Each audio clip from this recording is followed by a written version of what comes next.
The House will be in order. The chair lays before the House a communication from the Speaker. The Speaker's Rooms, Washington, D.C., March 29, 2023. I hereby appoint the Honorable Victoria Spartz to act as Speaker pro tempore on this day. Signed, Kevin McCarthy, Speaker of the House of Representatives. Pursuant to the order of the House of January 9, 2023, the Chair will now recognize members from lists submitted by the majority and minority leaders for morning hour debate. The Chair will alternate recognition between the parties, with time equally allocated between the parties, in each member other than majority and minority leaders and the minority whip limited to 5 minutes. But in no event shall debate continue beyond 11:50 a.m. The Chair recognizes the gentlewoman from Oregon, Ms. Salinas, for 5 minutes.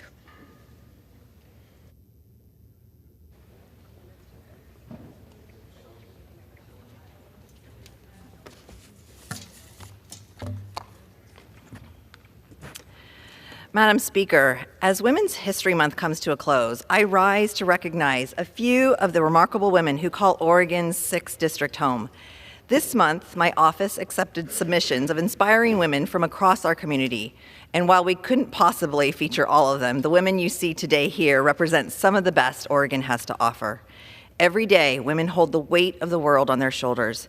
Take Lori Simpson. Lori's worked at a nonprofit for 20 years, giving back to vulnerable members of our society throughout her career. Outside work, she's laser-focused on building a happy home for her 2 boys, especially after she was tragically widowed when her youngest was just 11. She's unstoppable and loved by all who know her. The same can be said for Estela Anaya, another remarkable woman from Oregon's 6th. 20 years ago, Estela left her home and her family in Mexico in hopes of providing her 5 children with opportunities she could only dream of. Estela struggled to learn English, but never to care for her children. She showed up to every meeting, concert, and game because for her, family comes first. Family is the foundation of life for so many women in our community, but that doesn't limit them from doing more because the women of Oregon's 6th District can do it all. Just look at Kristen Stoller. When she's not being a devoted mom to 3 beautiful children or running her successful business, she's working to make Yamhill County stronger and safer as a volunteer, board member, and nonprofit leader. And then there's Remy Drabkin, a community organizer and elected official who's currently serving as the mayor of McMinnville. Outside her duties, Remy doubles as an entrepreneur and small business owner, and her incredible winery is now a staple in the Willamette Valley. And of course, we can't leave out Valerie Castillo, who's described by those who know her as in every way and every woman. Valerie works with food banks, donates blood, hosts exchange students, and has been a union steward for years. Women like Kristen, Remy, and Valerie are a reminder that everything, everywhere, all at once is more than just a Best Picture recipient. It's a way of life. The next few women I want to mention have a shared gift for turning adversity into purpose. Vivian Ang is one of those women. When she was younger, Vivian failed 3rd grade because she struggled to read, but she didn't let that stop her.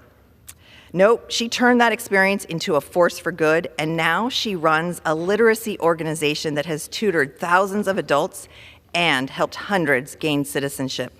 Vivian's story reminds me a bit of Donna Lepley's story. Donna struggled with alcoholism for 40 years before she found the strength and support to embrace recovery. When she was 57, she went back to school, eventually earning her master's in psychology and addiction counseling. Donna now works to help people struggling with addiction and is living proof that recovery is possible. And of course, when we're talking about turning adversity into purpose, we need to talk about Caitlin Sticka. Caitlin is a 2-time breast cancer survivor who founded a group to provide support and resources for families who are impacted by this awful disease. She makes people feel welcome and safe during what can be a frightening, isolating experience, and she's changing lives, one survivor at a time. Like Vivian, Donna, and Caitlin, Erica Howergy also faces challenges. She was homeless as a teen, but turned that into a plan to serve Oregonians at the Department of Human Services. Today, she is someone who fights hard for unhoused communities and other vulnerable individuals, and she has made a big difference in our community. And last, but certainly not least, I want to tell you about Nameen James Rogers. Nameen is a diversity, equity, and inclusion specialist whose mission is to ensure that her organization is as inclusive and compassionate as possible. And she embodies the quality that unites all of these women, a shared desire to build a better future for all. Lori, Estella, Kristen, Remy, Valerie, Vivian, Donna, Caitlin, Erica, Nameen, you enrich our community beyond measure. Never doubt your impact because we all feel it every single day. Thank you, and I yield back. The chair recognizes the gentleman from Tennessee, Mr. Kustoff, for 5 minutes. Thank you, Madam Speaker. I rise today to talk about important legislation that I'm introducing today. It's called the Cell Phone Jamming Reform Act. Senator Tom Cotton is introducing a companion bill in the Senate. All around the nation, one of the most important issues that I hear about, I think we all hear about, is the rapid rise in crime, especially violent crime.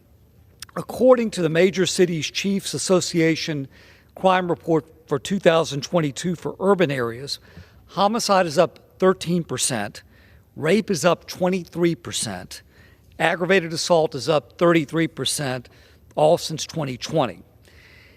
Every one of us knows that this is unacceptable, and everyone should feel safe being in their community. In the House Republicans' Commitment to America, we promised that the new Republican majority will work towards creating a nation that is safe.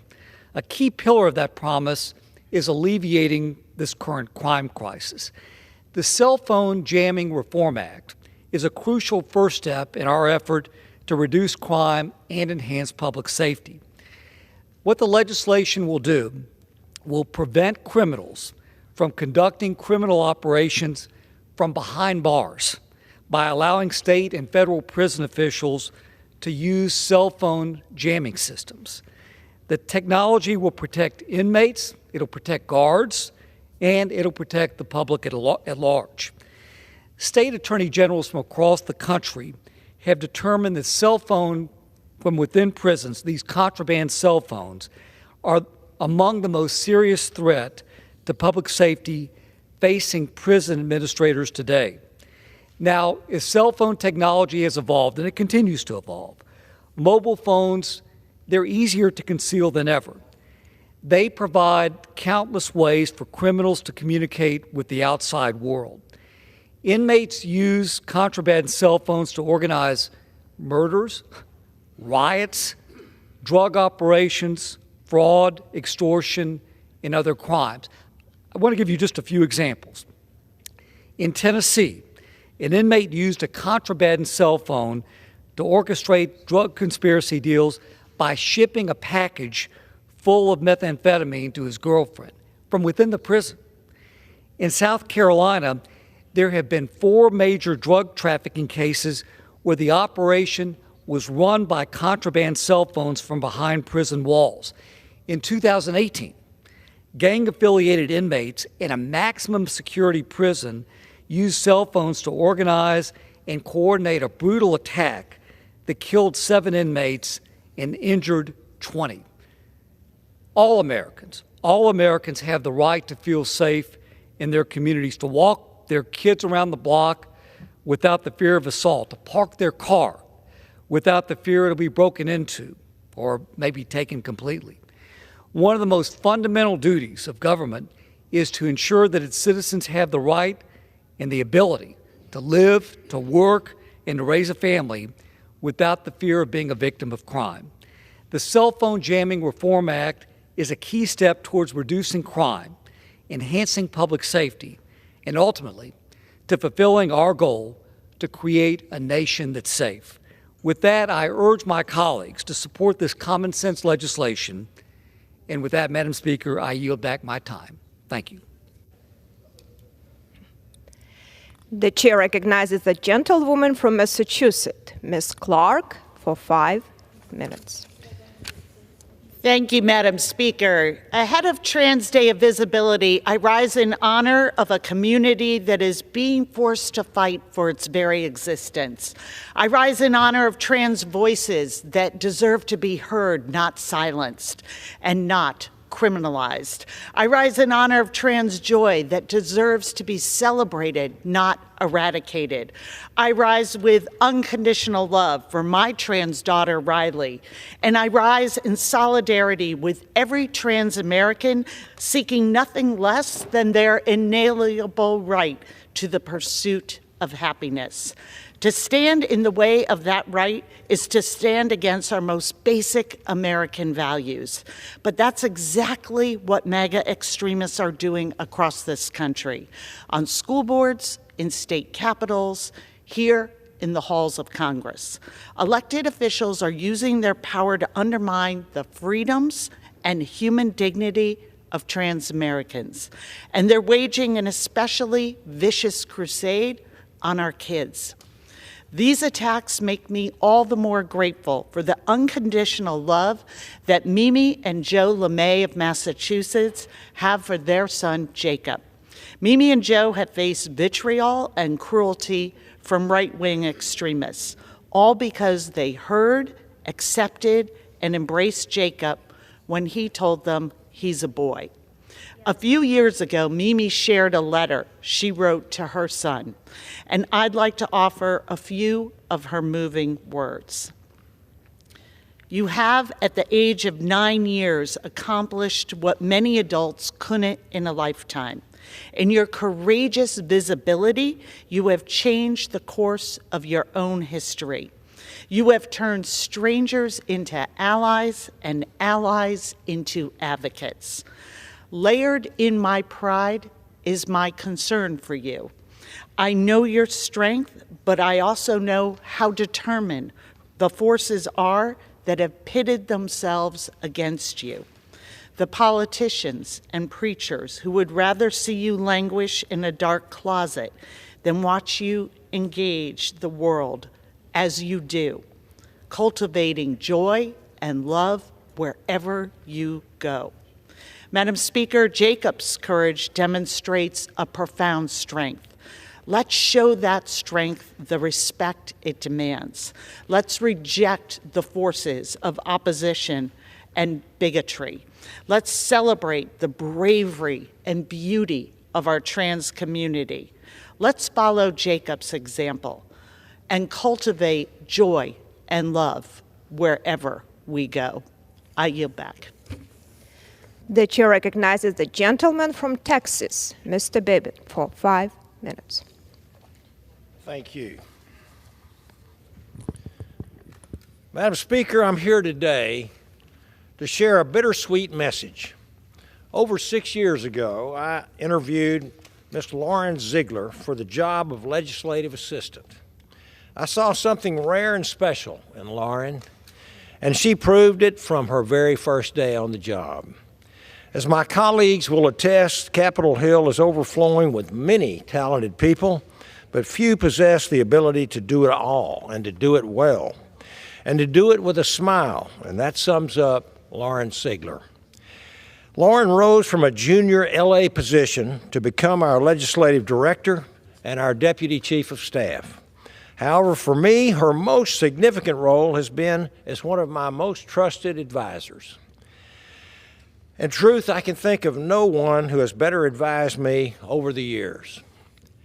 From day one, Lauren understood that our number one mission was to serve the needs and the interests of the good people of the Texas 36th Congressional District. I have received countless compliments from folks in Texas and here in Washington regarding the quality of her work. And frankly, I'm shocked that no other office stole Lauren away from us. And I'm sure that many have tried. But Lauren's loyalty was true to the Babin team. She has served us and Texas's 36th district with all of her heart, and for that we are very grateful. But Lauren's heart belongs to the Sunshine State. She will be returning home to Florida soon to continue serving our nation in a different capacity at NASA's Kennedy Space Center. I have no doubt that at NASA, Lauren Ziegler's rare and special qualities will contribute to their abilities to break barriers, explore the unknown, and to send mankind back to the moon and to places that we have never been before. I look forward to watching her future unfold down in Florida. I hope that Lauren will look back on her time here in Washington with as much fondness for us as we have for her. Lauren, you will always be part of Team Babin and an honorary member of the Babin family.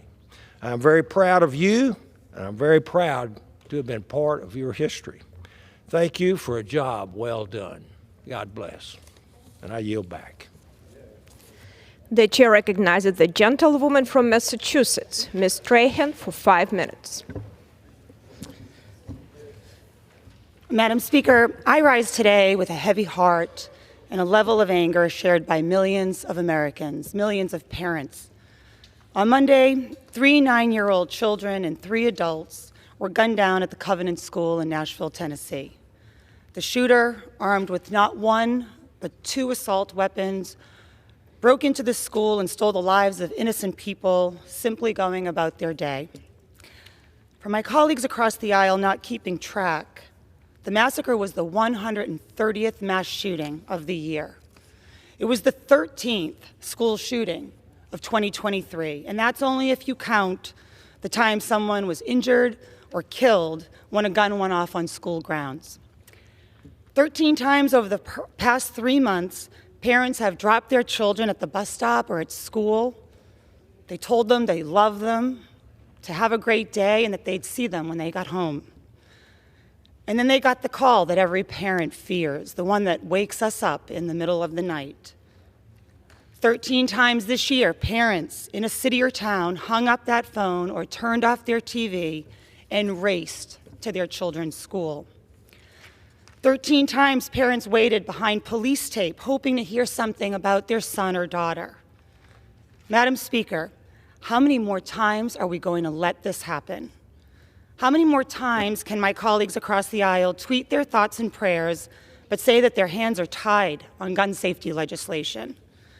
How many more Christmas cards of members of Congress holding AR-15s do we need to see while students in their classrooms practice active shooter drills?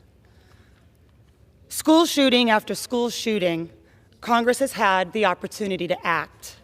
We have the legislation to ban assault weapons, like the rifles used in Nashville on Monday. We have legislation to require background checks on every gun purchase so firearms aren't falling into the hands of people who shouldn't have them.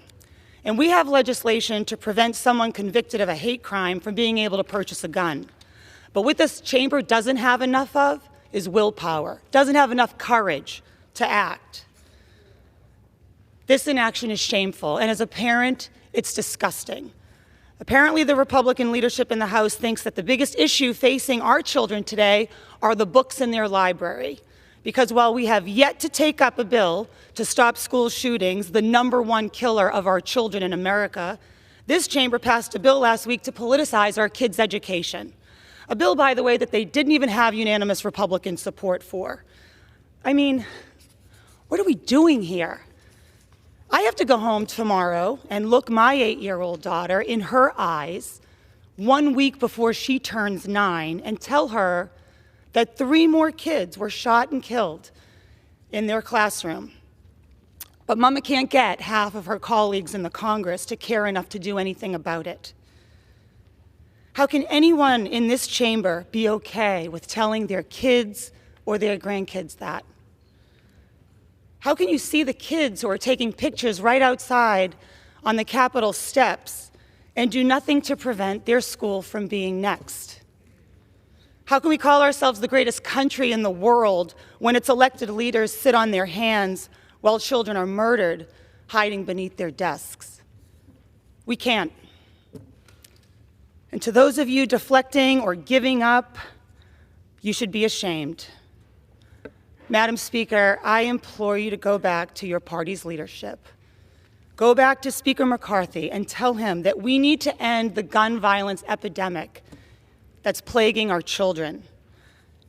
Do it before it's too late for another school, for another family. I yield back. The chair recognizes the gentleman from Tennessee, Mr. Green, for 5 minutes. Madam Speaker, I come to the House floor today with a heavy and grieving heart from my home state of Tennessee. No one should ever have to endure what the Covenant School community has gone through. I know that my colleagues here today understand how difficult the situation is, and your prayers for our community are deeply appreciated as we mourn this senseless loss of life. I want to take a moment and remember the victims of this horrible attack. 3 school children, William Kinney, Evelyn Dykus, Haley Scruggs, all aged 9, and 3 staff members, Cynthia Peak, a substitute teacher, Mike Hill, a custodian, and Covenant School headmaster Catherine Kuntz. All the lives were precious. Mike Hill, for example, worked for the Covenant School for 15 years. He not only served the school and the church, but he learned every student's name. He was the father of 7 children. Cynthia Peak was a beloved wife and mother, and Dr. Catherine Kuntz was a dedicated and passionate educator who always put children first. And words cannot describe how hard it is to lose children. 3 precious 9-year-old children, one of whom was the daughter of the lead pastor of the Covenant Presbyterian Church. These children never had a chance to grow up, and my heart is completely broken for these families. I cannot imagine it. Nothing can be said to dull the pain of this tragedy. Tennesseans and Americans worldwide are praying and grieving with this Covenant community. Madam Speaker, I also want to commend all the first responders that were on the scene and the medical professionals that treated victims at Vanderbilt Medical Center. And I especially want to commend the 5 Metro Nashville police officers who arrived at the school first. These men ran toward the sound of the gunfire instead of away from it. Their bravery absolutely saved lives. The 2 officers that shot and killed with a gun the shooter, Officers Rex Engelbert and Michael Collazo, are heroes. They did not hesitate, and because of their quick response, lives were saved. Though unspeakable grief holds Nashville in its grasp, I want to honor the incredible heroism of Metro Nashville's first responders. Instinct and courage took over in the face of evil and fear. I join Tennesseans in expressing my sincere gratitude for their quick response. The outpouring of love means the world to the Covenant community and to all Tennesseans. Madam Speaker, I yield. The chair recognizes the gentlewoman from Pennsylvania, Ms. Scanlon, for 5 minutes.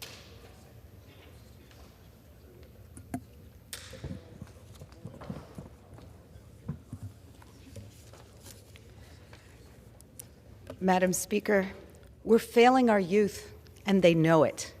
I rise today to share the voices of our children, the voices of those who attend schools where, once again this week, young lives were lost to gun violence that Congress refuses to prevent. My office runs a Congressional Youth Cabinet, a nonpartisan program that gives high school students the opportunity to learn about our government and to share their views. We meet every couple months during the school year, and they select topics for discussion at each meeting. Last weekend, the topic was gun violence. The next day, 6 people were slaughtered in yet another school shooting. 3 of them were only 9 years old. As I struggled to find words to convey once again the urgency that Congress act, I turned to the students in my youth cabinet. I asked them what they would say if they had the opportunity to address Congress. Here are their voices, the voices of America's youth. Claire, it's terrifying to see another school shooting on the news, and even scarier that this is almost normal. As students, we just want to be safe, to learn and grow. I feel, and I've heard this from a lot of kids, I can't walk down the hall without looking for a safe place to hide in case my school is next. It really messes with your head. Zane, gun violence feels normalized and ingrained.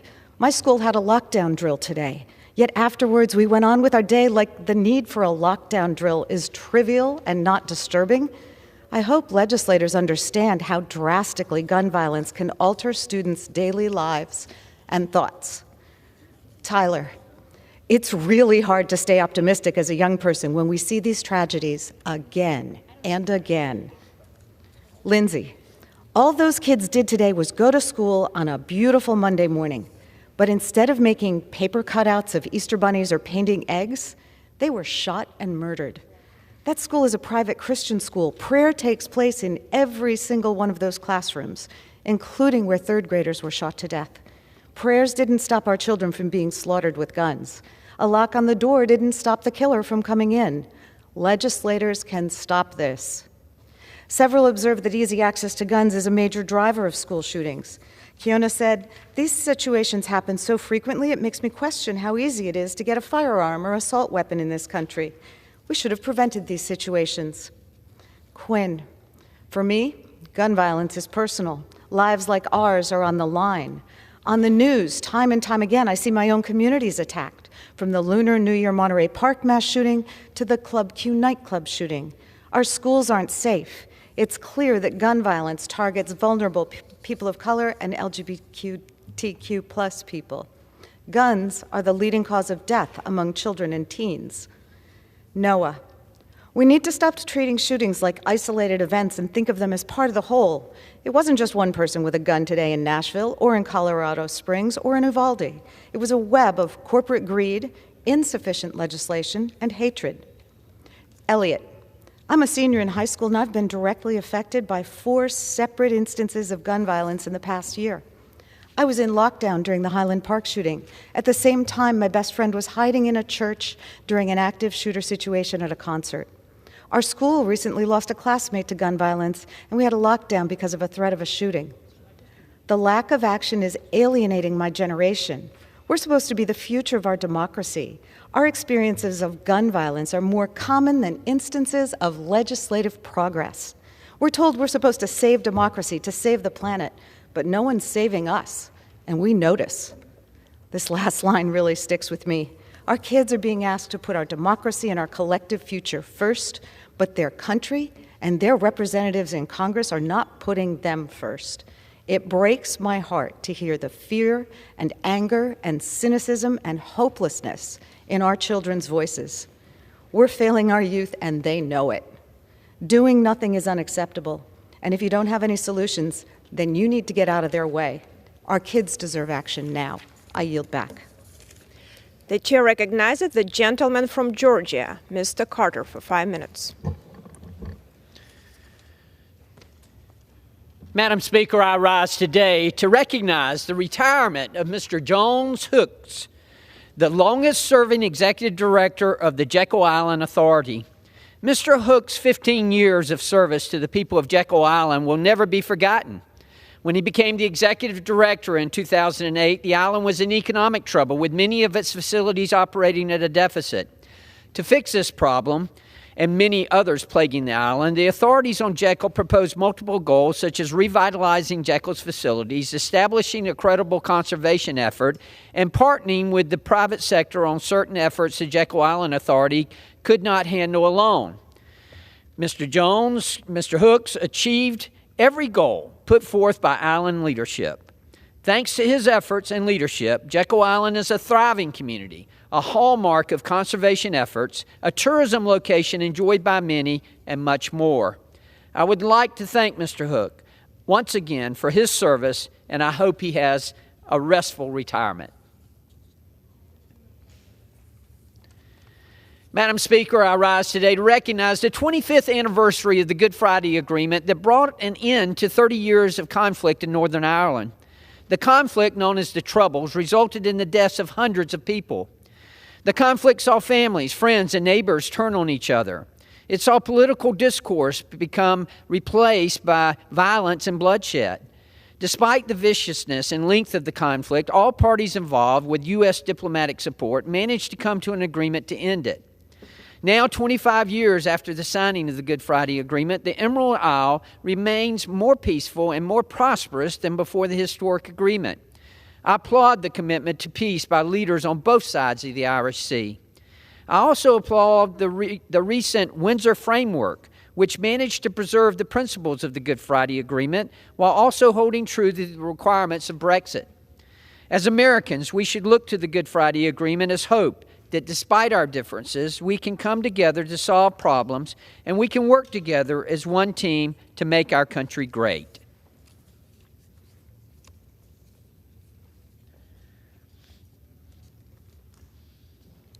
Madam Speaker, I rise today to celebrate the life of Charlene Saunders, a loving mother, wife, and educator in the Savannah community.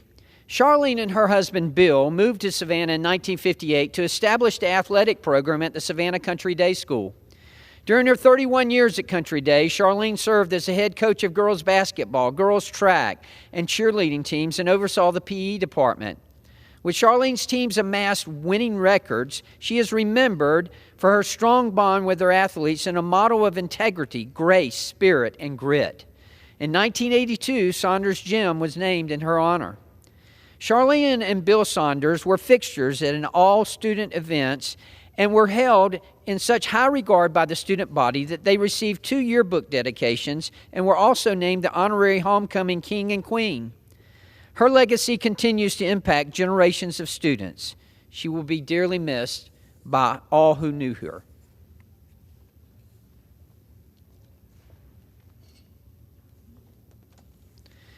Mr. Speaker, I rise today to recognize Leroy Chapman Jr. for being named the new editor-in-chief of the Atlanta Journal-Constitution. A veteran of the Navy, he has been a journalist for 28 years, originally coming from South Carolina. Leroy currently serves as a managing editor and has been with the AJC since 2011.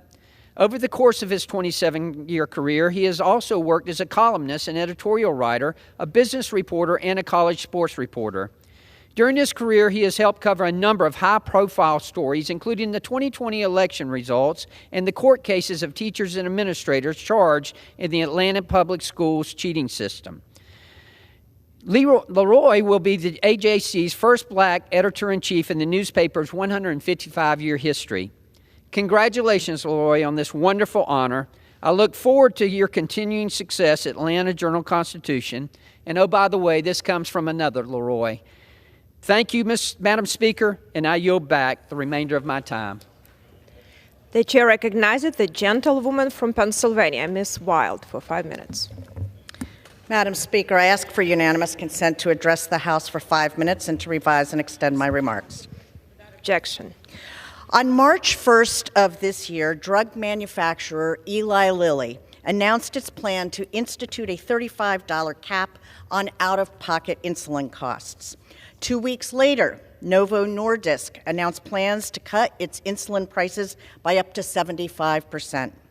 And just 2 days after that, Sanofi announced their decision to cut the U.S. price of its most prescribed insulin by 78% and cap costs at $35 for those with private insurance.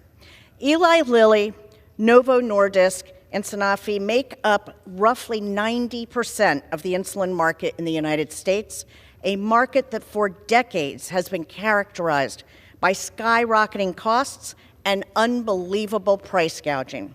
Some might say that these price capping announcements are examples of corporate responsibility. Let me correct the record. I say it's about damn time. I say this action is a hollow, decades-too-late example of big pharmaceutical companies attempting to shirk regulation as they face the most realistic possibility ever of being held accountable for price gouging Americans.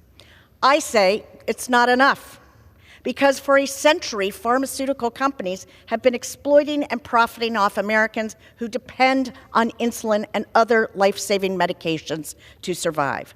In 1923, the inventors of insulin sold the patent for just $1.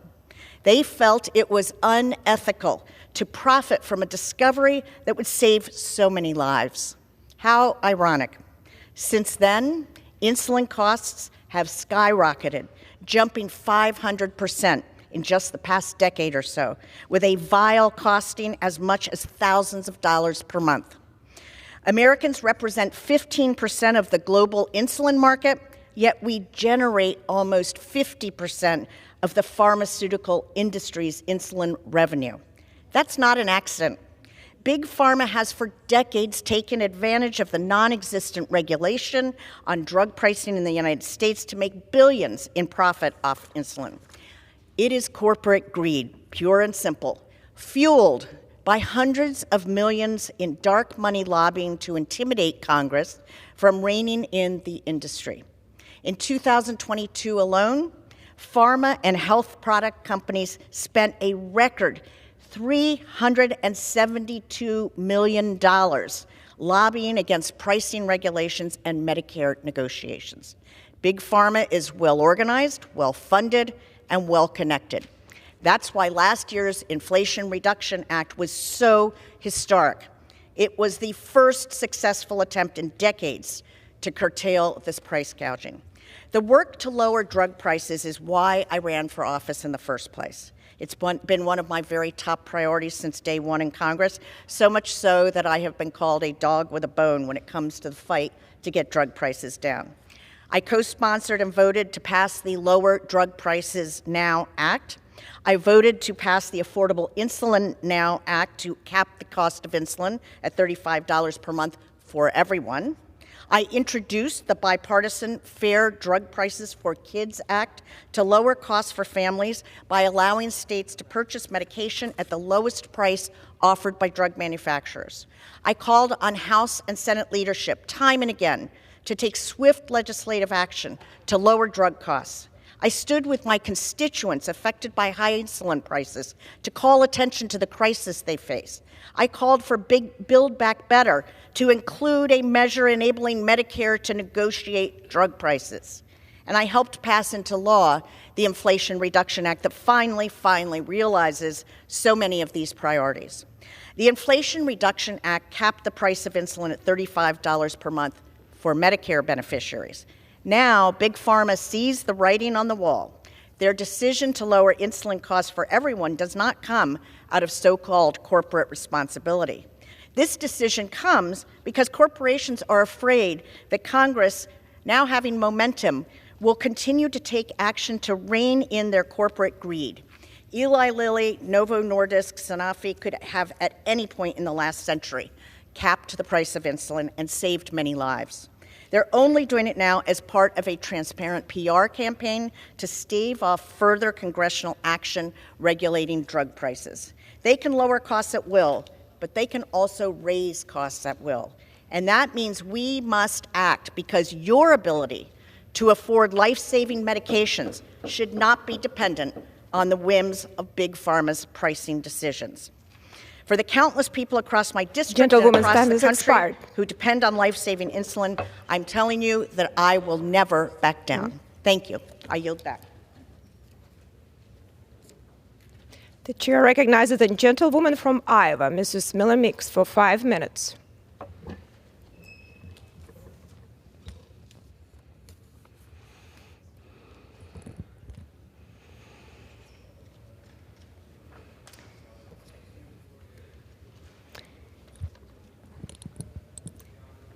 Thank you, Madam Speaker. I rise today to recognize Donald A. Stott of Monticello, Iowa, who lost his life aboard the USS Oklahoma during the attack on Pearl Harbor. His remains were only recently identified due to the significant advancements in DNA testing. Stott's family has been working to identify his remains for over a decade until the Navy called, offering DNA tests to identify the remains of 35 soldiers who were previously labeled as non-recoverable. As of last week, Stott's remains have been returned home to Monticello, where his life and military service will be celebrated with a special burial service. Donald Stott enlisted in the Navy at age 17 and spent the early parts of his career training in Great Lakes, Illinois, before being stationed aboard the USS Oklahoma in June of 1940. Stott served as a seaman first class, carrying out important duties such as steering, signaling, and standing watch. We appreciate the Stott family's patience, and we also recognize the honor of their family member in his recent recovery and services. I'd like to congratulate the University of Iowa women's basketball team and Coach Bluder on making it to the Final Four. Good luck, and go Hawks. Today is Vietnam Veterans Day. As a Vietnam era veteran and having a brother who served in Vietnam, I wish to recognize and acknowledge this day and the honorable service of those who served in Vietnam. 33 years ago today, I was blessed with the most incredible of gifts with the birth of our daughter, Taylor. Happy birthday, Taylor. You are a blessing to both your father and I. Madam Speaker, I yield back. The chair recognizes the gentlewoman from Pennsylvania, Ms. Dean, for 5 minutes. I thank you, Madam Speaker. Madam Speaker, as President Biden recently said, the genius of Israel and America's democracy is they are both built on strong institutions, on checks and balances, and on an independent judiciary. Israel's checks and balances, its independent judiciary, faced an attack from its own Prime Minister, Netanyahu. He tried to implement so-called judicial reforms that would turn Israel's courts into nothing more than an enforcement tool for his policies. By undermining the independent judiciary and disregarding the rule of law, sadly, Israel's own Prime Minister threatens the very foundation on which Israel's democracy depends. Israel must remain a democracy that protects and lifts all of its citizens, Israeli and Palestinian. We all want to see a safe and succeeding Israel, and to be pro-Israel means always to be pro-democracy. I celebrate the estimated more than 600,000 Israeli protesters who knew they needed to stand up for their nation, for their democracy, who took to the streets against the blatant disregard for institutions, checks and balances, and an independent judiciary. I applaud their bravery that made it clear they will not tolerate undercutting their judicial system, compromising military readiness, and moving their country into the direction of authoritarianism. For its future, its safety and security, for those who love her, Israelis and Palestinians alike, Israel must not abandon that genius of democracy, just as America cannot. Madam Speaker, spring has sprung, and its opening day is on the horizon, and spring is meant for new beginnings. What a run our Phillies had last season. This year, Phillies fans come to this season with, as the great Harry Callis sings to us after every home win, high hopes for the Fighting Phils. We have high hopes for Trey Turner, JT Realmuto, Aaron Nola, Zach Wheeler, Kyle Schwarber, and our world-class players being led to glory by our manager, Philly Rob. High hopes for the return of Bryce Harper and the recovering Rhys Hoskins from his devastating ACL injury. Wishing you a full recovery, Rhys. And in my hometown of Glenside, we have high hopes for our two Glenside boys, Mike and Sammy Ciani. Mike was called up to the majors last season with the Cincinnati Reds, and Sammy is well on his way. Good luck to Glenside Ciani's men, and watch out for the Fighting Phils this season. Let's play ball. And finally, Madam Speaker, here we are again, talking about another school shooting. When will enough be enough be enough in this country? How is it that we allow our school children to go each day with the uncertainty of their own safety? How do we allow parents to drop children off, sometimes not to be able to pick them up at the end of the school day? At Covenant School on Monday in Nashville, 3 9-year-old babies were slaughtered, and 3 of their teachers or adults were taken as well. It's a shameful number. We now in this country have had 15 mass shootings at schools. When will enough be enough? And I hear an appalling silence from the majority party in this House. An appalling silence. Call for the safety of every one of our citizens. Call for the safety of every one of our children as they go to school, that they could come home safely and not be terrorized by what is going on. Here we are, the greatest nation on the planet, and we can't keep our children safe. Let's close the background check loophole. Let's keep guns out of the hands of violent people. Let's get weapons of war out of the hands of civilians and off our streets and out of our schools. We are failing our children and our grandchildren, this greatest nation on the planet. Please stop the appalling silence. Partner with us to end gun violence in this country, to end this shameful nightmare. With that, I yield back. The chair recognizes the gentlewoman from New York, Ms. Meliatakis, for 5 minutes.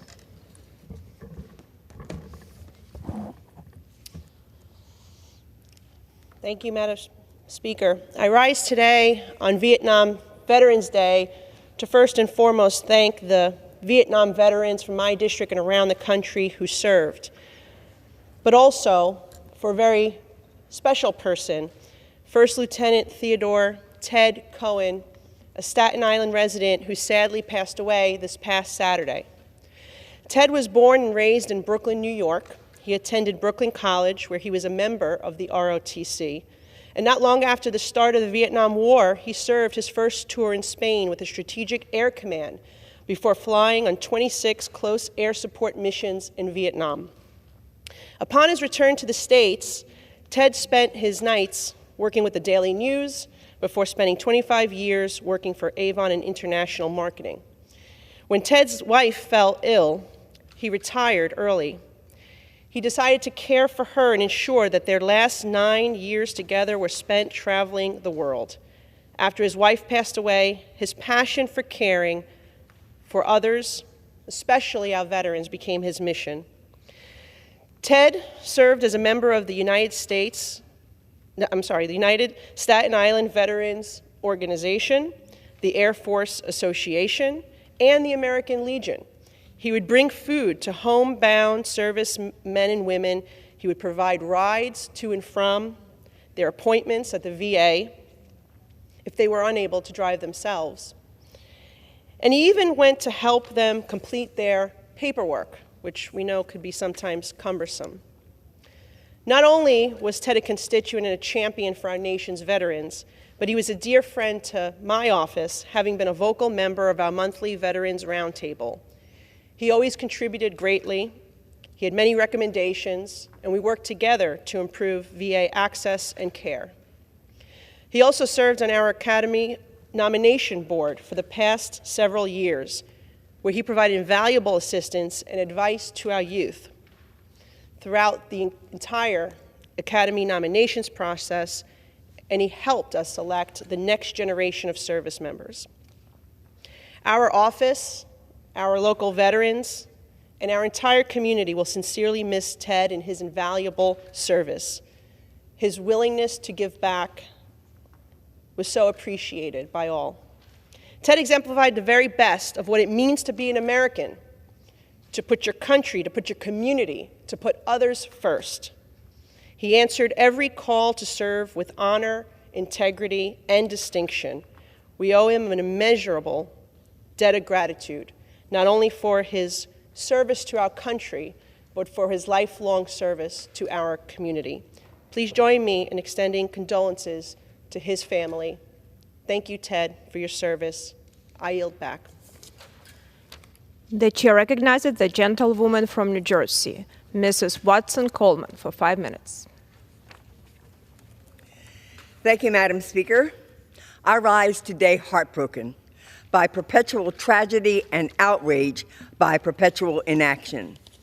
On Monday, a school shooting in Nashville left 3 9-year-old students and 3 adults dead. The next day, when asked about solutions to the American gun violence epidemic, the majority leader of the House of Representatives offered his solution: prayers. Let's be clear. Thoughts and prayers don't save a single solitary life. Yet after more than 130 mass shootings in less than 3 months, the Republican Party has still chosen to allow our children to be murdered in their classrooms. To be clear, this is a choice. After every mass shooting, Republicans choose to offer empty thoughts and prayers. instead of common sense solutions. Then they turn around and they cash their NRA check.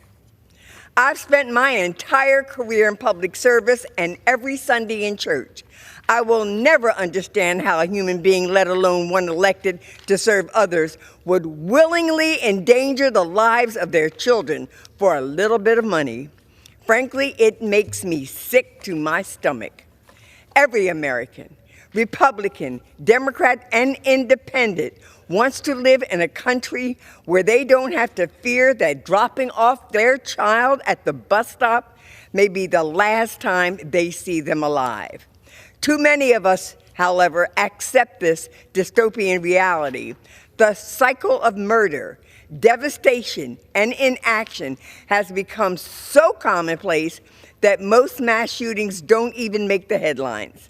Outside of war zones, no country on earth so consistently chooses to accept so much death and terror. I certainly choose not to accept it. I choose to take necessary action to curb the scourge of gun violence in our country. I choose to fight for universal background checks, an assault weapons ban, and whatever it takes to protect our communities. Because I dream of a safer America, and I choose to keep fighting until it is no longer just a dream. Words mean nothing. Action is what we need. Thank you, Madam Speaker. I yield back. The chair recognizes the gentlewoman from California, Mrs. Steele, for 5 minutes. Thank you, Madam Speaker. I rise today to commemorate the 190th anniversary of the Treaty of Amity and Commerce, the first treaty between the United States and Thailand. In fact, the historic agreement is distinguished as the first treaty between the United States and any Asian countries. Since its establishment, the relationship and cooperation between our two nations has thrived, providing benefit to both of our economies and national security. That's why earlier this month, I introduced a bipartisan resolution reaffirming our gratitude for our partnership and our continued commitment to building our friendship. As we celebrate the anniversary of the historic Treaty of 1833, let us also reaffirm our efforts to strengthen our strategic partnerships and promote democracy and secure our interest in Asia and around the world. Thank you. I yield back. Gentleman from Louisiana, Mr. Carter, for 5 minutes.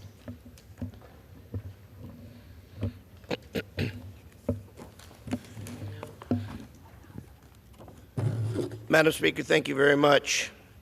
The history of farming and agriculture in the United States is unquestionably one-sided. Black farmers have lost over $300 million worth of farmland in the last century due to a history of widespread discrimination, which has further exacerbated the wealth gap in America. According to the most recent Census of Agriculture, there are 3,222 black farmers in my home state of Louisiana. Nationally, black farmers only represent 1.4% of more than 3 million farmers. Since the 1920s, the number of black farmers has dropped from nearly 1 million to roughly around 50,000. Today, they own just around 0.5% of our farmland. The Justice for Black Farmers Act confronts our history and will establish a brighter future for the underserved by reforming the USDA, providing debt relief, and creating a land grant program to encourage new generations of black farmers. This bill seeks to correct persistent injustices and restore the land base that black farmers have lost unjustly. I want to thank Representative Adams and Senator Booker for their leadership on this issue. Madam Speaker, I rise today with a heavy heart. A heavy heart because our country consistently turns the cheek and turns and looks away at the violence, the mass shootings that seem to be every day reported in the news. It's simply not enough, my colleagues, to come to the floor and offer condolences and well-wishing and prayer. While all those things are wonderful, in 2023, the people deserve action. Our young people that are visiting with us deserve to be in a classroom that's safe. Our friends who worship in churches and synagogues deserve to be able to worship in peace. People who walk their dogs or jog along the park should be able to do so without fear of a mass shooting. People should be able to go to a concert or a party and enjoy relative safety. Here we have in this month alone, March 27th, mass shooting, Tennessee. March 27th, Wisconsin, mass shooting. March 26th, Pennsylvania, mass shooting. March 26th, Minnesota, mass shooting. March 26th, Arkansas, mass shooting. March 26th, Louisiana, mass shooting. March 25th, Louisiana, mass shooting. March 25th, New York, mass shooting. March 25th, North Carolina, mass shooting. March 25th, Illinois, mass shooting. March 24th, Louisiana, mass shooting. March 23rd, Maryland, mass shooting. March 21st, New Jersey, mass shooting. March 21st, South Carolina, mass shooting. March 20th, Wisconsin, mass shooting. March 18th, Ohio, mass shooting. March 18th, Illinois, mass shooting. March 18th, Texas, mass shooting. March 15th, Oregon, mass shooting. March 14th, Alabama, mass shooting. March 13th, Texas, mass shooting. March 12th, Texas, mass shooting. March 11th, New York, mass shooting. March 11th, Washington, mass shooting. March 10th, Florida, mass shooting. That's just this month alone. That's just this month alone. Let that sink in. At what point do we put people over profit? At what point do we challenge the gun makers to say, listen, we're not talking about taking away your constitutional right to bear arms.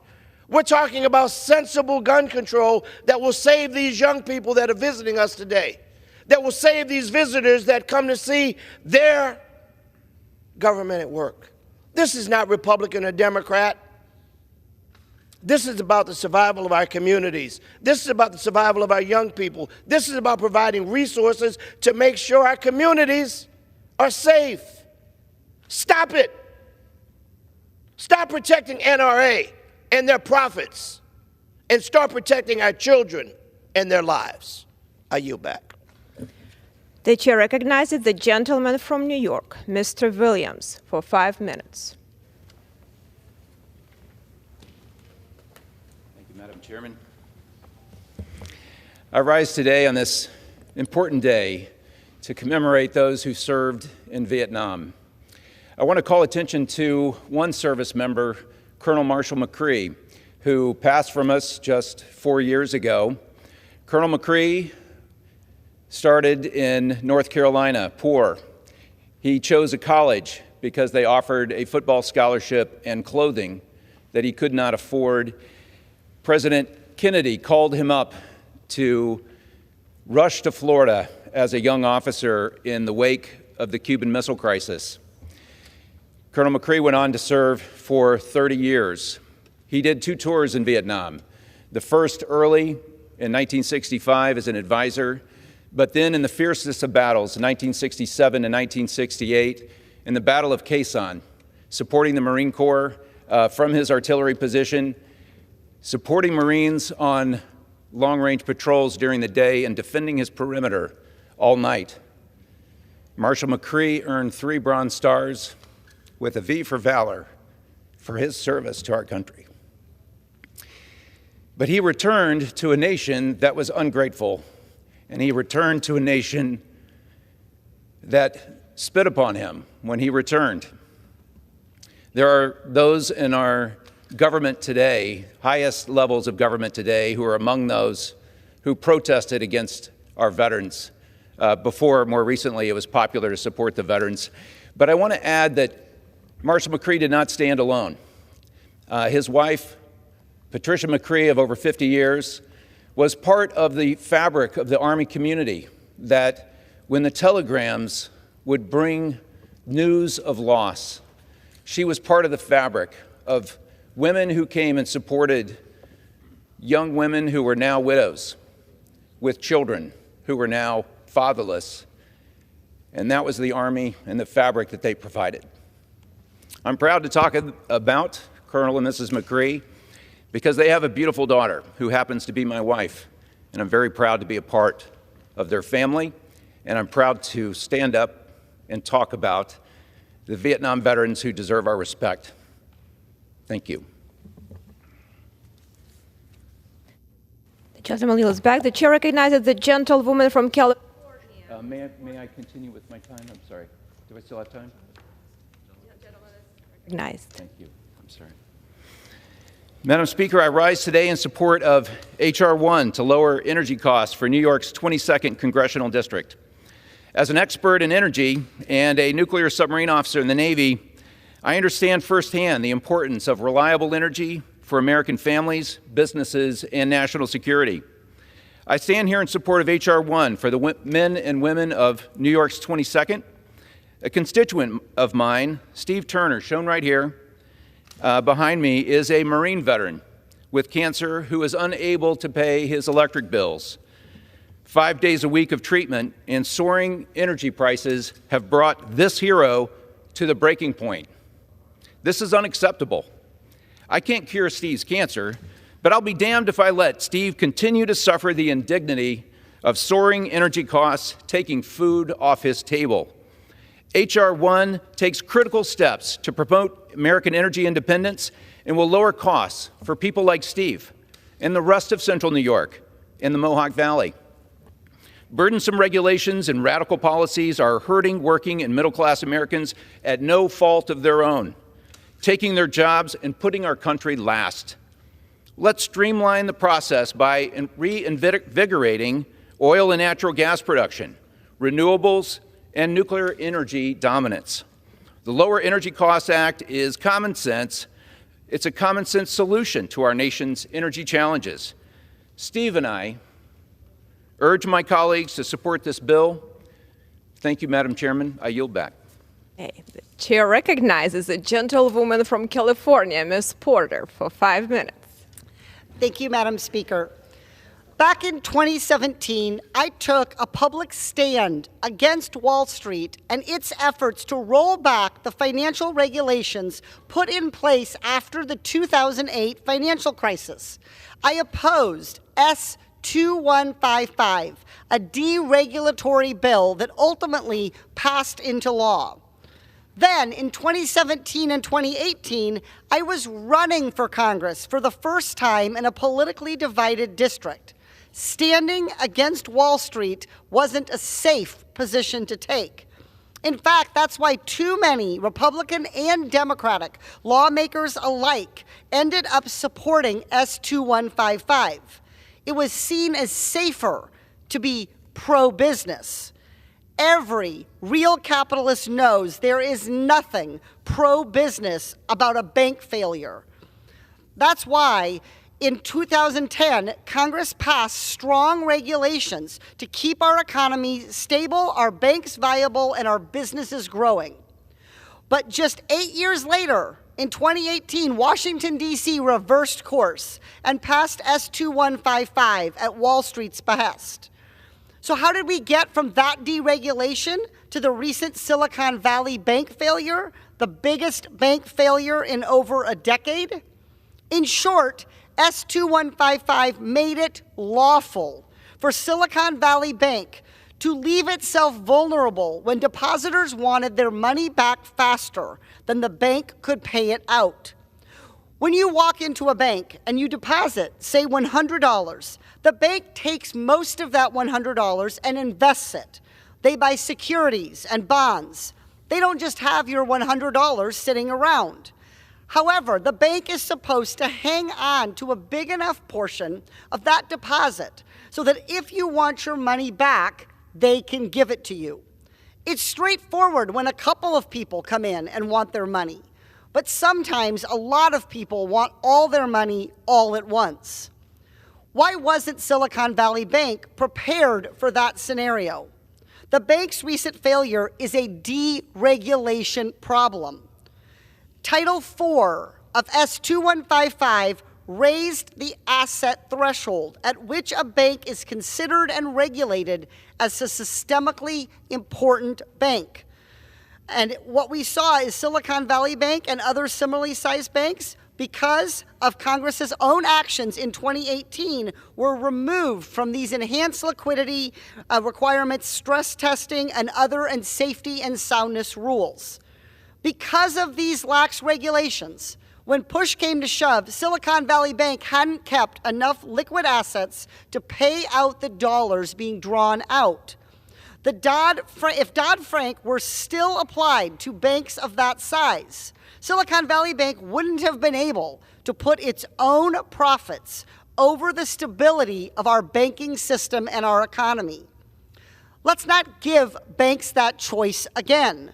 When Silicon Valley Bank collapsed, Senator Elizabeth Warren and I partnered on legislation to restore the regulations that were directly implemented as a result of lessons learned during the 2008 financial crisis, not on the politics of the moment or the political power of the bank lobby. Our new bill, the Secure Viable Banking, SVB Act, would repeal Title IV of S2155. It would restore Dodd-Frank's regulations as they are applied to banks the same size as Silicon Valley Bank. Banking failures are bad. We should all be able to come together and agree that systemically significant banks need regulations to limit the risks of failure and to reduce the harmful consequences when a bank does fail. Let's agree to let Silicon Valley Bank be our last hard lesson. Let's not swing regulations back and forth with the political tides and with the whims of lobbyists. Let's instead keep rules in place that deliver a well-regulated, stable, and growing economy. My SVB Act would do that, and I urge members to support the bill that creates a banking system that works for all of us, not just one that boosts banks' bottom line. I yield back. The chair recognizes the gentleman from New York, Mr. Molinaro, for 5 minutes.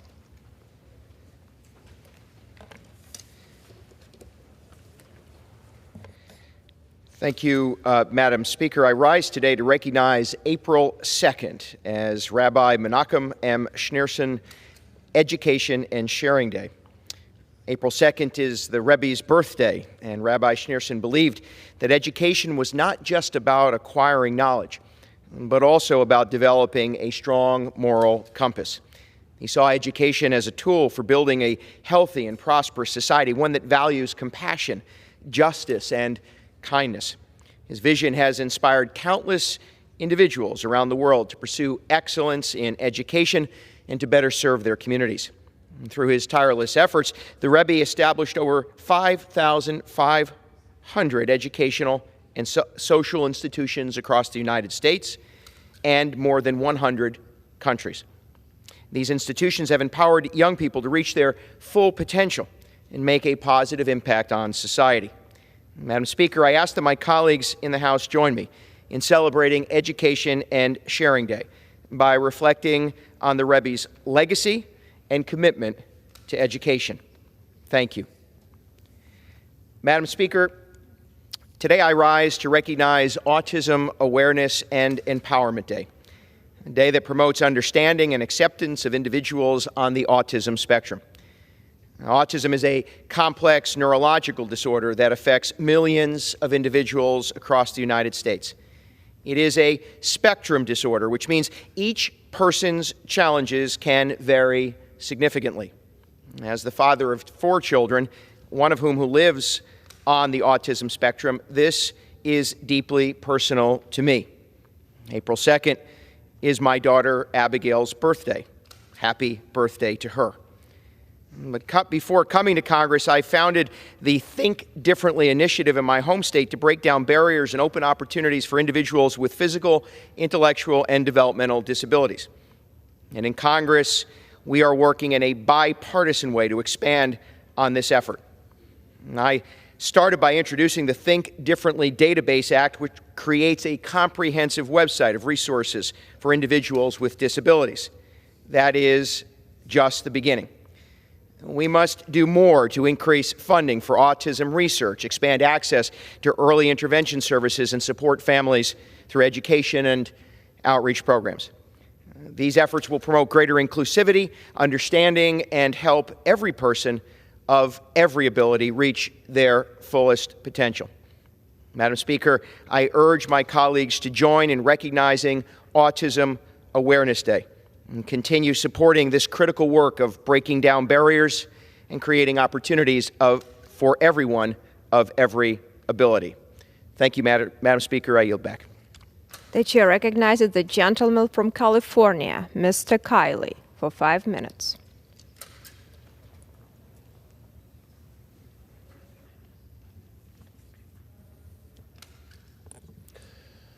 Madam Speaker, currently California businesses are facing a significant tax increase, thanks in part to a high-ranking state official who allowed the tax dollars they'd already paid to be stolen. It's an incompetence tax, a price private citizens are being forced to pay for their government's failures. I'd like to take a moment to explain how this happened, but I'll lead with the punchline. The state official who squandered these funds, allowing a fraud of historic proportions, is somehow now up for a major promotion. President Biden has nominated Julie Su, former head of the California Labor and Workforce Development Agency, to be the next U.S. Secretary of Labor. The predicament that small businesses in California now find themselves in, facing double taxation to compensate for the government's singular negligence, is another example of why this nomination is so ill-considered. It is a warning as to what all Americans have in store if Julie Su is confirmed. Stepping back, the California Unemployment Insurance Fund is the source for paying out unemployment insurance claims honored by California's Unemployment Office, known as the EDD. The fund is ordinarily maintained through a tax levied on California businesses. New employers are assigned a 3.4% UI rate for 2 to 3 years, and after that, a business's contribution tax varies. It's somewhere between 1.5 and 6.2% for the current year. In times of economic duress, when the fund is paying out significantly more than is coming in, the federal government has the option of loaning money to states to cover the payment deficit. California had to take out such a loan during the COVID business shutdowns and took on by far the most debt of any state. The current debt amounts to $18.8 billion. This was because of the huge volume of claims, yes, but also because of a staggering amount of fraud. A coalition letter from dozens of chambers of commerce in California notes the Unemployment Development Office proved ill-equipped for the rapid increase in claimants. After numerous oversight hearings and analyses of EDD's failings, it is clear that EDD's failings added further to the UI fund's insolvency by failing to prevent fraud and instead distributing funds to fraudulent claimants, and by mistakenly distributing overpayments to legitimate claimants. The letter goes on, although EDD and local law enforcement have attempted to recover some of these mistaken distributions, recovery rates appear to be less than 10% of the mistaken distributions. In other words, these mistakes at EDD added to the UI fund deficit. The total scale of EDD fraud in California is estimated at $32.6 billion. This unprecedented loss was almost entirely preventable if Julie Su had taken basic fraud prevention measures. A January 2021 report from the California State Auditor notes that the EDD fraud occurred for three main reasons.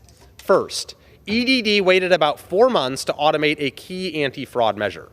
Second, EDD allowed claimants to collect benefits even though they were using suspicious addresses. In one case, over 1,700 claims came from a single address.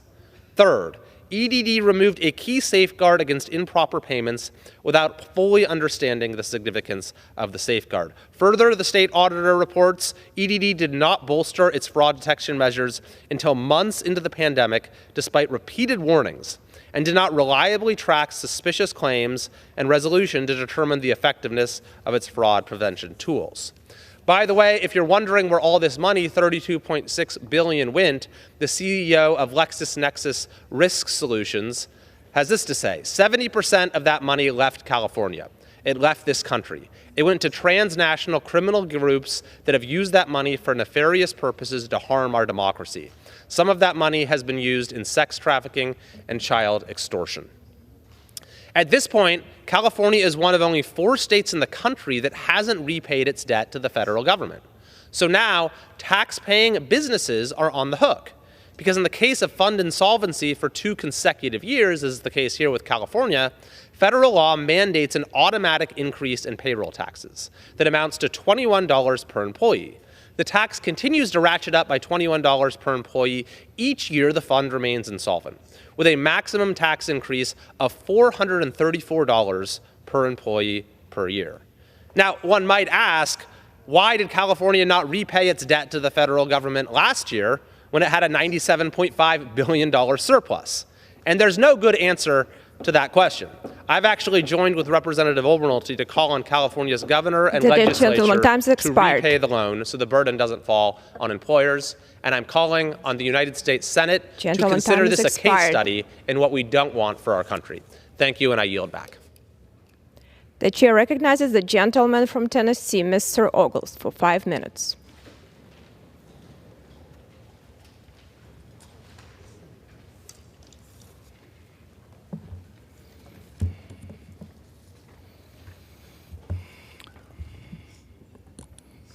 Madam Speaker, I rise to remember those lost in an unspeakable tragedy that took place in Nashville at the Covenant School, which is in my district, and to acknowledge the power of prayer.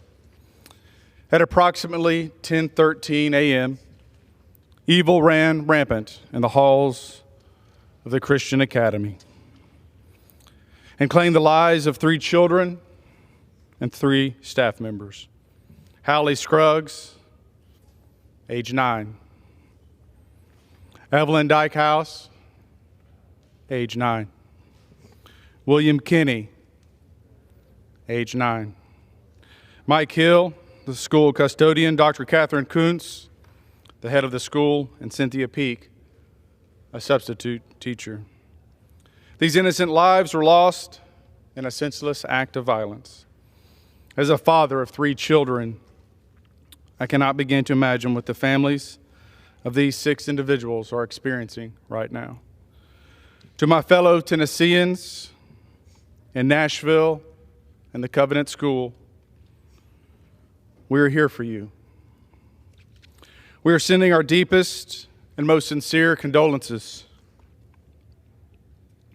My prayers are with each and every one of you. I also want to recognize the bravery demonstrated by the Metro Nashville Police Department and to all of the first responders who took exemplary steps during this tragic event. To Officers Rex Engelbert and Michael Colazzo, thank you.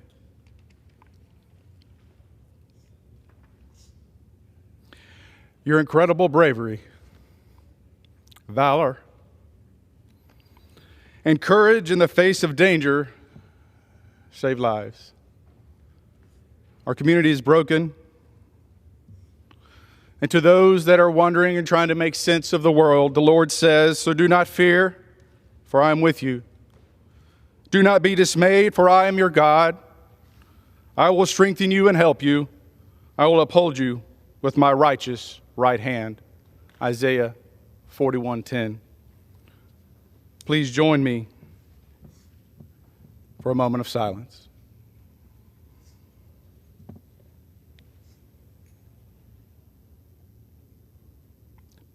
Thank you. Madam Chair, I yield back. The chair recognizes the gentleman from Florida, Mr. Bean, for 5 minutes.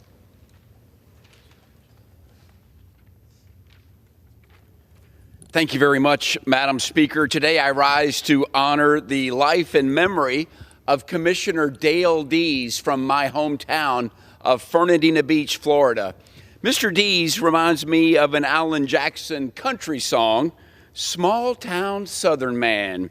He was always proud of what he had, and he was raised on the ways of gentle kindness. Mr. Dees was a lifelong resident of Fernandina Beach. He came from humble beginnings, and yet he was a man of great influence. His sincerity made everyone feel special. As a young man, he enlisted in the United States Army, serving his Uncle Sam. Once he completed his tour of duty, he devoted himself to his family's dry cleaner business and revolutionized dry cleaning in Fernandina Beach by offering a drive-through option. Eventually, he would open the town's first gun shop. He was a self-made businessman, and he understood the value of hard work. His pride and joy was his family. Sharon was his beloved wife of 62 years and was his soulmate. Together, they were blessed with 2 children, Mike and Michelle, son-in-law Sean, 2 grandchildren, and great-grandson Camden. Dale exemplified the meaning of leadership, and he saw public service as a duty. He served 2 terms as commissioner for Fernandina Beach and strived to make a difference in the lives of everyone in the city. Fernandina Beach has lost a pillar of its community. Dale will be dearly missed, and our condolences are with him and his family. He truly was a small-town Southern man. Madam Speaker, I yield back. Pursuant to Clause 12A of Rule 1, the chair declares the House in recess until noon today.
The House will be in order. The prayer will be offered by Chaplain Kibben. Would you pray with me? Eternal God, on this 50th anniversary of the Vietnam War, we pray your divine blessing on those veterans who left hearth and home to respond to the call of our nation. We give tribute to their faithfulness to the ideals of freedom and democracy, even when the winds of war blew with increasing uncertainty. We pray for those who, in the ambiguity of conflict, found themselves facing unimaginable ethical dilemmas and who are now left with indelible moral trauma. Bless those who yet tend to lingering physical and emotional injury. Give each of them peace when the nightmares overwhelm and the echoes of battle resound in their slumber. May all who returned unwelcomed find themselves received into your warm embrace and upheld by your loving and everlasting arms. In your mercy, sanctify the lives of those who remain missing in action and preserve the memory of the ones who never made it home. Grant eternal rest to those comrades ever memorialized on granite walls and gravestones across the country. May they now know your peace. Holy and merciful God, mend the wounds of war, both seen and unseen, individual and corporate, that as we commemorate this anniversary, we would acknowledge the cost of war and honor the value of peace. In the everlasting strength of your name we pray. Amen. Amen. The chair has examined the journal of last day's proceedings and announces to the House the approval thereof. Pursuant to Clause 1 of Rule 1, the journal stands approved. The Pledge of Allegiance will be led by the gentlewoman from Pennsylvania, Mrs. Houlihan. Allegiance to the flag of the United States of America and to the republic for which it stands, one nation under God, indivisible, with liberty and justice for all. The chair will entertain up to 15 requests for 1-minute speeches on each side of the aisle. For what purpose does the gentleman from Wisconsin seek recognition? Share remarks, and I would like to revise and extend them before the body. Without objection, the gentleman is recognized for 1 minute. Thank you very much, Mr. Speaker. I rise today to congratulate Ryan Reddington on winning the 2023 Iditarod Sled Dog Race, traveling almost 1,000 miles in 8 days, 21 hours, 12 minutes, and 58 seconds. Ryan has competed in the Iditarod 16 times, and although he may not be from Wisconsin's 7th District, he spends his fall and winter utilizing the lands in Douglas County to train his sled dogs for the race. This is not the Reddington family's first time in the Iditarod. Ryan's grandfather is one of the co-founders of the race and is now known as the father of the Iditarod. Ryan has shown us what patience and dedication looks like after recovering from being hit by a snowmobile last year, and I am pleased that my district got to assist in bringing him and his dogs to victory. Congratulations, Ryan, on achieving your lifelong dream. And I yield back, Mr. Speaker. For what purpose does the gentlewoman from California seek recognition? Mr. Speaker, I ask unanimous consent to address the House for 1 minute and to revise and extend my remarks. Without objection. Corporate profiteers have no place in Medicare, but some private insurers don't give patients a choice.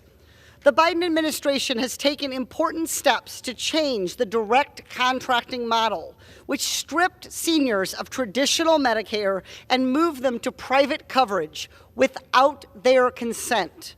But its successor program, ACO REACH, still invites private actors to exploit Medicare to boost their bottom lines. For-profit insurers can profit taxpayer dollars that they don't spend on their patients. Too many have long histories of waste, fraud, and abuse. Now the administration is expanding ACO REACH, including doubling its coverage of underserved communities. As a result, millions on Medicare may soon face higher costs, smaller provider networks, and worse care. Strong guardrails are needed now, and I urge my colleagues to stand up for patients and get corporate greed out of Medicare. I yield back. For what purpose does the gentleman from South Carolina rise? Mr. Speaker, I ask unanimous consent to address the House for 1 minute, revise and extend my remarks. Without objection, the gentleman's recognized for 1 minute. Thank you, Mr. Speaker. Parents everywhere must have the ability to make educational decisions for their children. Though an obvious right, unfortunately, many school districts have been influenced by extremist special interest groups ignoring parental wishes. In response, House Republicans, led by Chairwoman Virginia Foxx, passed the Parents' Bill of Rights bill. This legislation will make clear to schools that parents have a right to know what is being taught to their children, be heard by teachers and school boards, see the school budget and spending, protect the privacy of children, and keep their children safe.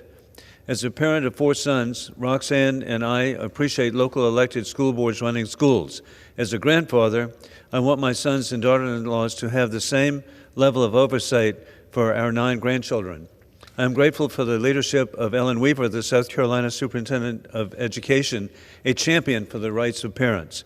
In conclusion, God bless our troops who successfully protected America for 20 years as the global war on terrorism continues, moving from the safe haven of Afghanistan to America. God bless our Vietnam veterans. I yield back.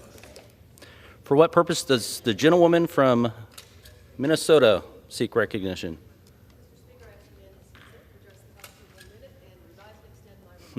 Without objection, the gentlewoman is recognized for 1 minute.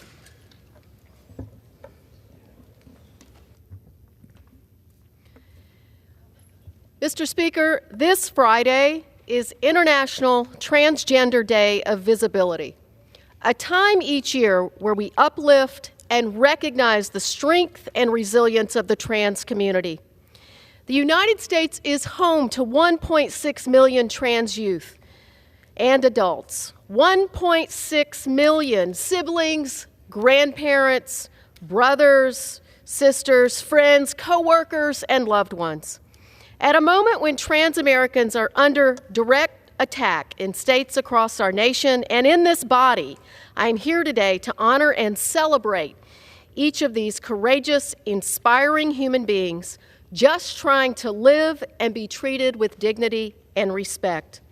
I'm here to say to each of you, no matter what you're hearing in your communities or some members of this body, you are loved, you are valued, and you are worthy.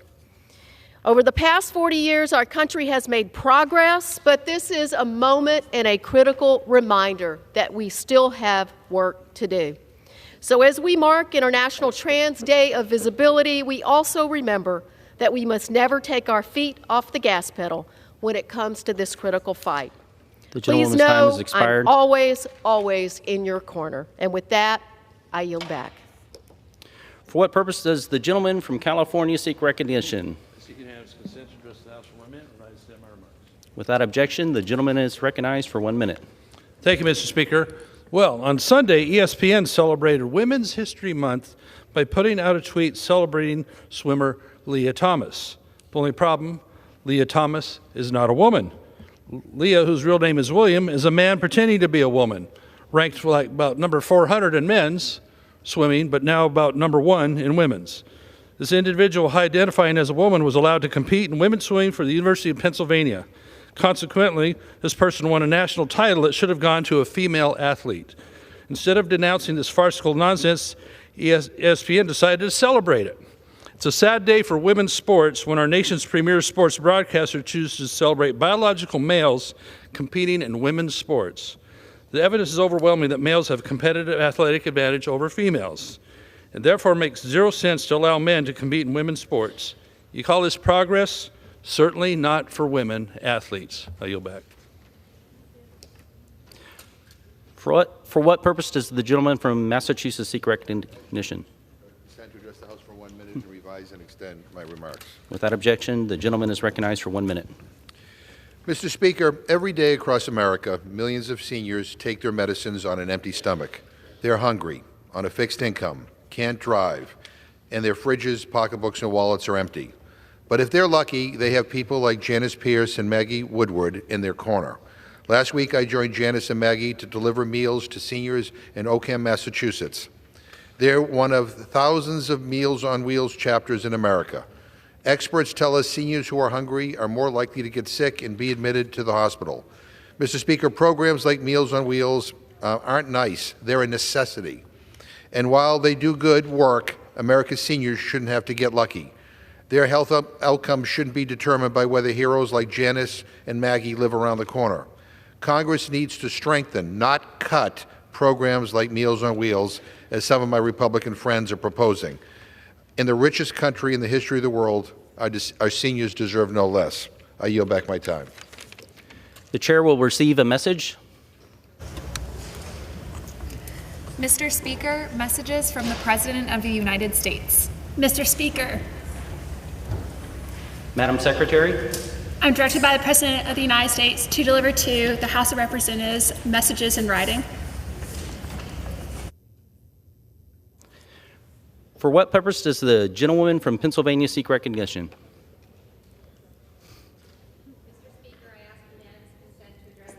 1 minute and to revise and extend my remarks. Without objection, the gentlewoman is recognized for 1 minute.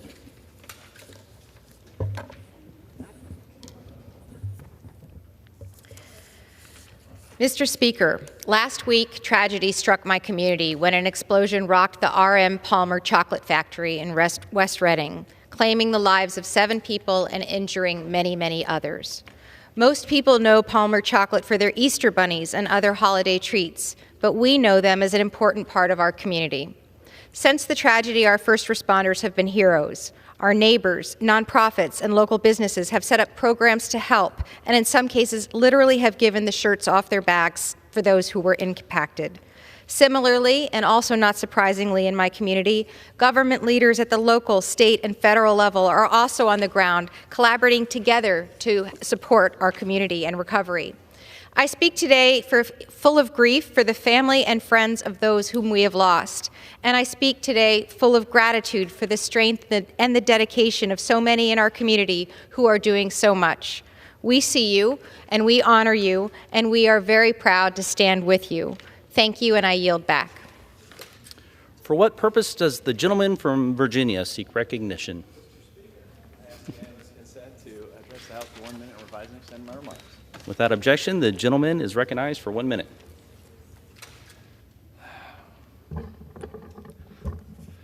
Thank you, Mr. Speaker. Americans have been hit hard by the high fuel prices caused by the Biden administration's anti-energy policies. Today, Virginia families are paying $3.30 a gallon at the pump for regular gas alone, over $1 more than when President Biden took office. That's why we're bringing to the floor H.R. 1, the Lower Energy Costs Act. This legislation will reduce costs by increasing domestic energy production, cutting burdensome red tape, and reforming the permitting process. Folks, it's evident that Joe Biden has waged war on America's energy independence. That war ends today. House Republicans are working to put America back in the driver's seat of energy production by voting for the Lower Energy Costs Act so families can keep more of their hard-earned paychecks. I urge every one of my colleagues to support this important legislation. I yield back. For what purpose does the gentlewoman from Pennsylvania seek recognition? Mr. Speaker, I ask for unanimous consent to address the House for 1 minute and to revise and extend my remarks. Without objection, the gentlewoman is recognized for 1 minute. Thank you. I rise today, March 29th, to commemorate Vietnam War Veterans Day and honor those who served in this conflict. We acknowledge and deeply appreciate the sacrifices made by our brave soldiers, their families, and the communities that supported them.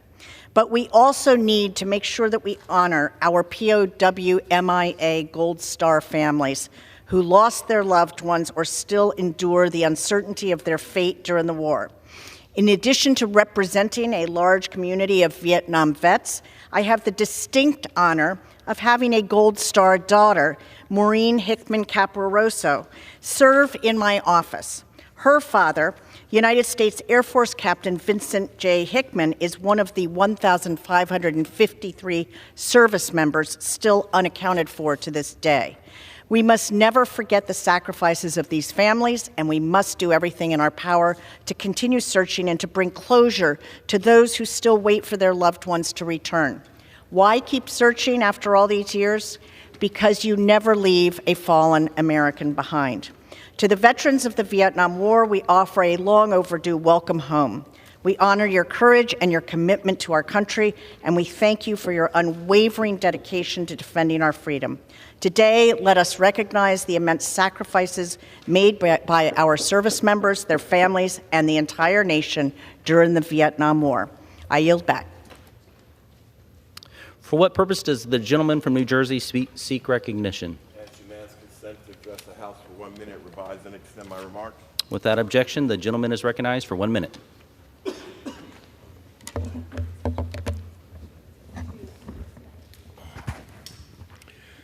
Mr. Speaker, I rise today to celebrate the 100th anniversary of the Benevolent Protective Order of Reindeer.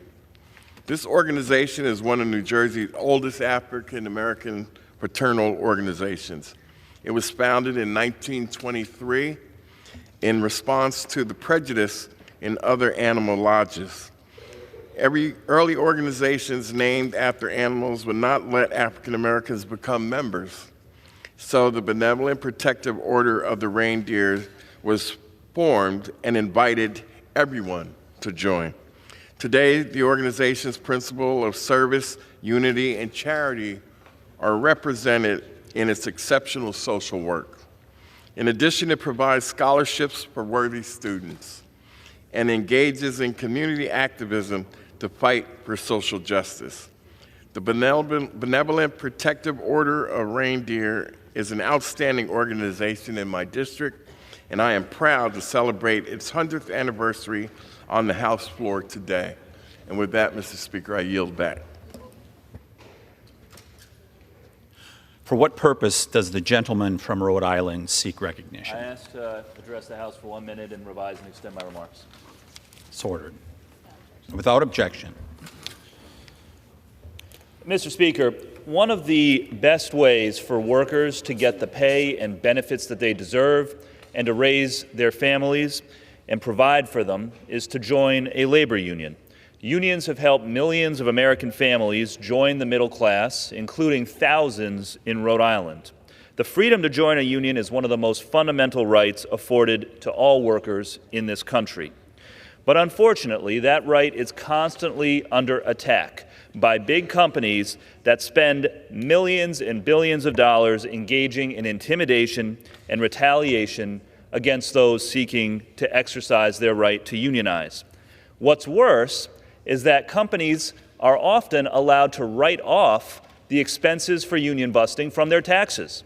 You heard that right. All of us, the taxpayers of America, are paying for companies to intimidate workers out of joining unions. This has to stop. That is why I am a proud co-sponsor of the No Tax Breaks for Union Busting Act, led by Representative Norcross, because enough is enough. We need to make it easier in this country for workers to join a union if they choose to do so, and we certainly should not be giving tax breaks to companies to intimidate workers out of exercising that right. And with that, I yield back.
Resolution 260 and Rule 18, the Chair declares the House in the Committee of the Whole, House on the State of the Union for the further consideration of H.R. 1. Will the gentleman from Texas, Mr. Cloud, kindly take the chair?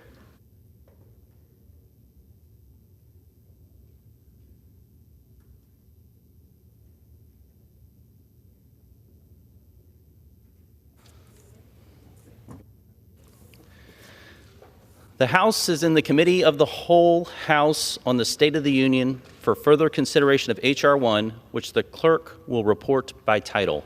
a bill to lower energy costs by increasing American energy production, exports, infrastructure, and critical minerals processing by promoting transparency, accountability, permitting, and production of American resources, and by improving water quality certification and energy products, and for other purposes. When the Committee of the Whole rose on Tuesday, March 28, 2023, 3 hours remained in general debate. Pursuant to House Resolution 260, the gentlewoman from Washington, Mrs. Rogers, and the gentleman from New Jersey, Mr. Pallone, will each control 90 minutes. The chair recognizes the gentlewoman from Washington. Thank you, Mr. Chair. I rise in support of H.R. 1, the Lower Energy Cost Act. My goal as the chair of Energy and Commerce Committee is to make sure Americans have access to affordable, reliable energy. This was a key promise in the House Republicans' commitment to America, and we are hitting the ground running to deliver on that promise, and this is just the beginning. Energy is foundational to everything. For centuries, it has driven human progress and development. It is why America has done more to lift people out of poverty and raise the standard of living than anywhere else in the world. Today, over 3.7 billion people are living in energy poverty. That's half the world. And you know what? They have a 10-year lower life expectancy, 35% fewer years of education, and many don't have electricity at all. Here in the United States of America, we are blessed with the ability and the resources to continue to raise the standard of living globally and even lift people out of poverty. Our goal today is to celebrate how our abundant energy resources have unleashed prosperity and invited people from around the globe to come to America to achieve their hopes and dreams. We've accomplished this as a leader in reducing emissions and with the highest environmental and labor standards in the world. We cannot afford to move backwards with a reckless command and control so-called climate agenda that forces people to pay more and go without reliable electricity. H.R. 1 prioritizes the American people over this radical climate agenda. On his first day in office, President Biden started a war on American energy. Predictability, gas prices skyrocketed to the highest levels in our history.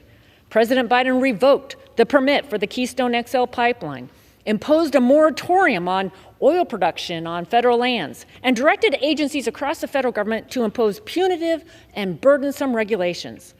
As the American people suffered, President Biden turned to OPEC and Russia to boost supplies. In the face of Russia's aggression, President Biden looked the other way and greenlit the Nord Stream 2 pipeline, emboldening Russia to attack Ukraine. The CCP now is deepening ties with Russia and consolidating its control over more than 90% of the world's critical mineral supplies. To win the future, we cannot allow our energy security to be surrendered to our adversaries. H.R. 1 sends a strong and unmistakable signal to restore American energy dominance and bolster our national security. H.R. 1 will unleash American energy, lower cost, and secure our supply chains. This package helps lift barriers to expanding our energy supplies, remove red tape for exporting and importing of LNG, and build more pipelines with our North American allies and across the states. It would repeal President Biden's burdensome natural gas tax, which will harm communities, shut down production, and raise prices across the entire economy. H.R. 1 will encourage innovation and production in critical materials here at home to cut China out of our energy supply chains and ensure America is leading the world in innovation and next-generation energy technologies.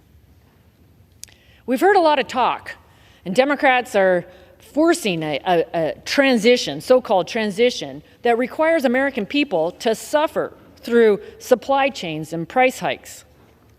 What the Republicans are offering through H.R. 1 is a commitment to energy expansion that will deliver on lower cost and reliable and affordable energy. The fact is, higher costs are making life unaffordable for hardworking people in this country, while forcing us to be dangerously reliant on Chinese supply chains that are dirtier and use slave labor.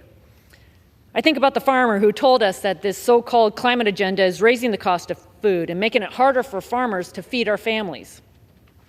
An advocate who shared with our committee that record high energy costs hurt low-income and minority families the most. And the mayor of Midland, who told us her community is thriving because of the investment in jobs the oil and gas industry brings. We must embrace and expand America's position as the #1 energy producer in the world while continuing our leadership to reduce emissions. People all over this nation are counting on us for a better quality of life. With H.R. 1, we'll boost energy production, lift regulatory burdens for the construction of more energy infrastructure, cut China out of our critical materials supply chains, and lower costs across the board. This is how we build a more secure future for Americans. I urge support of H.R. 1 and reserve. The gentlewoman from Washington reserves. The gentleman from New Jersey is recognized. Thank you, Mr. Chairman. I yield myself such time as I may consume. I rise in strong opposition to H.R. 1. The Republicans call it the Low Energy Cost Act, but in fact it does the opposite, and it puts polluters over people. So we call it the Polluters Over People Act, and that's justified because that's exactly what it does. This bill is nothing more than a grab bag of big oil giveaways and loopholes that endanger the health, safety, and security of Americans. It does absolutely nothing to lower energy costs for American families. In fact, it will actually drive up costs while doubling down on costly fossil fuels. Now, does the GOP really believe that big oil cares about Americans? During the COVID crisis in the last 3 years, we had a hearing where we brought in some of the large American oil companies, or large oil companies, I should say. And it was quite clear that they wanted to keep prices high. It was quite clear that they were benefiting from OPEC and the fact that Russia had invaded Ukraine and that oil supplies had become more limited because of that invasion of Ukraine, and that as a result, prices for oil and gasoline were going up. They didn't care. They liked it. We actually asked them at the hearing whether or not they would increase production because they have so many leases on federal lands that they don't use. And they said no. They said, well, maybe eventually we would do that, but we haven't gotten around to it yet. I don't think they still have gotten around to it. And so this notion that somehow by benefiting big oil, you know, the major American so-called oil companies, that this is going to help the American people, that's not their goal. Last year, Big Oil's profits in 2022 were $451 billion, a record high. The dividends they gave out and the stock buyouts amounted to $163 billion. They only care about the stockholders. They don't care about the price of gasoline. They want it to stay high. They don't care about whether Americans can afford gasoline. And, you know, my chair, Rogers, who you know, I really respect a lot, talked about LNG. One of the things in this bill is it removes the requirement, and I'm going to talk about other things that it does, but it removes the requirement that liquefied natural gas exports be determined to be in the public interest before being sent overseas. Well, that's going to lead to more American LNG being sent to our adversaries, including China. This helps China. This doesn't hurt China. This helps China. And we know that when there was a time a few years ago when LNG exports were limited because of, I think it was I forget what caused it. And during that period of time, the evidence shows the price for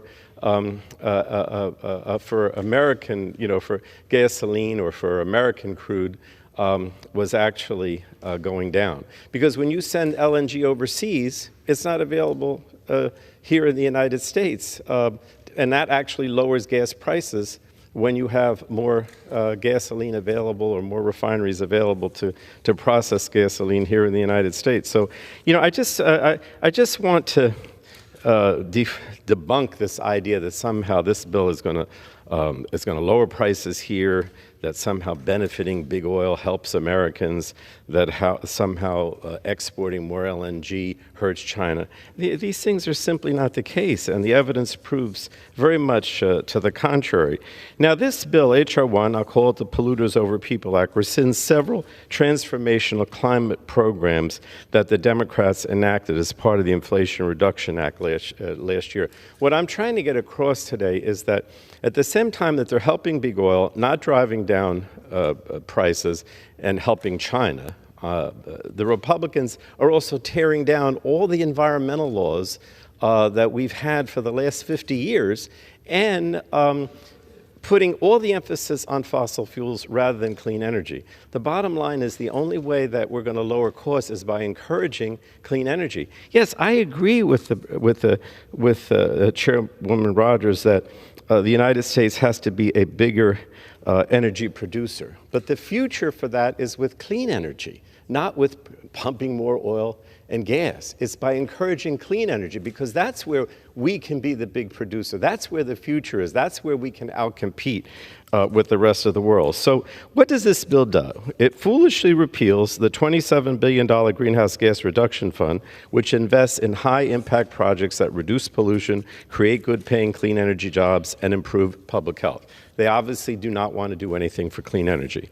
It also repeals the methane emissions reduction program, which protects the health of our communities and ensures that polluters, not taxpayers or customers, pay for wasted methane. Now, let me use that as an example, because I want everyone to understand that when we passed the Inflation Reduction Act and we were trying to cut back on greenhouse gases, which lead to global climate problems and increase global warming, we worked hard to deal with those industries here that could be affected. And the Methane Emissions Reduction Act is a perfect example of that. We worked with the independent oil producers because they said, well, if you cause the methane that's wasted now and that goes into the atmosphere and causes this increased number of greenhouse gases, if you work with us, we can accomplish capturing this methane, and then it can be recycled.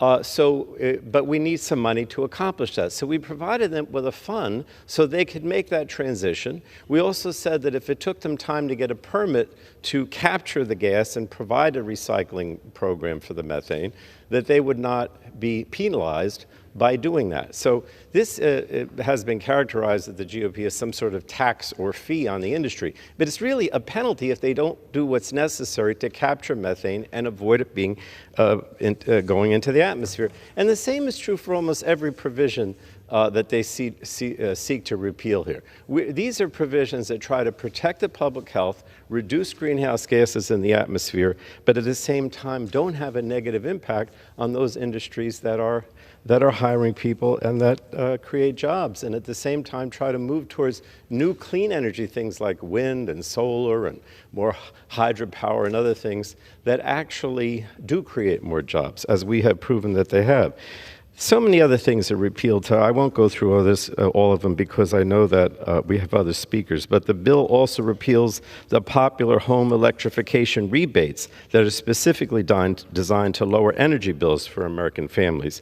And these are popular incentives that will save families money and are urgently needed to help us fight the climate crisis. So Republicans are rejecting all these things that help people save money, help reduce greenhouse gases, so they can double down on the old pro-polluter policies that they've had for years. This bill also does nothing to meaningfully address permitting reform. Its vision of permitting consists of letting polluters do whatever they want, and instead the bill becomes a sweetheart deal. So the bill, for example, doesn't include any changes to transmission policy necessary to ensure that clean energy can reach all corners of the country. Let me also give you a couple other examples. The biggest thing that they do to basically endanger all our environmental protections is they exempt so-called critical energy resources from the Clean Air Act and hazardous waste permitting requirements. So they say if we label a refinery, if we label a a utility as a critical energy resource, then they don't have to follow the Clean Air Act, they don't have to follow the Clean Water Act, they don't have to follow the Hazardous Waste Act. It's a roundabout way of saying that we're just going to let all these industries do whatever they want, even though it undercuts public health protections. They do the same thing with toxic chemicals. We had a major toxic chemical bill to try to cut back on toxic chemicals that needlessly expose families and children to health risks. And they basically get rid of that by saying, oh, those facilities that are critical energy facilities don't have to worry about releasing toxic chemicals. I want to end by saying this. Democrats understand that the transition to clean energy is important. In fact, projects already underway are valued at tens of billions of dollars and have already created more than 100,000 good-paying jobs. Our Inflation Reduction Act is also estimated to create 9 million new jobs over the coming decade and reduce energy costs by an average of $1,800 per year. So what we've done in the last few years as Democrats is to try to move towards clean energy, understanding that you still have to have fossil fuels and nuclear and other things, but understanding that the future in terms of U.S. being a major energy producer is in clean energy, not in fossil fuels. And to just wreck and put a bulldozer through all our environmental protections in order to encourage fossil fuels is just a huge mistake. It is not going to lower energy costs. It is going to make it much more difficult for us to reduce greenhouse gases and all the negative impacts of climate change. There's nothing in here, in my opinion, this bill is also going to hurt us from a national security point of view because it does actually help China and help our adversaries rather than making it more difficult for them to compete with us. So with that, I would urge opposition to the bill and reserve the balance of my time, Mr. Chairman. The gentlelady from Washington is recognized. Thank you, Mr. Chairman. I'm pleased to yield 3 minutes to the gentleman from Texas, a leader on the Energy and Commerce Committee, Mr. Pfluger. Thank you, Madam Chair, and thank you for your leadership. Mr. Speaker, I rise today to support H.R. 1, the most important bill and the priority for this Congress. When I came to Congress, I made it my mission to spread the word about the Permian Basin, the heartbeat of American energy, the largest secure supply of oil and gas. I'm incredibly proud to represent the men and women of the Permian Basin who have revolutionized the way we produce energy in order to provide us with an incredible national security and economic asset. Unfortunately, President Biden has demonized the very people that I represent. He has demonized the people of West Virginia and Pennsylvania. From his policies like killing the Keystone XL pipeline and shutting down drilling permitting, but however, begging foreign dictators to produce more oil, his rhetoric, literally promising to end fossil fuels, he has used every tool in the toolkit to build a bureaucracy that is completely obsessed and opposed to killing American energy. His policies have driven energy costs and inflation through the roof. You're going to hear a lot of information, and I'd like to speak directly to the American public today. You're going to hear a lot of misinformation about the Inflation Reduction Act, which did nothing to curb inflation. Energy policies by this administration have increased the cost for American families. Americans are being forced to pay 40% more on gasoline since the president took office, 20 to 30% more on their electricity bills. And it's all in the name of a climate crusade, which can't even come close to what the Permian Basin and other producing areas in this country have done to reduce harmful emissions and provide affordable and clean, reliable energy. You know, in fact, I spoke to the president of IPAA yesterday. What we just heard was that the independent producers of America support Democrat policies. That couldn't be further from the truth. I asked them that. They said no. Industry was not consulted. Over the past 10 years, we've brought down methane emissions by almost 15%. No government mandate could come close to that. And we're only beginning to tap into the incredible asset that is liquefied natural gas. Not only is it good for our economy, but it's good for the environment. We heard this when we took this committee, the Energy and Commerce Committee, on the road, and we talked to Mayor Blong in Midland, Texas. We heard this from the producers. And likely today, we're going to continue to hear about big oil, the big oil boogeyman that doesn't actually exist. The truth is, And I'd like to face my Democrat friends, colleagues on the other side of the aisle, and tell you what the IPAA told us and what they continue to tell us. 90% of our energy is produced by small, independent producers, companies that have 10, 20, 30 employees. Big oil, you're talking to the people of West Virginia when you say that.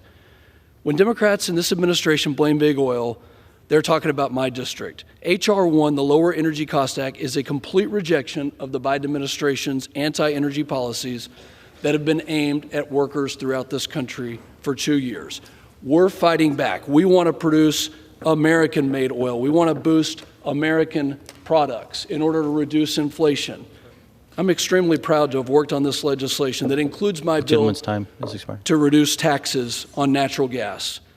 This is just the beginning, and House Republicans are going to follow through on our commitment to the American public, on our commitment to American families. I yield the gentleman 30 more seconds. The gentleman's recognized for 30 seconds. Passing H.R. 1 is just the beginning. The American public put their trust in Republicans under Speaker McCarthy and Chair McMorris Rodgers to lower cost. And that's exactly what we're going to do by boosting American production instead of siding with Russia, Iran, and China. I urge my colleagues to stand with America to pass H.R. 1. With that, I yield back. The gentlelady from Washington reserves. The gentleman from New Jersey is recognized. Mr. Chairman, I yield 3 minutes now to the gentleman from New York, Mr. Tonko, who chairs our environment. The gentleman. Who's the ranking member of our environment subcommittee. The gentleman is recognized. Thank you, Mr. Speaker. I rise in deep opposition to H.R. 1, or as we've heard, the Polluters Over People Act. When House Democrats had an opportunity to bring an H.R. 1 to the floor, it was to protect Americans' sacred right to vote and curb the influence of dark money in politics. Compare that to this H.R. 1, which is nothing short of a bonanza for corporate polluters. It creates loopholes in our nation's most important environmental laws, laws that exist to ensure Americans have clean air, that they have clean water, and do not need to live in fear of industrial accidents in their backyards. And it does this so that the richest oil and gas companies in the world can indeed continue to achieve a record-breaking bit of profits at the expense of everyday Americans. We know the best way for us to avoid volatile fossil fuel price shocks is to become less reliant on fossil energy by transitioning to a strong, clean energy future, one that will also protect our air and our water and create millions of well-paying American jobs. This is exactly what the Inflation Reduction Act is doing. New clean energy projects are underway across our country, and there have been tens of billions of dollars in domestic manufacturing announcements, which will ensure that solar panels and wind turbines and batteries and EVs and the other technologies we will need will be made here in America. This bill seeks to stop that progress. It would repeal critical sections of the IRA. The Greenhouse Gas Reduction Fund will leverage private funding to make clean energy investments across the country, including in disadvantaged communities. The Methane Emissions Reduction Program is going to drive down highly potent climate pollution from the oil and gas sector, and new rebates will enable low and moderate income Americans to save significant money by upgrading their appliances. These programs will be wiped out by this bill. Mr. Speaker, I am not opposed to examining how we can improve permitting processes, but it must be done with the intention of accelerating the clean energy transition, building out our transmission infrastructure to enable our electricity system to be cleaner, more reliable, and yes, more affordable. Unfortunately, this bill is only interested in giveaways to outdated and outmoded and polluting industries, not to bringing our energy system into this 21st century. So I urge members to oppose it, and with that, I yield back.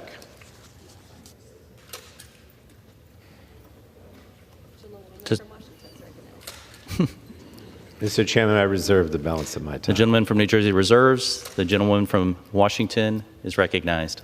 Thank you, Mr. Chairman. I'm pleased to yield 2 minutes to the gentleman from Alabama, a leader on the Energy and Commerce Committee, Mr. Palmer. Thank you, Mr. Speaker. I rise in support of the amendment I introduced in concurrence with Representative Lesko to defend America's ability to purchase and use natural gas stoves. a common household appliance found in over 1/3 of American households. Federal bureaucrats at the Department of Energy are threatening access to natural gas stoves for millions of Americans through the rulemaking process. This amendment would stop the DOE from denying Americans the freedom to cook on the range of their choosing. According to the Department of Energy's own analysis, in 2020, 38% of Americans used natural gas to cook in their homes. The Energy Information Administration says cooking with gas is 3 times cheaper than cooking with electricity. Americans should have access to the cooking appliances that they deem fit. They do not want or need the federal government to dictate what is in their kitchens. The Department of Energy's own research estimates that 50% of the gas stoves on the market today don't meet the proposed standards, which means these households would have to remove them. This is a direct attack on natural gas consumption in this country and an example of the Biden administration's desire to control every decision we make. Americans should have the freedom to choose their appliances, and the federal government intrusion is unwarranted and unwanted. Furthermore, this rule is essentially a tax on consumers who are already being squeezed by inflation. My Democratic colleagues may argue that these rules were crafted with the purpose of saving consumers money. The DOE estimates the regulation reduced energy use by 3.4%, resulting in a whopping $21.89 saved over the gas range lifetime. This would save consumers $1.45 per year over the average 15-year lifespan of a gas range. These minuscule savings indicate this regulation isn't actually about consumers' pocketbooks. It's about federal control at the behest of the radical green policy groups. People should be free to choose their cooking appliances based on what they need rather than what the government requires. If a consumer wants a gas stove that cooks faster, they should be free to choose it. If a consumer wants a gas stove that cooks slowly but more efficiently, they should be free to choose that. No one should have their choices. It's expired. Yield additional 20 seconds. Please yield the gentleman additional 15 seconds. The gentleman's recognized. No one should have their choices limited by the federal bureaucrats. In fact, these bureaucrats should not have the ability to implement rules like this at all without congressional approval. Mr. Speaker, this amendment shows a clear difference between the vision of the House Republicans and the Biden administration and the House Democrats. I encourage all my colleagues to support consumers and their freedom to choose what they prefer in their kitchens by supporting this amendment. Thank you, Mr. Speaker. I yield back. I reserve. The gentlewoman reserves. The gentleman from New Jersey is recognized. Thank you, Mr. Chairman. I yield 3 minutes now to the gentleman from Colorado, who's the ranking member of the Energy Subcommittee, Ms. DeGette. The gentlelady is recognized. Thank you, Mr. Speaker. I rise today in strong opposition to H.R. 1. This bill puts the needs of the oil industry over the health and well-being of the American people. Instead of protecting the communities we're here to represent, the bill will cause real harm to people's health and further degrade our environment. Now, while my colleagues on the other side of the aisle claim the bill will help lower Americans' energy costs and make us energy independent, in fact, the bill just does the opposite. And here's why. By opening LNG exports and doubling down on fossil fuels, this legislation will further increase our reliance on global oil and gas markets. It will further subject us to the volatility of the global marketplace, and frankly, it will do nothing to increase our security here at home because we simply can't drill our way towards lower energy costs. The only way to bring energy costs down here in America and to make our nation truly energy independent is to expedite the transition to more renewable forms of energy.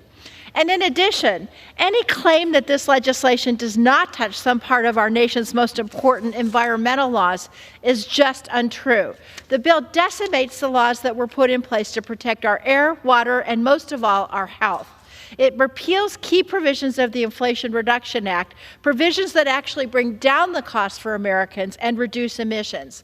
So now, instead of working with us to find real bipartisan solutions to the crises we face, the majority severely limited amendments to this bill in violation of the promises they made at the beginning. I offered some common sense amendments to the legislation that unfortunately were not made in order. One would have restricted the use of eminent domain for natural gas pipelines to ensure communities have a voice in our energy decisions. The other would have required a simple analysis to eliminate methane emissions from projects under NEPA review. But we don't have the ability to have those conversations because the majority doesn't want to hear it. So I want to say what I said in the committee markup. Mr. Speaker, once my colleagues on the other side of the aisle get this out of their system, I stand willing, ready, and able to work on a bipartisan solution that will both help increase our energy security in the United States and will make us independent from a volatile foreign oil market. And with that, I yield back. The gentleman from New Jersey reserves. Yes, I reserve. And the gentlewoman from Washington is recognized. Thank you, Mr. Chairman. I'm pleased to yield 2 minutes to the gentlelady from Arizona, leader on the Energy and Commerce Committee, Ms. Lesko. Thank you, Mrs. Rogers. Mr. Speaker, I rise today in support of H.R. 1. This bill will unleash American energy and reduce gasoline and energy prices for all Americans. Since Biden has taken office, look at this chart. Gasoline prices have gone up 51%. Utility gas prices have gone up 44%. Electricity prices have gone up for Americans 24%. H.R. 1 is here to help Americans with these outrageous cost of living increases. I am honored that my legislation to disapprove of President Biden's decision to cancel the XL Keystone Pipeline was included in this package. President Biden's decision to cancel the pipeline was a terrible decision that led to increased gasoline prices and loss of thousands and thousands of jobs. Now is the time to stand up for the American people. Now is the time to help reduce the cost of gasoline, utility gas, and electricity. Now is the time to support H.R. 1. And I yield back. I reserve. The gentlelady from Washington reserves. The gentleman from New Jersey is recognized. Thank you, Mr. Chairman. I yield 2 minutes now to a member of the Energy and Commerce Committee, the gentlewoman from Texas, Ms. Fletcher. The gentlewoman is recognized. Thank you, Mr. Speaker. By its position, H.R. 1 reflects a top priority of the House majority. And there is much that my constituents in Houston agree we should be prioritizing in this Congress when it comes to energy. Not only lowering energy costs, which is the bill's title, but strengthening our energy security, ensuring and enabling domestic energy production of all kinds, and securing our energy future. That comes from serious legislating. That comes from listening. That comes from bringing stakeholders of all kinds to the table to grapple with the competing interests here and come up with workable, durable policy. That is unfortunately not what we have in this massive bill, and not what we are seeing in this chamber in our debates on energy policy here or across the country. And that is a problem. I have warned and will continue to warn that the politicization of energy policy and energy production is one of the most dangerous things we see happening in this country right now. And I'm sorry to see that this debate is no different. We simply cannot repeat cursory talking points and epithets that do not get to the complex and urgent challenges in front of us. There are real and dire consequences for our people who produce the energy that we need and use every day, and for our environment if we cannot get it together enough to take this work seriously here. We must move from politics to policy. I can't go through all of the policy in this bill in the time that I have here, but I do agree that we must reform the permitting process and that we should continue exports of oil and natural gas, that we need an offshore leasing plan, and we should increase offshore revenue to coastal states, that we need to secure critical minerals and other ideas contained in this bill. But H.R. 1 contains so many unworkable provisions that create unrealistic deadlines, threaten our national security, repeal key environmental and public health protections and programs, including the historic work that we did just in the last Congress on the Inflation Reduction Act to reduce methane emissions, incentivize clean energy and investment, and protect communities. 15 seconds. I yield the gentlewoman another minute. 15 seconds. Another 30 seconds. The gentlewoman's recognized. The work we did in the Inflation Reduction Act was to reduce methane emissions, incentivize clean energy investment, and protect communities. And because of that, because this bill repeals that important work, I cannot vote for it. People here in Washington understand that this bill is a messaging bill that will not be taken up in the Senate. With this vote, this is my message. When it comes to energy, it's time to put aside politics and get to the policy. Thank you. I yield back. The gentleman reserves. The gentlewoman from Washington is recognized. Mr. Chair, I'm pleased to yield 3 minutes to the gentleman from Texas, a leader on the Energy and Commerce Committee, Mr. Dan Crenshaw. The gentleman is recognized. Thank you, Mr. Speaker. Look, energy is the most important element of a prosperous society. Nothing else functions without it. Reliable electricity allows us to work at night, allows us to keep our sick and injured on life support, heat our homes in freezing weather, manufacture the materials that we use to build our homes, and power the systems that allow the public to watch these remarks right here on the House floor. Energy is connected to everything. The price of energy affects the price of everything else, and the world devolves into the dark ages without it. So that might explain why Republicans think an energy bill should be labeled H.R. 1, because it's our #1 priority, as it should be. And we have to introduce this bill because, bewilderingly, energy security has been under relentless attack by radical leftists and the Biden administration. They don't believe in energy security. They don't believe in reliable, affordable energy. They seem to think that the only energy worth pursuing is so-called renewables, the so-called solar and wind. This is not sound policy or science. This has become a religion. And it's become an irrational pursuit of intermittent, weather-dependent energy sources that take up vast amounts of land, vast amounts of resources to make, vast amounts of critical minerals to be mined, and actually still don't deliver the security that the American people need. Now, I'm not against these things. It'd be fine to pursue these technologies if it didn't also come with a simultaneous attack on the sources of energy that actually work, namely oil and gas. Every good thing you have in this world is because of petroleum products. Every single thing, your shoes, your cars, your iPhones, your Netflix, your Patagonia jackets, your medical devices that save your life, your heating, your cooling, literally everything. The attack on oil and gas has been relentless, and it's been deeply, deeply foolish. It started with day one of the Biden administration on the Keystone Pipeline, then executive orders banning new leases on federal lands, then refusal to permit pipelines. And then they turn around and they attack the suppliers and producers for higher prices. It's pure gaslighting. They've drained our strategic petroleum reserve, all while prioritizing the same crazy climate policies that have caused Europe to enter an energy crisis and that are now causing developing nations to be priced out of the gas markets and turn to coal production. This gets me to quite the irony here. The administration's policies are more likely to increase global carbon emissions as a result, and for one simple reason, and I really want everyone to understand this. By refusing to push for increased natural gas exports, we are shelving the best tool for displacing coal power around the world. Coal being burned in foreign countries accounts for about 50% of global power emissions. Natural gas is an easy substitute. With half the emissions, American natural gas could easily be leveraged to increase prosperity for all and reduce emissions. This is not rocket science. It's just common sense, just math. Promoting American natural gas is better for energy security. It's better for our own affordability. It's better for reducing global emissions. And there is no logical counterargument to what I just said. There's not one. But maybe, and I believe this, I think the Biden administration actually knows this. That's why they prefer oil production in foreign countries and beg them to drill so that we can pretend we care about the climate while allowing other countries to do the dirty work for us. I'm out of time and I yield back.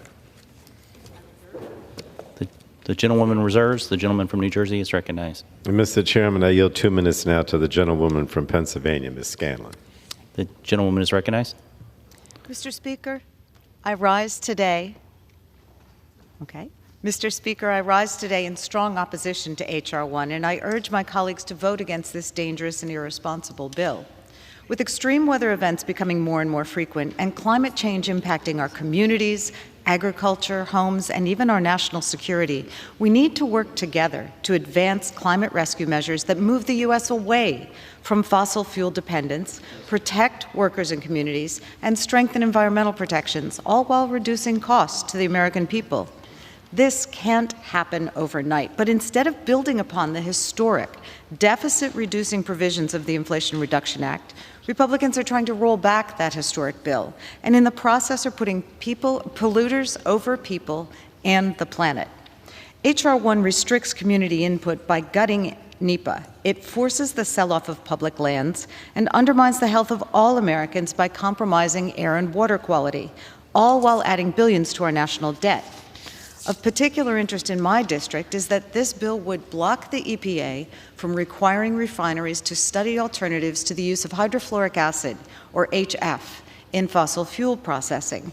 HF has the potential to form a poisonous, killing aerosol cloud which can travel for miles if it's released. There have been dozens of accidents involving HF in recent years, including a devastating 2019 explosion and fire at a refinery in my district. That explosion put U.S. steelworkers and tens of thousands of nearby residents at serious risk of death and serious harm. An inspection found that the refinery lacked adequate inspection and safety protocols to prevent a catastrophe. Essentially, it was a miracle that no one died that night. To safeguard against future accidents, I offered a common-sense amendment to this bill that would require refineries with a history of accidents or Clean Air Act violations to study alternatives to HF, but my Republican colleagues refused to allow the amendment. This refusal to consider past disasters to create necessary safety standards tells us exactly what this bill is about: empowering the fossil fuel industry at the expense of worker and community safety. Again, I urge my colleagues to vote against this reckless bill, and with that, I yield back. The gentleman from New Jersey reserves. The gentlewoman from Washington. Madam Chairman, I am pleased to yield 4 minutes to the gentleman from South Carolina, Chairman of the Energy Subcommittee, Mr. Duncan. The gentleman is recognized for 4 minutes. I thank the Chairwoman for her leadership on this bill. The Lower Energy Cost Act is a product of countless hours of discussion between leadership, stakeholders, and our constituents who are tired of higher costs for less reliable energy. The United States has an incredible energy potential. We have vast resources of oil, natural gas, and other critical minerals essential for energy dominance. Only a few years ago, we were a global leader in both oil and gas production. This was achieved through American innovation, domestic energy production, and investment from the private sector in developing our critical energy infrastructure. Unfortunately, the Biden administration vowed to wage war on American energy. Starting on his very first day in office with the help of the Democrats here in Congress, the Biden administration have pursued radical rush-to-green energy policies that have made energy less secure, less reliable, and more expensive for our constituents. This has led to increased cost of energy and goods, hitting the most vulnerable the hardest. We should be about increasing the standard of living for Americans versus diminishing the standard of living that these anti-American energy policies actually do. Energy is the foundation of everything in American life. When the cost of energy goes up, everything else does as well. H.R. 1 should help America and will help America produce more, deliver more to our communities, and give us the ability to export to help our allies around the world. The American people recognize this, and they're sick of choosing between paying their energy bills and putting food on the table, which is why they gave us the majority to stop this radical energy agenda. I'm proud that my bill, Protecting American Energy Production Act, was included in this package. This provision will protect energy security and affordability by prohibiting the president from imposing a ban on hydraulic fracturing. The discovery of natural gas through the shale revolution has made the United States a leader in energy production as well as emissions reduction, has allowed America, the United States of America, not our adversaries, to set the price of energy. We are approaching the breaking point in our energy infrastructure. The so-called Rush to Green agenda has prevented the build-out of natural gas and other essential energy infrastructure, which is now reaching capacity. Many states, like my own state of South Carolina, are now at risk of approaching an energy deficit in the next few years if we don't immediately change our current regulatory framework. Fortunately, H.R. 1 addresses these concerns by requiring states to raise legitimate water quality concerns for interstate pipelines and LNG export facilities through FERC's NEPA process instead of weaponizing Section 401 of the Clean Water Act to block pipelines. This change is critical to prevent the political agenda of states abusing Section 401 to veto projects of national significance while preserving the ability of states to raise legitimate water quality concerns. New England states could finally get gas from the Marcellus Shale instead of importing natural gas from Russia, Iran, Venezuela, and a lot of our other adversaries around the globe. We have the resources here not only to meet our domestic demand, but also to be a leading exporter globally. Representative DeGette mentioned earlier about the capacity and U.S. production and how that would limit available gas for American domestic energy production. But I tell you what, the Progressive Policy Institute is far from a conservative think tank, put out an article, The Climate Case for Expanding U.S. Natural Gas Exports, and it talks about using that domestically. I'd ask you to read it. So this package also sets a framework to export our domestic resources so our allies will no longer have to rely on Vladimir Putin's energy oligarch for their energy. Democrats keep calling this the Polluter Over People Act. This couldn't be further from the truth. The reality is that the energy policies put China, Russia, OPEC Plus, and radical Green New Deal interest over the interest of the American people. The greatest beneficiaries of their policies are the CCP and Vladimir Putin. Green New Deal policies leave us totally dependent on China for critical minerals that make all of our devices work, even the green energy devices, wind and solar, need those critical minerals. We have them here. We harvest them cleaner, more environmentally friendly than anywhere in the world. So let's produce them here, and that's what H.R. 1 allows us to do. H.R. 1 puts the American people first by unleashing American energy and securing our supply chains. It will increase American energy production and restore American energy leadership in the world. Has expired. I urge my colleagues to support, and I yield back. The gentlewoman from Washington reserves. The gentleman from New Jersey is recognized.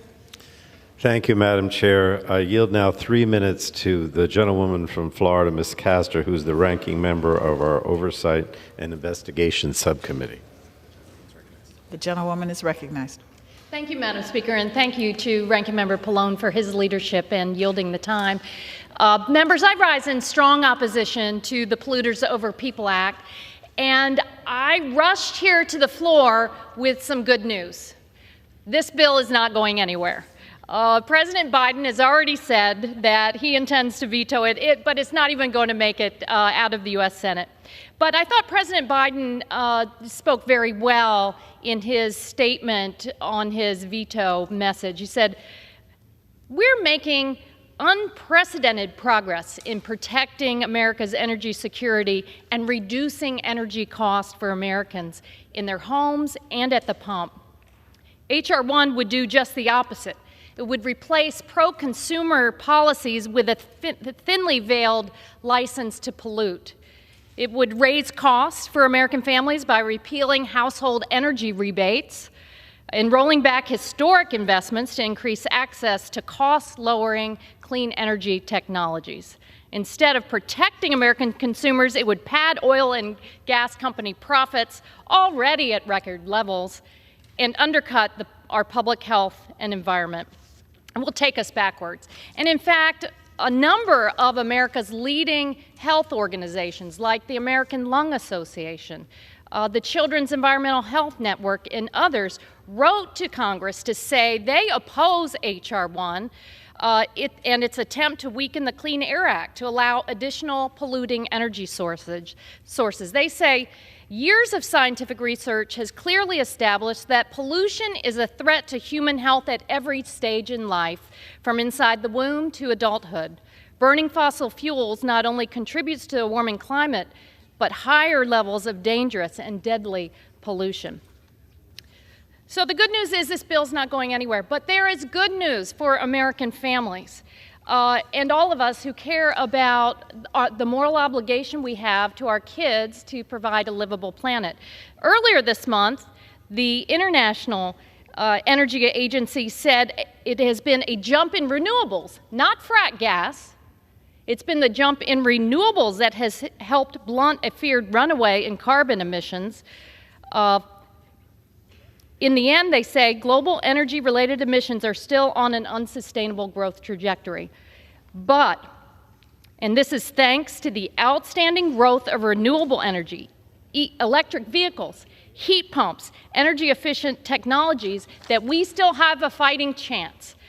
This was followed on by more good news yesterday out of the U.S. Energy Information Agency. For the first time in 2022, renewable energy in America surpassed coal burning in America, and it's now outpacing nuclear energy as well.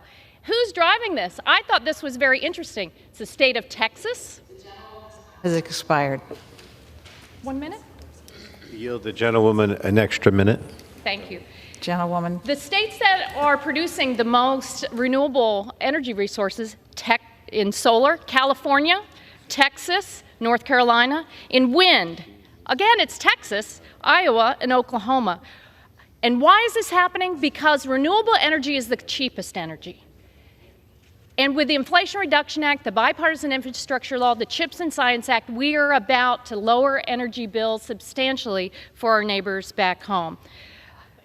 Since we've adopted the IRA, the infrastructure law, we've also seen $200 billion of private sector investment in the manufacturing sector in America in clean energy, electric vehicles, batteries, and other manufacturing processes. So there's good news here. As we debate this bill, and the Polluters Over People Act goes nowhere, and we continue to lower energy costs for our families back home, lift American workers, and provide for healthier, safer communities.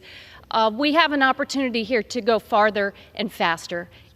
That's what's inspirational today, not the backwards policies of the past. Vote no Time on has the expired. Polluters Over People Act. The gentleman reserves. Madam Chair, I reserve. The gentlelady from Washington. Thank you, Madam Chair. I'm pleased to yield 2 minutes to the gentlelady from Iowa, Dr. Marinette Miller-Meeks. The gentlelady is recognized. Thank you, Madam Speaker, and thank you, Chair Rogers. Polluters Over Peoples Act. They would rather put people stopping traffic to prevent you from getting to work and people throwing mashed potatoes at art than they would the American people. I could not disagree with my colleagues more. Oil is a global commodity. Prices went up when the president constrained supply. How do we know that? His own actions. What did the president do? He went to Saudi Arabia, he went to Venezuela to ask them to produce more oil, and then released oil from the Strategic Petroleum Reserve so prices could go down just in time for the elections. Among the 20 bills that make up this package, I want to draw attention to a suite of bills focused on refining and processing critical minerals, as well as development of new mines for critical minerals on federal lands. The critical minerals provisions in the ENC and natural resources titles are helpful for Iowa wind, which produces 58% of electricity in the state. This allows Iowa to be a net exporter of electricity and supports 230 blade manufacturing jobs in Fort Madison. Ensuring we mine critical minerals here in the U.S. and process those minerals domestically is critical to securing our nation's global competitiveness and supporting many clean energy technologies, as well as supporting a cleaner environment from China. I also commend the significant strides we've made on NEPA reform with the package, combining measures to streamline permitting reviews for energy products and mines. Importantly, H.R. 1 places clear timelines on environmental reviews, clarifies the scope of environmental reviews, and puts sidebars on judicial reviews under NEPA. According to a recent poll from Citizens for Responsible Energy Solutions Forum, 80% of people support policies that expedite government review of infrastructure projects, which is why these issues are at the heart of H.R. 1. As fiscal conservatives, we also take pride in the fact that responsible permitting reform has the opportunity to lower emissions while also costing zero taxpayer dollars and lowering the cost of energy for consumers. I'm proud of the legislative wins in H.R. 1 to reduce energy costs. We all want a cleaner, healthier planet for our children and grandchildren, and also affordable, abundant energy. H.R. 1 is a step in the right direction, and I urge my colleagues to vote yes. I yield back. The gentleman from New Jersey is recognized. Madam Chair, I now yield 2 minutes to the gentleman from California, Mr. Carbajal. The gentleman's recognized. Madam Chair, I rise today to share my disappointment and to oppose H.R. 1. As a representative of California, I've worked to find solutions that deal with price spikes at the pump, bring down high heating bills, and deliver lower costs overall to my constituents. So you can imagine my optimism when I first saw on our agenda a bill that supposedly aims at lowering energy costs. But when I read it, I was shocked to see that the only lower thing that it does is lower standards for our nation's polluters. This bill doesn't deliver less costs to families. It only forces more giveaways of our public lands to big oil companies, the same oil companies that already have thousands of unused drilling permits. This bill doesn't decrease energy prices. It increases the number of loopholes in our public health laws. And this bill just doesn't fail to help families bring their utility bills down. It actually repeals solutions that we put in place last year to bring down heating costs, and to help folks upgrade to more efficient home energy appliances. Higher levels of pollution, higher costs for families, and let's not forget, higher budget deficits to the tune of $2.4 billion over the next decade. Is that being fiscally responsible? Madam Chair, putting polluters ahead of people is bad enough, but actually raising energy costs and our federal deficit while proclaiming to care about this is even worse. I urge my colleagues to vote no, so we can actually work together to build on the laws we've actually passed that promote clean energy, cut energy costs for families across the country, and reduce the deficit. Madam Chair, I yield back.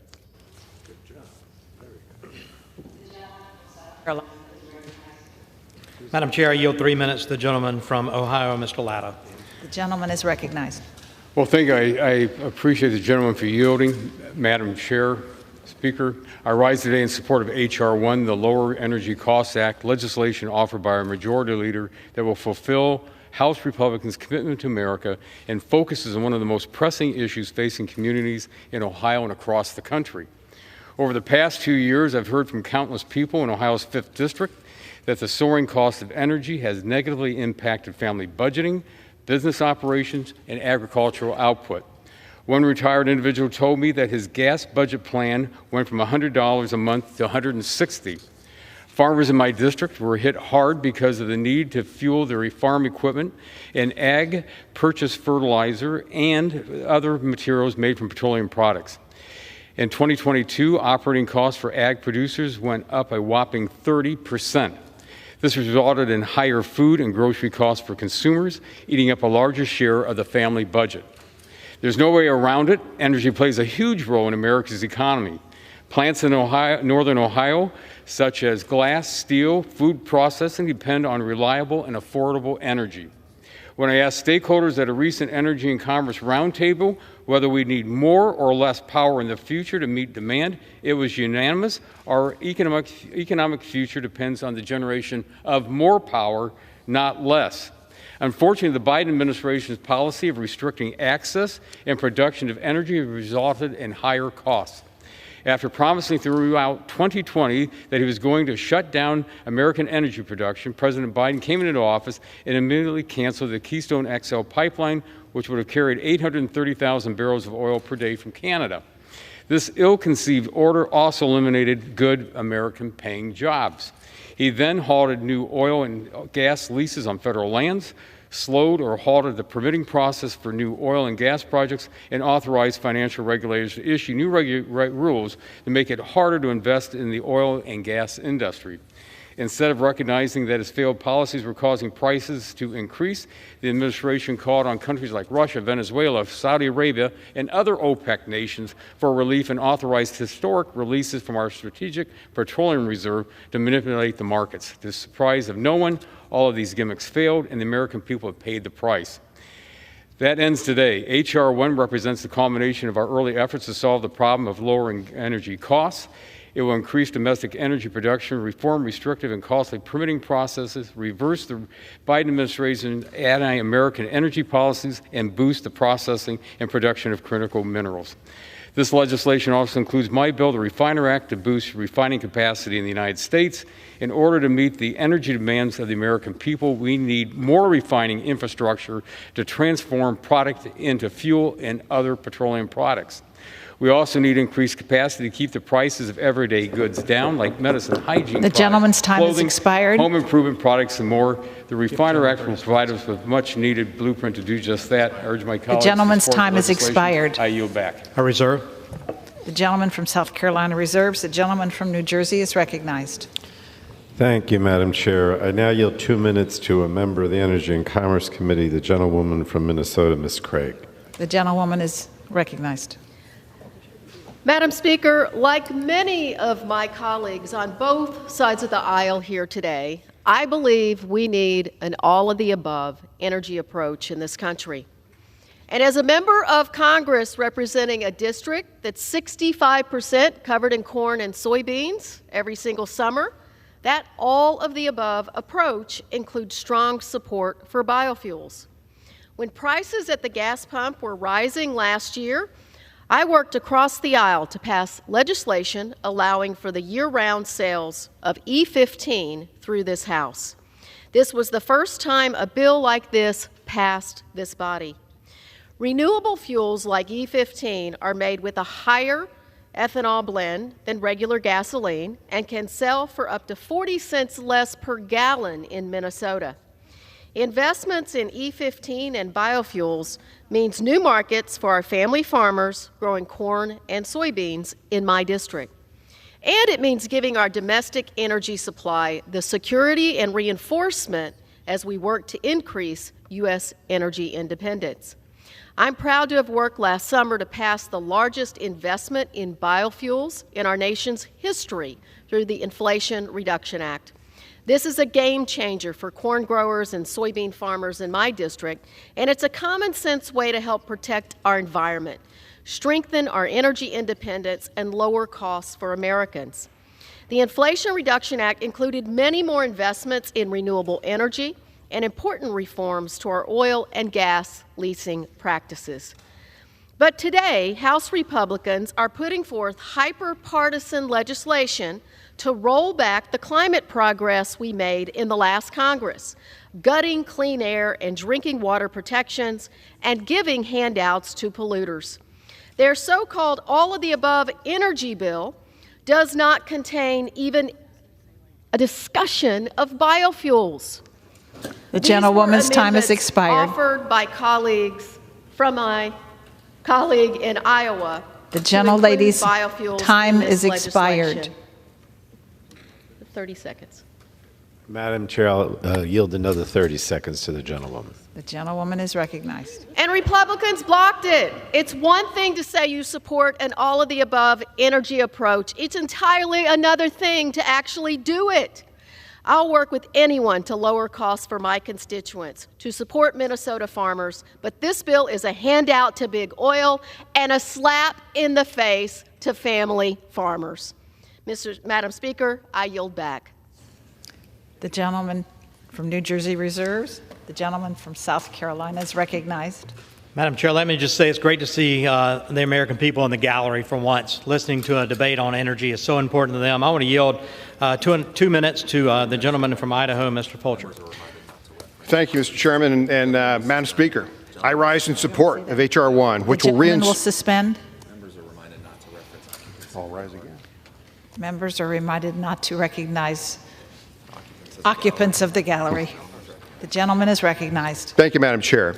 I rise in support of H.R. 1, which will reinsert America back to its proper place as the world's leader in energy and critical mineral production.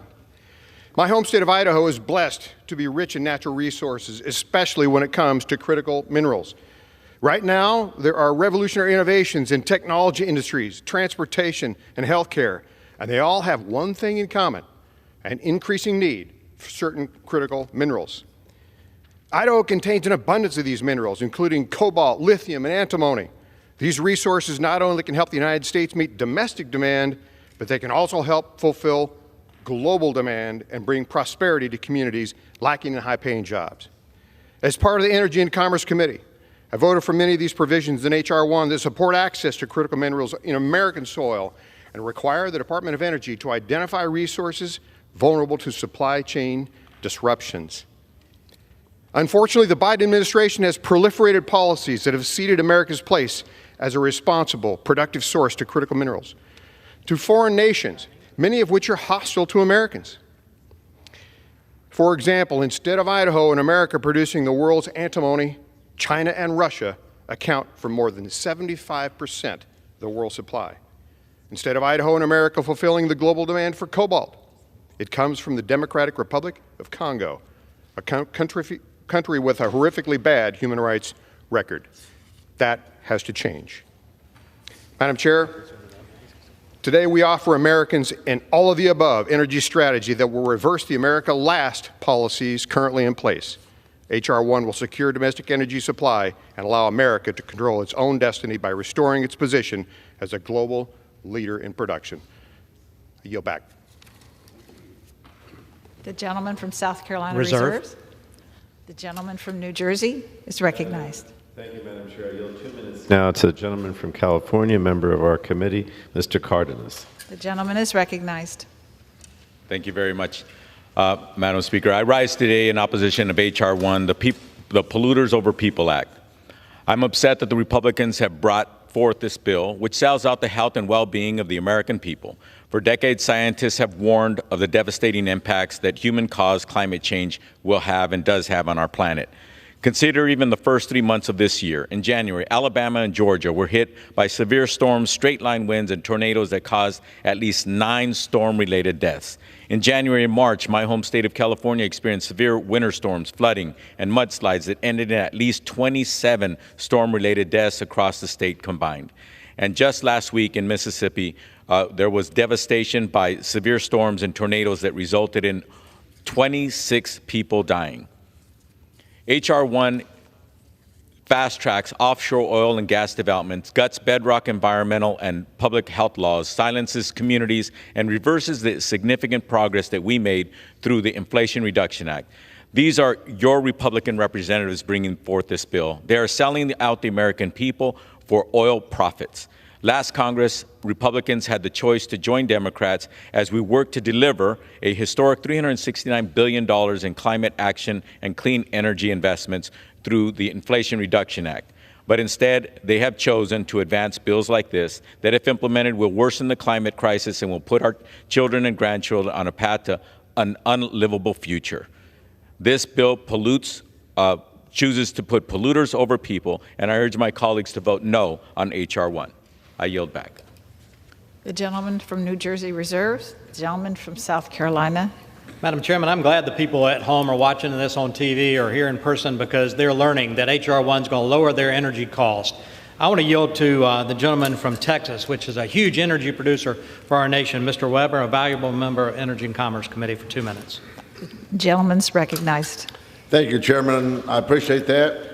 Madam Speaker, this bill is absolutely critical to our nation, critical for hardworking Americans, and not to mention critical for national security. We produce energy cleaner, more efficiently, and cheaper than any other country. We need to start acting like it. The best way to reverse the damage of Biden's energy crisis and drive down energy prices is by flipping the switch and unleashing American energy at home. We have real solutions in H.R. 1 to do just that very thing. Bills like Rep. Crenshaw's Keeping America's Refineries Act will help ensure that our nation's refineries can continue to operate and keep the lights on in our country. My energy-heavy district, as the chairman referred to, houses about 50% of Texas's daily refining output. Our district is home to America's largest petroleum refineries that process 2.6 million barrels of oil a day. This bill will ensure our refineries stay online. This bill fights back on overburdensome regulations imposed by the Biden administration that targets the use of hydrofluoric acid that goes into everything from aluminum cans to vehicle fuel cells. Our country simply cannot run without energy, and let me tell you, we can't afford to live in the greenies dystopia that the folks on the other side of the aisle dream about either. I urge all my colleagues to vote in favor of this vital piece of legislation that will unleash American energy, lower energy costs for hardworking Americans, increase production, reform the drawn-out permitting processes, streamline the energy infrastructure, and boost the production and processing of critical minerals. Our country depends on it. Madam Chair, I yield back. The gentleman from South Carolina reserves. Reserve. The gentleman from New Jersey is recognized. Thank you, Madam Chair. I yield 2 minutes now to the gentlewoman from California, Ms. Matsui, who's the ranking member of our Communications and Technology Subcommittee. 2 minutes. The gentlelady is recognized. Thank you, Madam Chair. I rise today to reaffirm my commitment and that of my Democratic colleagues to reducing energy costs for the American people. Last Congress, we delivered a historic bill, the Inflation Reduction Act, that will save Americans money and make transformative investments to fight climate change. The high energy, high efficiency electric home rebate program, in particular, gives Americans up to $14,000 to electrify their homes and improve energy efficiency. It covers up to 100% of electrification project costs for low-income households who often bear the brunt of both high energy costs and extreme weather. I know this program will save lives and money because the Sacramento Municipal Utility District, or as we call it, SMUD, is doing this in my district. Last November, I visited a constituent, a retired nurse, whose home had been fully electrified and weathered by SMUD. This includes a heat pump, water heater, induction stove, ceiling fans, energy-efficient refrigerator, and insulation. The IRA would allow SMUD to significantly expand this program, which would positively impact my constituents. H.R. 1 would repeal the home rebate program. This legislation will repeal a program that would save Americans up to $14,000. This is nothing more than a shameless giveaway to big oil when we need to be accelerating the clean energy transition. I urge my colleagues to vote no. Thank you, Madam Chairman, and I yield back. The gentleman from New Jersey reserves. The gentleman from South Carolina is recognized. Thank you, Madam Chair. I want to yield 2 minutes to the gentleman, the new member on Energy and Commerce Committee from the Sunshine State of Florida, Mr. Dunn, for 2 minutes. Thank you very much, recognized. Mr. Chair.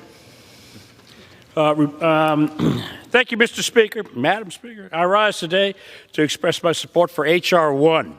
With this bill, the days of America's dependence on imported energy are beginning to come to a close. Under President Biden, gas prices have skyrocketed. Leases for oil and gas have been canceled, and electricity prices have soared. Thankfully, multiple committees have come together to provide a multilateral solution for these problems. When H.R. 1 becomes law, it will lower energy costs and unleash American energy, providing clarity for critical infrastructure investors. It will streamline energy permitting and exports and repeal the new natural gas tax imposed by the Biden administration. House Republicans are delivering on our promise to reestablish the days of American energy independence. Importantly, H.R. 1 slashes burdensome regulations that make it difficult and unappealing to build in America. Eliminating these barriers in conjunction with comprehensive permitting reform will reverse the Biden administration's radical energy policies that destroyed American dominance in the energy space and compromised our national security. Simply put, H.R. 1 will unleash American innovation and unlock American resources for future generations. I look forward to voting yea on H.R. 1, and I encourage my colleagues to do the same. I yield back. I reserve. The gentleman from South Carolina reserves. The gentleman from New Jersey is recognized. Madam Chair, I yield 2 minutes now to the gentleman from Buffalo, New York, Mr. Higgins. Gentleman is recognized. Thank the ranking member. I rise today in opposition of H.R. 1. My community of Buffalo and Niagara Falls are all too familiar with the devastating consequences of decisions that put polluters over people. Toxic waste dumped by Hooker Chemical in the 1940s contaminated the Love Canal neighborhood of Niagara Falls. President Jimmy Carter declared a federal health emergency. Congress passed the Superfund Act, with Love Canal becoming the first cleanup site. In 1968, the Buffalo River caught fire due to industrial contamination and was considered biologically dead. Atrocities like this led to the approval of the Clean Water Act in 1972 and have required hundreds of millions of dollars annually for the Great Lakes Restoration Initiative. And after residents sounded the alarm for years. In 2013, Tonawanda Coke was found guilty of deliberately releasing cancer-causing benzene into surrounding neighborhoods, a violation of the Clean Air Act. The Superfund Act, the Clean Water Act, the Clean Air Act were each put in place after historically unchecked pollution impacted the health of our waterways, communities, and families. H.R. 1 removes safety protections, lessens accountability for violators, and diminishes public input. If this bill were in place 10 years ago, Western New York neighbors would have had no recourse to address the carcinogens and toxic substances released into the air by Tonawanda Coke. We can't let polluting history repeat itself. I am voting no on H.R. 1 and encourage colleagues who care about the health and future of our communities to do the same. With that, I'll yield back. The gentleman reserves from New Jersey. The gentleman from South Carolina is recognized. Madam Chairman, I'm glad we've got so many members of Energy and Commerce coming down to show the American people how we're going to lower their energy cost. And a real leader on ENC is my friend from Michigan, Mr. Walberg. I yield him 2 minutes. The gentleman is recognized. I thank the gentleman. Madam Chair, here's the deal. In January, it's January 19th, 2021. Gas is $2.38 per gallon. We had just replenished our strategic petroleum reserve. American energy dominance provided stability across the geopolitical landscape. The following day, the war on domestic energy began with the cancellation of the Keystone XL pipeline and executive action restricting domestic production. In a matter of mere months, gas prices would reach record highs. Our emergency reserves would be tapped for political purposes, and we'd be begging adversaries to increase their production while an empowered Russia and empowered China both eye territorial expansion. This is what the radical Green New Deal looks like in implementation. My constituents have told me about the energy bills that they can't budget for, the unaffordable rate spikes in peak hours, and even stories of gas tanks being drilled into. Everything costs more when energy costs more. With H.R. 1, energy will cost less. The Lower Energy Cost Act will unleash domestic production. H.R. 1 includes permitting reforms, increased production and processing of critical minerals, and an undoing of the Biden administration's regulatory stranglehold on the energy sector. In Michigan, activists have long-eyed shutting down Line 5, an essential international pipeline sustaining 34,000 jobs across the Midwest and billions in economic activity. Language I authored included in H.R. 1 would protect these pipelines from being unilaterally shut down by an overzealous executive branch. Prosperity, opportunity, and security are on the line. I urge my colleagues to pass H.R. 1, and I yield back. Madam Chair, I reserve. The gentleman from South Carolina reserves. The gentleman from New Jersey is recognized. Madam Chair, I yield 2 minutes now to the gentlewoman from Oregon, Ms. Salinas. The gentlelady is recognized. Thank you. Thank you, Madam Chair. I rise in opposition to H.R. 1, the Polluters Over People Act. Vladimir Putin's war on Ukraine demonstrated that the clean energy transition isn't just important for our planet, it's important for our national security. It revealed the dangerous pitfalls of our over-reliance on global oil and gas markets. The solution is not to deepen our reliance on fossil fuels. It's to go all in on clean American energy. We need to ramp up solar, wind, hydrogen, and other similar projects across the country. And Oregon is poised for this type of investment and development.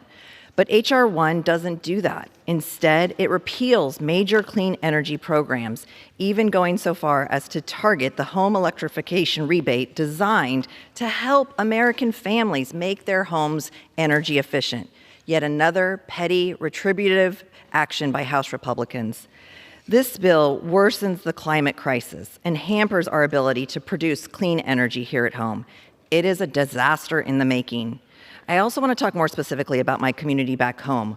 Oregon's 6th District is home to hundreds of specialty crop farmers who grow everything from blueberries to wine, wine grapes, and hazelnuts. The farming tradition in the Willamette Valley dates back centuries. It was even publicized in the 1820s as a promised land of flowing milk and honey. Today, this land faces a serious threat. Specialty crop growers in my district recognize the imminent danger the climate crisis poses to their farming tradition. Many are already feeling the impacts of our warming planet as extreme drought, heat waves, and wildfires diminish crop yields and endanger farmers' livelihoods. H.R. 1 would exacerbate the climate crisis and further threaten Oregon's future. This bill would repeal key clean energy programs in favor of unmitigated fossil fuel production, leading to more emissions and harmful climate impacts. For all these reasons and more, I urge my colleagues to vote no on this legislation, and I yield back.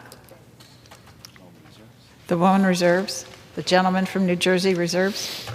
The gentleman from South Carolina is recognized.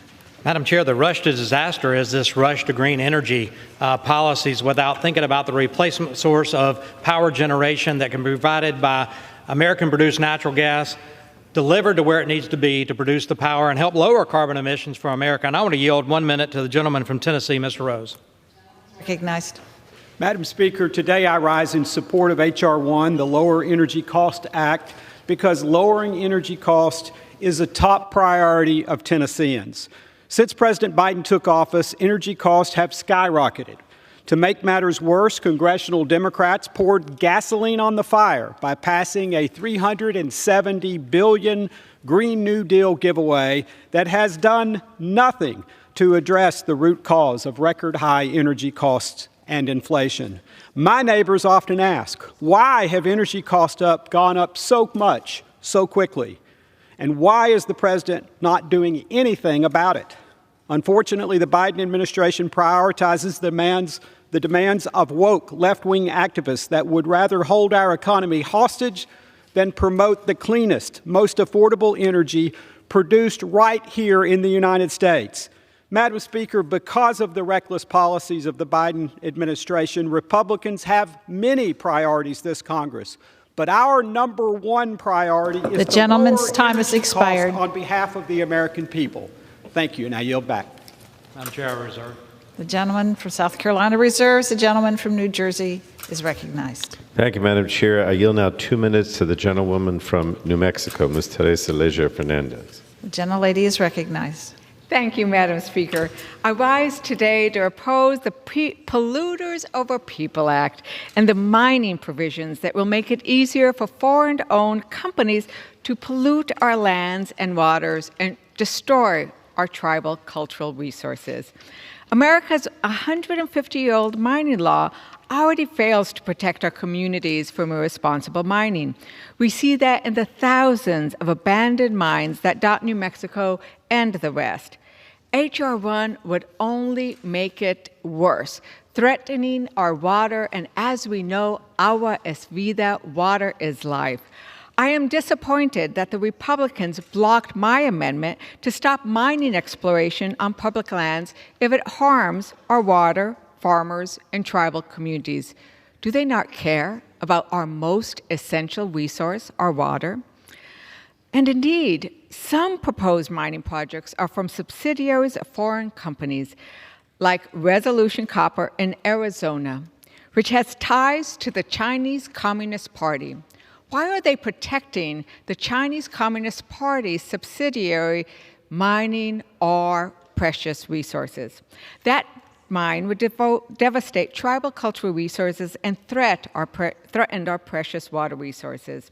So I urge my colleagues to oppose this Polluter Over People Act.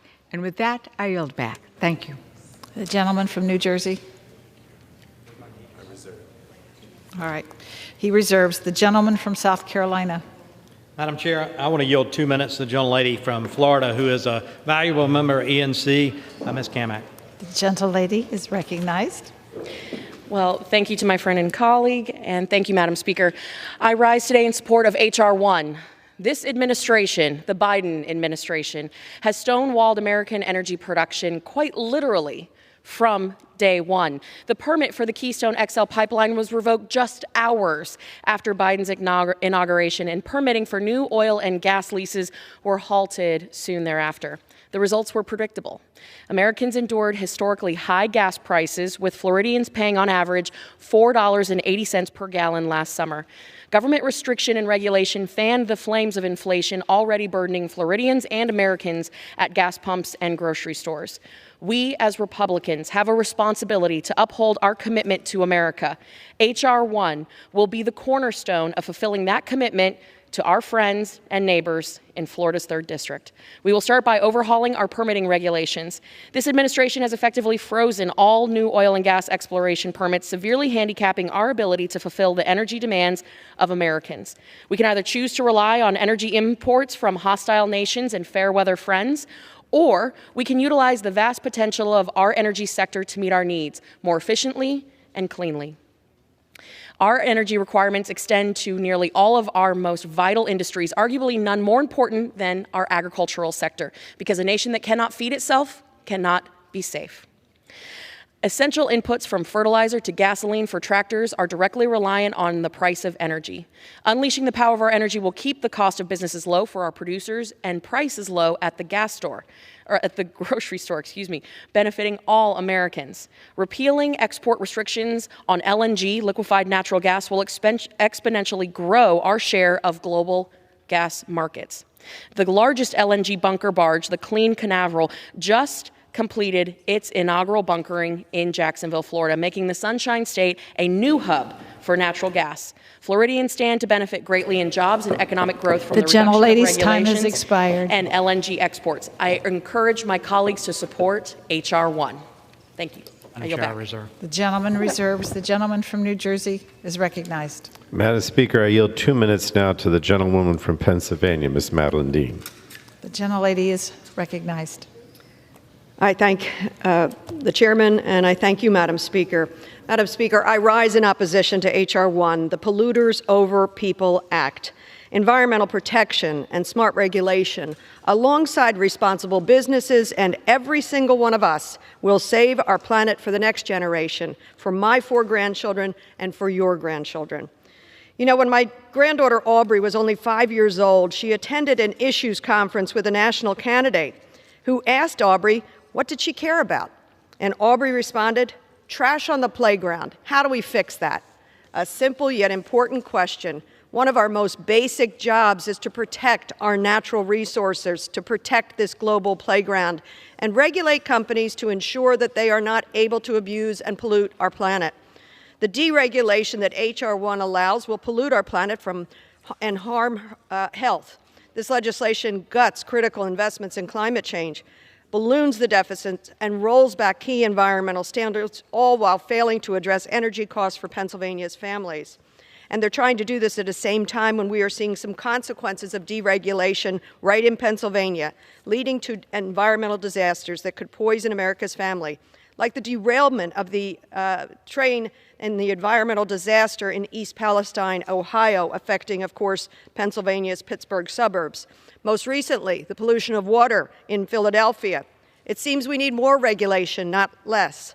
Madam Speaker, my colleagues on the other side of the aisle either forget or simply do not know that it was a Republican president, Richard Nixon, who in 1970 proposed the Environmental Protection Agency, and it began operation that same year.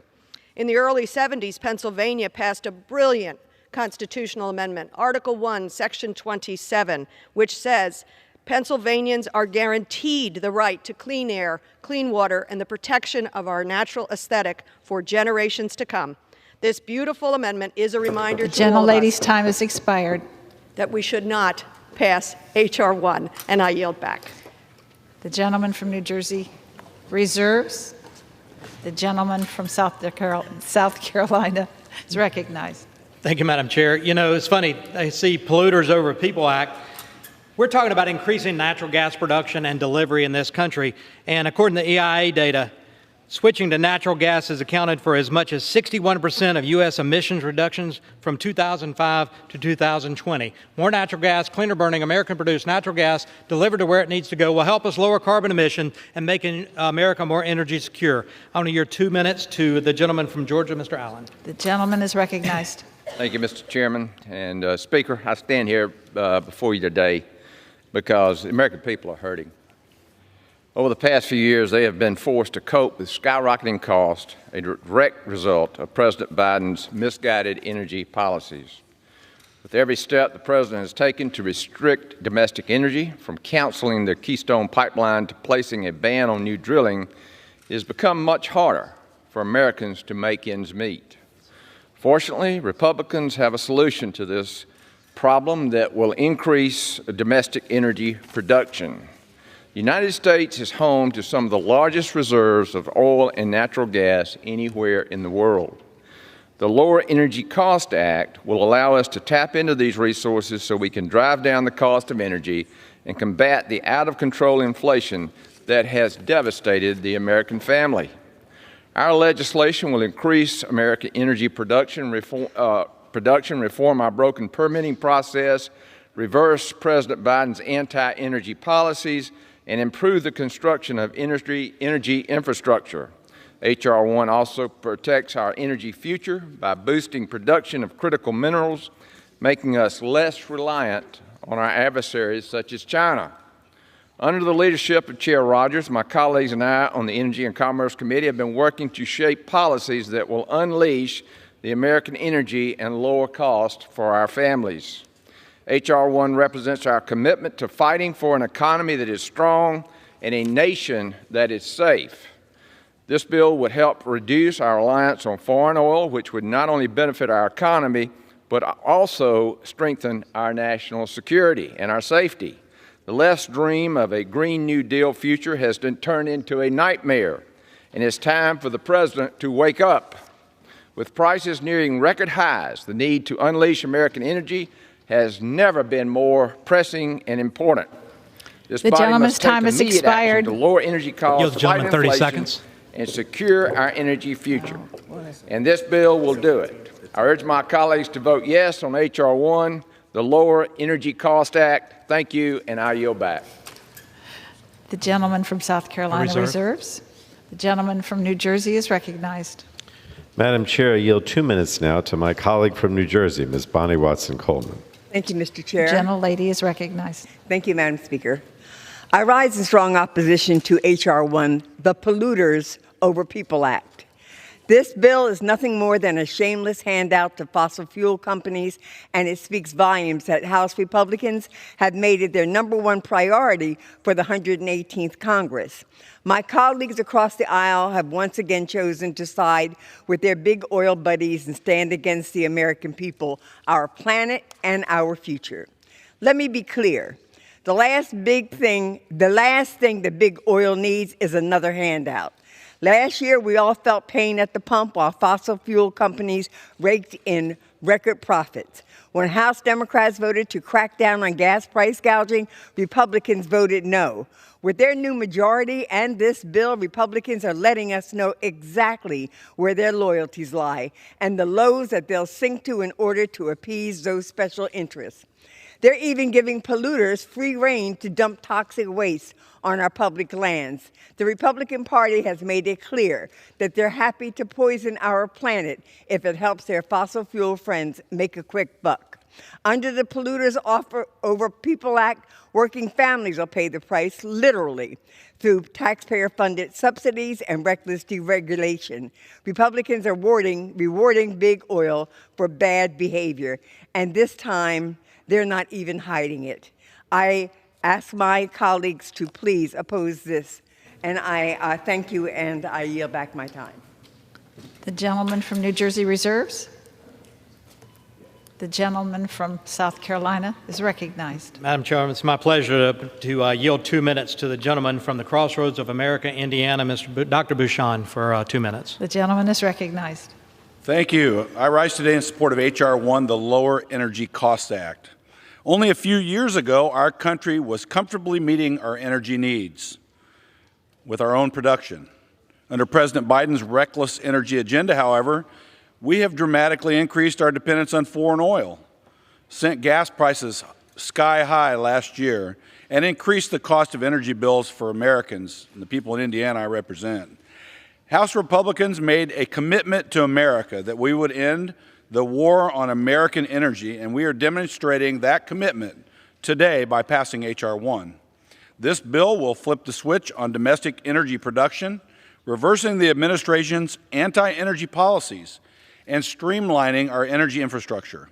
Included in this bill is my Securing America's Critical Minerals Supply Act, which would address the broad set of critical energy resources that we need to properly assess our nation's energy supply, identify critical resources for our economy, and help locate vulnerabilities in our supply chain.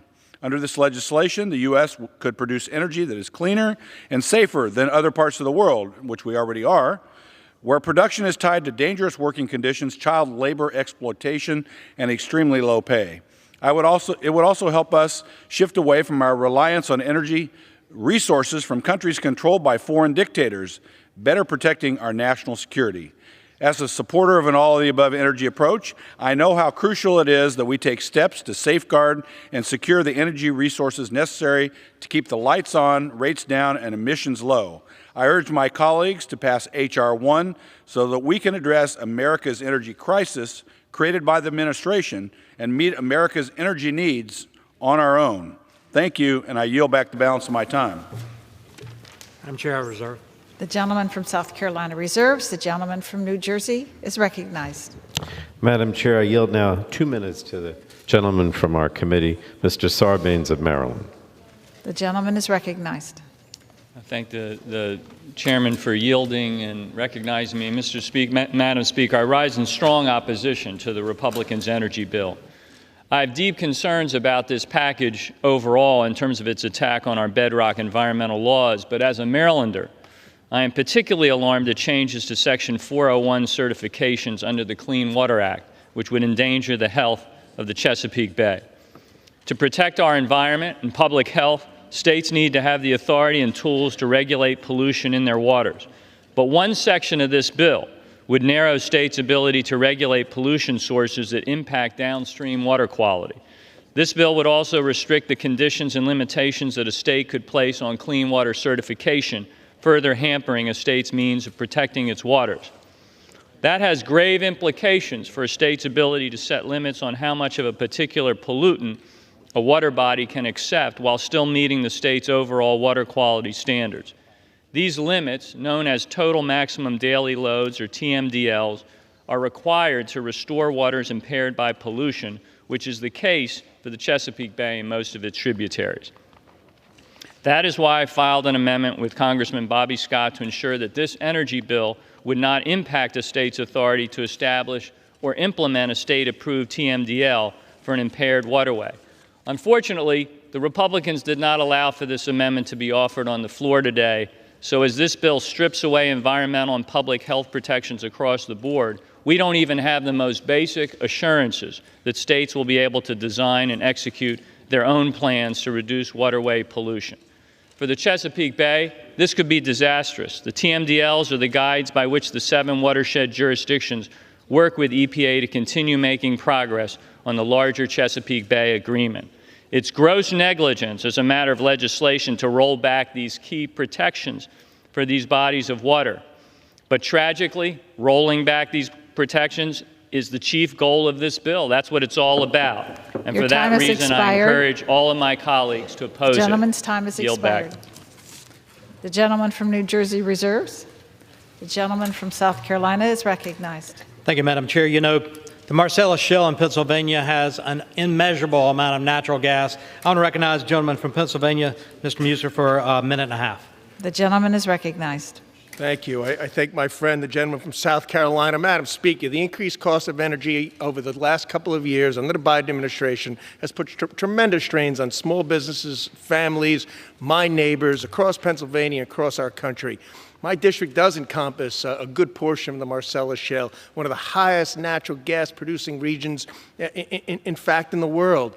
Energy is jobs. Energy is good pay. Natural gas is about education. The schools that are developing throughout my communities in order to enrich young people for the future and have them stay in Pennsylvania is so incredibly meaningful, Madam Speaker. As well, natural gas Madam Speaker, is one of the cleanest energies known to man. A tripling, it is known, of the use of natural gas will enormously reduce carbon emissions on a worldwide perspective. There is so much good about this. Natural gas is an answer to any transitional carbon-free emissions. So, Madam Speaker, as well, this administration has been doing everything it can to assault domestic energy and is truly choosing Venezuela over Pennsylvania and OPEC over Texas, and the list can go on. And this is senseless. H.R. 1 corrects a lot of this. H.R. 1 is about energy independence, which improves our national security. It is about less carbon emissions because we do create the cleanest energy in the world. The gentleman's time has expired. The H.R. 1 is about strengthening America, Madam Speaker. Thank you. I yield back. Thank you. I reserve. The gentleman from South Carolina reserves. The gentleman from New Jersey is recognized. Madam Chair, I yield 2 minutes now to the gentleman from Illinois, Mr. Eric Sorens. The gentleman is recognized. Thank you, Madam Speaker. As Congress's only meteorologist, I rise today in strong opposition to H.R. 1, House Republicans' Polluters Over People Act. This bill does nothing to lower energy costs for working families. This bill does nothing to help our farm families dealing with the effects of extreme weather. This bill does nothing to support the domestic production of biofuels in central and northwestern Illinois. In fact, instead of lowering costs for working communities across the nation, the Polluters Over People Act pads the pockets of big oil and gas, guts environmental protections, and adds $2.4 billion to the deficit. Earlier this week, I offered an amendment that would have prevented big corporations from selling natural gas overseas until we could ensure that it won't raise prices here at home. I am disappointed that Republicans put polluters over people and blocked my amendment from being considered today. At home in Illinois, sustainability is not a partisan issue. Democrats, Republicans, and independents all want our communities to be clean and prosperous. I thought this would be a bipartisan goal in Congress, but it seems that my colleagues across the aisle are willing to let the federal deficit balloon for big oil and corporate interests at the expense of our communities' futures. Not only will this decision impact our daily lives, it impacts the lives of our children, grandchildren, and their grandchildren. I stand ready to work with my colleagues on both sides of the aisle on common sense solutions that meet our nation's energy needs while lowering energy costs for working families. And American families deserve much more. Thank you, and I yield back. The gentleman from New Jersey reserve. The gentleman from South Carolina is recognized. Thank you, Madam Chair. You know, exporting U.S.-produced, cleaner-burning natural gas to places like Vietnam and China, allow them to take their coal-fired power plants offline, actually lowers carbon emissions globally. Y'all say you'll care about carbon emissions globally? Exporting clean-burning natural gas will help do that. I want to yield to the gentleman from Alabama. Roll Tide, 2.5 minutes. Mr. Palmer. Thank you, Madam Speaker. I rise in support of H.R. 1, the Lower Energy Cost Act. I'm proud of the work that we're doing here to reduce the burden of high energy costs facing Americans and to strengthen our national security. I'm also pleased that my bill to repeal the EPA's $27 billion slush fund is included in H.R. 1. It's an important step to right the numerous wrongs in the misnamed Inflation Reduction Act. I've said many times that the war in Ukraine didn't create the energy crisis, it exposed it. If we learn nothing else from the energy crisis in Europe, it's that we should never make our nation or our allies dependent on an adversarial nation to meet our energy needs. Sadly, the Biden administration's attacks on American hydrocarbon energy make us more dependent on China, who is an adversary, making this not only an economic security issue, but a national security issue as well, Mr. Speaker. Thankfully, the Lower Energy Cost Act puts us on a path to energy security, improves our economy, and strengthens our national security. Additionally, Americans have been facing record levels of inflation due to the policies of the Biden administration. Energy costs are one of the biggest drivers of inflation. Everything we use or consume has an energy cost. On day one, President Biden set the course for higher energy costs and higher inflation. When he came into office, inflation was 1.87%. Today, it's over 6.5% because of reckless spending, increases in massive regulatory costs, and higher energy costs. The misnamed Inflation Reduction Act contributed to these problems by establishing the so-called Greenhouse Reduction Fund, which is nothing more than a $27 billion slush fund for green advocacy groups. The reality is energy prices have risen so much during Joe Biden's presidency that nearly 20 million households are now behind on their household utility bills.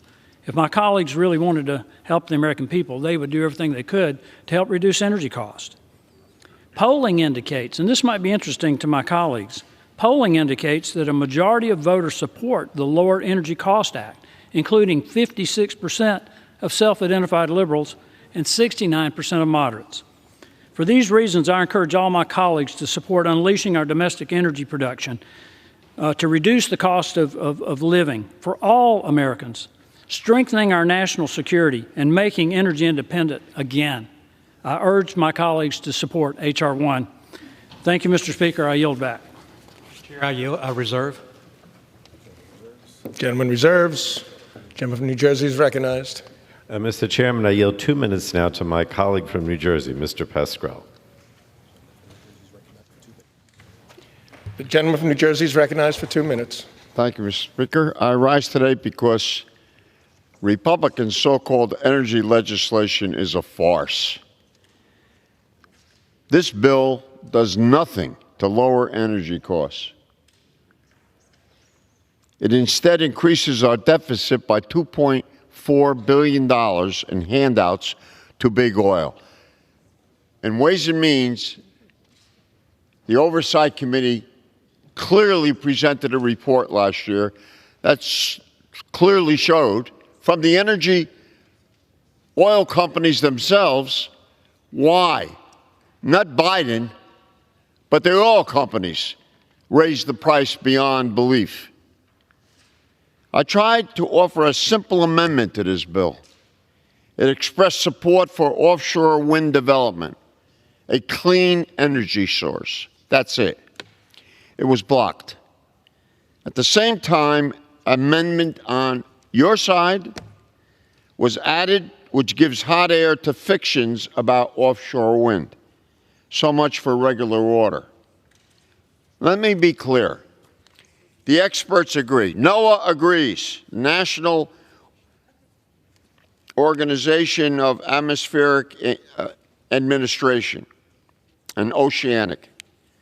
The experts agree offshore wind is not harmful to marine life. We wouldn't support it. The author of one of these amendments was once a big supporter of wind energy. Now he's leading the misinformation campaign against offshore wind. How do you like that? Republicans don't listen to experts or science. We know that. Their attacks on clean energy are rooted in pure bad faith. And wind power is clean energy. It supports good-paying union manufacturing and construction jobs. Gentleman's time has expired. Thank you, Mr. Chairman, for your time. You know, I applaud leadership for allowing this bill to actually go through the regular order. It went through 3 committees, 21 bills, hearings, markup, amendments offered, and here we are today. I want to yield 2 minutes to a gentleman who also is from Pennsylvania, huge area, Marcellus Shale, producing so much natural gas for the nation. I yield Dr. Joyce 2 minutes. I thank the gentleman for yielding. Mr. Speaker, for the past 2 years, President Biden has made it his top priority to wage war on American energy. On his first day in office, President Biden canceled the Keystone XL pipeline and sent a message for those who wish to produce energy here in the United States that they would not be welcomed during his tenure. When gas prices soared to over $5 a gallon in Pennsylvania last summer, his administration continued to tout the benefits of the Green New Deal, instead of working to lower prices for American families. Now, House Republicans are finally putting an end to Biden's failed policies. H.R. 1, the Lower Energy Costs Act, would create the permitting reform that is required in order to allow American companies to produce the oil, natural gas, and critical minerals that we so desperately need. Included in this bill is legislation that I crafted to provide critical energy resource facilities the ability to participate in the EPA's flexible air permitting program and providing them with the ability to anticipate operational changes. This isn't about cutting regulations. It's about giving certainty to American energy producers. This legislation allows us to provide flexibility that American businesses need to mine and produce critical materials safely, while at the same time spurring investments into our own communities. It was President Reagan who said, "We maintain peace through our strength." Today, that means returning to American energy dominance and ending our reliance on foreign oil. It's time to streamline the permitting process. It's time to lower energy prices. And it's time to create American jobs. I urge all of my colleagues to vote yes on H.R. 1, and I yield back the remainder of my time. Gentleman yields. Mr. Chairman, I reserve. Gentleman from South Carolina reserves. Mr. Chairman, I yield now 2 minutes to the gentlewoman from Texas, Ms. Sheila Jackson Lee. Gentlelady from Texas is recognized. I thank the distinguished gentleman. And you know what? We hoped, coming from an energy state, that we could do this bipartisan. But H.R. 1 goes off on a tangent that even union members are questioning. If you want to know what the International Brotherhood of Electrical Workers would like, they'd like us to be bipartisan and to get a framework to strengthen and to get reliable federal permitting so that we could continue to have jobs. And even those who believe in parks like I do would like a permitting process that works and protects our parks. But not, if we look at this, what we'll be doing is just giving people a blank slip and they can do whatever they want to do in America's precious parks. That's not where we want to be. I am grateful for the idea that we want to build our economy, but we cannot build our economy on environmental disasters which are happening around the nation. The 2008 coal ash spill in Tennessee, the 2014 water crisis in Flint, and the concealed 2022 radioactive spill in Minnesota, the tragedy with the tornado in Mississippi, and the train chemical spill and fire in Ohio. It is clear that we need to do something together, but this is not it. H.R. 1 will in fact impact our environment by taking away the requirements for waste produced by certain energy facilities. It will undermine the Texas Substance Control Act by short-circuiting the review and approval process for new chemicals. It will also take away allow the EPA administrator to circumvent the scientific process of approving or denying flexible permitting. That's not what our workers want us to do. In addition, we find that the federal government recognizes that this is not working. In its statement to veto, the president acknowledges that this will raise costs for American families by repealing household energy rebates. It'll roll back historic investments to increase access to low-cost energy. And instead of protecting American consumers, Gentlelady's time has expired. It would pad and increase profits by those who already have profits. What about our health? What about our children? Time has expired. H.R. 1 is not bipartisan. It needs to be a compromise working with all of us to create jobs. The gentlewoman is no longer recognized. The gentleman from South Carolina is recognized. Thank you, Mr. Chairman. I want to yield 2 minutes to a new member of the Energy and Commerce Committee, my friend from California, Mr. Overnote. The gentleman from California is recognized. Mr. Speaker, the problem of increasing energy costs is a critically important issue for my constituents.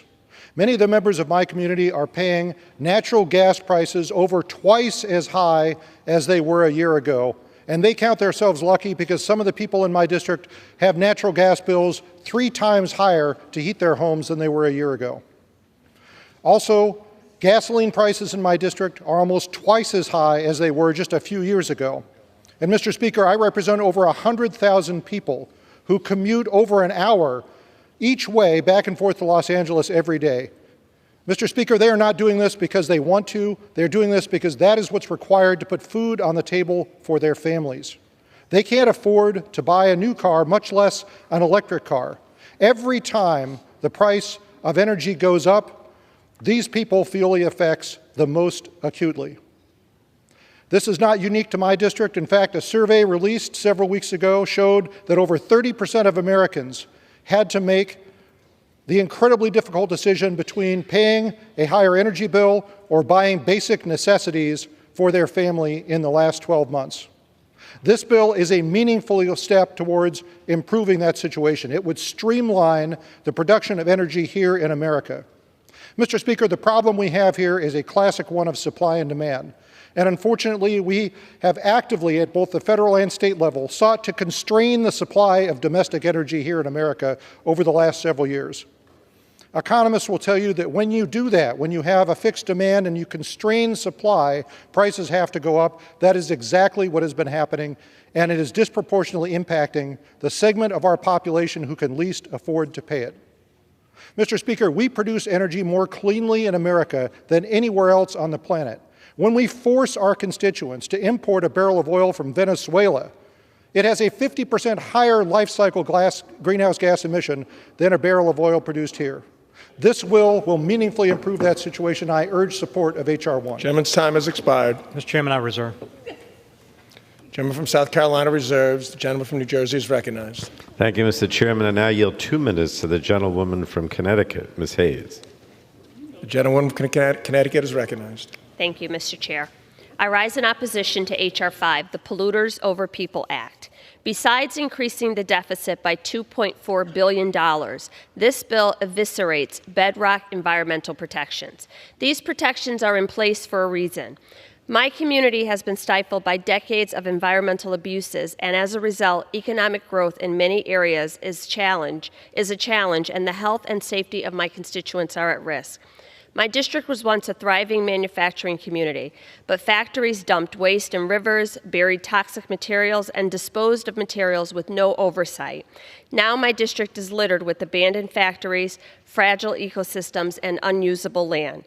Sites once used for industrial, manufacturing, or commercial uses have been abandoned or underutilized due to known or suspected contaminations of the past.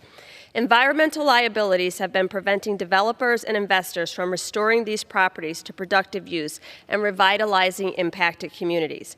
During my time in Congress, I have fought to bring back millions of dollars to my district for brownfield remediation in places like Waterbury, New Britain, and Torrington, places where asthma-related illnesses are on the rise as a direct result of environmental factors.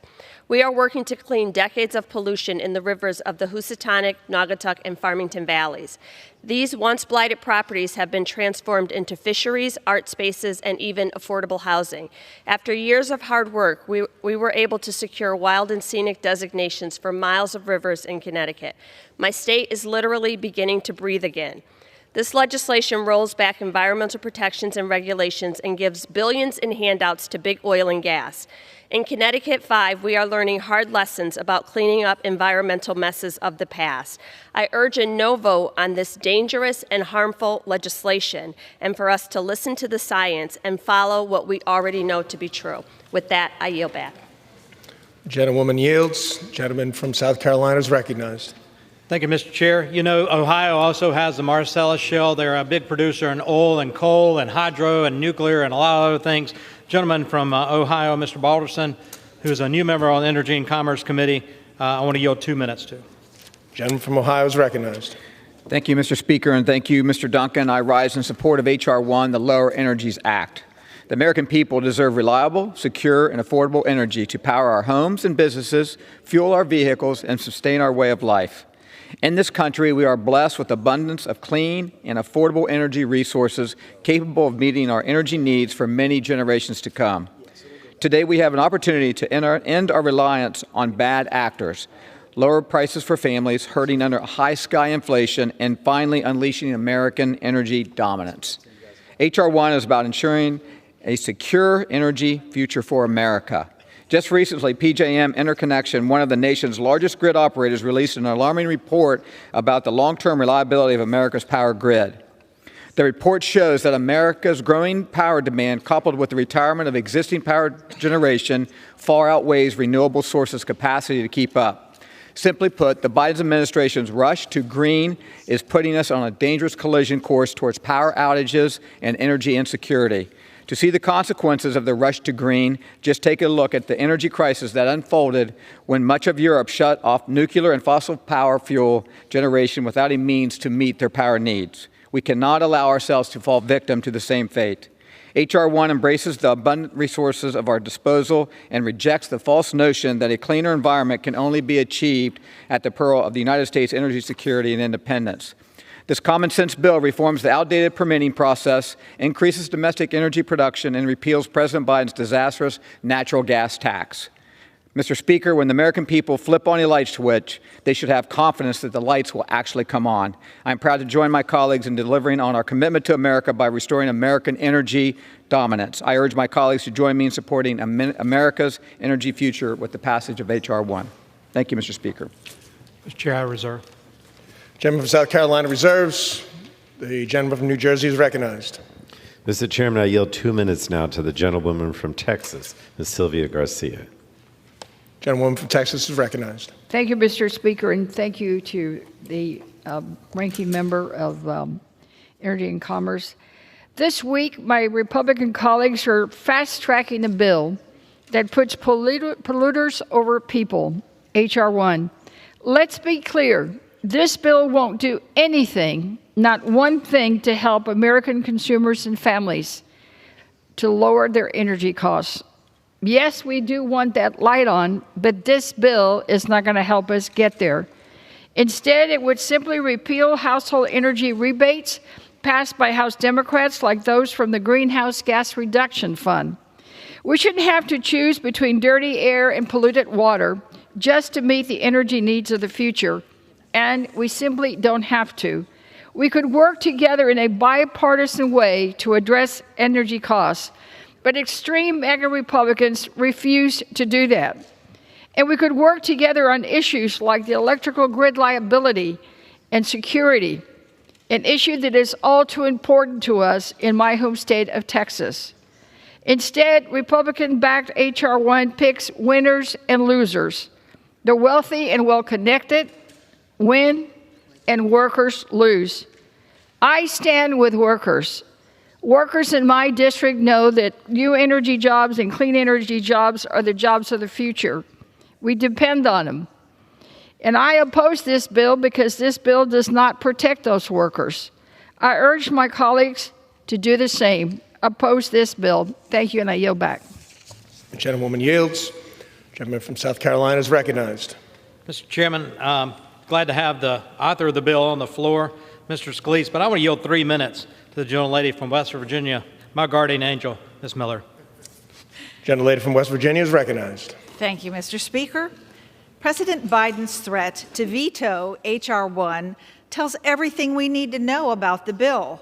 It will unleash American energy and bring down energy costs.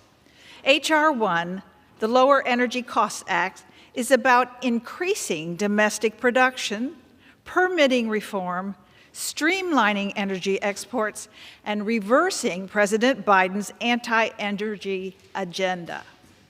In the first week of Joe Biden's presidency, he stopped American energy production by halting needed permits for the energy production and shutting down the Keystone Pipeline, also sending home 300 West Virginians who were out there working.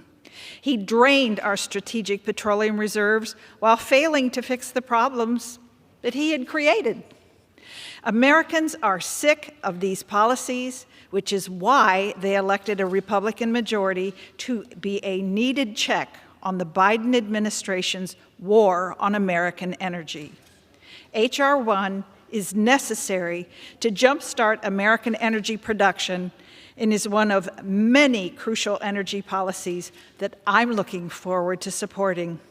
Mr. Speaker, I wish to enter into a colloquy with the Congressman from Louisiana, my good friend, the Majority Leader, Steve Scalise. I now yield to you, sir. Gentlelady yields. The gentleman is recognized.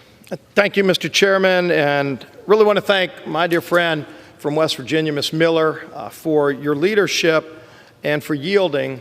And I truly appreciate your leadership on energy policy as we're seeing here today, and also for working with us on getting this Lower Energy Costs Act to the floor and hopefully passed over to the Senate shortly. You've been a champion on energy issues of all kind, but especially on the pipeline issue specific to West Virginia.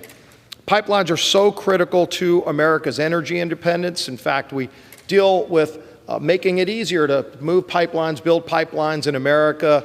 A lot of the infrastructure that we need to make this country grow is being held up right now from a lot of radical regulations on the left, outside groups that don't want American energy. They're fine with getting dirty energy from foreign countries, but they want to make it harder to get American energy. And pipelines are part of that ability for us to bring back energy production to America, provide for our own energy needs and not be dependent on other countries. Although construction on the Mountain Valley Pipeline is essentially complete, it continues to be tied up in the courts. I understand the frustration that proponents of the pipeline are experiencing, but I especially want to thank Congresswoman Miller for her leadership because she's truly been fighting to get this project done. At the end of the day, until this project's done, it's not going to be helping not just the people of West Virginia, but so many other people. I look forward to continuing to work through this issue with my friend from West Virginia and others in our conference as we continue to push for more American energy production that will lower costs for families, not just in my home state of Louisiana, my friend from West Virginia's home state, but also for people all across America. Bad energy policy hurts families everywhere, especially low-income families. It's time we get this policy right. Thank my friend from West Virginia for her leadership, and I yield back. Majority Leader yields. The gentlewoman's time is expired. 1 more minute. I yield the gentlelady from West Virginia, 30 seconds. Thank you so much. Gentlelady is recognized. And thank you, Leader Scalise, for taking the time to highlight such an important project. You have been a champion of American energy, and the Mountain Valley Pipeline is a great example of domestic energy production. I am from an energy-producing state, and I've seen and lived the effects of bad energy policy coming out of Washington, which is exactly why I came to Congress, to fight for West Virginians and my like-minded fellow Americans. Today, I am introducing the Complete American Pipelines Act, a bill to complete the Mountain Valley Pipeline and other American First projects that have been needlessly held up by left-wing radical courts. All gas from the Mountain Valley Pipeline will supply domestic energy markets. I need 10 more seconds. I yield her 15 seconds. Meaning lower energy prices across the country as supply will dramatically increase. The Mountain Valley Pipeline is crucial to American energy. Remember that American energy security is our American security. Thank you. I yield back. Gentlewoman yields. Mr. Chairman, I reserve. Gentleman from South Carolina reserves. The gentleman from New Jersey is recognized. Mr. Chairman, I yield 2 minutes now to a member of our committee, Ms. Trahan from Massachusetts. Gentleman from Massachusetts is recognized. Thank you, Ranking Member Pallone. Mr. Speaker, Republicans' Polluters Over People Act is a disaster of a bill. Not only does this legislation prioritize massive giveaways to big oil, gas corporations, and mining companies, but it sells out hardworking families who want nothing more than to breathe clean air and drink clean water. If Republicans are successful in making this legislation law, those corporate polluters will deplete our natural resources and destroy millions of acres of wildlife, and they'll do it for pennies on the dollar. New pipelines will be constructed without the input of critical federal agencies like the Environmental Protection Agency. And these massive corporations could be exempt from lawsuits when they spill toxic chemicals or contaminate our drinking water supplies. This bill has the fingerprints of big oil lobbyists all over it. But perhaps the most embarrassing part of this bill is how good of a return on investment it is for fossil fuel companies. Last year, a big oil CEO admitted during an Energy and Commerce hearing to cashing in on stock he owned in his own company at a time when people were feeling maximum pain at the pump. And as he told me, he did it at a 9% markup. But that predatory behavior clearly hasn't swayed the authors of H.R. 1. I'd imagine that because the same big oil corporations that stand to benefit most from this bill have donated millions to Republican politicians over the years. And they'll make that money back in a matter of minutes if this legislation becomes law. Mr. Speaker, Congress's job is to serve the hardworking folks that we represent, not pad the profits of oil barons who run ExxonMobil or Shell. Our constituents deserve better, and I urge my colleagues to vote no. I yield back the balance of my time. Gentlewoman yields. Gentleman from South Carolina is recognized. Mr. Chairman, I request an inquiry of how much time's left. The gentleman from South Carolina has 36 1/4 minutes. Thank you. I want to yield 2 minutes to the Gentleman gentleman from New Jersey Utah. has 36 minutes. 36 and a half. Thank you. I want to yield 2 minutes to the gentleman from Utah, the Vice Chair of Energy, Climate, and Grid Security Subcommittee, Mr. Curtis. Thank you, Mr. Duncan. Mr. Speaker, I rise in support of H.R. 1. I stand before you, like everybody in this chamber, as a grandfather and a grandfather, somebody that wants to leave this earth better than we found it. Some in the past have argued that we must sacrifice affordable energy, reliable energy, so that we can be clean. We've seen Europe go down this path. They pushed back on fracking. They pushed back on nuclear. And today they buy fracked fuel from an enemy. We've been told that we must give up affordability, give up reliability so that we can be clean. This is a false choice. And H.R. 1 is a path to affordable, reliable, and clean energy. Let's be honest. The U.S. energy sector is not the enemy. They are the answer to our energy future.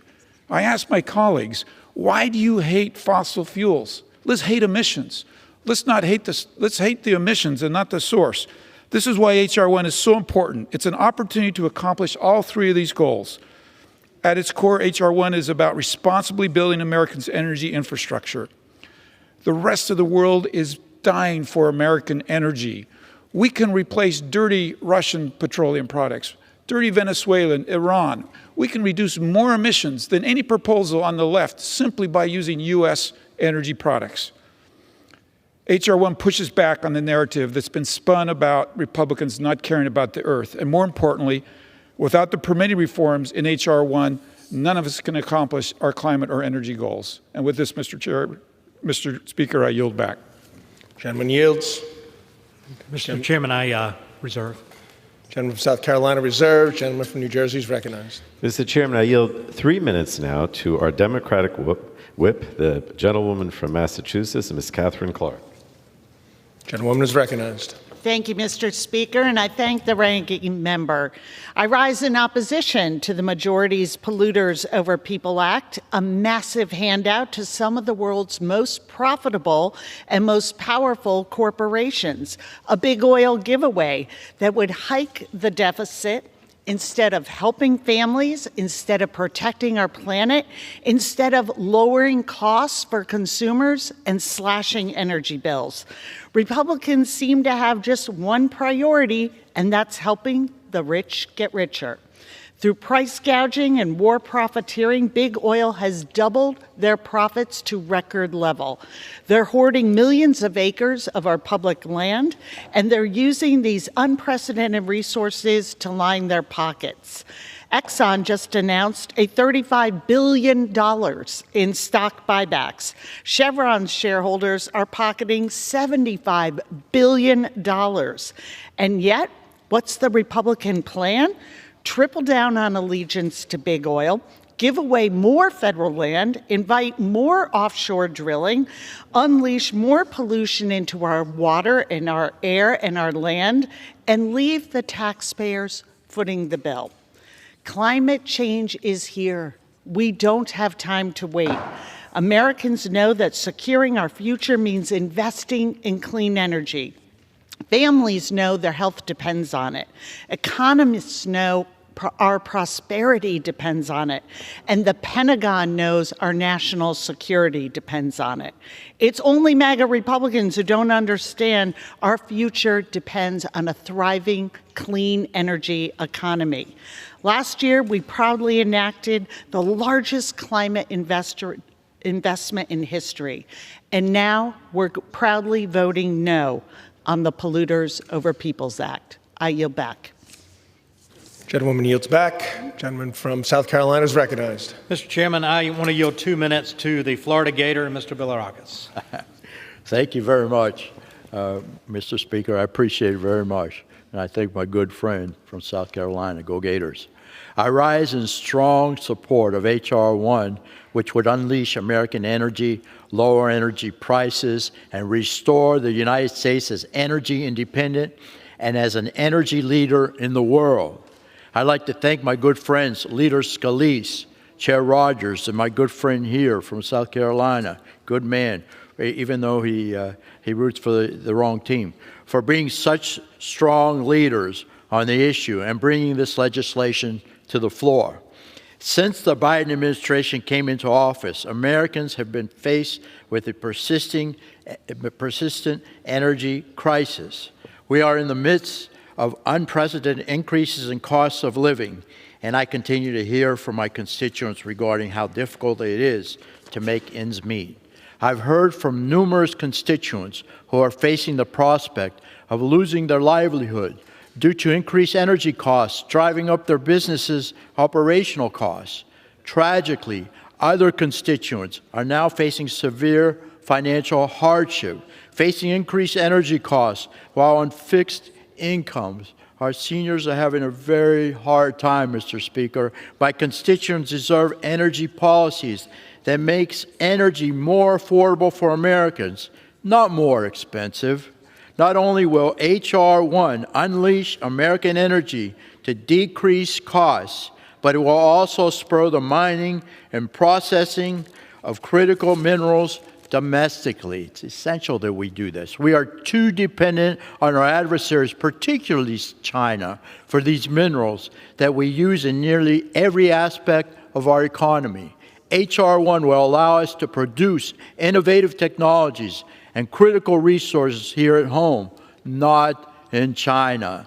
This bill will return the United States as a global energy leader and secure America's future from dependencies on our adversaries. And I thank the member here. I thank the speaker. He's a great man, and he's a leader on these issues. And I appreciate it, and it's great to Chairman's time has expired. I yield back the balance of my time. Thank you. Chairman yields. I reserve. Gentleman from South Carolina reserves. Gentleman from New Jersey is recognized. Mr. Chairman, I yield 2 minutes to a member of our Energy and Commerce Committee, Mr. Vesey of Texas.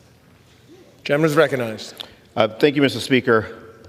I rise today to call attention to how Republicans' polluters energy package will do little of nothing to finally fix the, and I have to censor my poster here, Mr. Speaker, fix the grid once and for all. In February 2021, my home state of Texas had a catastrophic grid failure during a deadly winter storm that caused 246 deaths and left 5 million people in record cold temperatures without heat and businesses without power. And last summer, Texans had again to deal with the dangerous and unexpected generation failures that put further strain on our state's electric grid.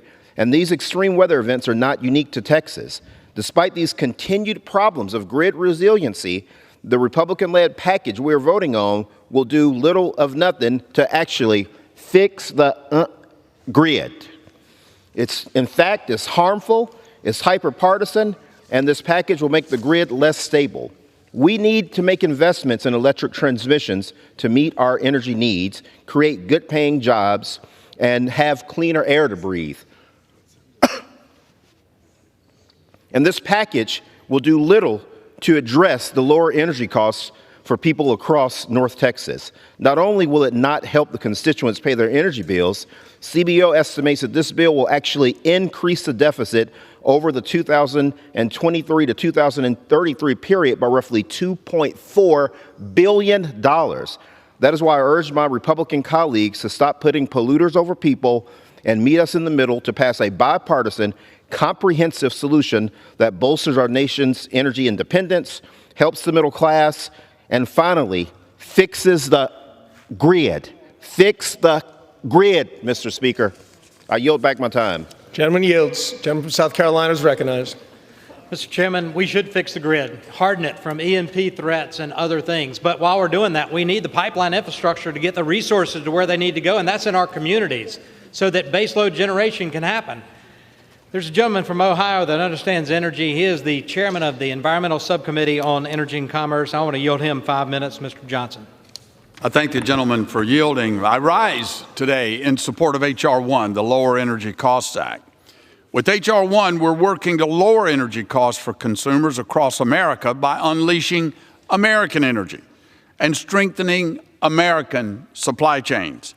H.R. 1 addresses regulatory red tape and permitting barriers to the domestic development of energy without compromising environmental protections.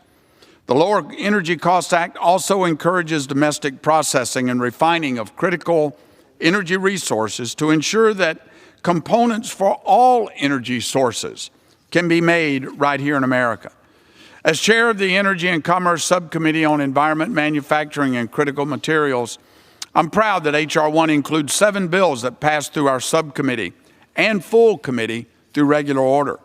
The bills encourage the domestic refining of critical energy resources, allow for flexible approaches to permitting, support national security, promote innovation that is currently stalled in EPA red tape, repeal 2 sections of the Democrats' Inflation Reduction Act, and protect American refining capacity from agency overreach. I want to thank Representatives Carter, Joyce, Pence, Curtis, Pfluger, Palmer, and Crenshaw for their work on this important legislation.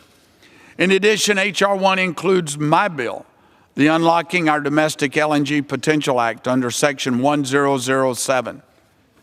The section would amend the Natural Gas Act to repeal all restrictions on the import and export of natural gas. Removing such restrictions would help facilitate timely exports of LNG and help our allies. A stronger LNG export industry also means increased domestic production of natural gas and lower domestic prices. I've heard my Democratic colleagues across the aisle criticize H.R. 1 because it does nothing, they say it does nothing for clean energy. This could not be further from the truth. H.R. 1 includes several provisions that incorporate focused flexibilities into certain environmental statutes in order to create an improved regulatory landscape for refining and processing critical minerals. And what are the industries that need critical minerals the most? Those are the wind, solar, and battery technology industries, all clean energy technologies. We do almost no critical mineral refining and processing in the United States. That must change, or we risk becoming dangerously dependent on China for our energy and transportation systems. The International Energy Agency estimates that the demand for critical minerals will double by 2040.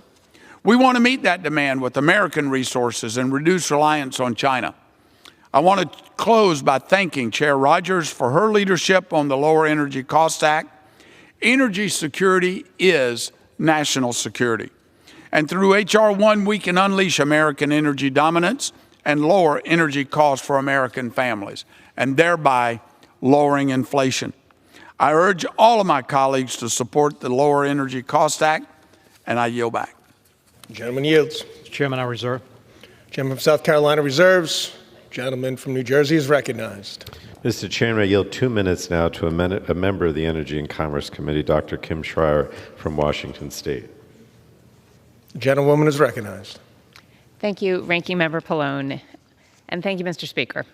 Just last year, we made the largest investment in clean energy technology and climate science ever. And the intention is to spur research and innovation in cutting-edge technologies and then accelerate the development and construction of a modernized electric grid, solar and wind farms, modular nuclear reactions, and improved hydropower. But none of that funding will actually affect climate change if we can't streamline the permitting process. Frankly, it's pretty exciting to me to think about permitting reform as an area where Democrats and Republicans could work together. But let's be clear that speeding up the permitting process does not mean throwing all environmental protections out the window. And that is essentially what today's bill, H.R. 1, their top priority, does today. It doesn't streamline permitting. It undermines environmental protections and is a huge handout to fossil fuel companies, in some cases allowing them to avoid environmental regulations altogether. and it pushes our energy system in the wrong direction. Look, there's urgency to shift to energy sources that don't emit greenhouse gases. Some of the glaciers on Mount Rainier in my district have already disappeared. And that is why we do need to improve the permitting process. But the bill we're discussing today decimates that process, putting natural resources at risk and fast-tracking more drilling for oil and gas and mining for minerals on our public lands. By the way, there's already 9,000 permits out there for oil and gas extraction that aren't even being used. And oil and gas companies are making record-shattering profits right now, quarter over quarter. They don't need another gift from Congress. It is time to prioritize clean energy projects, and it's those permits that require the most expediency. This bill isn't permitting reform, and it won't cut costs for American families. When they're ready, I look forward to working with my colleagues on real, serious, pragmatic permitting reform that will allow for the quickest possible transition to cleaner sources. We owe it to generations we will never know. Thank you. I yield back. Gentlewoman's time has expired. Gentleman from Ohio is recognized. Mr. Chair, I yield proudly 1 minute to my friend and colleague from Ohio, Mr. Miller. Gentleman is recognized. Thank you, Mr. Johnson. Mr. Speaker, Ohio families are paying too much for gasoline. They're paying too much for heat. They're paying too much at the grocery store, partly due to rising production costs on farms. A recent survey by ABC and the Washington Post found that roughly 40% of Americans are financially worse off today than they were just 2 years ago. They're begging for relief from soaring prices, and Republicans are answering their calls for help. That's why I'm proud to support H.R. 1, the Lower Energy Costs Act. No more relying on dictators for oil. We're going to solve this problem the American way, with American workers, with American ingenuity, and with American energy. H.R. 1 does this by fixing the broken permit process so that energy producers can do their jobs faster and cheaper. We're going to unleash American energy, which will lower costs and get our economy moving in the right direction. I urge my colleagues to think of the millions, once again, millions of Americans struggling to make ends meet. Show them you care and vote for H.R. 1. Thank you, and I yield back. Gentleman yields. I reserve. Gentleman from Ohio reserves. Gentleman from New Jersey is recognized. Thank you, Mr. Chairman. I yield 2 minutes now to the gentleman from Michigan, Mr. Tamadar. Gentleman is recognized. Thank you, Mr. Speaker. H.R. 1 is not an all-of-the-above energy bill that will help lower costs for Americans. I rise today in opposition to this bill because it would worsen the destructive effects of climate change and line the pockets of the wealthy at the expense of the most vulnerable constituents in my district. Mr. Speaker, my constituents are sick and tired of politicians in this town using their position of power to help corporations at the expense of people. Fossil fuel companies and their lobbyists want to lessen environmental regulations so that they can pump massive amounts of greenhouse gases into the atmosphere and cash in, all at the expense of the people. In Southwest Detroit, corporations continue to emit harmful and unpleasant fumes around the low-income neighborhoods in this area. This bill would help them continue to pollute and worsen environmental injustice. In my district, climate changes have increased the rate and severity of flooding. My constituents must endure property damage, water contamination, and in some cases, the loss of loved ones. Last Congress, this body made historic changes by passing the Inflation Reduction Act, reducing the pollution in our communities that is disproportionately felt by low-income and disadvantaged communities. We must not turn back. I come to Congress to fight against bills like H.R. 1 because they put my constituents directly at risk. It is absurd to lessen environmental regulations at a time when corporations choose pollution and profits over people. Please don't pass this disastrous bill. Mr. Speaker, I yield back. Gentleman yields. Gentleman from Ohio is recognized. Mr. Chair, I proudly yield 3 minutes to the gentleman from Georgia, my colleague, Mr. Carter. Gentleman is recognized. I thank the gentleman for yielding. Mr. Speaker, I rise today in full, unambiguous support of the lower energy cost, H.R. 1. The Energy and Commerce Committee recently heard from David Hickman, a farmer, who described our current economy as, quote, the most perilous time for American agriculture. He's right, and he's not alone. Every day that I'm in Georgia's 1st Congressional District, whether I'm talking to a parent, a farmer, a teacher, or a trucker, or a small business owner, I hear the same concern. Inflation is too high. Everything from diesel to food is more expensive under this president who cannot stop himself from spending your money, stealing your retirement funds, and stomping on your small business. The average household is paying $10,000 more per year as a result of Biden's policies. What's worse is that pain is the point. On day one of his presidency, President Biden declared war on American energy and at breakneck speed ended American energy independence and killed thousands of jobs. What came next? Inflation, high interest rates, small business closing their doors, and even more inflation.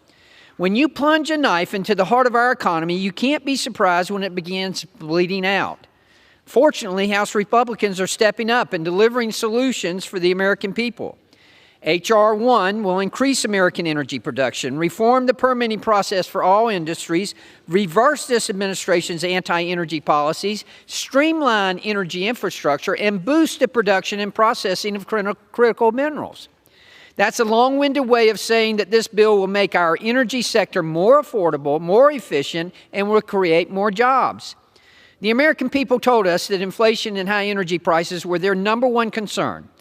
And we are listening by making it the House's number one priority. It doesn't even matter if you think we should drill, baby, drill, or never use fossil fuels again. We need to be able to build in America again. That's why I'm particularly glad that my bill, H.R. 1070, was included in this legislation. It will help bring necessary permitting reform and investment in America's critical mineral mining and processing. Right now, we rely almost entirely on China for critical minerals needed for batteries, smartphones, military technologies, and more. Simply put, this is not energy independence. We depend more on China than we have ever relied on OPEC or any other countries for oil. It's a national security concern to depend on any one country for that much for such an essential material. My district is one of the few places in America that mines critical minerals, and we are eager to bring more of this essential and valuable supply chain home. H.R. 1 is an important step, and I encourage all of my colleagues to vote in favor of this important legislation. Thank you, Mr. Speaker. Now yield back. Gentleman's time has expired. I reserve. Gentleman from Ohio reserves. Gentleman from New Jersey is recognized. Mr. Chairman, I yield 3 minutes now to the gentleman from New Mexico, Mr. Vassman. Gentleman is recognized. Thank you, Chairman. Let me be clear. I support our energy economy. I stand by New Mexico's energy workers who help fuel our economy. New Mexico's 2nd Congressional District is one of the top energy-producing areas in the entire world. In fact, Lee County, in my district, produces more oil than any other county in the United States. About half of New Mexico's fossil fuel operations are on public lands, and royalties from the industry make up about a third of our state's annual budget. With an industry so large, there are a lot of good-paying jobs for rural New Mexicans. But Congress is not debating a bill to support energy workers that are essential to my district. We aren't even debating the ways to lower energy costs for Americans, no matter what name Republicans give this bill. This bill is about the same old thing, padding the pockets of executives at the cost of energy workers. Now, just last year, as you can see, from when Americans saw gas prices as high as $5 per gallon at the pump, oil and gas companies made not millions, not billions, but trillions of dollars in profit. While my constituents were paying $100 to fill up their pickup truck, Exxon chiefs were making $55 billion in profit. And my colleagues across the aisle want to make them even richer at our expense. Now, in the Permian Basin, oil and gas production has increased nearly every year since 2013, and it's on track to reach even new, higher production records this year. We're already unleashing American energy. But these profits aren't going to the workers in my district. They're going to the wealthy CEOs with collections of massive mansions and cars, while the energy workers in my district are living right here in tents and temporary trailer homes, while the CEOs are living right up here in Hawaii and mansions all across the world. So while our folks risk their health and their safety to make these profits, we need to make sure that our priorities are in the right place. This bill is toxic, literally. It would increase pollution by removing the methane emission regulations and gutting the Clean Air Act. Asthma rates in southeast New Mexico are the highest in the region, largely connected to methane and other emissions, and Republicans want to make this air dirtier. Send more kids to the hospital. According to Somos Un Pueblo Unido, nearly 1 in 2 energy workers has reported an injury on the job, and most of those injuries are permanent. If this bill really cared about the energy industry, it would start by prioritizing the people who work in it. As the representative for New Mexico's 2nd District, I will always prioritize my constituents, the hardworking energy workers, over the big oil CEOs from outside of my district. That's why I'm working on bipartisan legislation to ensure that our energy workers aren't being forgotten. Instead of focusing on growing the record profits for executives and CEO, my bill would focus on protecting the backbone of our energy economy, our energy workers. I'm focused on investing in the workers who have generated hundreds of millions of revenue to our state. Now, when I got to Congress, many people told me to be cautious. They said, be careful, be scared of the big oil barons. I was told that they're powerful and that if I don't agree with them and that I don't pad their pockets, I'm going to be their #1 target. Well, guess what? I'm not scared, and we won't be silenced. And so to the CEOs watching this from their glamorous mansions, just know I'll fight to ensure New Mexico's workers. Thank you. Jim from Ohio is recognized. Mr. Chair, according to the U.S. Energy Information Administration data, the average price for gasoline in 2022 was $1.80 per gallon, more than when President Biden assumed office. H.R. 1 is not just about energy independence. That's the underlying foundation. Well, what it's really about is the quality of life for the American people here at home and the cost of energy that is feeding the skyrocketing inflation. The average price of gas in 2020 was $2.26 per gallon. The average price of gas in 2022 was $4.06 per gallon, reaching a peak of over $5 per gallon in June of 2022.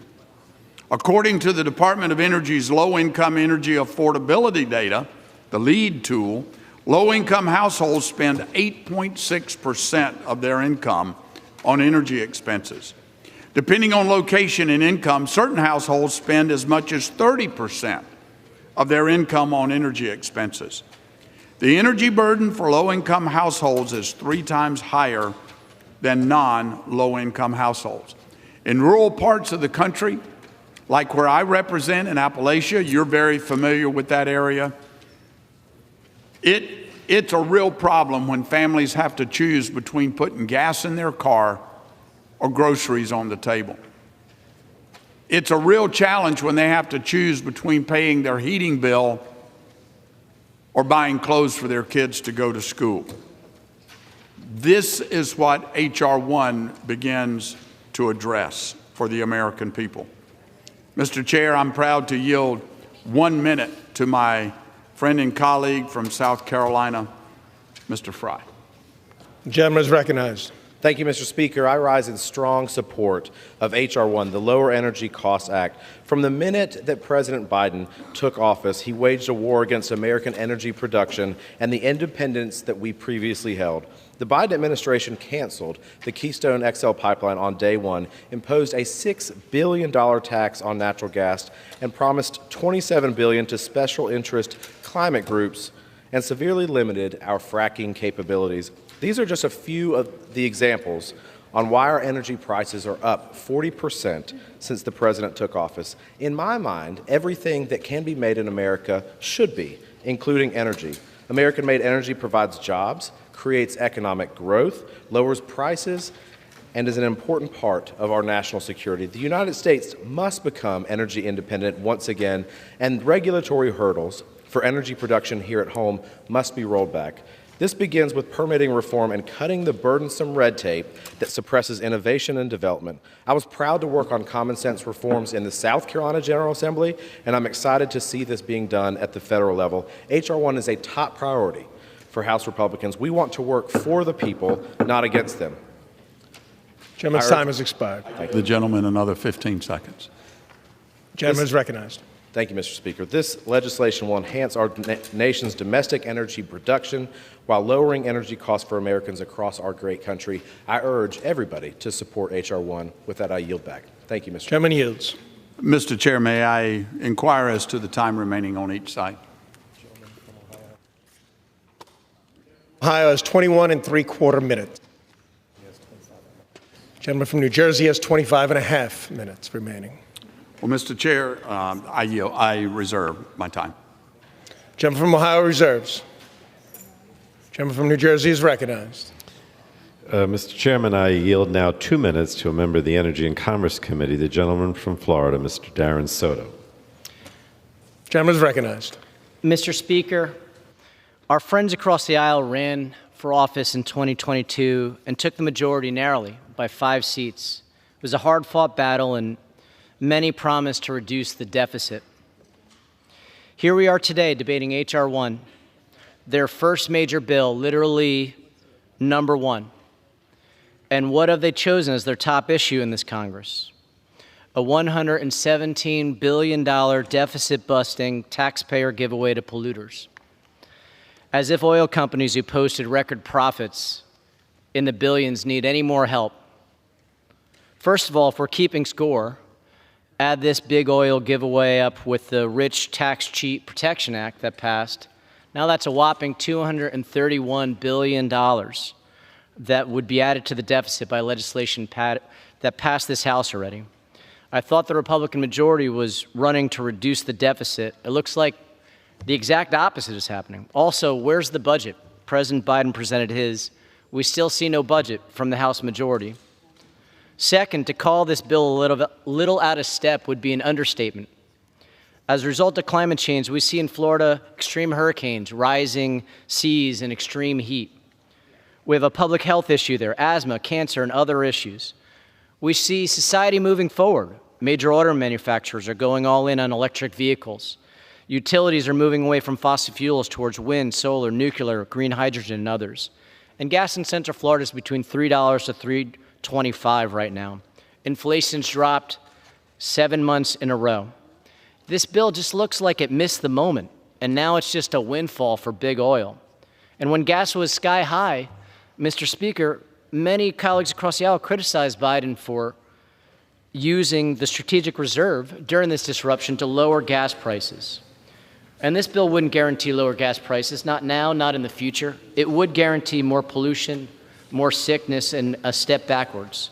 Third, we passed the Inflation Reduction Act, a very popular law that is transforming us to a clean economy, a clean energy economy before our very eyes. America's moving forward. Apparently, our colleagues across the aisle are the last to know. They want to repeal the IRA, including popular provisions. That didn't work well under Obamacare, and I don't think it's going to work out now. Lastly, it mandates drilling off of Florida shores. Our top industry is tourism. We need to protect our shores. Thank you, Mr. Speaker. Gentleman, time's expired. Gentleman from Ohio is recognized. Mr. Chair, I yield 2.5 minutes to the gentleman from Virginia, Mr. Good. Gentleman is recognized. Thank you, Mr. Speaker. Thank you, Congressman Johnson. Mr. Speaker, I rise today to lend my voice in support of H.R. 1.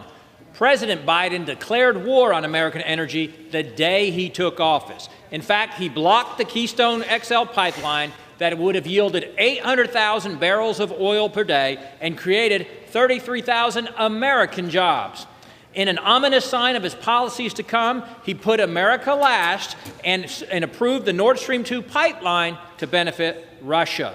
The Biden administration also illegally halted all onshore oil and gas lease sales, crushing the energy market and driving up costs.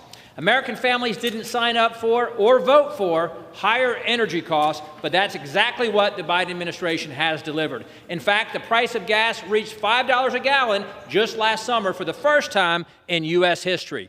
This Lower Energy Costs Act will help restore American energy independence and decrease Biden's harmful regulatory burdens. In fact, this bill repeals the natural gas tax imposed by the Inflation Increase Act. It stops President Biden from imposing a ban on fracking. It streamlines the federal permitting process and allows drilling on federal lands. It rolls back a $27 billion green slush fund. It gets rid of many other green fees imposed by the Inflation Increase Act.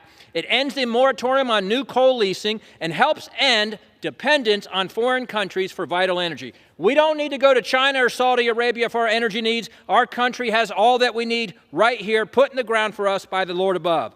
H.R. 1 will finally allow energy producers to realize their full potential by ridding them of an unnecessary and onerous permitting processes that take years to navigate. This bill is a step in the right direction to reduce the regulatory burden and reignite American energy independence, so vital for our economy. So I thank my Republican friends for prioritizing this important issue in this new Congress, and I urge all of my colleagues to support this bill, and I yield back. Mr. Chair, I reserve. Gentleman from Ohio is recognized. I reserve. Gentleman from Ohio reserves. Gentleman from New Jersey is recognized. Mr. Chairman, I yield now 2 minutes to the gentlewoman from Michigan, Ms. Scholten.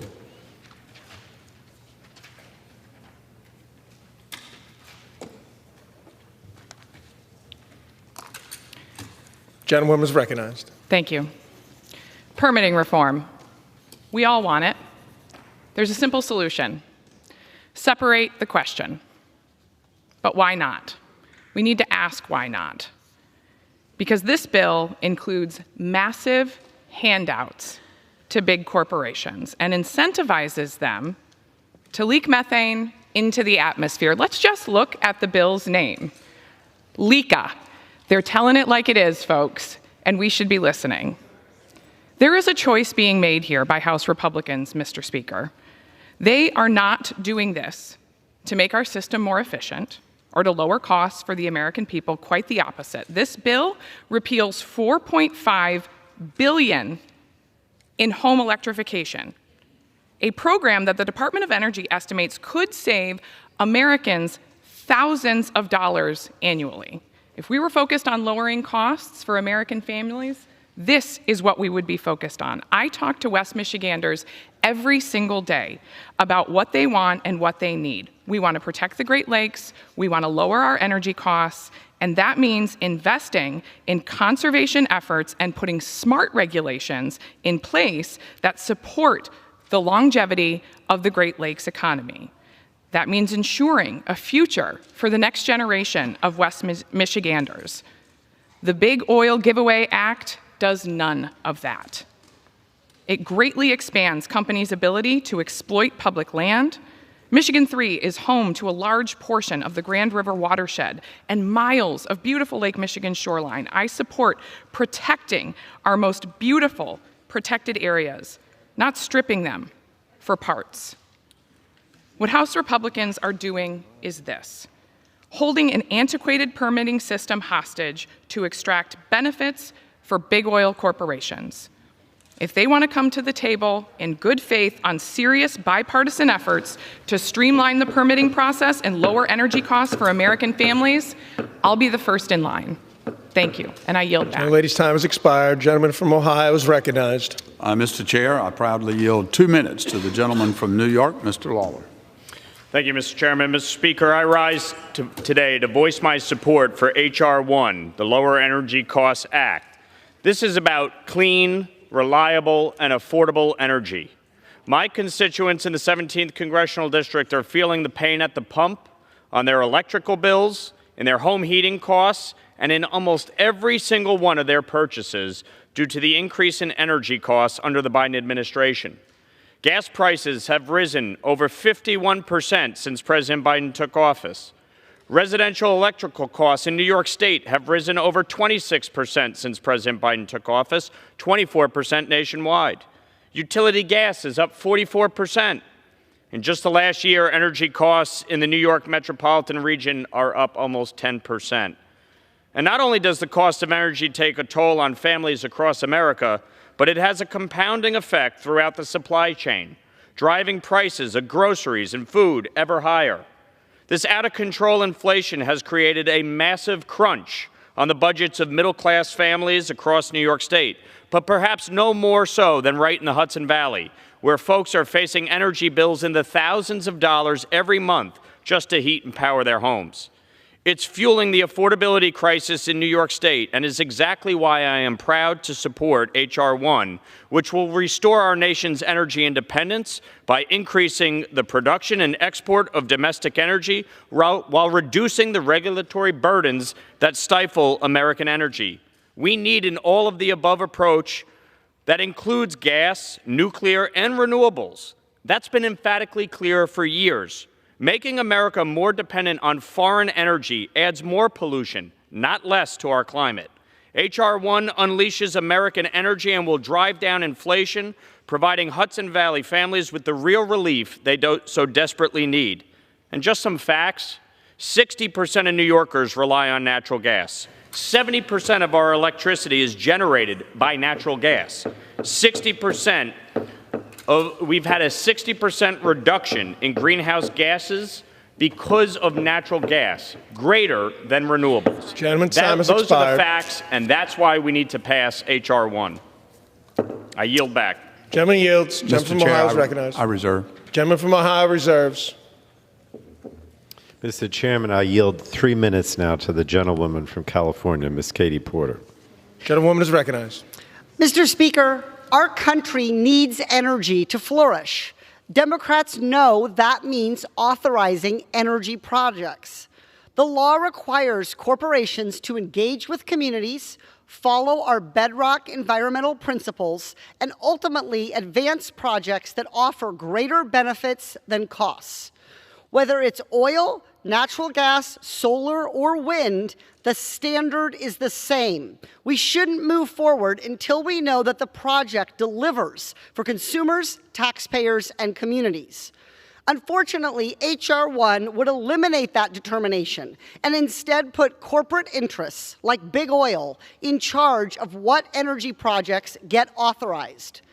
H.R. 1, the Polluters Over People Act, gives billions of dollars in taxpayer-funded subsidies to big oil and gas. It would let fossil fuel companies hoard thousands of unused leases, require the authorization of drilling on federally protected lands, give unilateral authority to corporations to create their own environmental impact statements, and force taxpayers to pay to clean up hazardous mining waste.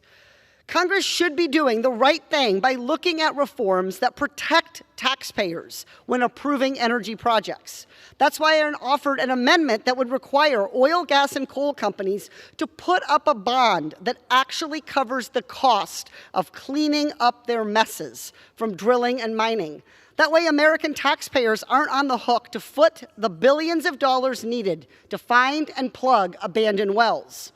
Unfortunately, protecting the taxpayer from cleaning up big energy's messes from drilling and mining is too controversial for my colleagues across the aisle, and my amendment was not put on the floor for a vote.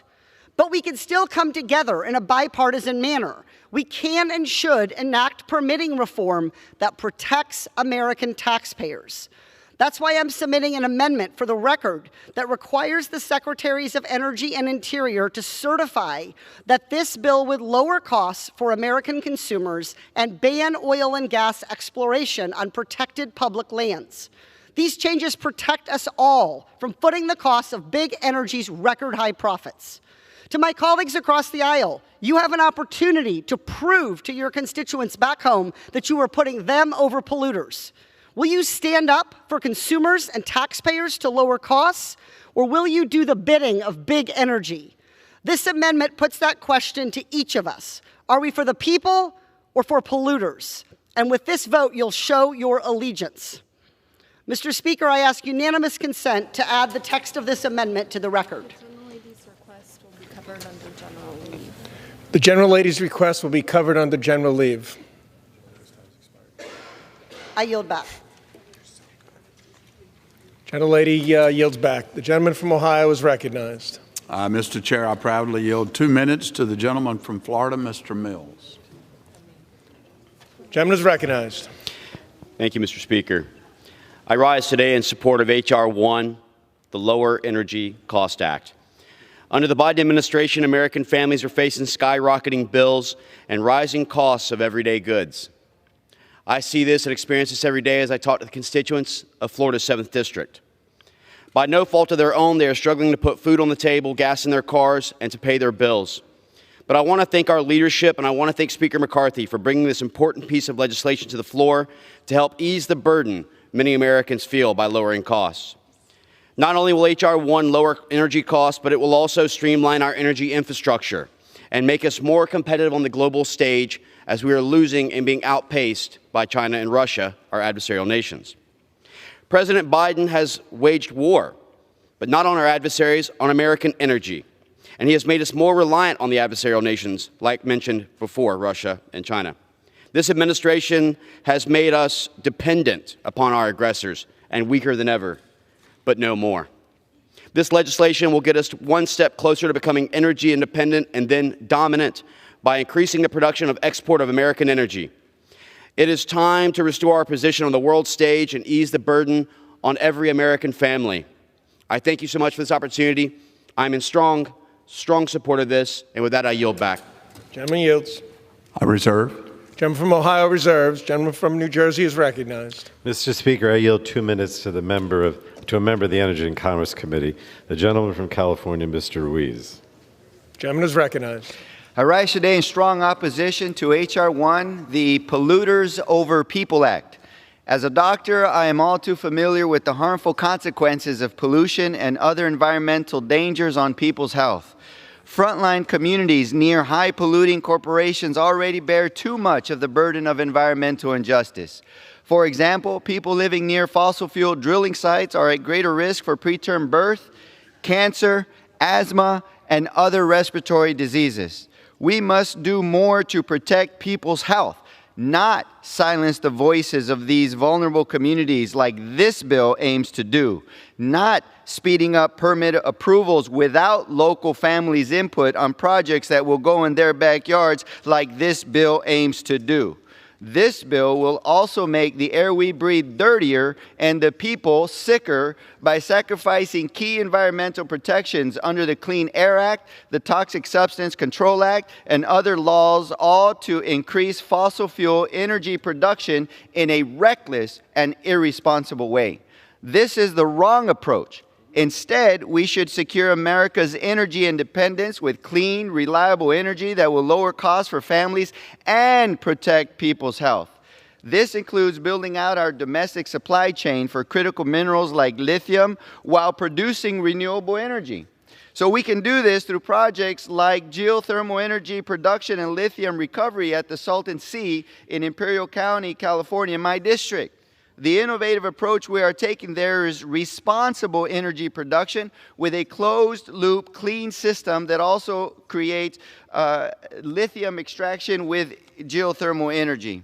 This is better for the environment, better for our communities, and better for the economy. And this shows that we do not have to sacrifice health and the environment. I urge my colleagues to reject H.R. 1 and instead work towards solutions that bring everyone together to move our country forward.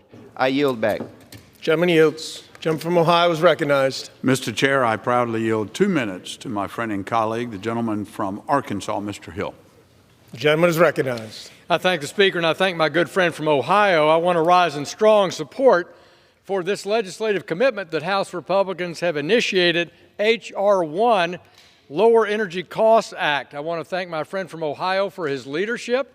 I want to thank my good friend from Arkansas, Chairman Bruce Westerman of the Natural Resources Committee, for his fine work on this important bill.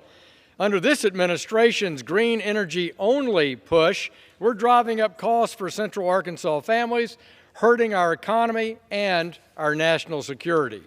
We need in this nation an all of the above energy approach for the U.S. and for the globe. According to the U.S. Energy Information Administration's most recent outlook, by 2050, global energy use will increase nearly 50% compared to today. And while the share of primary energy consumption from renewables is predicted to increase from 15 to 27% by 2050, Mr. Speaker, 83% of energy consumption in that period will still need to come from coal, oil, natural gas, and nuclear. H.R. 1 takes this key step in the right direction. Instead, Biden officials are only focusing on intermittent energy sources like wind and solar, which we do not possess the large-scale storage, to provide reliable and consistent source of energy. We need to be a leader in powering the world, and all of the above energy strategy will do that. I urge my colleagues to support this bill, and I yield back the balance of my time. Gentleman yields. I reserve. The gentleman from Ohio reserves. Gentleman from New Jersey is recognized. Mr. Chairman, I yield 2 minutes now to a gentleman from California, Mr. Ro Khanna. Gentleman is recognized. Thank you. Thank you, Ranking Member Pallone, for your leadership on climate, for the role you played last Congress in passing the most historic climate legislation in the history of this country. Finally, something that inspired young people not just around this country but around the world. And what does the other side want to do? They want to start to repeal it. That legislation, which put $369 billion into climate, only marked 0.1% over the next 10 years of what our economy is going to be, $300 trillion. It was a 0.1% down payment, the largest in history. And what do they want to do?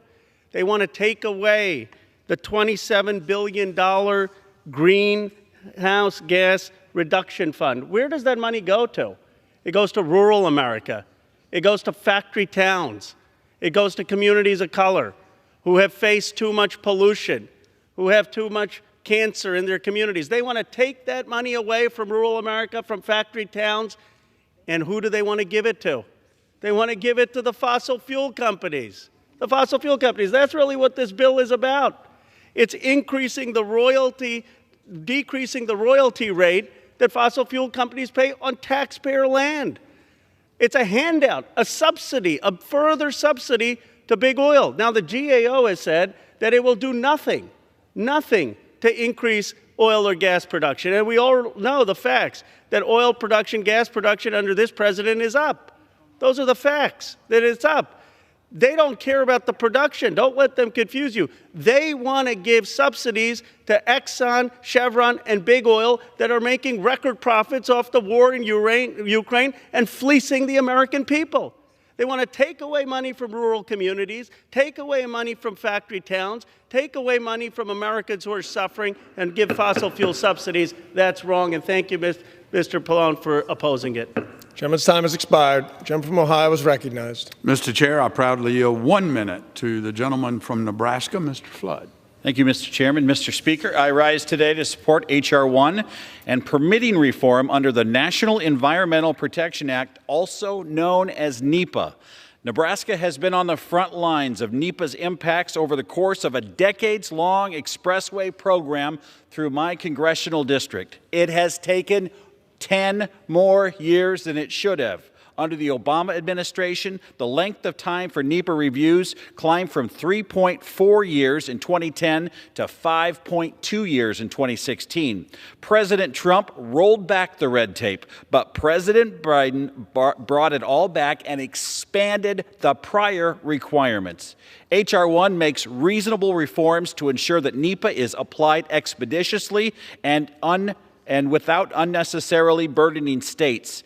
In Nebraska, and I suspect way too many other states, common sense solutions and mitigation strategies to steward our natural resources need to be protected, but we need to do it under NEPA. And with that, I yield back. Gentleman yields. I reserve. Gentleman from Ohio reserves. Gentleman from New Jersey is recognized. Thank you, Mr. Chairman. I yield myself such time as I may consume. Mr. Chairman, Republicans keep talking about lowering energy costs, but let's be honest with the American people. Right now, the price of oil is $50 per barrel less than its high last year. The price of a gallon of gasoline is $1.57 less than its high last year. The price of natural gas is 78% lower than it was at its high last year. Of course, we'd all like even lower prices. But the bottom line is this bill is misnamed. It will not lower energy prices. It would make natural gas more expensive by making Americans compete with consumers across the globe. It would make our electricity dirtier and more expensive.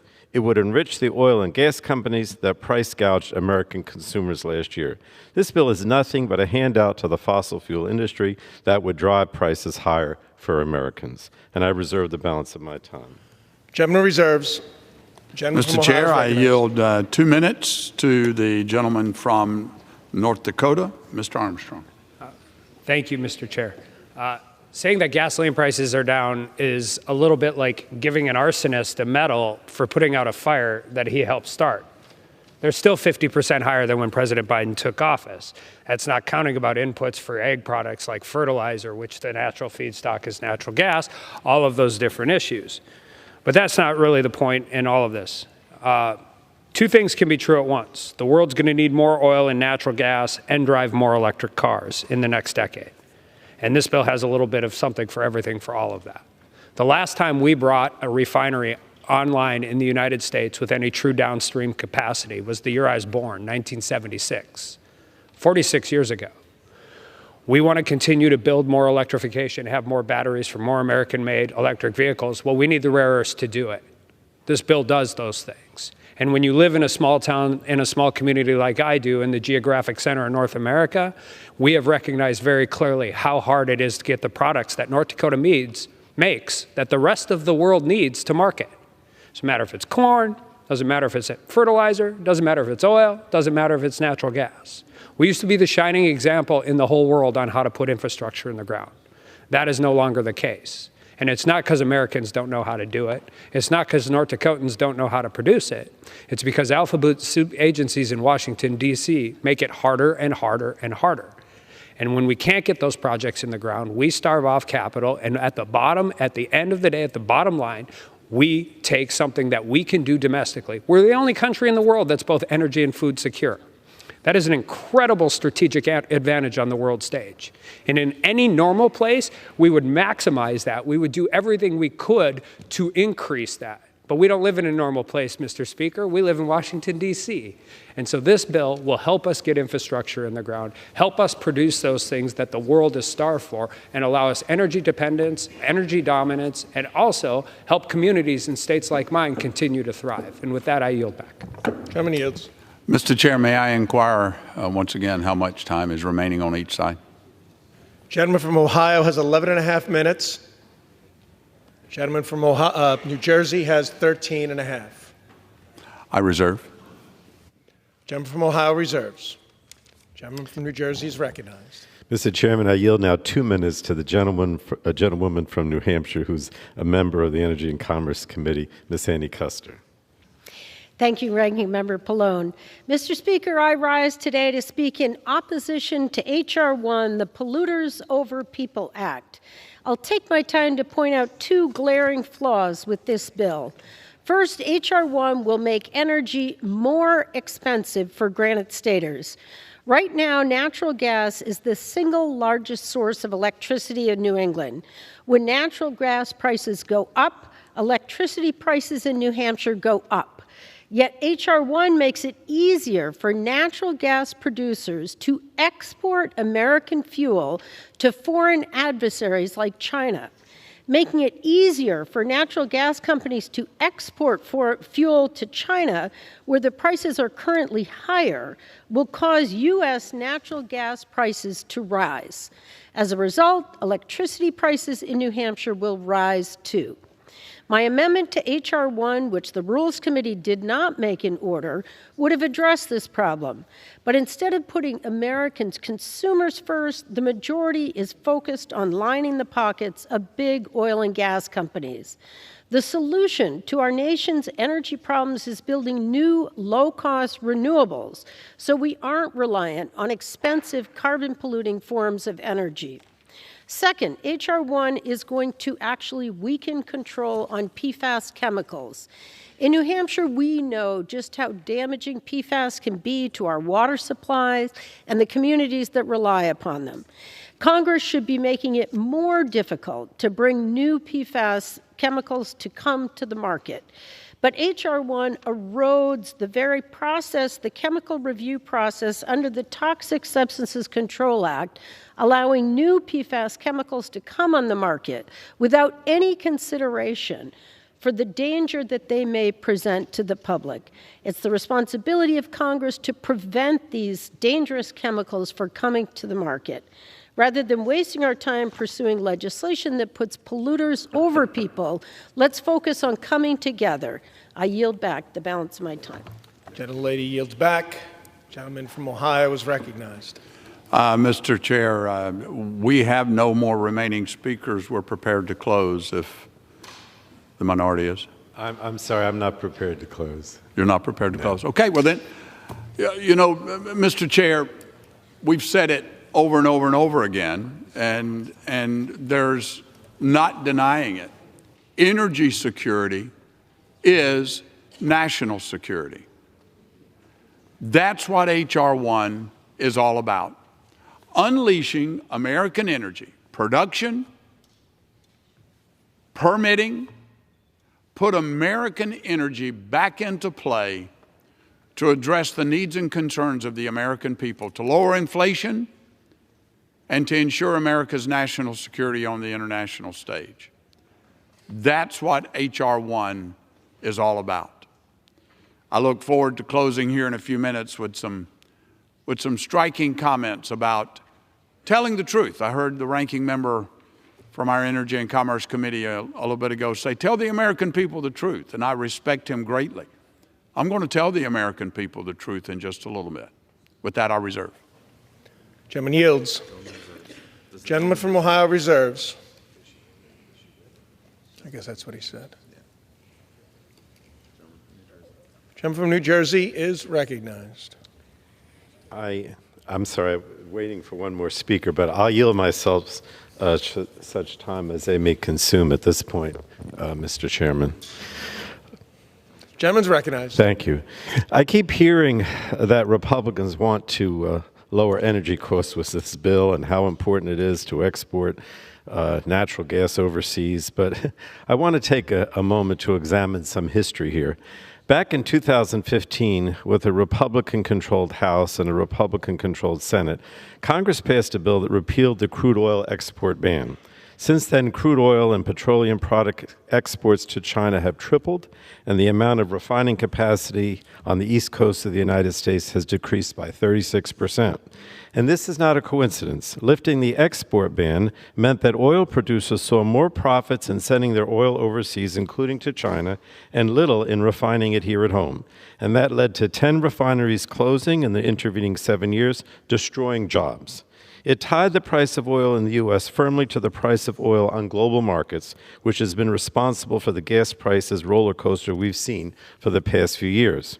Now, what that bill did was enrich a very small amount of people who export oil at the expense of every other American who now has to pay a little bit more for gasoline. And now Republicans with this bill want to turn around and do this for the natural gas industry, too. This bill makes it far too easy to export LNG abroad, yes, including to China, and this would mean the same process would repeat. You would pay more for energy, American factories and industries would pay more for energy, and a very small sliver of natural gas businesses would profit. It's prioritizing the enrichment of the few over the needs of many Americans. The sheer goal of calling this the Lower Energy Costs Act, in my opinion, is insulting. It's insulting to refinery workers who lost their jobs. It's insulting to the frontline communities next to fossil fuel plants that suffer from dirtier air. And it's insulting to the hundreds of millions of Americans who would have to pay more to keep their houses warm each winter. And I reserve at this time. Gentleman reserves. I reserve, Mr. Chair. I reserve. Gentleman from Ohio reserves.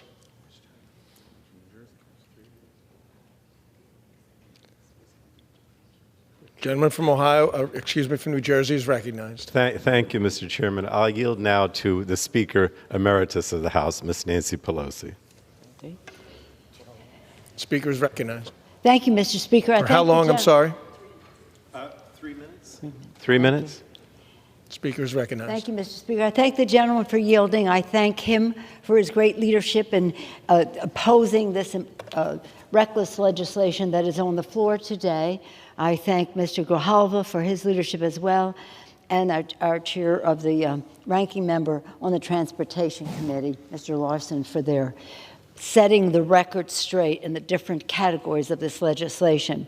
You just set the record straight again, Mr. Pallone. Thank you so much for giving us a history lesson to some in this room who may not remember the course of events that has taken us to this place.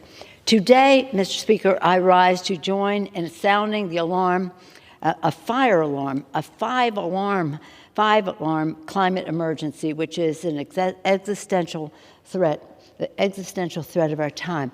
Our colleagues, many of our colleagues, including our distinguished ranking members, have gone into detail about opposition to this bill. I want to focus on the climate aspect of it.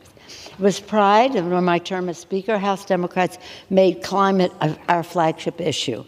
When we enacted the Inflation Reduction Law, our nation took a landmark step to rescue our planet.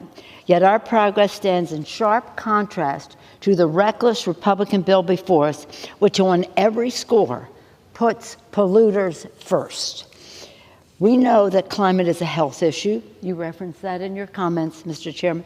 When Democrats are slashing pollution to preserve clean air and water, this bill guts bedrock health protections to fast-track polluter projects.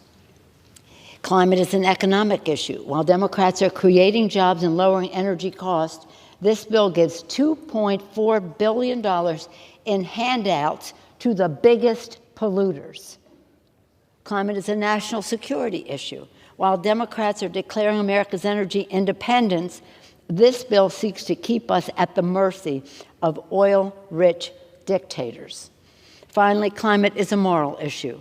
While Democrats are honoring an obligation to pass on a healthy planet to our children and grandchildren, this bill is nothing short of a dereliction of duty. It's God's creation. We're religious people here in this body, right? It's God's creation. Don't we have a responsibility to be good stewards of God's creation? The climate emergency is putting lives at risk right now with extreme weather pillaging communities that you represent and hitting families at the kitchen table. With this legislation, Republicans have chosen to ignore the needs of America's working families. Instead, Republicans are putting polluters over people. For the planet and for the children, I urge a no vote and yield back the balance of my time. Gentlewoman. Thank you. Yields. Gentleman from Ohio is recognized. Mr. Chair, I yield 3 minutes to the gentleman from Florida, Mr. Donald. Gentleman is recognized. Thank you, Mr. Speaker. It's often said in this chamber, I didn't anticipate debating, but as I sit on the floor and listening to some of the things coming from the Democrats about this bill, a lot of it's just simply not true. The Democrats are accusing us of providing funds and slush funds to big oil. But in the very Inflation Reduction Act that they passed on a partisan basis, mind you, last Congress, there's $20 billion in that bill that goes to the green energy, environment slush fund. That stuff, the EPA is already saying, Mr. Speaker, that $20 billion is being basically earmarked for a handful of special interests that the American people have no idea about. The Democrats want to lecture us about making sure that we stop the polluters, but their own energy plan actually empowers the biggest polluters on the planet, and that is China. It is China that mines for all the minerals for electric batteries, and China does not care about emission standards. The Democrats have no problem empowering China when it comes to mineral production. They have no problem empowering China when it comes to oil production. They just want to limit it here in the United States. This is the same backwards thinking that the Europeans have realized in the face of Putin's aggression in Ukraine. It was all good to let Russia drill as long as Europe didn't drill. Folks, that does not work when it comes to energy production. H.R. 1 brings common sense back to America's energy matrix. It's an all of the above strategy. And listen, I'm a member who has some issues, but I'm voting for the legislation because it is far more important to put America in first position when it comes to energy exploration on the globe, as opposed to funding these Green New Deal think tanks and these Green New Deal energy consortiums that haven't proven that they can deliver baseload power to address the needs of the American people. We have an energy problem, that is true. And our energy problem starts first with having cheap and readily available energy for poor Americans, middle-income Americans, small business owners, medium-sized business owners, and yes, even the people who are wealthy among us. Our economy thrives with a robust energy matrix, not one divided up based upon special interests from the left. That does not work. What works is actually using tried and true energy production standards. And by the way, when we drill for natural gas and explore for natural gas and oil here in America, we do it cleaner than anywhere else in the globe. We do it better than anywhere else in the globe, so much so that people want to import it from us. That sounds like a quality plan for America, not the dogma from the Democrats. I've been hearing the talking points all week. Polluters over people? That's a joke. The only people who are putting interest over people are the Democrats with their faulty energy policy. It must stop. We have to put Americans first. Support H.R. 1. I yield back. Gentleman's time has expired. Gentleman from Ohio is recognized. Mr. Chair, and I'm prepared to close if the minority is. I'm still not prepared to close because I might have another speaker. You have another speaker? Okay, I'm not sure. I reserve. I'll yield myself such time. I reserve. Gentleman from Ohio reserves. Gentleman from New Jersey is recognized. I'll yield myself such time as I may consume. Mr. Chairman, today Republicans have completed the process of trying to determine what exactly their energy policy will be. It's not about energy independence. It's not even about an all of the above energy approach. Instead, it's a return to the glory days for them of oil and gas running the show. Today's bill, however, does nothing to chart a course for American energy policy. Instead, it's a political messaging bill. Industry admits it. There was a Politico piece last week detailing how Republican industry allies feel about the bill. Rapidan Energy Group, which is run by Bob McNally, who testified at Energy and Commerce's first hearing this year, sent an analysis note to their clients saying that H.R. 1 is doomed in the Senate. Several anonymous Republican members have said the very same things themselves in press interviews. So let's be clear. 3 months in their majority, instead of using their power to seriously tackle issues in a bipartisan manner, many of my colleagues on the Democratic side said today they wanted to work with Republicans on real energy policy. But instead, Republicans have chosen to put forward a messaging bill that I think is really an insult to every single American that's not an oil or gas executive. It's a message bill, and the message is this. They want the energy your family uses to be dirtier and more expensive, and it's a shame. But that, I reserve my time. Gentleman from New Jersey reserves. Gentleman from Ohio is recognized. Mr. Chair, I reserve. Gentleman from Ohio reserves. I'm prepared to close. All right. If the gentleman wants to go ahead, then I'll close. All right. Thank you, Mr. Chairman. I yield myself such time. I'm calling this the Polluters Over People Act because it eliminates the environmental protections that keep families and communities safe while doing nothing to lower energy costs. Everyday Americans need relief from high energy costs. Big Oil is still making record profits, and instead of cracking down on price gouging, House Republicans are handing giveaways to big oil and gas company CEOs without delivering any help to working families. The East Palestine train derailment and other recent catastrophes have shown just how dangerous putting profits before people can be. As the climate crisis accelerates, we need real action to support clean, secure, and affordable American energy. And that's what House Democrats delivered last year with our historic investments that will help us lead the world in the transition to clean energy and will truly combat the worsening climate crisis. After all, extreme weather events are becoming more frequent and more extreme. Just last week, it was the devastating and deadly tornado that ripped through Mississippi. These horrifying extreme weather events are costing families their loved ones, their homes, and their livelihoods. House Republicans are attacking the very clean energy policies that hold polluters accountable, reduce costs for American families, and combat the worsening climate crisis. House Republicans have the wrong priorities, and we should defeat the Polluters Over People Act today. And with that, I yield back, Mr. Chairman. Gentleman yields. Gentleman from Ohio is recognized. Thank you, Mr. Chair. You know, throughout this debate, my Democratic colleagues have repeated misinformation and engaged in fear-mongering as a tactic to convince American families to submit to their green agenda and just accept more expensive and less reliable energy as the new normal, to undermine our economy, to make the cost of living even higher, and perhaps even more troubling, severely undermine our national security. Apparently, my Democratic colleagues are okay with making China great again at the expense of the American people and the rest of the world. I heard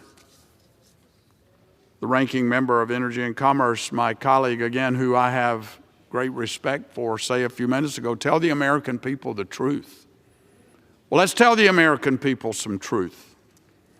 According to a report by the Lending Club, at the end of 2022, that's 2 years into the Biden administration, 9.3 million more United States consumers were living paycheck to paycheck compared to the prior year. Of that group, 75% identified inflation as a reason for their financial situation to be worsening. By the end of 2022, China's oil refining capacity exceeded the United States oil refining capacity. According to the International Energy Agency's oil market report, U.S. refining capacity is at 17.6 million barrels per day. According to the China Petroleum and Chemical Industry Association, China's capacity is at 18.4 million barrels per day. We are far more dependent on China today for the very rare earth minerals and critical minerals that are needed to pursue the renewable green energy plan that the Democrats are trying to push. You can't get there in the time frame that they're trying to get there, Mr. Chairman, without becoming more dependent on China. And there are those who say that Republicans are climate deniers. That is simply not true. We simply believe that Republicans have better ideas to unleash America's energy, to restore America's energy independence, and at the same time that those are good energy policies, they're also good climate policies. Let me give you an example.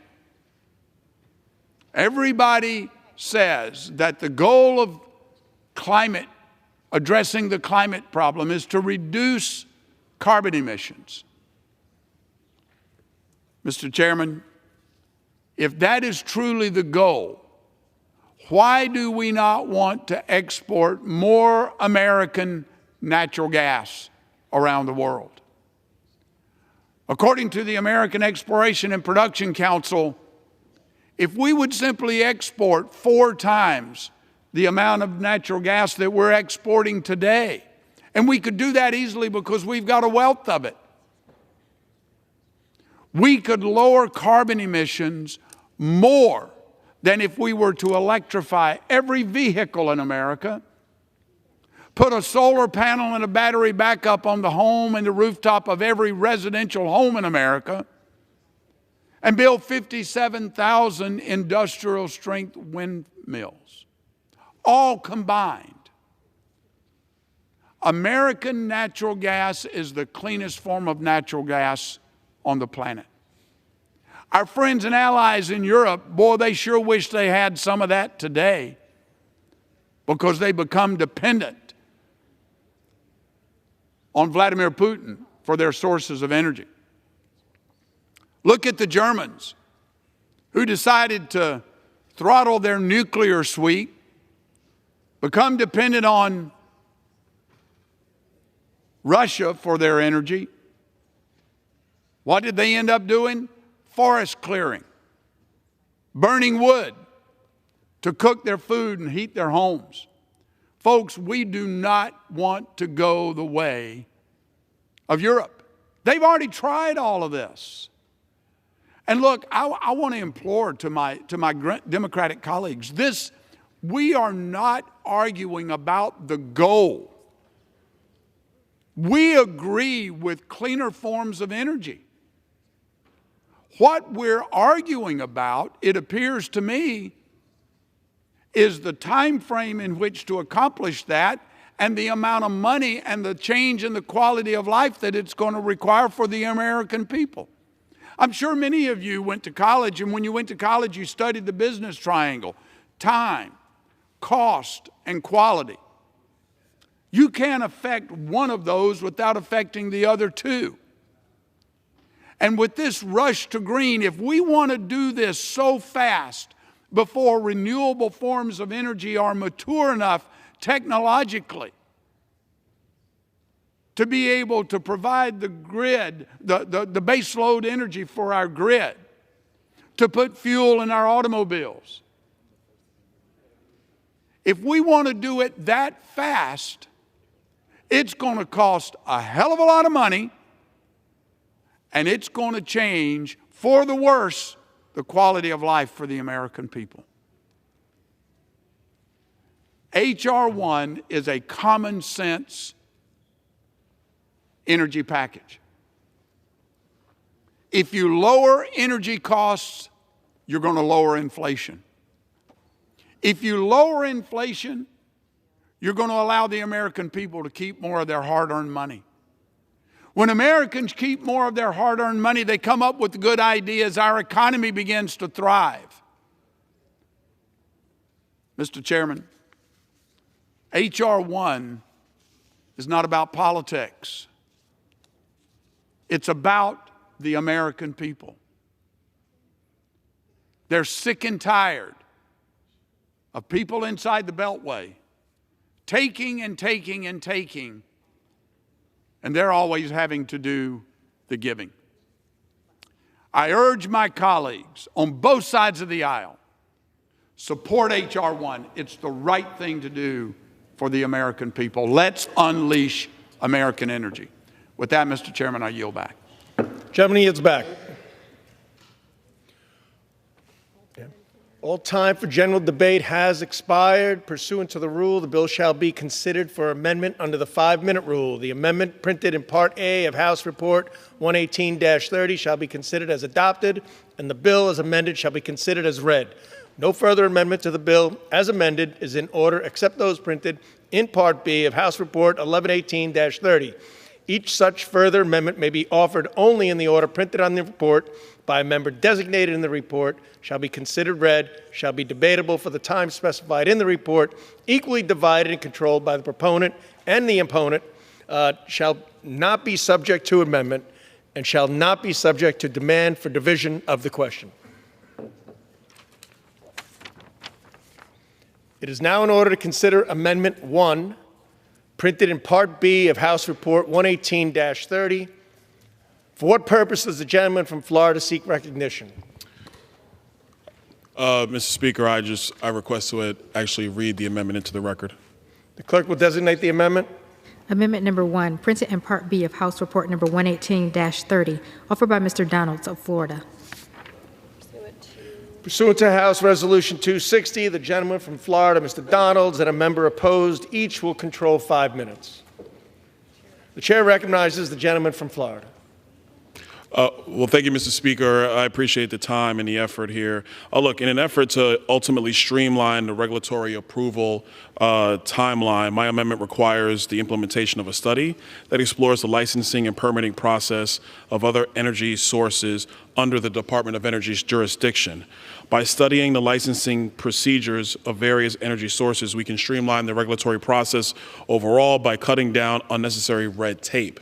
My amendment seeks to optimize American power production, create a sense of ease and standardization in the regulatory maze surrounding various energy sources, and examine other regulatory procedures to safely expedite the approval timeline. I urge my colleagues to support this amendment, and I reserve.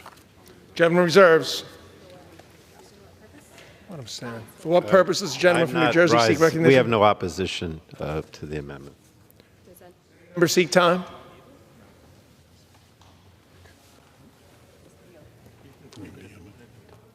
from Florida is recognized. Thank you, Mr. Speaker. I yield back to balance on my time. Gentleman yields. The question on the amendment offered by the gentleman from Florida. Those in favor say aye. Aye. Those opposed say no. In the view of the chair, the ayes have it. The amendment is agreed to.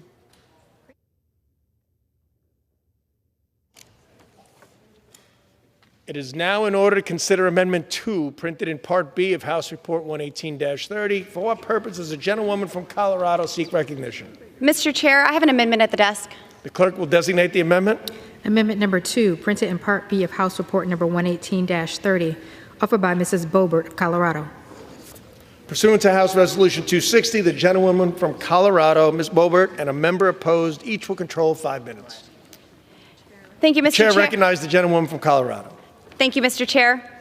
This amendment is simple and straightforward. My amendment provides congressional disapproval of the denial of the Jordan Cove project permits. The Jordan Cove project was an important liquefied natural gas proposal that would have been the only West Coast LNG export terminal and would have been essential to exporting LNG to our allies in the Pacific and freedom around the world.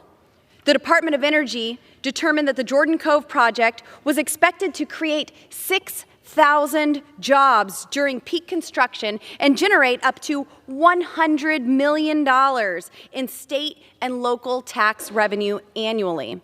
Importantly, this project would have allowed us to import clean liquefied natural gas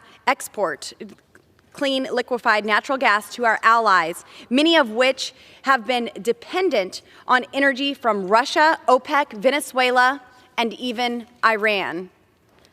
America makes the cleanest energy around the world. In fact, our natural gas is 42% cleaner than Russian gas. American innovation, in particular fracking, has allowed America to be the global leader in emissions since 2000. In 2016, the United States Geological Survey released a report that increased the estimate of technically recoverable natural gas in the Mancos Shale deposit from 1.6 trillion cubic feet of natural gas to a staggering 66.3 trillion, a 40-fold increase.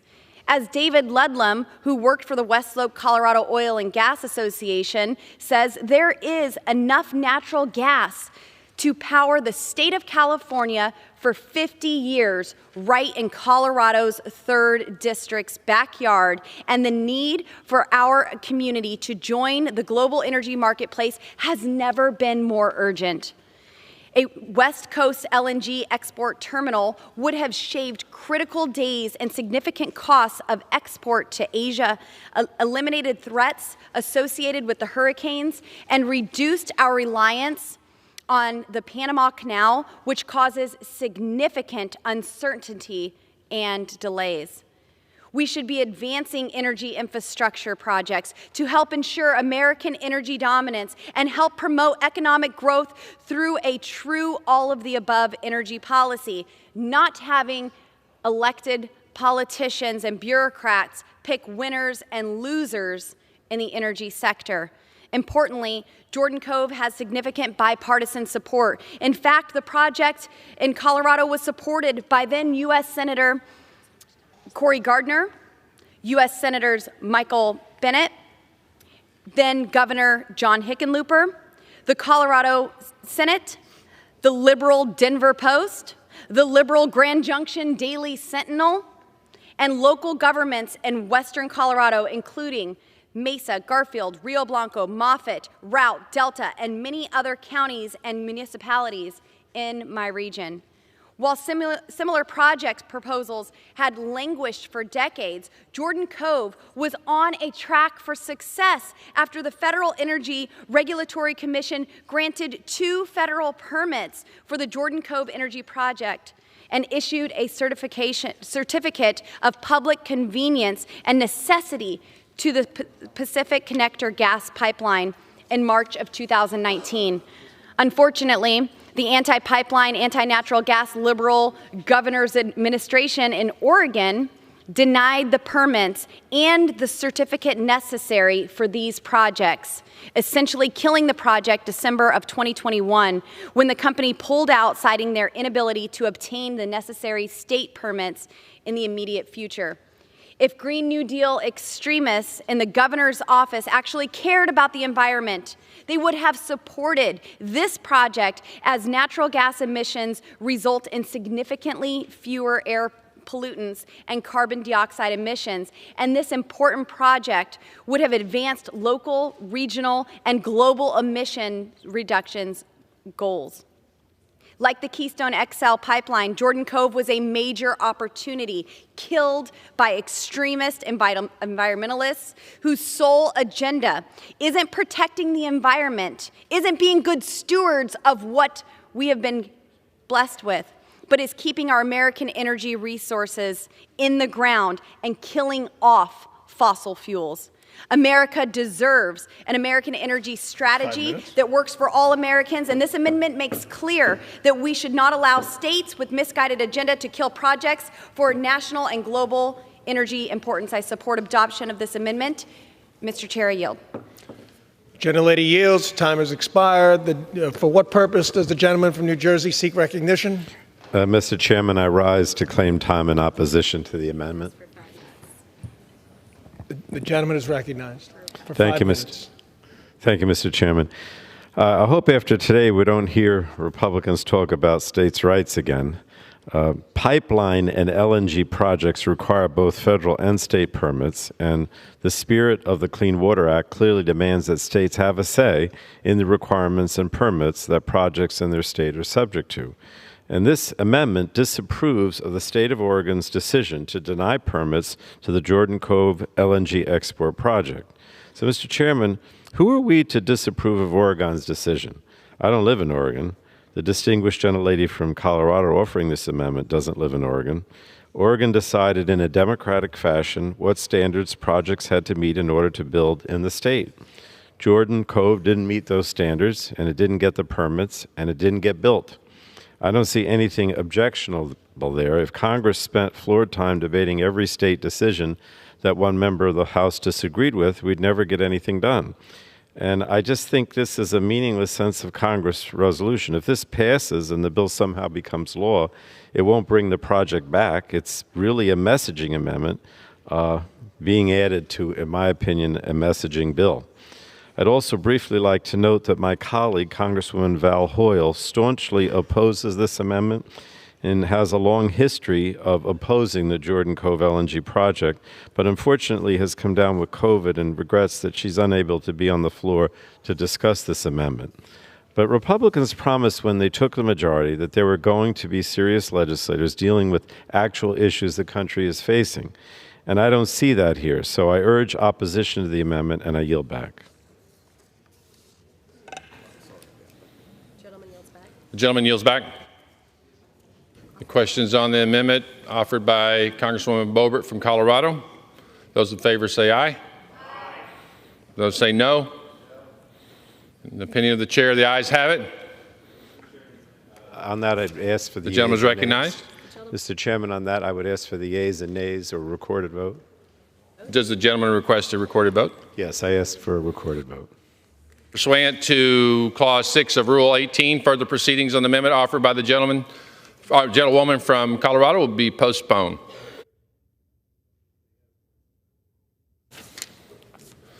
It is now in order to consider Amendment Number 3, printed in Part B of House Report 118-30. For what purpose does the gentleman from Texas seek recognition?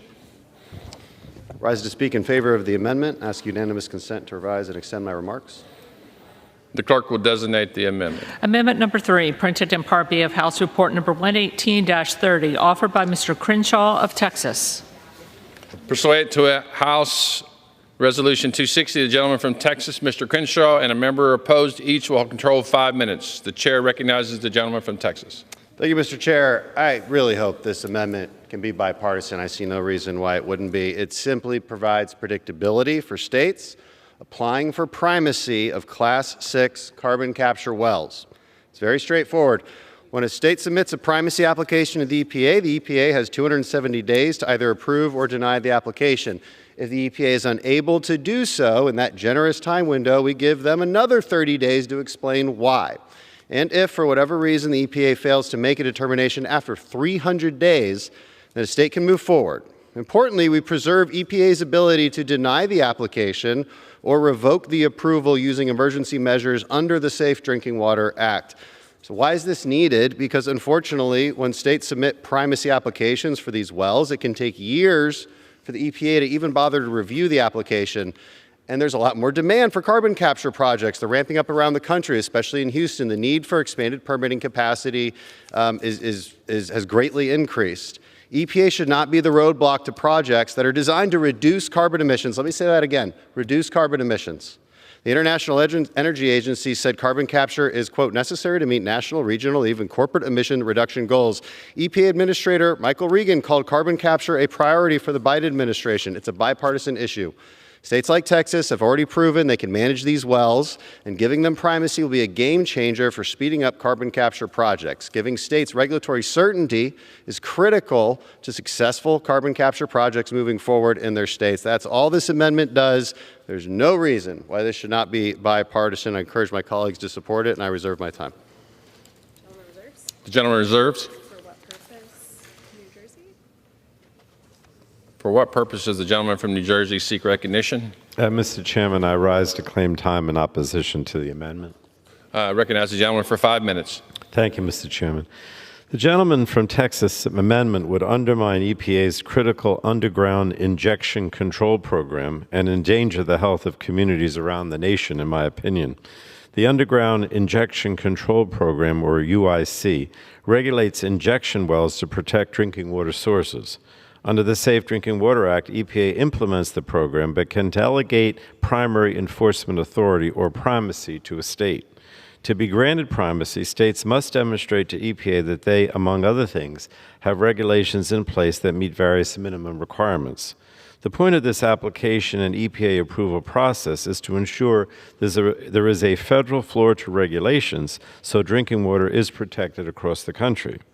Now, this amendment seeks to expedite approvals of primacy applications by effectively rubber stamping state UIC programs for Class 6 wells, those used for carbon sequestration, if EPA hasn't acted on the state application within the review period. Now, just like other permit deadline provisions of the People Over Polluters Act, this would be dangerous. While this amendment targets Class 6 wells used for underground injection of carbon dioxide, the text as written would apply to state program applications or program revisions for all well types, including hazardous waste injection wells. UIC programs should be rigorous and protective. We should not gamble with people's drinking water. Once water is contaminated, we can't easily reverse course. So if Republicans care about the implementation of this program, they would support EPA as it works to ensure robust state programs are in place before granting primacy. In fact, the bipartisan infrastructure law provided $25 million towards that goal. So if states want primacy, they should complete the application process and be held to the federal standard so Americans know their water is safe. Circumventing this process will only put communities in jeopardy. So I oppose this amendment and encourage my colleagues to do the same. And with that, I yield back, Mr. Chairman. The gentleman from Texas, for what you seek recognition. Am I recognized? In brief response to the gentleman's remarks, this does not change at all the Safe Drinking Water Act that the EPA regulates.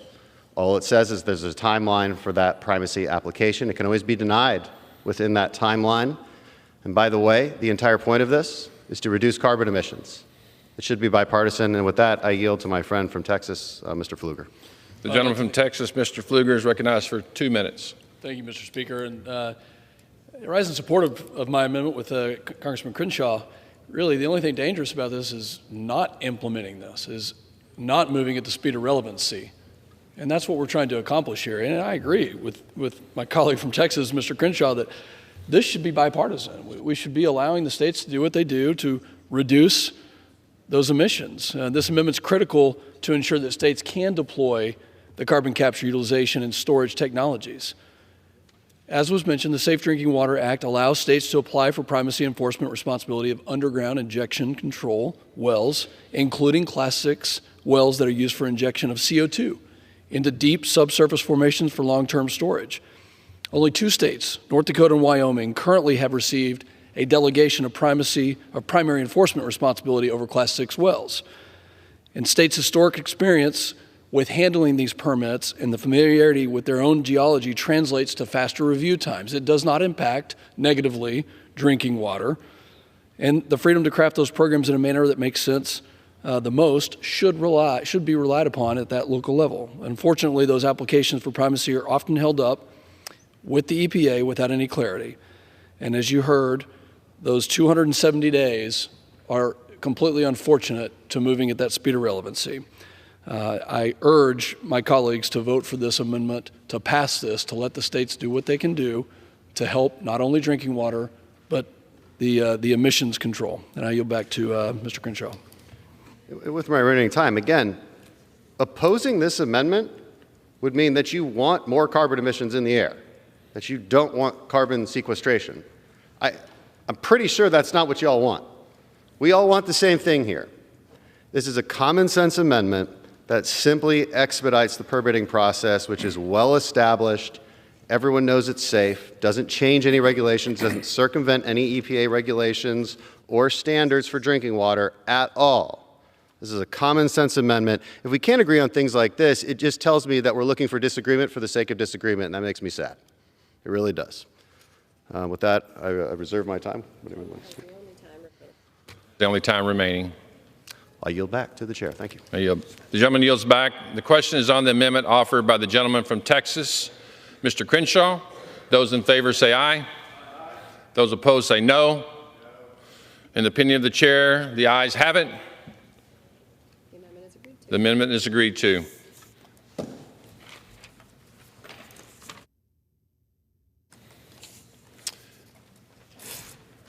It is now in order to consider amendment number 4, printed in Part B of House Report 118-30. For what purpose does the gentleman from Kansas seek recognition? Mr. Speaker, I rise in support of my amendment to H.R. 1, the Lower Energy Cost Act. The clerk will designate the amendment. Amendment number 4, printed in Part B of House Report number 118-30, offered by Mr. Estes of Kansas. Pursuant to House Resolution 260, the gentleman from Kansas, Mr. Estes, and a member opposed, each will control 5 minutes. The chairman recognizes the gentleman from Kansas. Thank you, Mr. Speaker. My amendment would protect our country and American families in the event of a national emergency by requiring the Department of Energy to refill the Strategic Petroleum Reserve at a competitive market rate. We all remember that President Biden chose to tap the SPR for political reasons as he tried to mask his failed energy policies that caused gas prices to soar. When President Biden took office, the average weekly price for a gallon of gas was $2.38. It was already $3.53 prior to Putin invading Ukraine, before hitting record highs last summer. Despite depleting our SPR, we still have a weekly average of $3.42. Since draining the SPR is to address an energy and inflation crisis of his own making, President Biden and his administration continue to abdicate their responsibility to replenish the reserve. In October 2022, the White House announced it would implement a first-of-its-kind rule establishing a system of fixed-price contracts for replenishing the SPR. Per the administration policy, they intend to purchase crude oil for the SPR when prices are at or below about $67 or $72 per barrel. The untested fixed-price bid system imposed by the White House has allowed the administration to ignore its responsibilities to resupply the SPR to the detriment of the United States economy and national security. In January of this year, the DOE rejected bids from several producers to refill the SPR because the market rate for crude oil at the time was well above the administration's arbitrary fixed price. This deceptive policy gives the DOE a convenient excuse not to refill the SPR and keep it at record lows, leaving our nation less safe and prepared. My amendment would remedy this problem by requiring the DOE to use the commonly accepted index-based pricing bid process. Historically, the index-based bid process is used to solicit contracts to refill the SPR and is a standard pricing regime used in the global oil and gas market. Using this more accepted metric, DOE would competitively bid at the market rate for crude oil when buying for the SPR. This bidding system will ensure that DOE will meet its obligations to refill the SPR and not circumvent the obligation with an arbitrary price ceiling. Further, the federal government should not be a speculator in the crude oil market. The fixed price scheme dreamed up by the White House ignores the basic economic realities of how petroleum products are traded in the marketplace. If the administration is concerned about the price of oil not being a good deal for taxpayers, it should end its war on safe and reliable American energy. My amendment would ensure the SPR refill bid process reflects market realities rather than the price mandates of the administration and restores our strategic petroleum reserve, which is desperately needed for our national security. I reserve the balance of my time. The gentleman reserves. For what purpose does the gentleman from New Jersey seek recognition? Mr. Chairman, I rise to claim time in opposition to the amendment. The gentleman is recognized for 5 minutes. Frankly, Mr. Chairman, I have no idea why this amendment is being offered. It would force the Department of Energy to ride the roller coaster that is the oil futures market without any option to just pay a simple fixed price for a barrel of oil. So if oil goes up $20 per barrel between when DOE purchases oil for the Strategic Petroleum Reserve and when it's delivered, well, that's too bad. We're now paying $20 per barrel more, and we'll have to buy less oil. So this amendment unnecessarily restrains DOE and makes purchasing petroleum products to refill the Strategic Petroleum Reserve more expensive. DOE recognizes as much when it issued a rulemaking last fall clarifying that it could purchase oil at a fixed price as common sense would dictate. There's no reason that it should be illegal for the Department of Energy to sign a contract saying that it will purchase oil for $70 per barrel. No reason that I can think of, except, of course, if you're an oil company that wants the Department of Energy to pay more to refill the reserve. But if you're an average American, this amendment is a raw deal. It constrains the Department of Energy's usage of the Strategic Petroleum Reserve, which is partially responsible for the tremendous over $1.50 per gallon fall in the cost of gasoline we've seen since last summer's peak gas prices. And I'll note that when the Department of Energy issued its notice of proposed rulemaking on this last summer, industry did not object. In fact, the Department of Energy only received one comment on the rulemaking from Employ America that was unambiguously positive. That comment stated, and I quote, that the rule change is an important step to reduce the volatility of oil prices over the short and medium term, improve our nation's energy security, and a necessary step to ensure that acquisition procedures more fully align with the Strategic Petroleum Reserve's governing statute, unquote. So this amendment would put the usage of index pricing on par with the Department of Energy's duty to acquire petroleum products for the reserve as cheaply as possible. That mission is, I don't understand that mission. It will only serve to diminish the Strategic Petroleum Reserve. So I urge all of my colleagues on both sides of the aisle to reject the amendment, and with that, I'll reserve the balance of my time. The gentleman reserves. For what purpose does the gentleman from Mr. Speaker, the gentleman is recognized. I yield my time to my friend from North Dakota, Mr. Armstrong. The gentleman has the remaining 2 minutes. Thank you, Mr. Speaker. I rise in support of this amendment. The amendment is necessary because it addresses the Biden administration's mismanagement of our nation's Strategic Petroleum Reserve. President Biden has drained the SPR to the lowest level since 1983. More than 40% has been liquidated in less than 2 years. The Department of Energy has no meaningful plan to refill our strategic stockpile. Instead, the department created new rules to allow it to use fixed price bidding. As we expected, the Biden administration's price fixing scheme is failing. When DOE put out its bid, there were no takers. The SPR is at its lowest level since 1983. We must replenish it as soon as possible to protect our economy from a true supply interruption. I thank the gentleman from Kansas for offering this amendment, and I urge my colleagues to join me in support. I reserve. Gentleman reserves. The gentleman from New Jersey, I think he yielded. I yield back, Mr. Chairman. Gentleman yields. The gentleman from Kansas. Mr. Speaker, the Common Sense Amendment restores the Strategic Petroleum Reserve to protect our nation's security. I urge my colleagues to vote in favor of this Common Sense Amendment, as well as the underlying bill. And with that, I yield back the remainder of my time. Thank you. Gentleman yields. The question is on the amendment offered by the gentleman, Mr. Estes from Kansas. Those in favor say aye.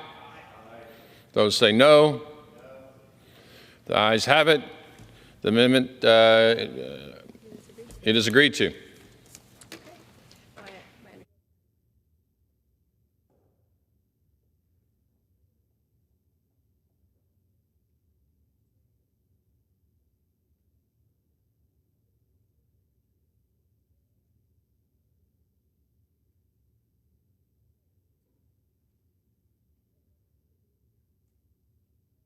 Order to consider amendment number 5, printed in Part B of the House Report 118-30. The clerk will read them. For what purpose does the gentleman from Oklahoma seek recognition? Mr. Speaker, I rise to speak on my amendment. The clerk will designate the amendment. Amendment number 5, printed in Part B of House Report number 118-30, offered by Mr. Hearn of Oklahoma. Pursuant to House Resolution 260, the gentleman from Oklahoma, Mr. Hearn, and a member opposed, each will control 5 minutes. The chair recognizes the gentleman from Oklahoma. Thank you, Mr. Chairman. President Biden and congressional Democrats continue their attack on traditional energy with proposed tax hikes that would kill jobs, raise fuel prices, and leave America more dependent on foreign oil. The administration's proposed oil and natural gas tax hikes are harmful to our economy. The oil and natural gas industry accounts for 10.3 million jobs and is nearly 8% of our nation's GDP. This amendment shows it is the sense of Congress that we disapprove of this administration's proposed harmful tax hikes on the oil and gas industry. My colleagues on the other side of the aisle seem to be simultaneously concerned about high prices at the pump while aggressively pursuing an agenda designed to entirely phase out oil and gas from domestic energy production. The audio simply doesn't match the video. Uncertainty surrounding energy policy decisions in D.C. is causing oil and natural gas producers to make decisions based on unfavorable policies that haven't passed yet. Repealing the immediate deduction of intangible drilling costs would cost 265,000 jobs. For every job lost in the oil and gas sector by repealing IDCs, 2.5 times as many indirect jobs are lost. The percentage depletion deduction is the small business deduction for the smaller producers of oil and gas. Eliminating percentage depletion would force many family-owned small businesses to lay off employees or worse, shut down operations altogether. I'm proud to support H.R. 1 to restore American energy independence, and I urge all of my colleagues to disapprove of President Biden's tax hikes on the oil and gas industry by supporting this amendment. I reserve. Gentleman reserves. What purpose does the gentleman from New Jersey seek recognition? Mr. Chairman, I rise to claim time in opposition to the amendment. Gentleman has 5 minutes. Frankly, I could not disagree more with this amendment. It claims that President Biden's budget would repeal tax breaks that are, quote, vital to the oil and natural gas industry of the United States. But this is the same big oil that last year saw just 6 companies make a shocking $200 billion in profit and then spend billions to enrich their shareholders with stock buybacks and dividends, all while gouging American drivers at the pump. So I hope the gentleman will forgive me if I don't think that big oil needs a tax break. But, Mr. Chairman, I am glad the gentleman offered this amendment because I think it's very illustrative of how Democrats and Republicans are in different places. Democrats and President Biden are fighting every day to keep American Social Security, Medicare, and Medicaid safe. Republicans, however, apparently only value the tax breaks that their big oil friends have. Just yesterday, Speaker McCarthy sent President Biden a letter on the national debt. But I guess cutting tax breaks for fossil fuels is a real red line for Republicans. They'd rather us default than impact their special interests. So it's fitting that this amendment is being added to the Polluters Over People Act. For all my colleagues here today, it's very simple. If you're on the side of the polluters, support this amendment. If you're on the side of the people, you must oppose it. And I reserve the balance of my time. Gentleman reserved. The gentleman from Oklahoma is recognized. I'd like to recognize the Congressman Kelly Armstrong for 2 minutes. Gentleman is recognized for 2 minutes. Thank you, Mr. Chairman. I rise in support of this amendment. This amendment expresses disapproval of the proposed tax hikes on the oil and gas industry in President Biden's 2024 budget. It is estimated that the president's budget would result in $31 billion tax hike on the industry. This is another move by the administration to harm the domestic oil and gas industry and undercut their global competitiveness despite asking them to produce more. The independent oil and gas producers develop 91% of the wells in the United States, producing 83% of America's oil and 90% of its natural gas. And I think it's important to note that integrated companies don't get 100% of the tax break. Only non-integrated companies, the small oil and gas producers that exist in western North Dakota, eastern Montana, Kansas, and Oklahoma, and who produce the majority of America's oil. These are the producers that the Biden administration wants to raise taxes on. The Biden budget proposal also calls out these producers for failing to invest in production. Meanwhile, this administration is doing everything to tax and regulate the industry out of existence. I urge a yes vote on this amendment. Gentleman reserve. Gentleman, I'll yield my time back. Gentleman yields back. Gentleman from New Jersey. I yield back the balance of my time, Mr. Chairman. Yields back. The question is on the amendment offered by the gentleman from Oklahoma. Those in favor say aye. Aye. Those opposed say no. In the opinion of the chair, the ayes have it. Mr. Chairman, I would ask for a recorded vote. Aye. Yes. Pursuant to Clause 6 of Rule 18, further proceedings on the amendment offered by the gentleman from New Jersey will be postponed.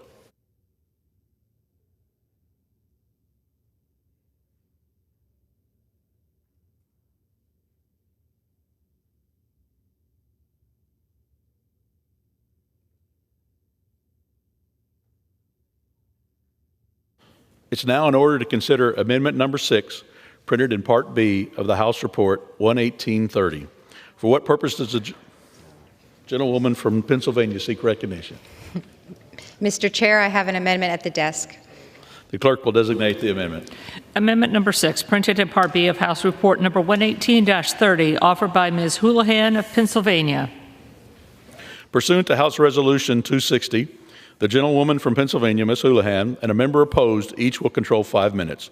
The chair recognizes the gentlewoman from Pennsylvania. Thank you, Mr. Chair. While there is a great deal of divisive and partisan debate on the energy bill that is being considered this week, I rise to offer a bipartisan, common sense, and straightforward amendment to protect U.S. national security in times of energy crisis. The amendment closes a dangerous loophole that has existed since 2015, which allows our foreign adversaries to purchase our strategic oil supply. As the law is currently written, oil from the Strategic Petroleum Reserve is sold by the Department of Energy to the highest bidder with little exceptions on what countries can purchase from the U.S. supply. That means that our fiercest adversaries like China, Russia, Iran, or North Korea, and other sanctioned governments can purchase and export our strategic oil. In fact, companies owned by and affiliated with the Chinese Communist Party have won purchase contracts during the past two presidential administrations. So simply put, this loophole threatens our national security and it poses serious harm to American families. The American people need Congress to act and to act quickly. So that is why I reached across the aisle to introduce the Banning Oil Exports to Foreign Adversaries Act with my colleague, Representative Don Bacon. My amendment includes the straightforward and common sense solution put forward by our bill. It prohibits the export or sale of the Strategic Petroleum Reserve to China, North Korea, Russia, Iran, and any country currently under U.S. sanctions.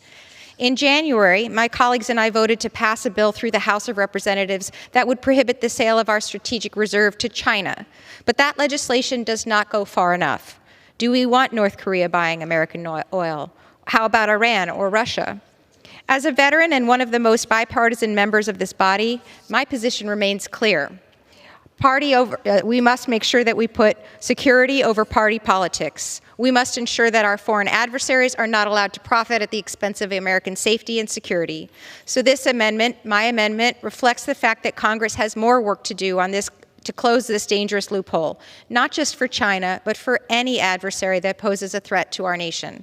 I urge my colleagues, both Republicans and Democrats alike, to support this amendment and to include the bipartisan Banning Oil Exports to Foreign Adversaries Act in this legislation. Thank you. I yield back. The gentlewoman yields. Does any member have an opposition? Any member in opposition? Seeing none, the question's on the amendment offered by the gentlewoman from Pennsylvania. Those in favor say aye. Those opposed say no. In the opinion of the chairs, the ayes have it. The amendment is agreed to.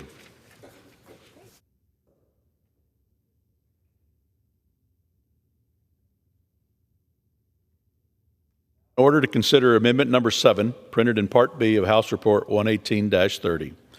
For what purpose does the gentleman from Texas seek recognition? Mr. Chair, I have an amendment at the desk. The clerk will designate the amendment. Amendment number 7, printed in Part B of House Report number 118-30, offered by Mr. Jackson of Texas. Pursuant to House Resolution 260, the gentleman from Texas, Mr. Jackson, and a member opposed, each will control 5 minutes. The chair recognizes the gentleman from Texas. Thank you, Mr. Chair. I yield myself such time as I may consume. Mr. Chair, my amendment I have proposed to the Lower Energy Cost Act will help Congress identify harmful regulations that have shut down American energy and increased cost on all Americans. This amendment instructs the EPA to identify and assess existing regulations that have negatively impacted the United States' energy independence and energy security. This amendment will provide transparency about the actions taken by the Biden administration to increase regulatory burdens for energy producers, diminish energy output for the United States, and raise the cost of energy for all Americans. I grew up working in the West Texas oil fields, so I know firsthand the best thing that we can do for energy producers in our country is to get the federal government out of the way and reduce the number of burdensome regulations.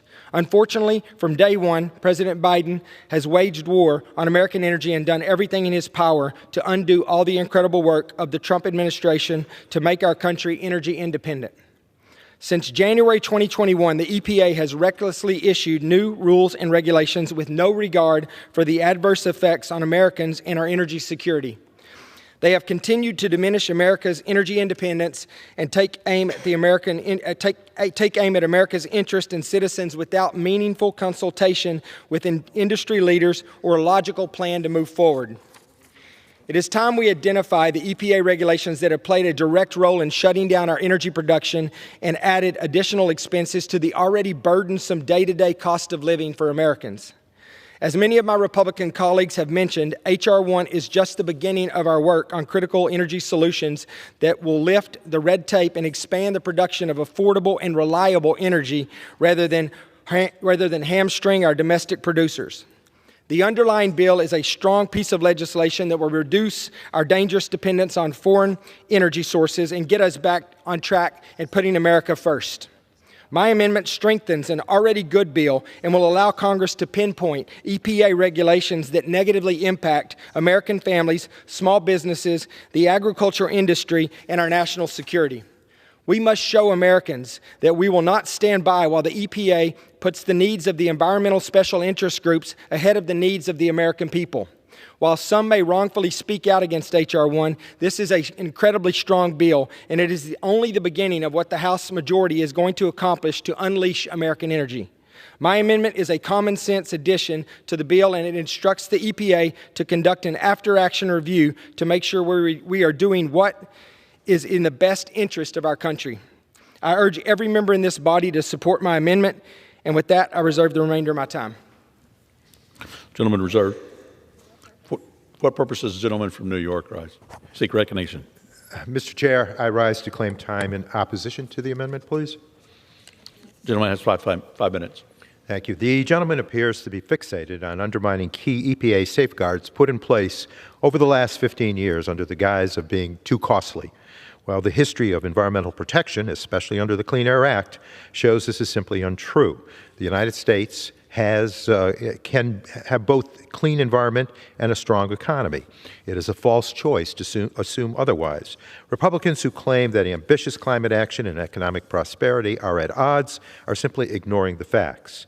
This is the same argument that industry has used every time with the Clean Air Act, every time that it's been strengthened, and it has been debunked each and every time. When Congress debated the 1990 Clean Air Act amendments, the oil industry said, and I quote, "The technology to meet these standards simply does not exist today," and predicted major supply disruptions, while chemical companies said the law would cause severe economic and social disruption. Well, none of these gloom and doom predictions have ever come true. Instead, our air got cleaner and our economy flourished. The history of the Clean Air Act shows that the United States can reduce carbon pollution while creating jobs and strengthening our economy. Since its adoption in 1970, the Clean Air Act has reduced key air pollutants by roughly 78%, while the economy has almost quadrupled in size. By EPA's own estimates, the benefits derived from the Clean Air Act exceed costs by a factor of more than 30 to 1. Let that sink in for a minute. Republicans like to claim that protecting Americans from pollution and tackling the climate crisis will sink the United States economy. But time and time again, we've seen that economic prosperity and environmental protection do go hand in hand. The Clean Air Act has also made the United States the world leader in pollution control technology, generating hundreds of billions of dollars for U.S. companies in creating millions of jobs. The standard targeted by this amendment, or the standards, are also widely popular. Clean car standards that help Americans drive cleaner and more fuel-efficient vehicles, mercury and ED toxic standards that clean up deadly mercury and other hazardous air pollutants from power plants, and methane standards for the oil and gas sector that are supported by industry. The Polluters Over People Act is the latest in a long line of sad attempts to undermine critical environmental and public health protections. These tired arguments continue to ring false and hollow. This amendment is more of the same, and with that, I urge my colleagues to oppose it and yield back. Mr. Chair. Gentleman yields back. Gentleman from Texas recognized. Mr. Chair, at this time I would like to yield 1 minute to my distinguished colleague from Texas, Mr. Self. Gentleman is recognized for 1 minute. Mr. Speaker, I rise to show support for Representative Jackson's amendment. In Texas, across America, and deep in the waters off of our coastline rests an abundance of untapped energy. Through American ingenuity and technical innovations, we now have the ability to explore these natural resources and return the United States to its status as a net exporter of oil and natural gas. Frankly, Mr. Speaker, there are so many excessive regulations, we may need to limit the number of pages in this report we are asking for. I urge my colleagues to support this amendment and yield my time back. Gentleman reserve.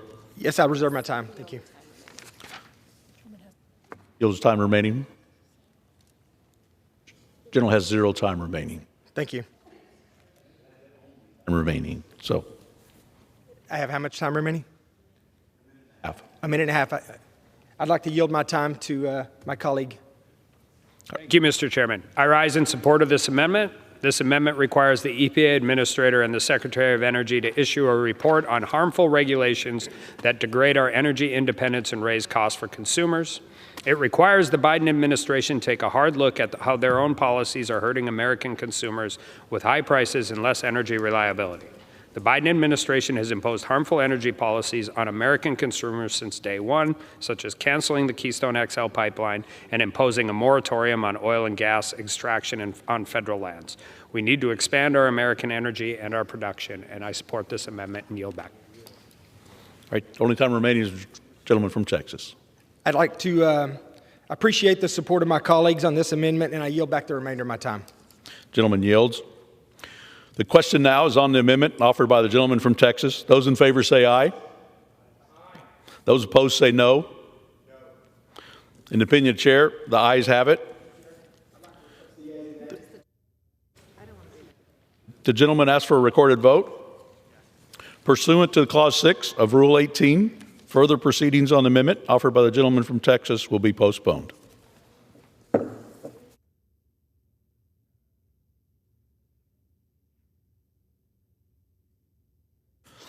It is now in order to consider Amendment Number 8, printed in Part B of the House Report 118-30. For what purpose does the gentlewoman from South Carolina seek recognition? Mr. Chairman, I have an amendment at the desk. The clerk will designate the amendment.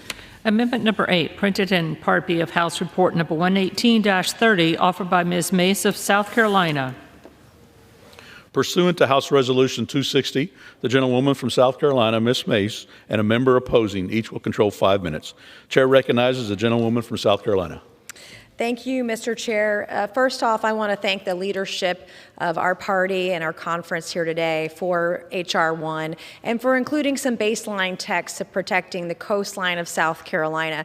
South Carolina's beaches are paved with gold. We have clean air, clean water, a beautiful environment, beautiful trees, a beautiful landscape, beautiful beaches, and we were able to get baseline text in H.R. 1 this week that would protect our shoreline from offshore drilling. There is no oil out there. We don't need to study it. We don't need to drill. We don't need to look for it. It does not exist, and the coast of South Carolina does not want it. And so I want to thank folks for including that in this legislation and protecting our coastline, and we're deeply appreciative. Our state of South Carolina is deeply appreciative of that in the baseline text. This amendment really looks at our necessity to have an all-of-the-above strategy and approach to energy. Our policy should reflect our need to study and find uses for alternative energy sources, and that's what this amendment will do today.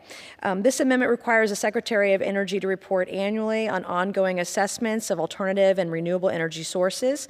It's needed to protect American energy security, and as the world becomes more unstable, we need to rely on clean American energy right here at home. And what other sources, alternative sources of energy, are available to us right here in the United States?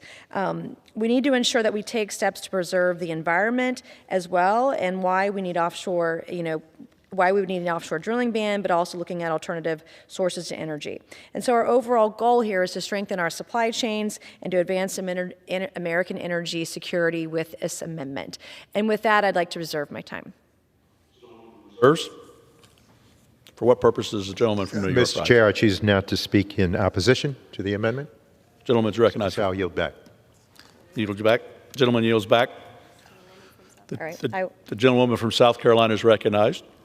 I would like to pass it off to my colleague here, Mr. Armstrong. The gentleman's recognized for 2 minutes. Thank you, Mr. Chairman. I rise in support of this amendment. This section of H.R. 1 provides that the Department of Energy import new functions to identify the criteria of the energy resources, the minerals and materials needed for our great American energy systems. It requires DOE to identify supply chain vulnerabilities, the vulnerabilities to supply disruptions by our adversaries like Russia and China. And it requires DOE to act to address risk, to facilitate action across agencies, industry, states, and to do something about it. The amendment here by Representative Mace requires that DOE keep Congress timely informed of the risks to supply chains and the actions taken or that Congress may want to take to address those risks. This is an important amendment to assist Congress and to keep the public informed of the energy security risks we face. I urge adoption of this amendment, and I yield back. The gentleman yields back. The remaining time is with the gentlewoman from South Carolina, if you're prepared to close. And I yield back. Thank you, Mr. Chair. The gentlewoman yields. The question now is on the amendment offered by the gentlewoman from South Carolina. Those in favor say aye. Those opposed say no. In the opinion of the chair, the ayes have it. The amendment is agreed to.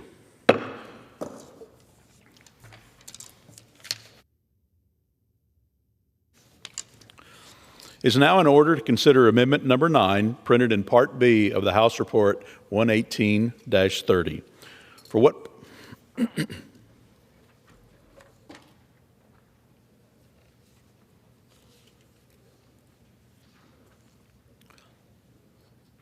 For what purpose does the gentleman from New York seek recognition? Mr. Chairman, I have an amendment at the desk. The clerk will designate the amendment.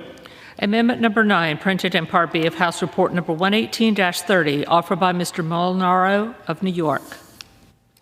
Pursuant to House Resolution 260, the gentleman from New York, Mr. Molinaro, and a member opposed will each control 5 minutes. The chair recognizes the gentleman from New York. Thank you, Mr. Chairman. My amendment simply requires a study to look at the impact that a ban on natural gas appliances would have on electricity prices. In my home state of New York, Governor Kathy Hochul has proposed to implement a ban on gas-powered appliances, including gas stoves, beginning in 2025, less than just 2 years from now. The notion that the state is going to tell New Yorkers that they can't use the most affordable option to heat their homes or cook their dinner is beyond belief. This proposal will undoubtedly increase the demand and cost for electricity, which is already incredibly expensive for my constituents in upstate New York, all spending hundreds, even thousands of dollars more for their electricity. And my amendment will shed light on the costs of Governor Hochul's proposal and what that cost will have on New Yorkers and, by extension, all Americans. This is not a partisan issue. My Democratic colleagues should join me in seeking transparency, identifying the effects that this proposal and others like it will have on the cost of electricity. H.R. 1, the bill in chief, delivers on our commitment to lower energy costs for the American people, and I wholeheartedly support it. Mr. Chairman, I thank you, and I reserve the balance of my time. Gentleman reserves. For what purpose does the gentleman from New York rise? Mr. Chair, I rise to claim time in opposition to this amendment. The gentleman is recognized for 5 minutes. Thank you. Let me reiterate what has been said before. Neither the Biden administration nor the Department of Energy is trying to ban gas stoves. No one is coming into your home to remove that stove. So I implore my colleagues across the aisle to stop lying to the American people about this. Apparently, Republicans think that standards to make something better, to make it more efficient, is a ban. Well, regardless, this amendment makes no sense. This amendment calls for a study on how banning natural gas appliances will affect rates and charges for electricity. As I said, no one is actually talking about a ban. But the funny thing is, we already know that electrification does result in lowering energy bills. Electric appliances like heat pumps save households money because they are more efficient than gas appliances. Especially as we see fuel prices rise, electrification becomes even more critical, more important. Republicans see the tide turning against their friends in the oil and gas industry, so how do they respond? With a big energy package and a bunch of amendments that attempt to lock Americans into a dirty, expensive fossil fuel choice. I urge my colleagues to vote against this amendment, and with that, Mr. Chair, I yield back. The gentleman yields. The gentleman from New York is recognized. Thank you, Mr. Chairman. With due respect to all my colleagues, there is a state that is proposing to ban gas appliances. In fact, New York is not only planning to ban simply through new construction, but will require that transition within 2 years, even retrofitting or making changes to construction of existing homes. In the case of New York, we know already we shoulder the highest burden, highest cost of not only taxation, electricity cost, but this will just add insult to injury. And Mr. Chairman, I encourage my colleagues to support the amendment. And with that, I reserve my time. What did you want? The gentleman yields. Yes. Does the gentleman yield? Are you yielding to the gentleman from North Carolina or North Dakota? Gentleman is recognized for 1 minute. Thank you, Mr. Chair. I rise in support of this amendment. The Biden administration will stop at nothing in its war on American energy. Democrats' next target is Americans' home appliances, including stoves, your furnace, and your hot water heater. In the last 2 years, we've seen far-reaching regulatory proposals and executive orders to restrict the use of natural gas. As we speak, DOE is proposing to ban more than half of the gas stoves currently on the market. Some states, like California and New York, are going even further to ban natural gas pipelines and the sale of gas-powered appliances and equipment. The American people are paying for these gas bans in the form of higher prices and surging utility bills. I urge my colleagues to join me in supporting this amendment so that the GAO can study the true cost of gas bans. And with that, I yield back. Gentleman yields back. Gentleman from New York is recognized. Mr. Chairman, I yield back my time. Gentleman yields back. The question is on the amendment offered by the gentleman from New York. Those in favor say aye. Those opposed say no. In the opinion of the chair, the ayes have it.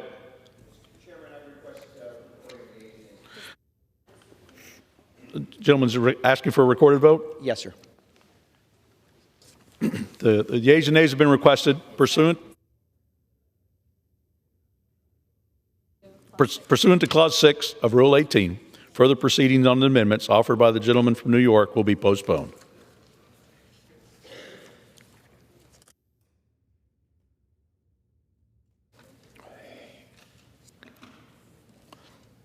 It's now in order to consider Amendment Number 10, printed in Part B of the House Report 118-30. For what purpose does the gentleman from Alabama seek recognition? Mr. Chairman, I have an amendment made in order. The clerk will designate the amendment. Amendment number 10, printed in Part B of House Report number 118-30, offered by Mr. Palmer of Alabama. Pursuant to House Resolution 260, the gentleman from Alabama, Mr. Palmer, and a member opposed, each will control 5 minutes. The chair recognizes the gentleman from Alabama. Thank you, Mr. Chairman. Federal bureaucrats at the Department of Energy are threatening access to gas stoves for millions of Americans through the rulemaking process. In fact, the DOE admits that up to 50% of all gas stoves currently on the market or in use in American households will not meet the proposed standards. This amendment would stop the DOE from imposing this regulation. According to the DOE's own analysis in 2020, 38% of Americans use natural gas to cook in their homes. The Energy Information Administration says cooking with gas is 3 times cheaper than cooking with electricity. The American people see this for what it is, a direct attack on all natural gas use in the country and another example of the Biden administration's desire to control every decision we make. Moreover, this rule is essentially a tax on consumers who are already being squeezed by inflation. My Democratic colleagues would argue that these rules were crafted with the purpose of saving consumers money. The DOE estimates the regulation would reduce energy use by 3.4%, resulting in a savings of only $21.89 over a gas range lifespan. That's $1.45 per year over an average lifespan of 15 years for a gas range. These minuscule savings indicate this regulation is really not about the consumer's pocketbooks. It's about federal control at the behest of radical green energy groups who want the complete elimination of the use of natural gas. I would like to point out, were this to happen, there would be far less food to cook. Because natural gas is essential to fertilizer for food crops, its elimination would cut food production in half worldwide. I encourage all my colleagues to support this amendment. Thank you, Mr. Chairman. I reserve. Gentleman reserves. For what purpose does the gentleman from New York seek recognition? Mr. Chair, I rise to claim time in opposition to the amendment. Gentleman's recognized for 5 minutes. Thank you, sir. I would like to start by saying I have good news for my colleagues across the aisle. The Department of Energy isn't banning gas stoves. It doesn't even have the authority to ban gas stoves. So this amendment, like this whole bill, is political messaging. What DOE is doing is proposing a standard to make new residential gas stoves more efficient and cut gas waste, not to ban them. The proposed standard is so reasonable that half of the current models already meet it, including all entry-level models. They already meet the standard. And for those that don't meet the standard, manufacturers have until 2027 to upgrade their product line. So this really isn't anything outrageous. Also, DOE is required by law to review and update standards for appliances like refrigerators and air conditioning units. DOE is actually late with this stove standard. It was supposed to be completed in 2017, but we're glad they're working on it now. Models that meet the proposed standard consume 30% less energy than the least efficient models on the market. That is indeed significant. The full proposed rule, which also includes updated standards for electric and gas residential stoves and ovens, would result in up to $1.7 billion worth in savings for United States consumers and avert about 22 million metric tons of carbon dioxide emissions over 30 years of sales. So I stand in deep opposition to this amendment. This amendment would bar DOE from finalizing any future efficiency standards for gas stoves, locking consumers into less efficient appliances that are certainly more costly to use. This is just political fear-mongering, and it is a waste of our time, and I do urge my colleagues to vote against this amendment. With that, Mr. Chair, I yield back. The gentleman yields back. Gentleman from Alabama is recognized. I appreciate the fact that my Democratic colleague admitted that half the stoves do not meet the standard when he says that half already meet it. By my math, the other half doesn't. Mr. Chairman, this amendment shows the clear difference in the vision between House Republicans and the Biden administration and my Democratic colleagues' views on these things. Their claim that this regulation will save American households money is another painful example of how bad they are on math. House Republicans believe in American energy abundance, and the administration believes in energy restrictions. We believe in consumer choice, and the administration believes in heavy-handed government mandates. We believe in consumers back home should make their own decisions, while the administration believes federal bureaucrats should decide what Americans can and can't do on a daily basis, including what they can use to cook their family's meals. I yield such time as he may consume to the gentleman from North Dakota, Mr. Armstrong. Gentleman from North Dakota is recognized. Thank you, Mr. Chairman. I rise in support of this amendment. The amendment would stop the Department of Energy from implementing punitive regulations to ban natural gas stoves. Earlier this year, we learned that the Biden administration was considering a nationwide ban on gas stoves, when Consumer Product Safety Commissioner Trumka said gas stoves were a hidden hazard and all options are on the table to restrict their use. Weeks later, the DOE issued a proposed efficiency rule that would ban up to 96% of existing stoves on the market.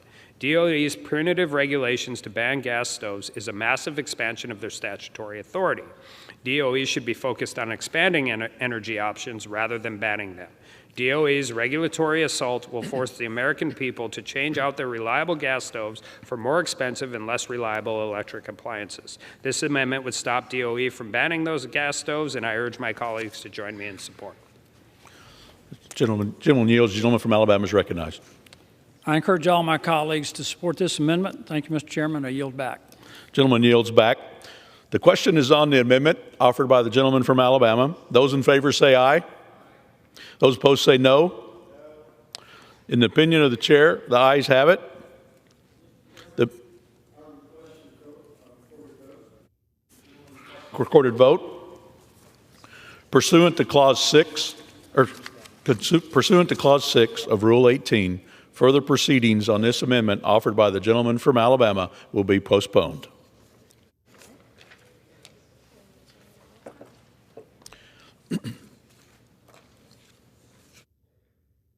Order to consider Amendment Number 11, printed in Part B of the House Report 118-30. For what purpose does the gentleman from Pennsylvania seek recognition? Thank you, Mr. Speaker. I've got an amendment at the desk as approved previously by the Rules Committee. The clerk will designate the amendment. Amendment number 11, printed in Part B of House Report number 118-30, offered by Mr. Perry of Pennsylvania. Pursuant to House Resolution 260, the gentleman from Pennsylvania, Mr. Perry, and a member opposed, each will control 5 minutes. The chair recognizes the gentleman from Pennsylvania. Thank you, Mr. Speaker. This amendment prohibits the unelected and unaccountable Delaware River Basin Commission, the Susquehanna River Basin Commission, and the Interstate Commission on the Potomac River from imposing hydraulic fracturing regulations more stringent than those passed by the duly elected state representatives and Senate, in which the regulation is to be implemented or enforced. According to the Energy Information Administration, last year, residential natural gas prices were the highest on record. That's awesome. I'm sure consumers love that. The best way to combat these record high prices is with more competition, simply more supply and demand. It's to produce more natural gas in America. In places like my home state of Pennsylvania, the second largest natural gas producer in the nation. Unfortunately, again, unelected, unaccountable bureaucrats at the Delaware River Basin Commission have instituted a hydraulic fracturing ban for a portion of the Commonwealth of Pennsylvania, stripping away property rights and mineral rights from Pennsylvanians in contravention of the will of their very own legislature. The result is a prohibition on the development of critical shale plays in eastern Pennsylvania that can bring desperately needed natural gas to market, and the unconstitutional taking of mineral rights of all Pennsylvanians. Using this playbook, radical environmentalists and unelected bureaucrats will next prevent hydraulic fracturing in the Susquehanna River Basin and the Potomac River Basin as well. The threat of this expansion undermines investor confidence and exploration and development projects throughout the Commonwealth and further restricts domestic natural gas production. To be clear, This amendment simply clarifies that these three commissions cannot impose restrictions more stringent than those passed by the state in which the regulation is being implemented or enforced. It makes no changes to the ability of states to regulate hydraulic fracturing as they see fit, as their legislatures see fit, as their citizens see fit. This means it would have zero impact on existing fracturing bans in the state of New York. Instead, this amendment simply makes clear that Pennsylvanians can use their property and mineral rights as they see fit, subject to the Pennsylvania laws passed by their elected representatives, the way it's supposed to be done. Enough is enough already. It's time to stop this underhanded attack on property rights, representative government, and state sovereignty, and restore American energy security. Opposition to this amendment is support for a hydraulic fracturing ban, and for higher natural gas prices for your constituents and your citizens. I urge my colleagues to do the right thing and rein in these unelected bureaucrats waging war on Americans in their very homes, and support this amendment. With that, I reserve. Does any member seek resignation? Yes, Mr. Chairman, I rise to claim time in opposition to the amendment. The gentleman is recognized for 5 minutes. Mr. Chairman, the Delaware River Basin Commission is made up of representatives from the states of New York, Pennsylvania, Delaware, and my home state of New Jersey. The Commission oversees drinking water quality for the Delaware River's watershed, a vitally important role that impacts millions of people across 4 states. So Congress created the Commission over 60 years ago and gave it powers to regulate the Delaware River's watershed. Crucially, each state's democratically elected leaders signed up to join the Commission, and each state receives a vote on the Commission. 2 years ago, the Commission banned fracking in its watershed, and this wasn't a controversial decision. In fact, it was unanimous. It was a 4-0 vote to help protect the public health of the 13 million citizens in the watershed and to preserve the waters themselves. But today, Republicans want to retroactively take away the rights of the citizens of these 4 states and their elected representatives. They want to take away the powers that Congress gave the Commission just because they don't like the outcome. So I would suggest this. If you really care about clean rivers and waters, I urge you to oppose this amendment. If you care about people's right to safe drinking water, I urge you to oppose this amendment. I'd like to think that all my colleagues care about these things, so I urge opposition to the amendment, and I reserve the balance of my time.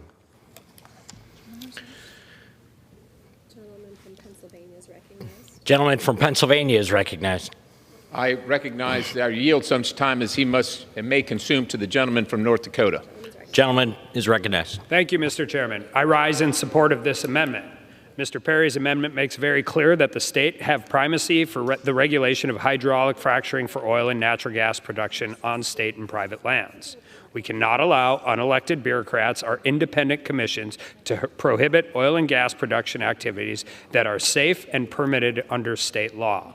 The Biden administration and radical environmentalists are waging a war on American energy, and they want to ban hydraulic fracturing. The United States has become the world's #1 energy producer, thanks in part to technological innovations like hydraulic fracturing and horizontal drilling. According to a recent study, placing a moratorium on fracking would mean a $900 billion increase in U.S. household energy costs, $7.1 trillion in potential losses to the U.S. economy through 2030, and over 7 million fewer U.S. jobs. I urge my colleagues to join me in supporting this amendment and standing up for the American energy, and American energy workers. Mr. Gentleman from Pennsylvania reserve. I will reserve, but I think the gentleman has the right to close. Yeah, the gentleman's correct. Gentleman from I'll close if you want. Pennsylvania is recognized. Yep. Thank you, Mr. Chairman. Look, if you don't want to vote for this, I get it. You can tell your citizens at home that you stand for people that are unelected. They don't even know. Most folks at home they never even heard of the Delaware River Basin Commission. They don't even know about interstate compacts. Here's what they know, that they want to live their lives and they want to vote for the elected officials to make decisions that are important to them. If it's so dangerous, how come it's banned here but not there? The rest of Pennsylvania, we do it. Mr. Speaker, This is just taking the people's rights away, their voice away from their elected officials, and it's literally the definition of tyranny. I urge my colleagues to vote for the amendment, and I yield the balance. Gentleman from New Jersey is recognized. Mr. Chairman, look, the governors are the 4 commissioners. The governor of Pennsylvania is the chairman of the commission.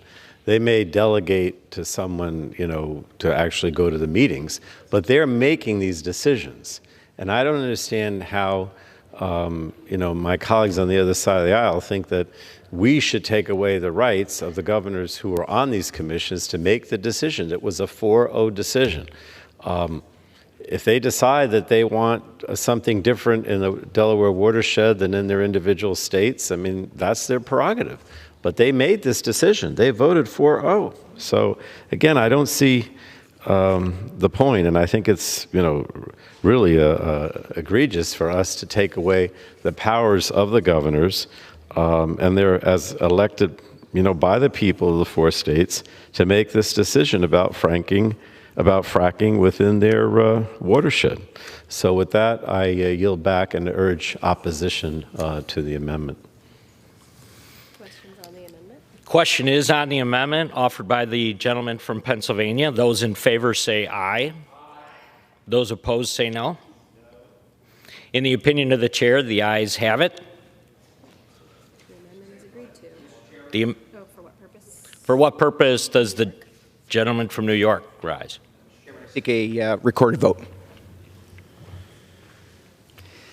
Clause 6 of Rule 18, further proceedings on the amendment offered by the gentleman from Pennsylvania will be postponed.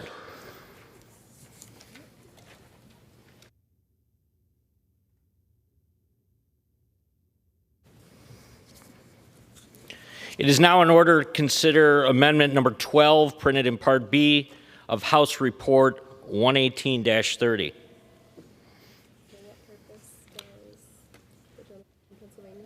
For what purpose does the gentleman from Pennsylvania seek recognition? Mr. Chairman, I have an amendment at the desk that's been approved by the Rules Committee.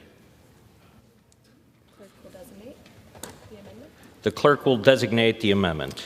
Amendment number 12, printed in Part B of House Report number 118-30, offered by Mr. Perry of Pennsylvania. Pursuant to House Resolution 260, the gentleman from Pennsylvania, Mr. Perry, and a member opposed, each will control 5 minutes. The chair recognizes the gentleman from Pennsylvania. Thank you, Mr. Chairman. This amendment repeals Section 115 of the Clean Air Act.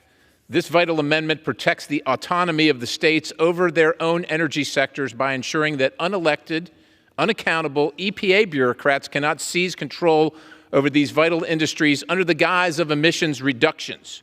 The Constitution clearly reserves this power to the states, and it's long overdue that we bring federal policies back in line with the very Constitution that we swear an oath to. Section 115 gives EPA the authority to impose emission reductions on the states if the administrator finds, based on the word of some international organization, just based on their good word, that American air pollution endangers the public health and welfare of another country. Imagine we could do that to China, and the administrator determines that that country will lower their emissions a commensurate amount.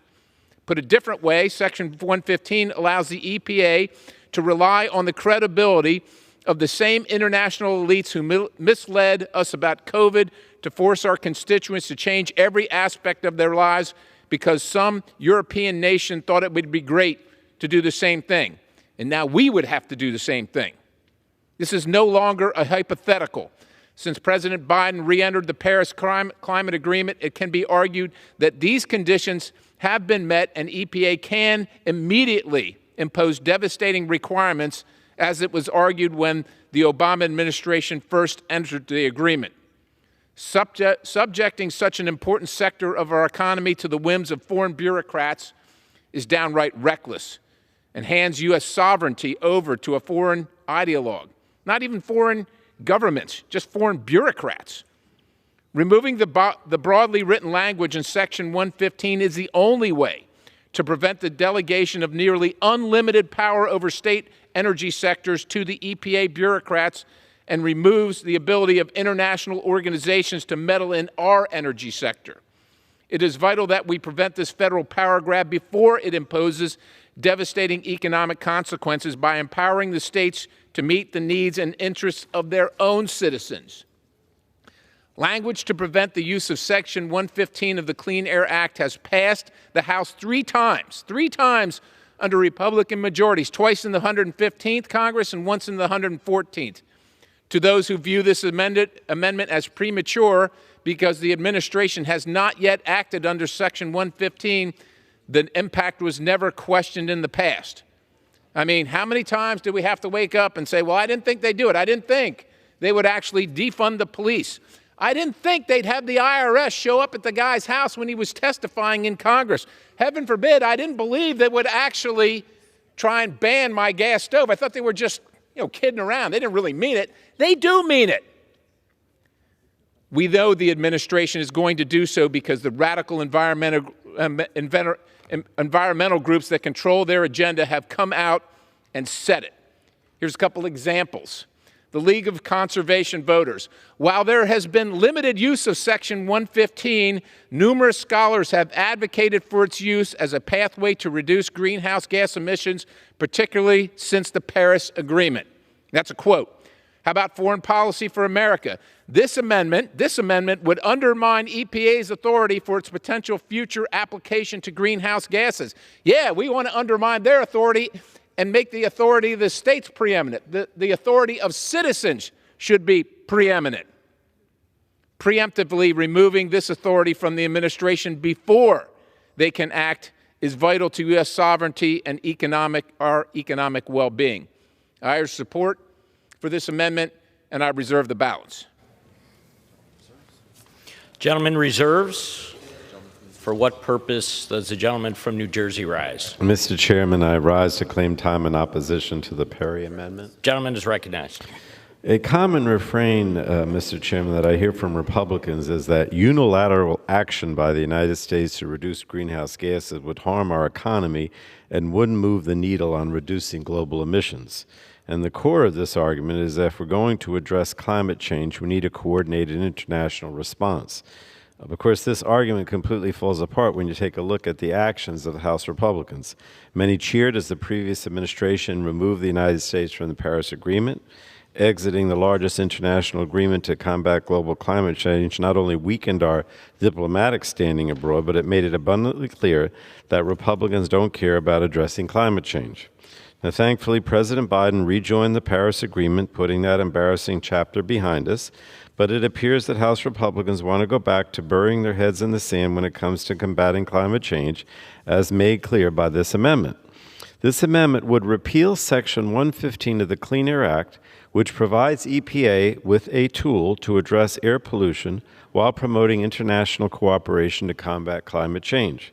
As my Republican colleagues they know by now, air pollution does not respect boundaries, whether these are state or international.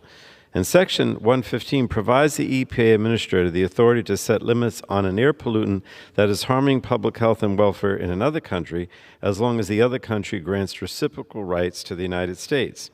So the gentleman's amendment would remove this discretionary authority, gutting our ability to cooperate with our neighbors. We have agreements with Canada, with Mexico. And we show leadership with the international community by working with our neighbors to try to deal with air pollution. But it's a global problem. We need to work with other nations, like we work with Canada and Mexico, and provide the leadership to encourage international engagements to tackle this crisis. But I mean, I guess have to say, I don't believe the Republican majority wants to act on climate crisis internationally or domestically. Case in point, the Polluters Over People Act that we're dealing with today attempts to repeal popular provisions of the Inflation Reduction Act, the Greenhouse Gas Reduction Fund, the Methane Emissions Reduction Program, and $4.5 billion in home electrification rebates. Now, House Democrats took historic action to combat the climate crisis by passing the Inflation Reduction Act, which included unparalleled investments in climate and clean energy. Not a single House Republican voted for it. But if we can't act domestically and we can't act in coordination with our neighbors, even Canada and Mexico, what are we going to do to address the threat caused by the climate crisis? And according to this amendment, the answer is apparently nothing. We're not going to do anything domestically. We're not going to do anything with our neighbors. We're not going to do anything internationally. We're going to do nothing. And I just think that's unacceptable. At a time of real crisis, as highlighted by the recent Intergovernmental Panel on Climate Change report, we should empower EPA to combat dangerous climate change and strongly encourage other nations to do the same. We shouldn't be taking any tools off the table, and that's what this amendment does. It takes the tool off the table. So I urge a no vote on this amendment, and I reserve the balance of my time. Gentleman reserves. The gentleman from Pennsylvania is recognized. So I know he wants to speak favorably about me, so I'm going to yield to such time as he may consume to the gentleman from North Dakota. Gentleman is recognized. Thank you, Mr. Chairman. Before I start, I would just like to point out it sounds like we want to cooperate with our foreign neighbors when it comes to environment control, but we don't want to import energy from them, or we don't want to export energy to them, and I find that a little bit ironic. That being said, I regretfully stand in opposition to this amendment. After Congress reviewed and preserved the Clean Air Act in 1977, it did play an important role in cross-border pollution issues of the late 70s with Canada. And before we strike an entire section of the Clean Air Act involving air pollutants, the Committee of Jurisdiction should examine the issue. The Committee of Jurisdiction should examine the issues, particularly to make sure we avoid any unintended consequences. For example, we should make sure that striking this section does not undermine the ability of the to reduce international air emissions that harm the United States. I commit to working with my friend from Pennsylvania to take this through regular order, but I'm a big fan of the committee process, and let's see that it works. And with that, I yield back. The gentleman from Pennsylvania, your time has expired. Gentleman from New Jersey. The gentleman yielded back. I do the same and obviously oppose the amendment. Gentleman yields back. The question is on the amendment offered by the gentleman from Pennsylvania. Those in favor say aye.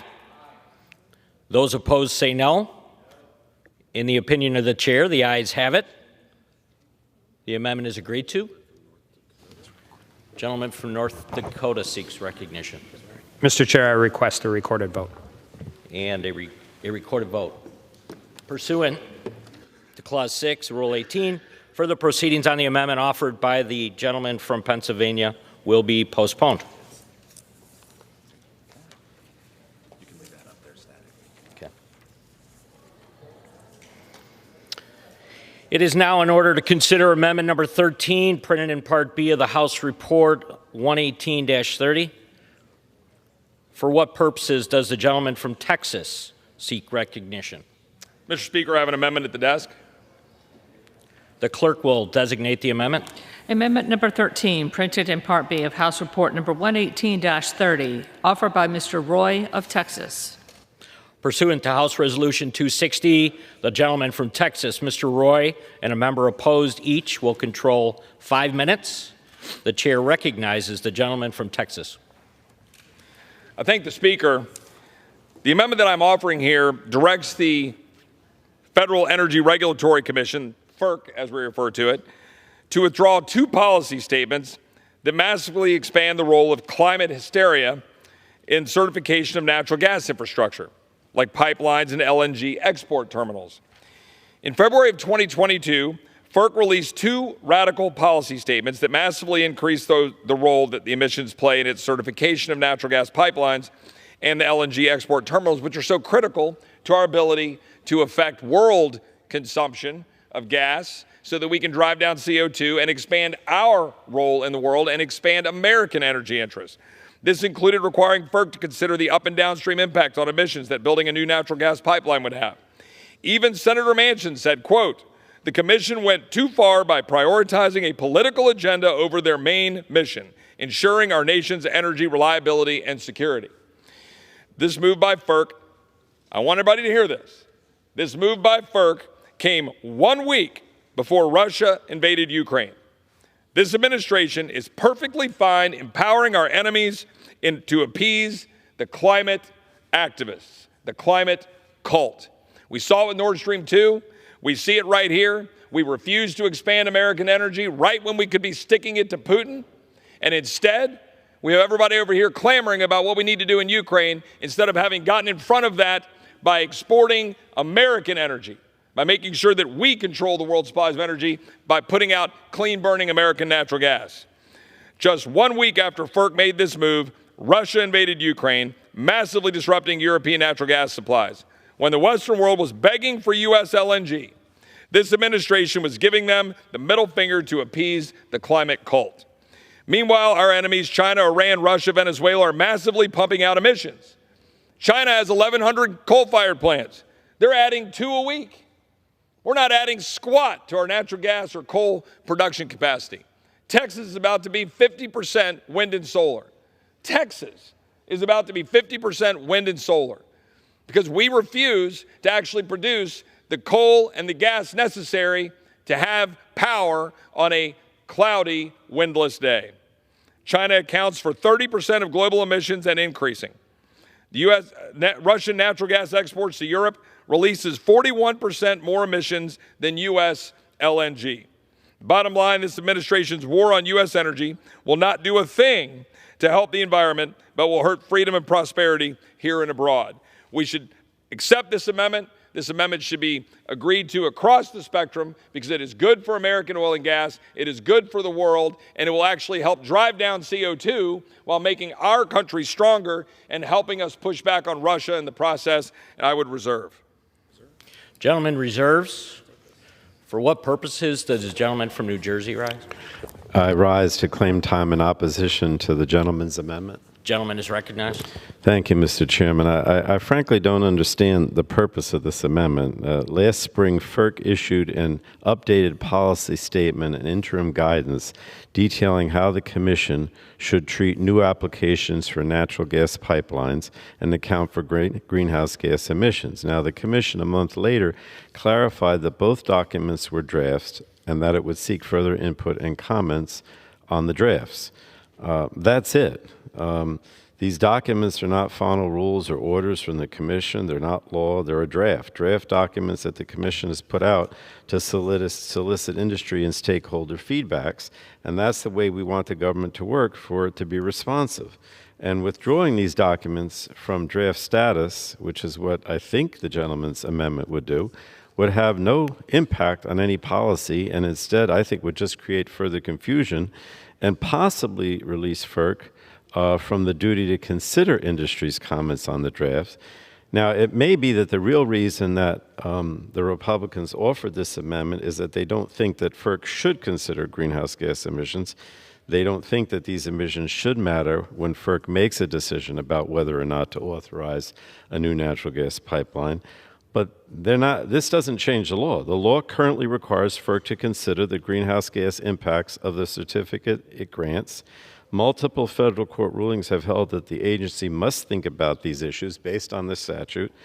And the interim policy statement was meant to create certainty for industry on how the Commission would do that. So instead, the Republicans want to send FERC and, frankly, all of the parts of the federal government back into confusion. You know, if you want to say that FERC shouldn't consider greenhouse gases, you should amend, I mean, I'm not in favor of that, but you should amend the statute to say that. But by simply saying that these rules should be, or these draft rules should be withdrawn, that's going to tell industry, you know, how do you deal with this? How are they going to know what to do if there's no rules, no policy, no input from them whatsoever? So I mean, look, I oppose, I think it would be wrong to change the statute to say that they shouldn't take greenhouse gas impacts into consideration.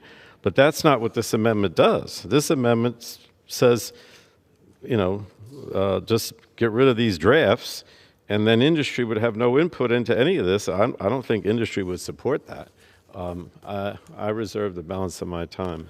Gentleman reserves. Gentleman from Texas is recognized. I would yield to my friend, Mr. Armstrong.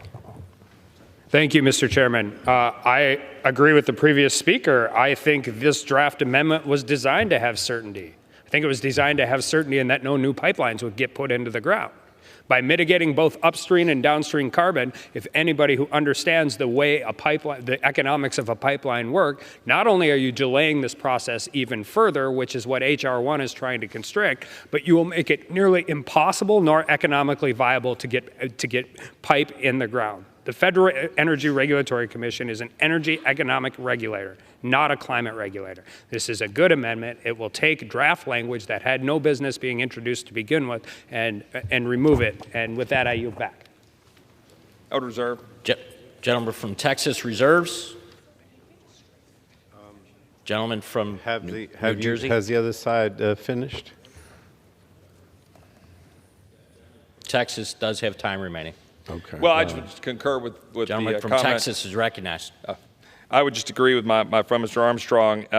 If my colleagues on the other side of the aisle have no issues with the fact that they were then amending these drafts and leaving it in draft form, we just want to give certainty. We want to give the certainty of saying, remove these.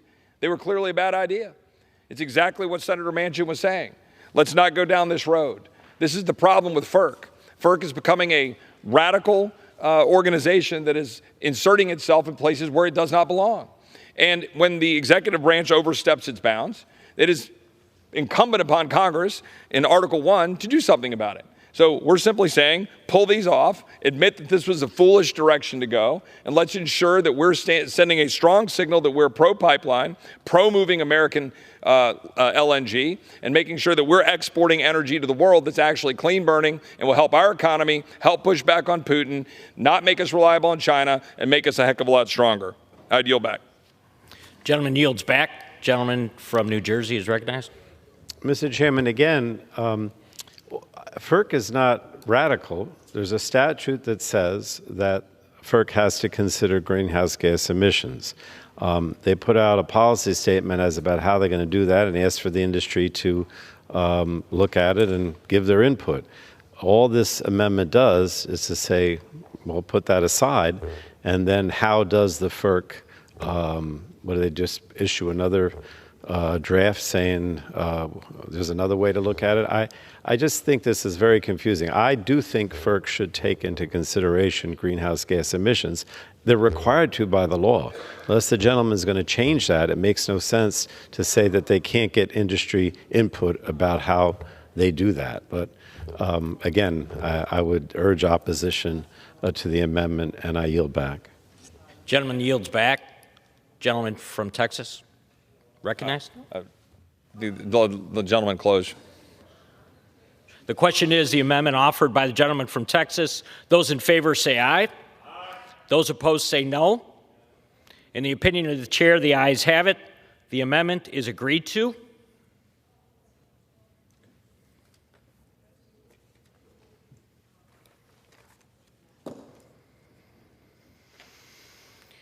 It's the chair's understanding that amendment number 14 will not be offered.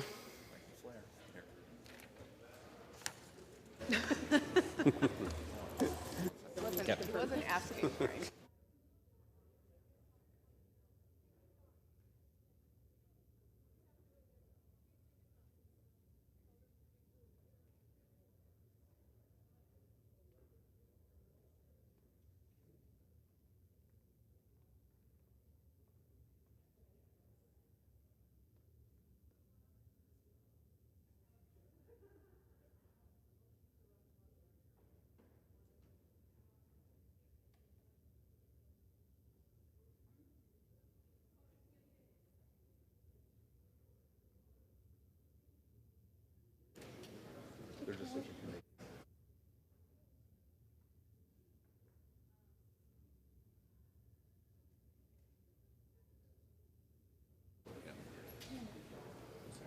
Once he turns back towards us. Just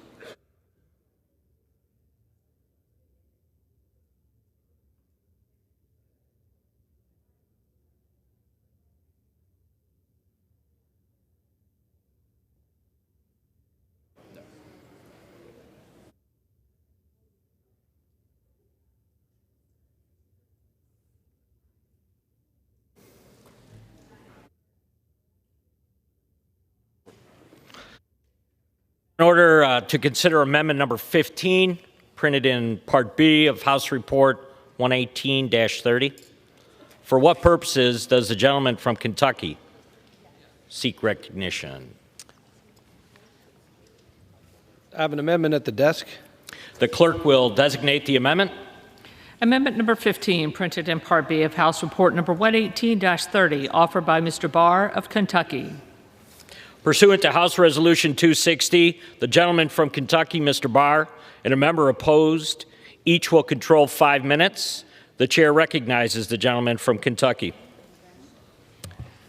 Thank you, Mr. Speaker. I rise today in support of my amendment, which is imperative to bringing home an essential supply chain and protecting our national security, all while protecting the environment.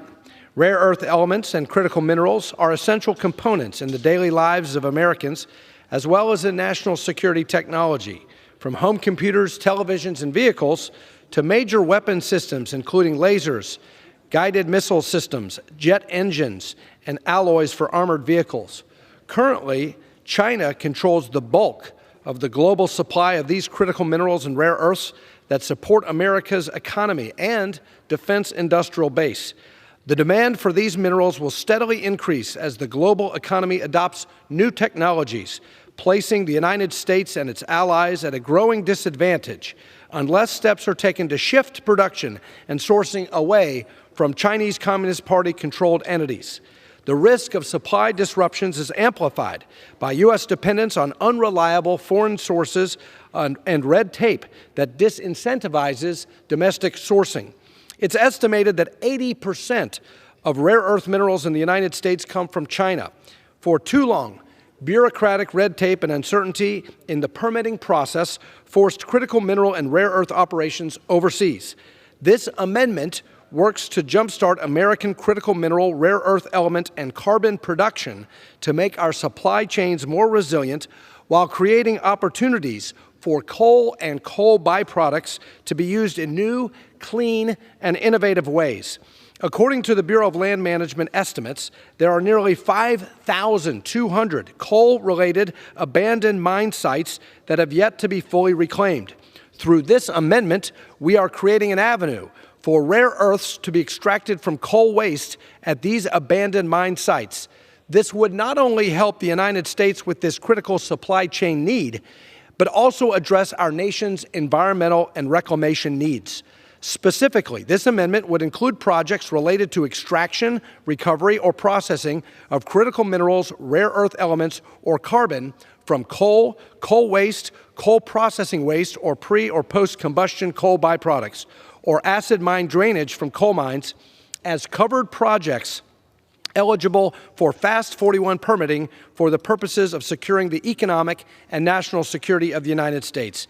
Mr. Speaker, whether you are like me, a member of the Congressional Coal Caucus, or a member of the Sustainable Energy Caucus, or a national security hawk, a member of the Select Committee on the Strategic Competition between the United States and the Chinese Communist Party, every member of Congress should be for this win-win-win solution. A win to reclaim these abandoned mine sites and fix an environmental problem. A win for the coal industry and the workers in the coal industry who need alternatives to combustion of coal now that we're in the transition phase of our energy development in our country. And certainly for national security, this is a way for us to end overdependence on the Chinese Communist Party for critical national security sensitive supply chain needs. The United States must innovate and secure its supply chain of sensitive strategic materials in order to reduce reliance on Chinese Communist Party controlled materials overseas. I encourage my colleagues to vote yes on my amendment, which I expect to be fully bipartisan, and I yield back. Gentleman yields back.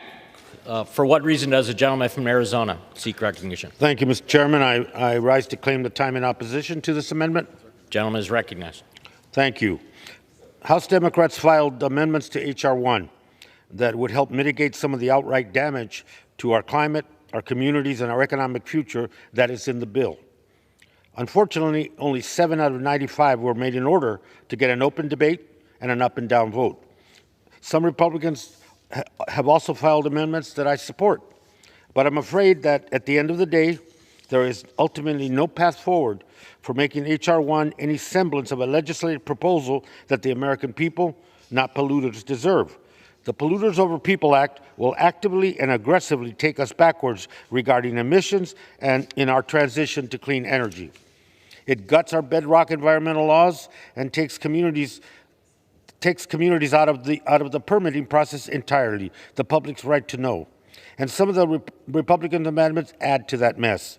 To start, I rise today in opposition to this amendment, which would make a harmful bill even worse by arbitrarily eroding community protections under the National Environmental Policy Act, or NEPA.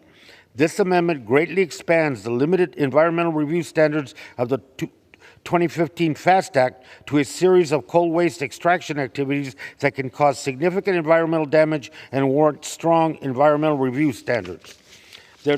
There's already a deliberate process in place under the FAST Act to expand its limited environmental review standards to new types of projects under certain conditions.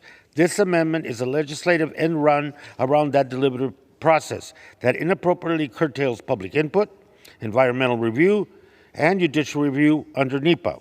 At its most basic level, NEPA simply requires government agencies to assess significant environmental and public health impacts before a decision is made, and potentially harmful activities like coal waste extraction before they begin. NEPA doesn't stop these activities. It simply ensures that their impacts are considered and that the public knows. This amendment undermines the basic purposes of NEPA. I urge a no vote, and I reserve the balance of my time, Mr. Chairman.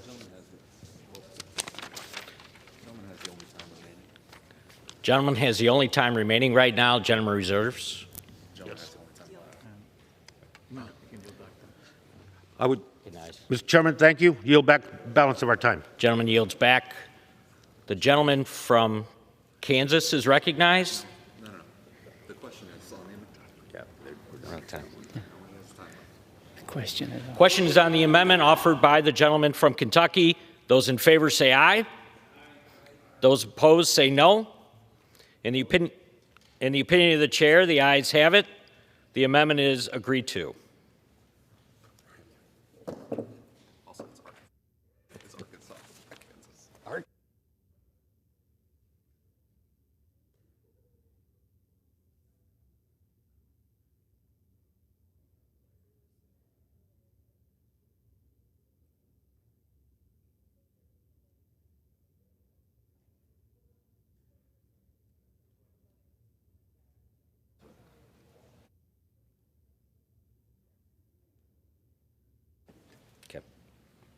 This one.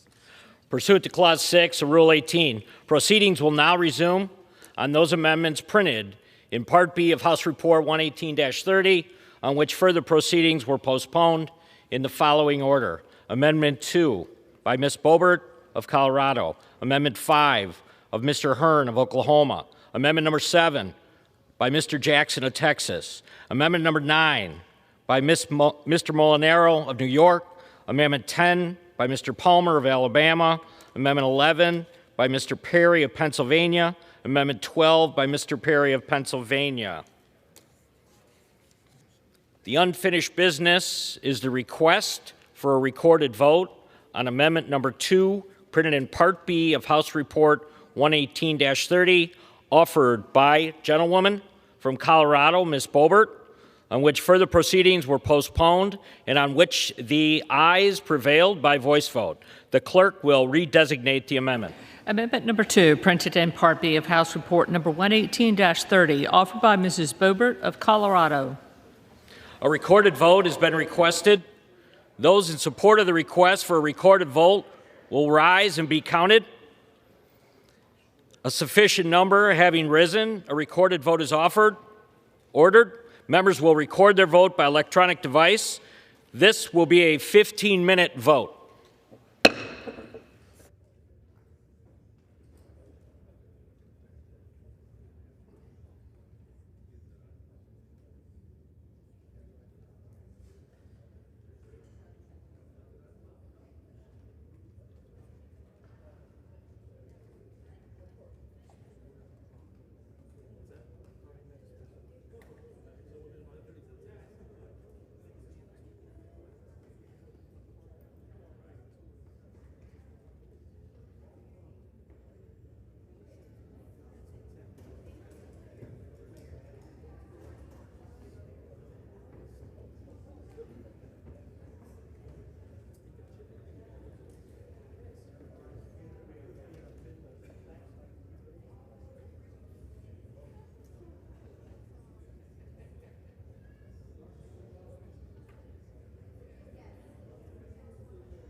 On this vote,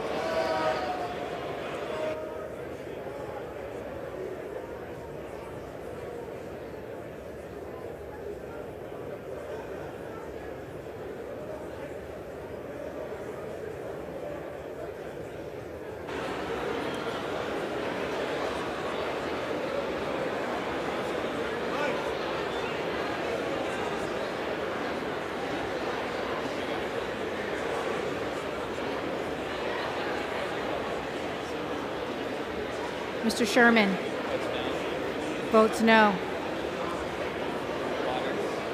Ms. Waters votes no. Mr. Costa votes no.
on this vote, the yeas are 221, the nays are 208. The amendment is agreed to.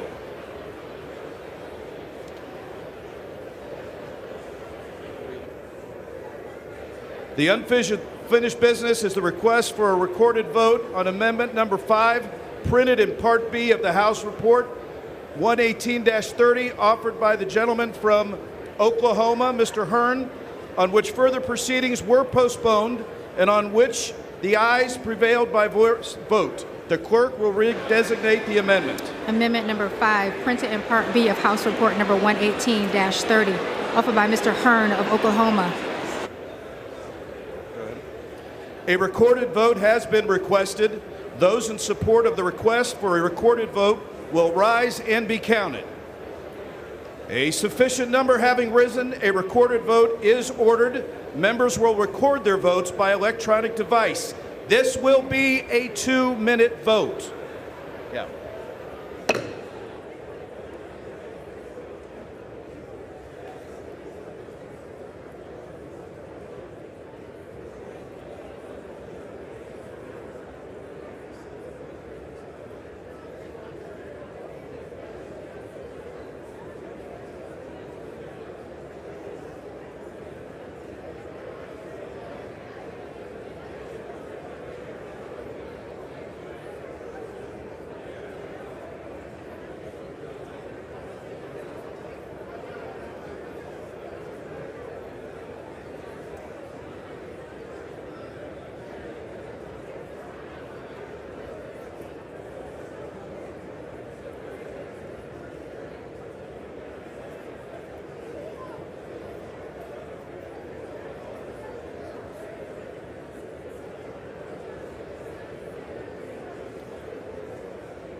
Have all members voted?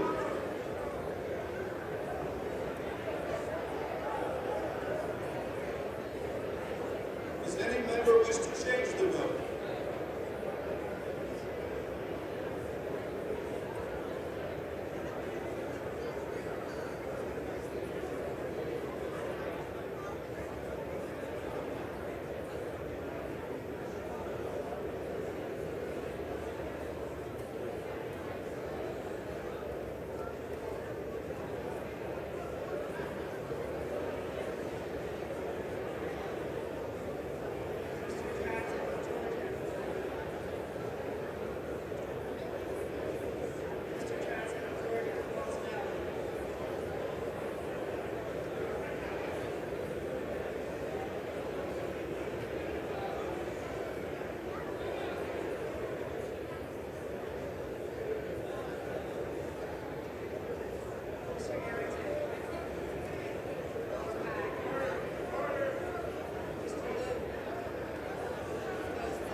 On this vote, the yeas are 228, the nays are 206.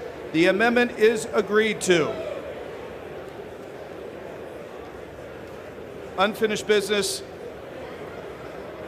Unfinished business is the request for a recorded vote on amendment number 7, printed in Part B of House Report 118-30, offered by the gentleman from Texas, Mr. Jackson, on which further proceedings were postponed, on which the ayes prevailed by voice vote. The clerk will redesignate the amendment. Amendment number 7, printed in Part B of House Report number 118-30, offered by Mr. Jackson of Texas.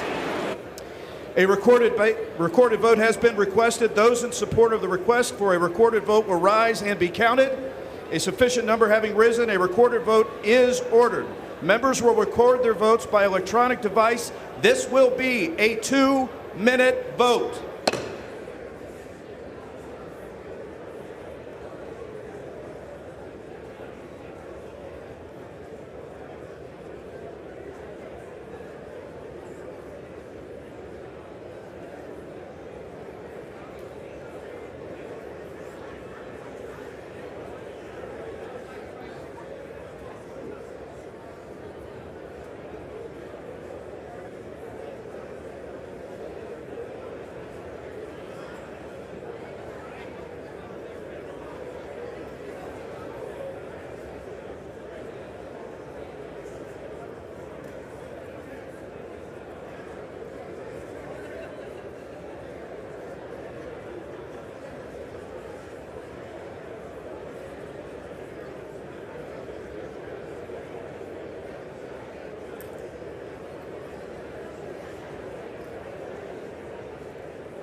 Does any member wish to change their vote?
This vote.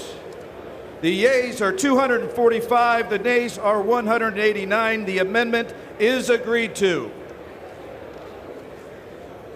Unfinished business is the request for a recorded vote on the amendment number 9 printed in Part B of House Report 118-30 offered by the gentleman from New York, Mr. Molinaro, on the further proceedings were postponed, on which the ayes prevailed by voice vote. The clerk will redesignate the amendment. Amendment number 9, printed in Part B of House Report number 118-30, offered by Mr. Molinaro of New York.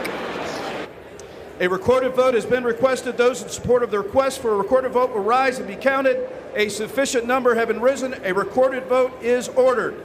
Members will have their votes by electronic device. This will be a 2-minute vote.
members voted?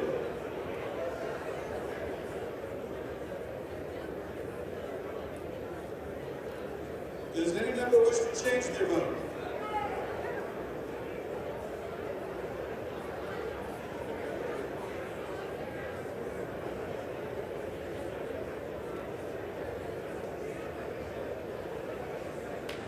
On this vote, the ayes are 268, the nays are 163. The amendment is agreed to. Gavel. The unfinished business is a request for a recorded vote on amendment number 10, printed in Part B of House Report 118-30, offered by the gentleman from Alabama, Mr. Palmer, on further proceedings where proposal on which the ayes prevailed by voice vote. The clerk will redesignate the amendment. Amendment number 10, printed in Part B of House Report number 118-30, offered by Mr. Palmer of Alabama.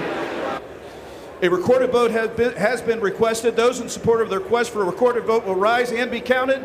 A sufficient number having risen, a recorded vote is ordered. Members will record their votes by electronic device. This will be a 2-minute vote.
Have all members voted?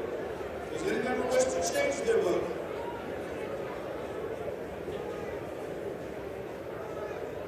On this vote, the ayes are two.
On this vote, the yeas are 251, the nays are 181. The amendment is agreed to. The unfinished business is a request for the recorded vote for amendment number 11, printed in Part B of the House Report 118-30, offered by the gentleman from Pennsylvania, Mr. Perry, on which further proceedings were postponed and on which the ayes prevailed by voice vote. The clerk will redesignate the amendment. Amendment number 11, printed in Part B of House Report number 118-30, offered by Mr. Perry of Pennsylvania. A recorded vote has been requested. Those in support of the request for a recorded vote will rise and be counted. A sufficient number having risen, a recorded vote is offered. Members will have their votes recorded by electronic device. This will be a 2-minute vote.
Remaining.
Voted. Does any member wish to change their vote?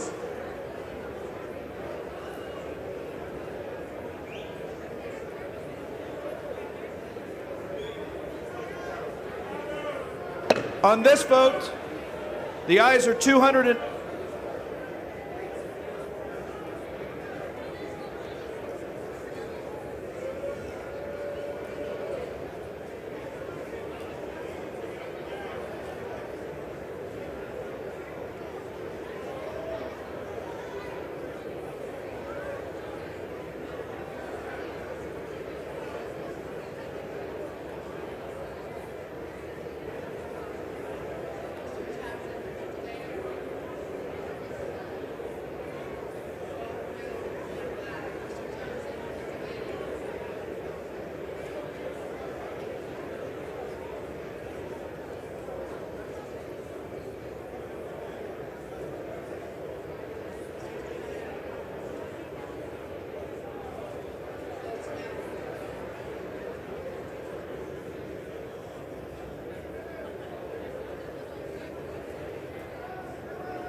On this vote, the ayes are 210, the nays are 223. The amendment is not agreed to.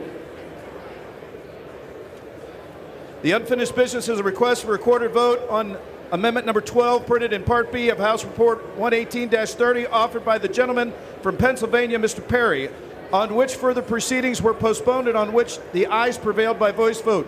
The clerk will redesignate the amendment. Amendment number 12, printed in Part B of House Report number 118-30, offered by Mr. Perry of Pennsylvania. A recorded vote has been requested. Those in support of the request for a recorded vote will rise and be counted. A sufficient number having risen, a recorded vote is offered.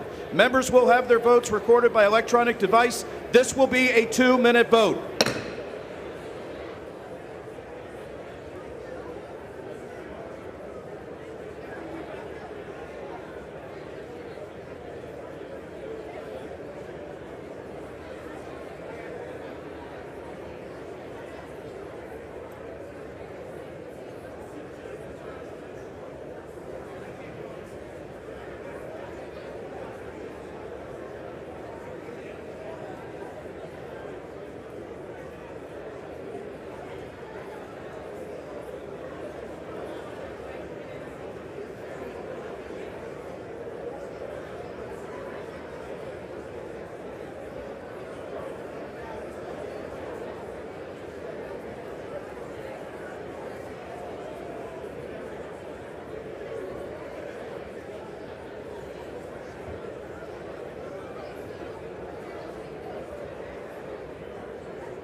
Have all members voted? Does any member wish to change their vote?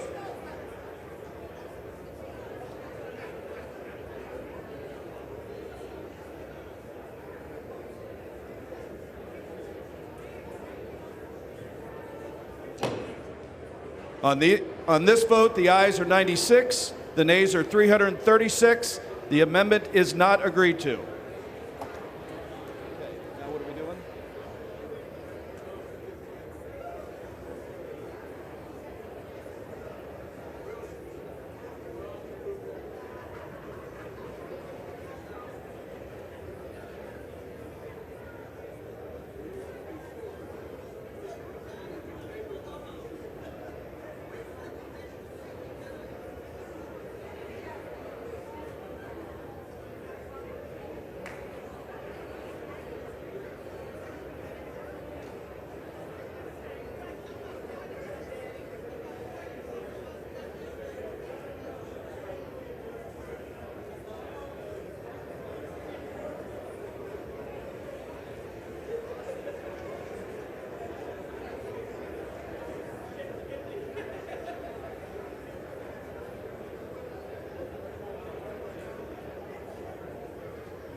The committee will be in order.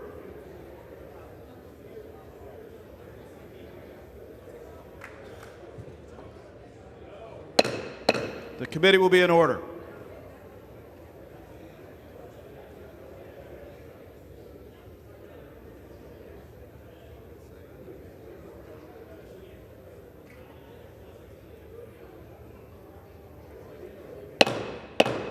The committee will be in order.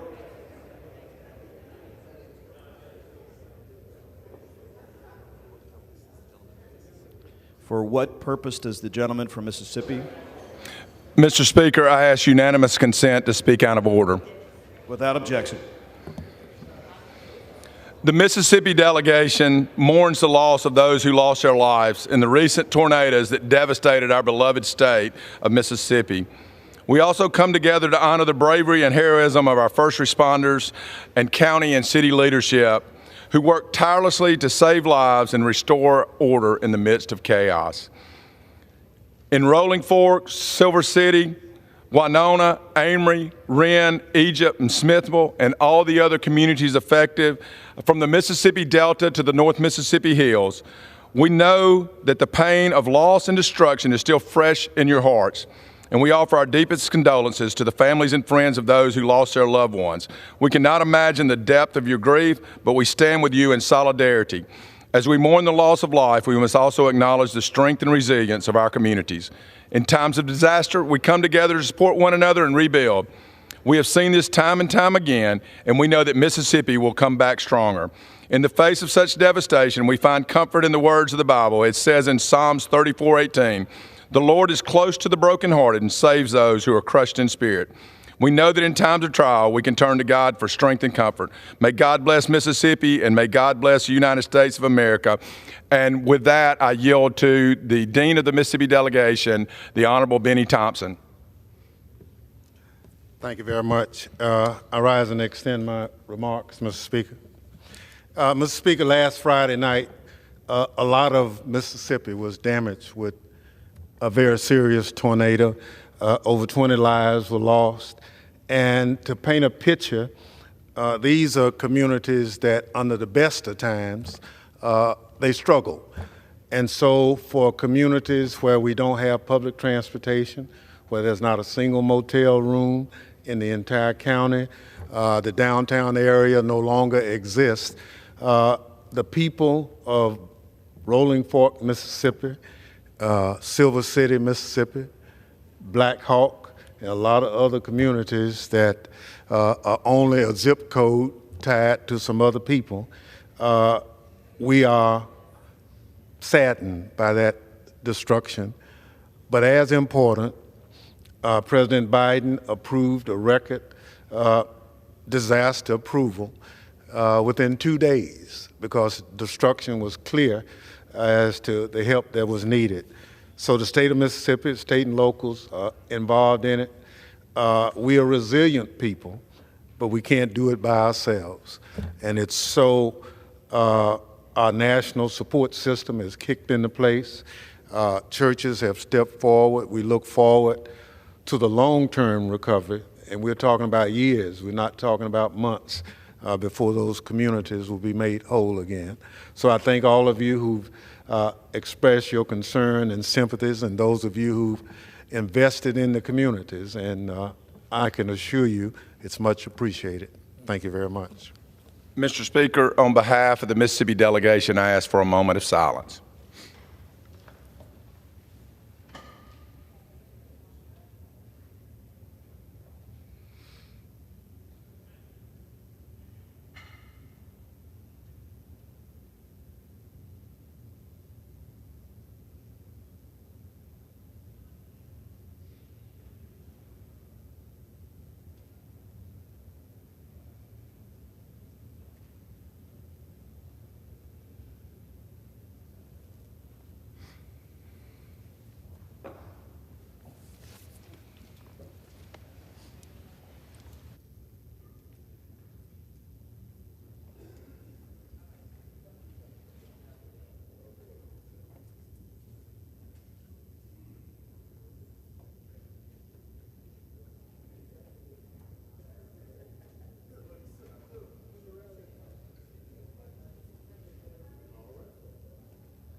It is now the order to consider amendment number 16, printed in Part B of House Report 118-30. For what purpose does the gentlewoman from Colorado seek recognition? Mr. Chair, I have an amendment at the desk. The clerk will designate the amendment. Amendment number 16, printed in Part B of House Report number 118-30, offered by Mrs. Boebert of Colorado.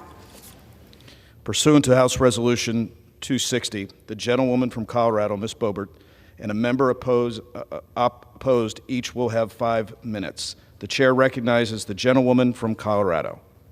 Thank you, Mr. Chair. I rise in favor of my amendment, which inserts my 90-day review act into H.R. 1. My amendment will further improve H.R. 1's overall goal of ensuring reasonable timelines and predictability for projects by shortening the timeline to file a petition for judicial review of a permit license or approval of a major infrastructure project from 150 days to 90 days. Frivolous litigation should not be a hurdle to critical infrastructure projects that will improve the lives of Americans across the country. For far too long, we have put trial lawyers' interests ahead of the American people. Burdensome litigation causes our hardworking men and women to sit idle on job sites as they wait on court processes. It is far past time that Congress reduces the federal government's stranglehold on critical infrastructure projects and helps job creators put the American people to work. By streamlining the federal litigation timeline, my amendment will help reduce frivolous litigation, cut red tape, and help critical infrastructure projects move forward in a more timely manner. My amendment will reduce the amount of time it takes to construct real and important infrastructure projects like highways, bridges, railways, dams, and other important projects that will improve the lives of the people in my district and all across America. Last Congress, we saw Democrats ram through a $1 trillion infrastructure bill, only 9% of it, which actually went to infrastructure. Rather than focusing on meaningful reforms, this bill funded a slush fund at the Department of Energy for Green New Deal projects, tens of billions of dollars to subsidize the electric vehicle industry, establish programs to cool down pavement, reduce idling done by trucks, and even study racist roads and bridges. Yes, ladies and gentlemen, you heard that correctly. Instead of spending time on this unpopular America Last agenda, House Republicans have proposed real reforms like this one, and it would cut red tape and speed up construction. I am proud to be a co-sponsor of this legislation, and I urge my colleagues to vote in favor of my amendment as well as the underlying bill. And with that, Mr. Chair, I reserve. The gentlewoman reserves. For what purpose does the gentleman from Arizona seek recognition? Thank you, Mr. Chairman. I rise to claim time in opposition to the amendment. You're recognized for 5 minutes. Thank you very much. This amendment would further restrict access to the courts to hold polluters accountable when they violate the law and unlawfully harm public health and the environment. The underlying bill already bars judicial review of a permit, license, or approval under all federal laws unless filed within 120 days. This amendment reduces judicial review times even further to 90 days for major infrastructure projects that can greatly harm communities. By contrast, judicial review under most of our federal environmental and public health laws is generally 5 to 6 years. Congress included judicial review period of this length in most of these laws because often serious public health and environmental effects aren't known within the first 120 days, and certainly not within 90 days. Judicial review is a key enforcement mechanism for most of our major environmental and public health laws. This amendment doubles down on the underlying bill's effort to gut the enforcement of our nation's laws and to give polluters a virtual blank check.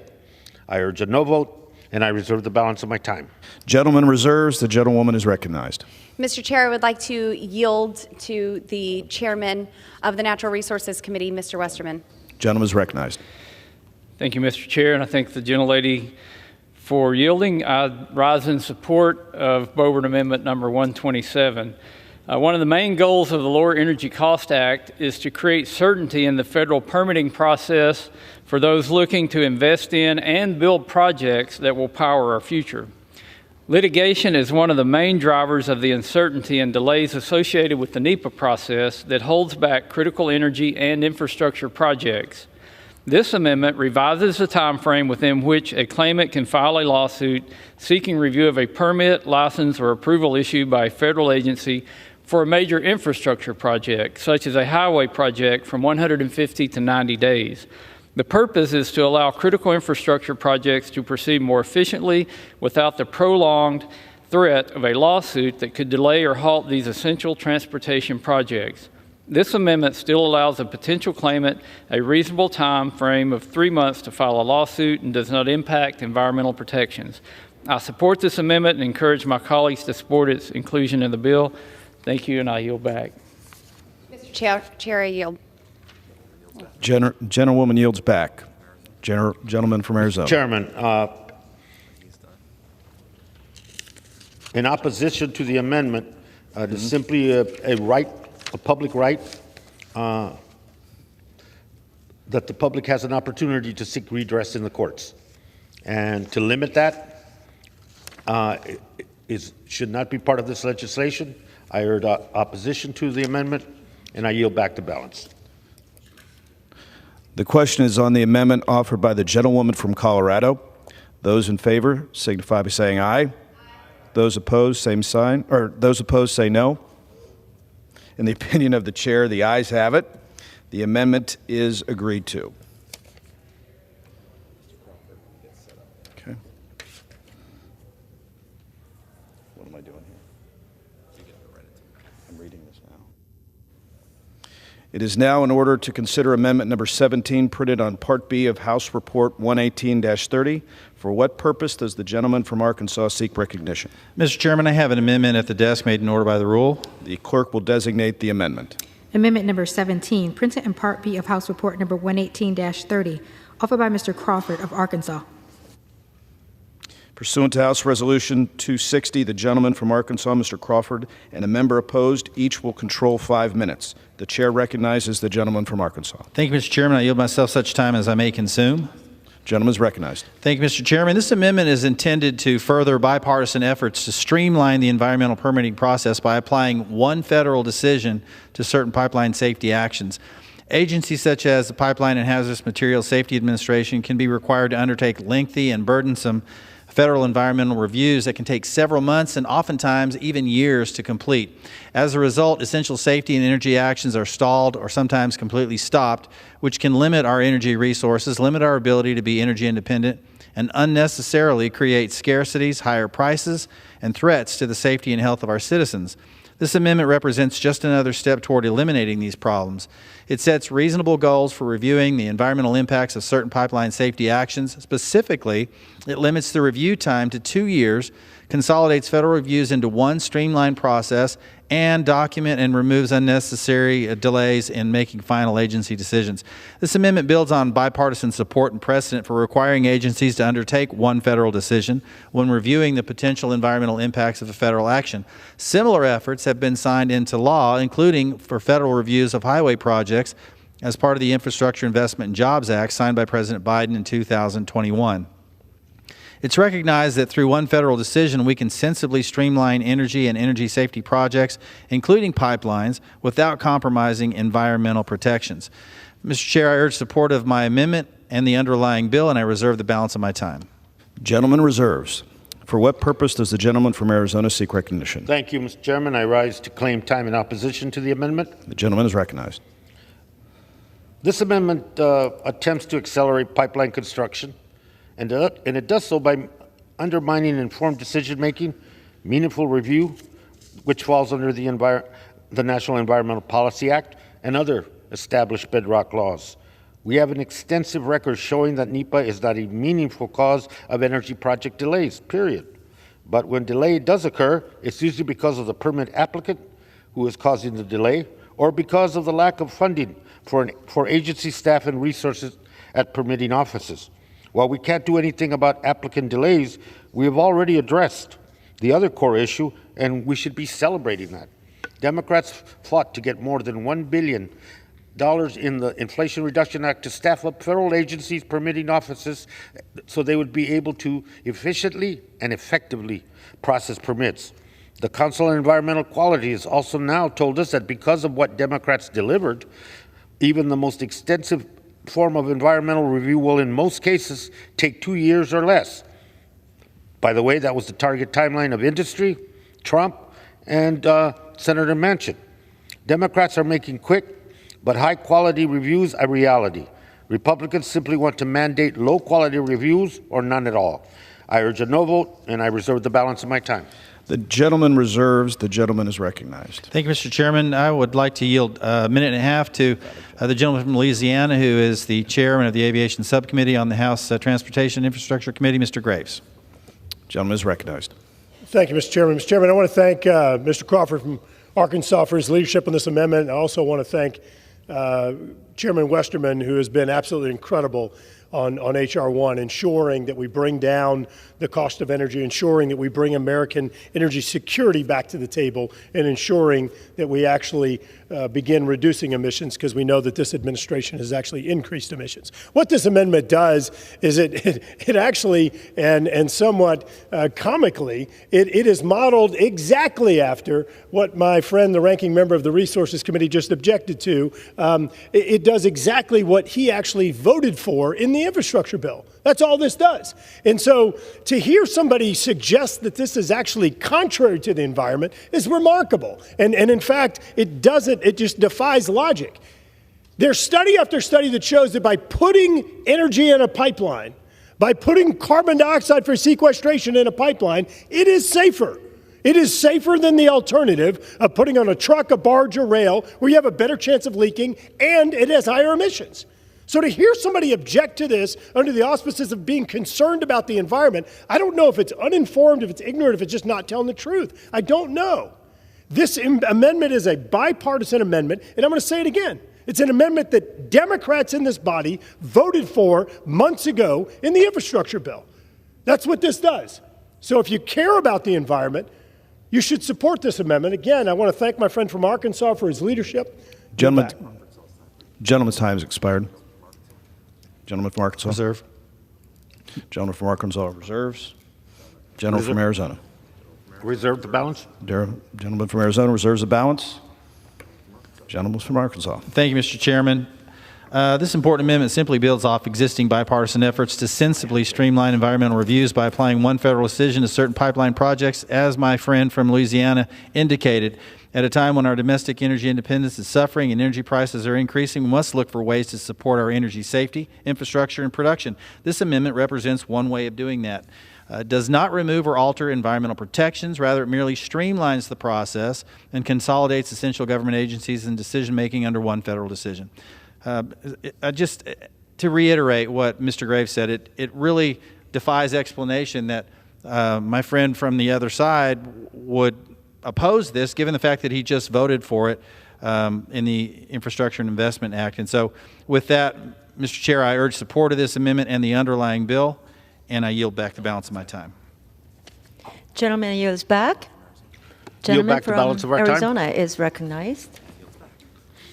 And he yields back, so the question is on the amendment offered by the gentleman from Arkansas. Those in favor, say aye.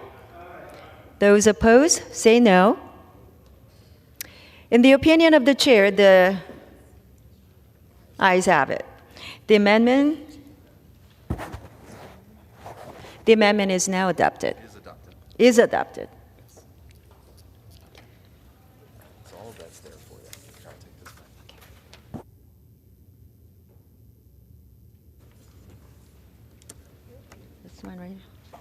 It's now in order to consider amendment number 18, printed in Part B of House Report 118-30.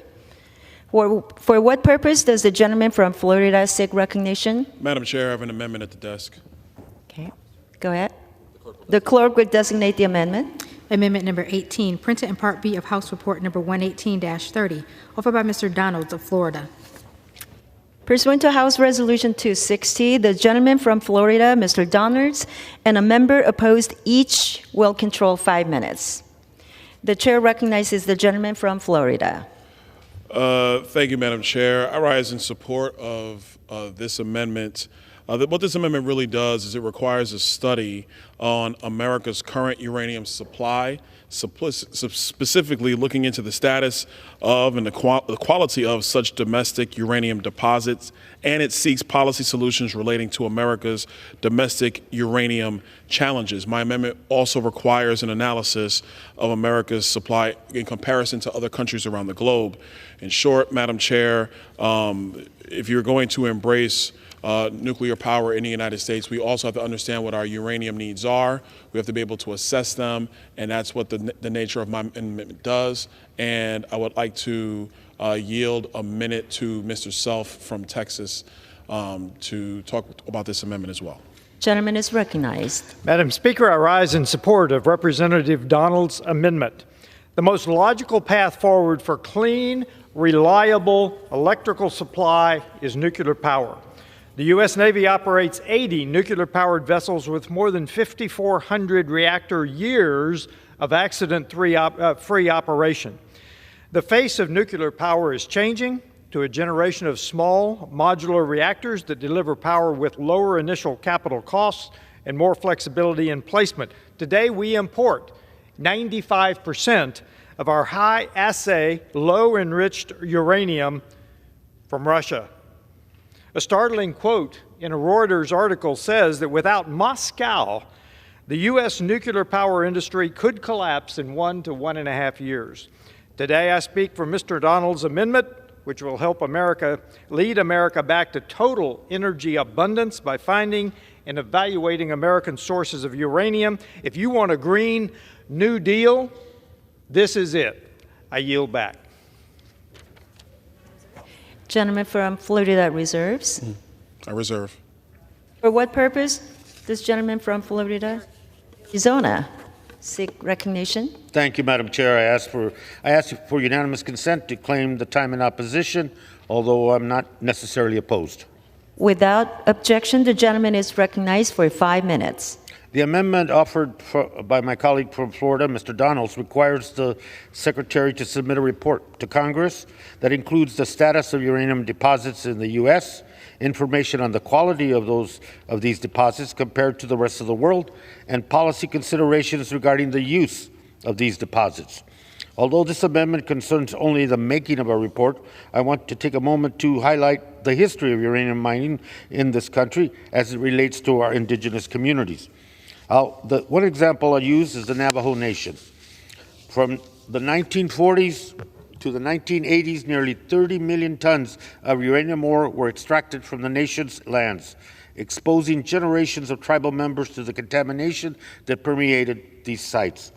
After the mining companies were done, they simply left their operations and failed to engage in any cleanup measures. Today, there are over 500 abandoned uranium mines on the tribal nation's lands, and this continues to be a serious concern for the nation's tribal leadership as we speak. As you can imagine, these mines have contaminated to chronic health outcomes among tribal members, have left countless homes and water sources with elevated levels of radiation. So when we consider the status of uranium mining in this country, we must also consider the inevitable history that this industry has exposed upon specifically tribal communities. I hope that in addition to the information my colleague would like to be included in the amendments report, that we can also work to include a survey of the industry's historical practices and expected challenges and outcomes to local communities, surrounding communities, and with that, I reserve the balance. Gentleman reserves. Gentleman from Florida is recognized. Thank you, Madam Chair. I just want to say it's important for us to understand that there are two key investments that America is going to need to make. One is increasing our domestic uranium mining capabilities, and number two is bolstering our domestic uranium conversion and enrichment capabilities. If the concerns of the United States are to find a way to increase baseload power and also the necessary concern about emissions, then nuclear power is the path forward for that. But we have to take stock of our uranium capabilities here in the United States. And with that, I yield the balance of my time to the gentleman, the chair of the Transportation Infrastructure, the Natural Resources Committee, Mr. Westerman. I gave you a different title, Mr. Westerman, sorry. I thank the gentleman for yielding, and Madam Chair, I rise in support of this amendment. We have spoken about the link between hard rock minerals and national security today, but there's one resource highlighted by this amendment that must be discussed, and that's uranium. Domestic uranium is essential for national security given its role in nuclear deterrence and powering naval nuclear propulsion program.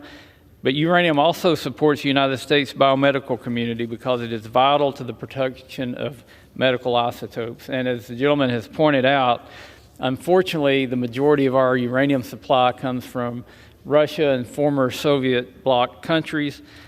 We have ample deposits of uranium here in the United States. We just have to mine it, and we have to process it, and we need to use more of it to create more nuclear power. I thank the gentleman for bringing this amendment. I support it, and I yield back. Gentleman reserved. Reserve. Gentleman from Arizona is now recognized. Thank you, Madam Chair. My comments about the uranium mining and the reports as requested in this amendment, I'm not arguing with the request. My point is that there's a history here of impacted communities. What do we do with waste? That challenge, the contamination, the cleanup requirements, what are the company's responsibilities? Those should all be part of a survey. And if we're aggressively pursuing uranium as a source, then we need to aggressively pursue the protections and the information and the intended and unintended consequences of uranium mining, of which we have a history. That is the request. With that, I yield back the balance of my time. Gentleman, ears back. Gentleman from Florida is now recognized. I thank the gentleman from Arizona about his concerns, and that's something I would definitely want to work forward on, to work on as we move forward. And with that, I yield back the balance of my time. Question is on the amendment offered by the gentleman from Florida. Those in favor say aye. Those opposed say no. In the opinion of the chair, the ayes have it. The amendment is agreed to.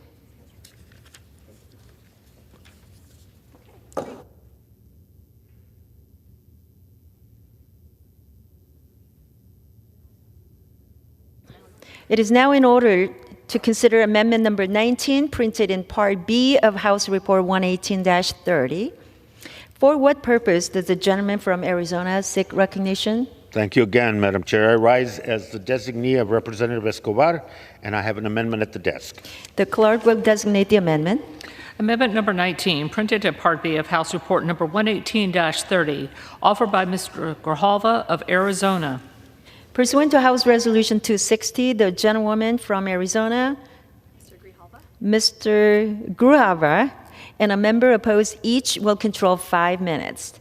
The chair recognizes the gentleman from Arizona. Thank you very much, Madam Chair. When the government offers up public land for an oil and gas lease sale, the public has a right to challenge the agency's decision. Challenges can be for any number of reasons, from concerns about air or water, harming cultural heritage, threatening wildlife, or hunting or recreation, or agricultural businesses in the area. The Polluters Over People Act puts an arbitrary time limit on these challenges, saying that any claim must be resolved within 60 days so the agency can get on with issuing the leases. If these challenges have merit, they should be fully considered.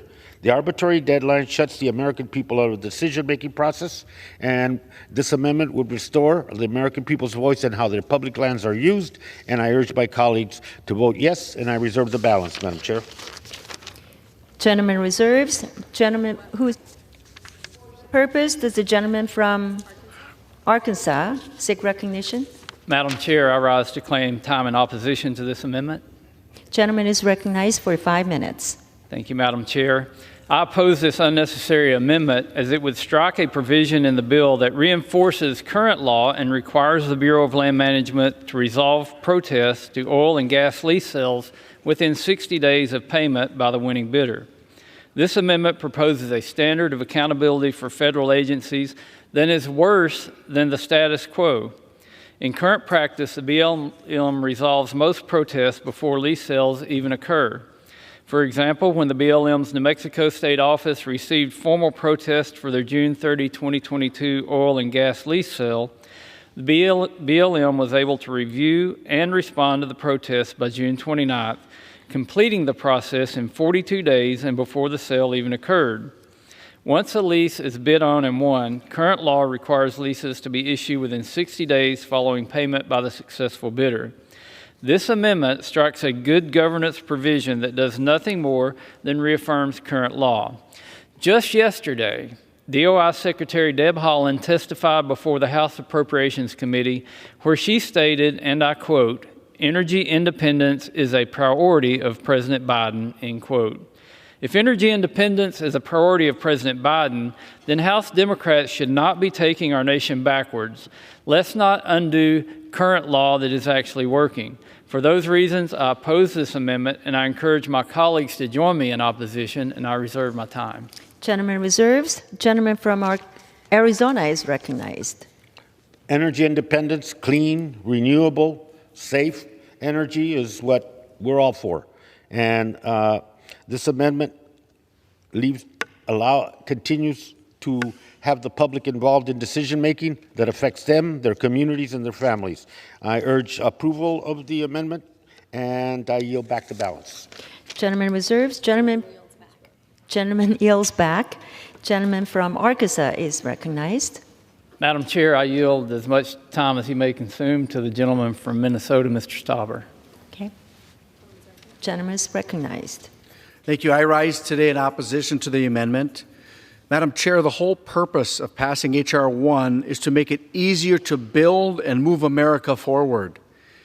Lease awardees under current law are subject to extensive delays if the lease sale is protested. These delays could take weeks, months, or even years. Meanwhile, the prices at the gas pump continue to skyrocket while we have acres of land ready to be put into production. The current situation makes very little sense, allowing for practically unfettered protests to lease sales with no timeline is a de facto ban on development. Except this way, the administration doesn't have to admit that they actually are trying to ban American energy. It just takes a wink and a nod to the radical, wealthy activist lawyer class that exists only to, quote, keep it in the ground, end quote.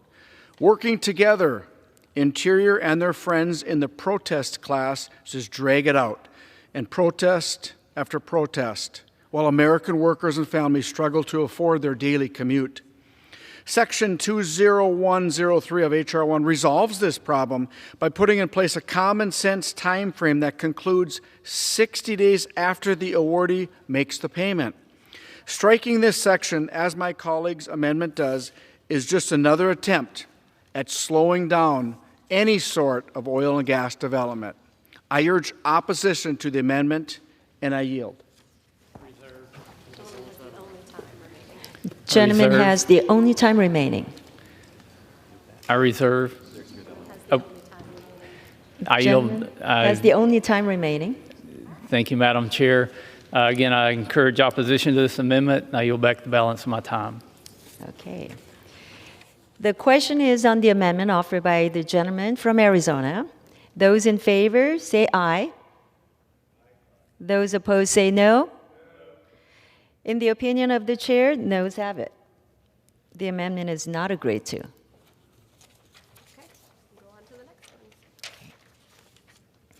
It is now in order to consider amendment number 20, printed in Part B of House Report 118-30. For what purpose does the gentleman from Arkansas seek recognition? Madam Chair, I rise as the designee of the gentleman from Iowa, Mr. Feenstra, and I have an amendment at the desk. The clerk will designate the amendment. Amendment number 20, printed in Part B of House Report Number 118-30, offered by Mr.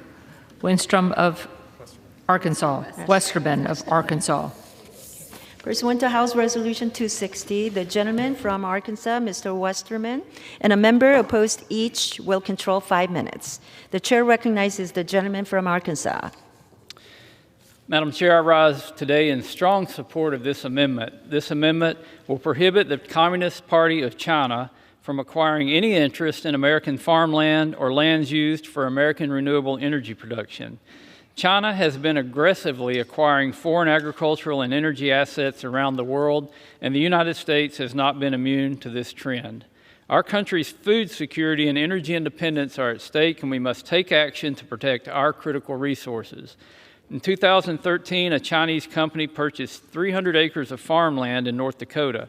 This acquisition caused concern among farmers and policymakers in North Dakota and beyond.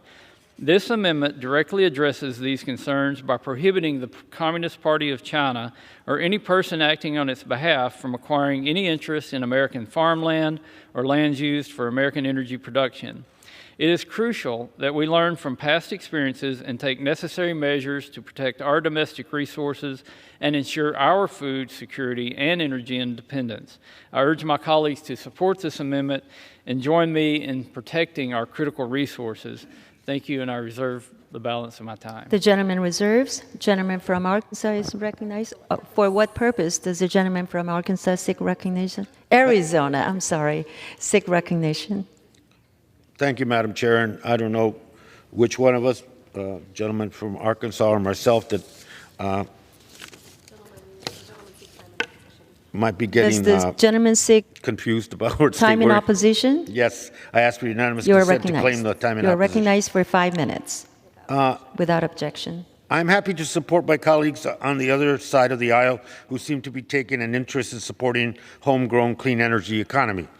Unfortunately, there isn't much else in H.R. 1, the Polluters Over People Act, that will help us shift to a clean energy future we need to combat the climate crisis.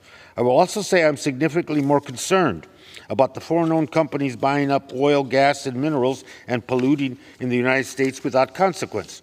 But this amendment aligns with my efforts to increase transparency around who is operating on our lands and my efforts on raising global standards. Let's make sure we have good actors operating on our lands. We owe that much to the American people, and I reserve the balance, Madam Chair. Gentleman reserves. Gentleman from Arkansas is now recognized. Madam Chair, I yield as much time as you may consume to the Chairman of the Subcommittee of Energy and Mineral Resources, Mr. Stauber from Minnesota. Gentleman is recognized. Thank you. I rise today in support of my colleague, Representative Feenstra's amendment. Madam Chair, in recent years, there has been a concerning trend of the Chinese Communist Party purchasing farmland right here in America, including land used for farming, forestry, and other energy production.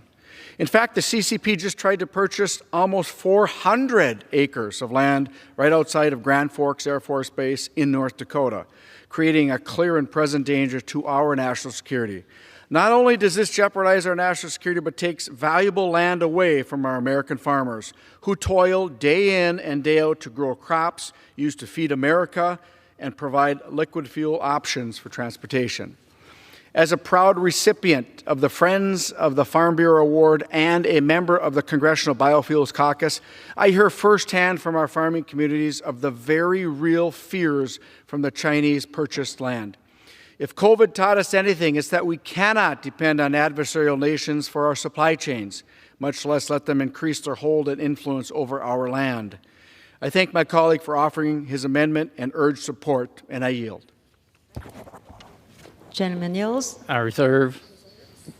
Gentleman reserves. Gentleman from Arkansas reserves. Gentleman from Arizona is recognized. Thank you very much, Madam Chair.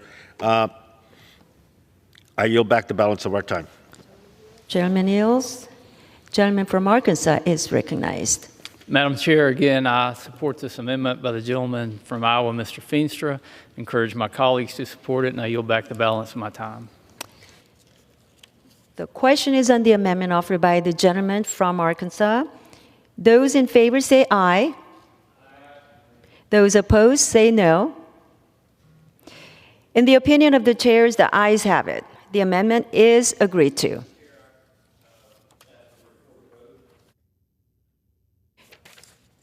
Pursuant to Clause 6 of Rule 18, further proceedings on the amendment offered by the gentleman from Arkansas will be postponed.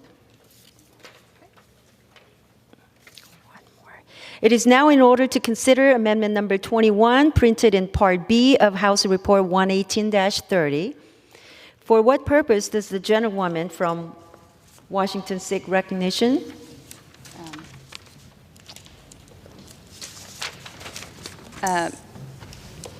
Excuse me. I have an amendment at the desk. The clerk will designate the amendment. Amendment number 21, printed in Part B of House Report number 118-30, offered by Ms. Perez of Washington. Pursuant to House Resolution 260, the gentlewoman from Washington, Ms. Perez, and a member opposed each will control 5 minutes. The chair recognizes the gentlewoman from Washington. Thank you, Madam Chair. I rise to offer an amendment requiring permitting agencies to determine their technology needs and report them to Congress. Like many of my colleagues across the aisle, I support permitting reforms. We can agree that existing permitting programs are onerous, saddling Americans with rules and regulations that are challenging at best to navigate. And unfortunately, both parties share some of the blame for creating this mess. It is Congress that has spent decades under-resourcing permitting agencies, a big cause of the backlog we are seeing today.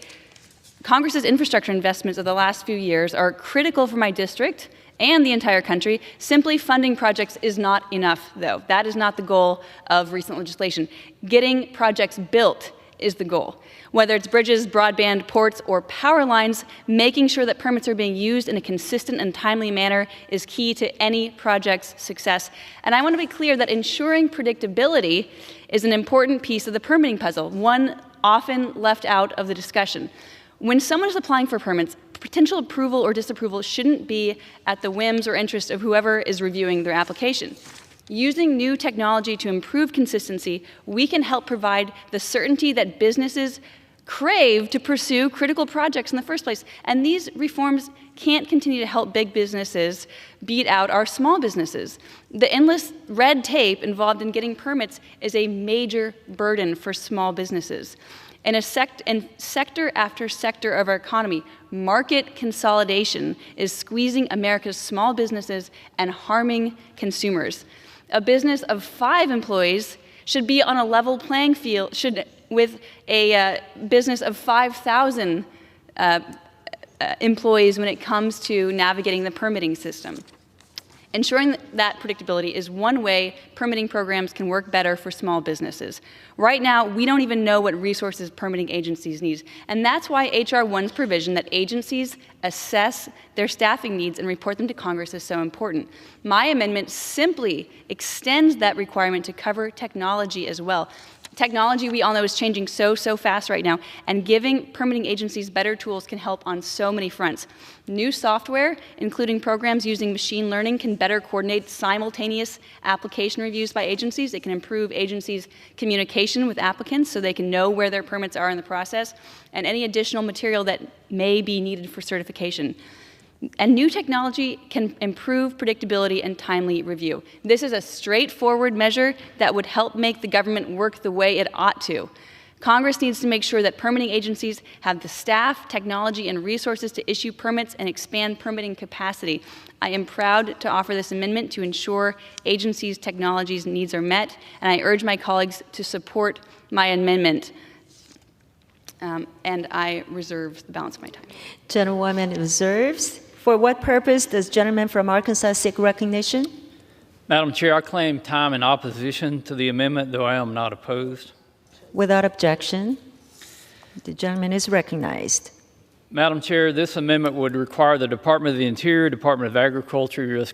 Army Corps of Engineers, and Department of Commerce to determine the technological needs for their respective permitting programs and report those needs to Congress annually. The permitting process can be a significant barrier to economic development and innovation in our country, made even worse if outdated technology and bureaucratic inefficiencies are hindering the process. While far from a total solution to our nation's permitting woes, identifying technological deficiencies that contribute to inefficiencies could help Congress prioritize scarce resources to modernize the permitting process. Thank you, and I yield back.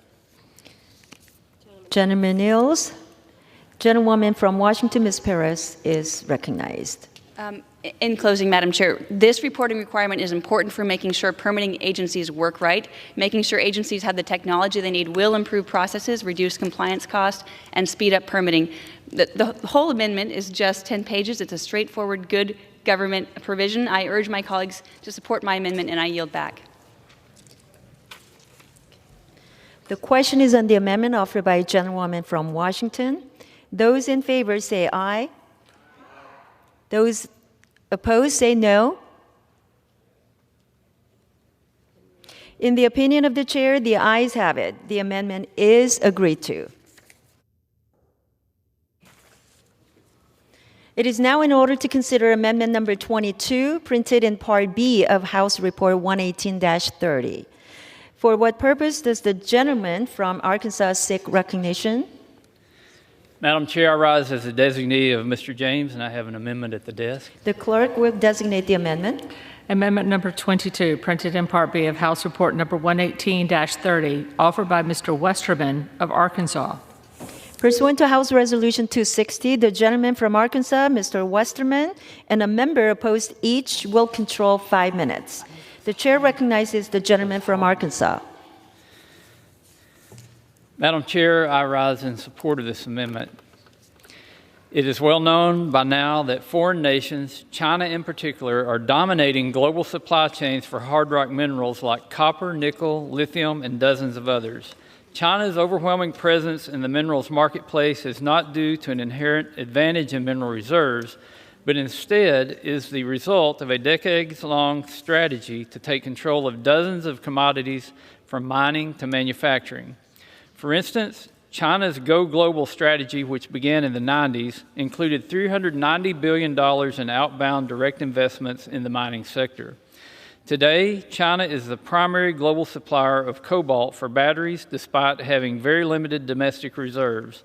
Through its aggressive investment in processing capacity and foreign direct investment of mines around the world. China also has billions invested in nickel projects in Indonesia, home to 1/4 of overall global reserves. Nickel and cobalt are only 2 out of dozens of minerals that will see surging demand in the coming years. Examples of China's mineral dominance go on and on. Just yesterday, DOI Secretary Haaland testified before the House Appropriations Committee, where she agreed that electric vehicles and renewables deepen our dependence on China. Congressman Reschenthaler specifically asked Secretary Haaland if electric vehicles and renewables deepen our dependence on China, and she replied yes. We must not put China over America. We must return our nation to energy independence.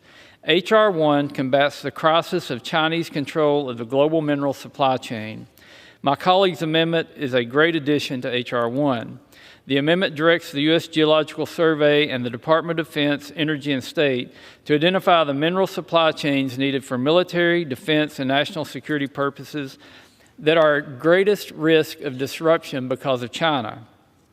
Once identified, the administration must develop a strategy to bring these supply chains back to the United States, including through bolstering U.S. domestic mining, refining, processing, and manufacturing.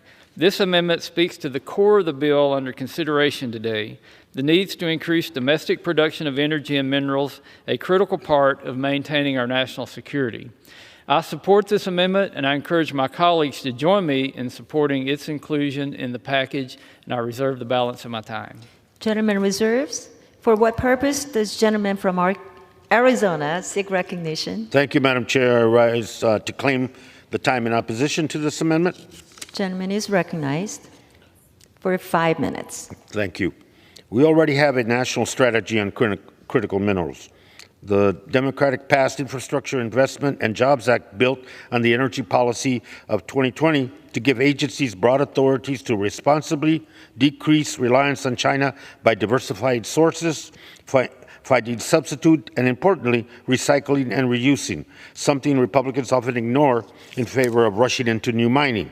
This amendment puts a focus on new mining without essential protections for communities and the environment. Many of the minerals we need for a clean energy transition in the United States are within 35 miles of tribal land. Yet neither this amendment nor the underlying bill addresses the impact of domestic mining on indigenous communities at all. It doesn't address the long overdue need to reform the mining law of 1872. We know there will be increased demand for minerals in the transition to renewable energy. That's why it's essential that we reform the mining law, period. We need to ensure better protections for the environment, a fair return to the American people, that royalties be paid, and a seat at the table for tribal government as it is dictated in the government-to-government and trust responsibility that Congress holds. I urge my colleagues to oppose this amendment and instead work on real, meaningful reform to support the clean energy transition, and I reserve the balance of my time, Madam Chair. Gentleman reserves. Gentleman from Arkansas is now recognized. Madam Chair, I yield as much time as you may consume to the gentleman from Minnesota, Mr. Stauber. Without objection. Gentleman is recognized. Thank you. I rise in strong support of this amendment, which creates a national strategy for America to reshore our mineral supply chains. Madam Chair, I want to just reiterate what the chair of the Natural Resources Committee just said. Yesterday, the Secretary of Interior of this nation, who's in charge of millions of acres of federal land, when asked on a mineral withdrawal in the biggest copper nickel find in the world in northeastern Minnesota called the Duluth Complex, which has 95% of this nation's nickel reserve, almost 90% of the cobalt reserve, 75% of the platinum group metals, and over a third of our copper. When the Secretary of Interior yesterday was asked if there's critical minerals in that find, this is her answer, quote, "I don't know. What kind of minerals were there? I don't think there were critical minerals." The Secretary of Interior has no idea that cobalt and nickel are part of the critical minerals, of the 37 critical minerals identified by the Department of Interior, or the Department of Energy. This is her response.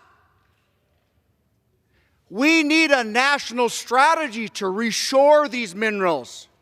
And I want to reiterate, this is offensive to my constituents who are ready and able to mine these critical minerals to secure our supply chain for this nation. We have to secure our supply chain. We have to hold the dependency of this great nation in the palm of our own hand, doing it with the best environmental standards and the best labor standards.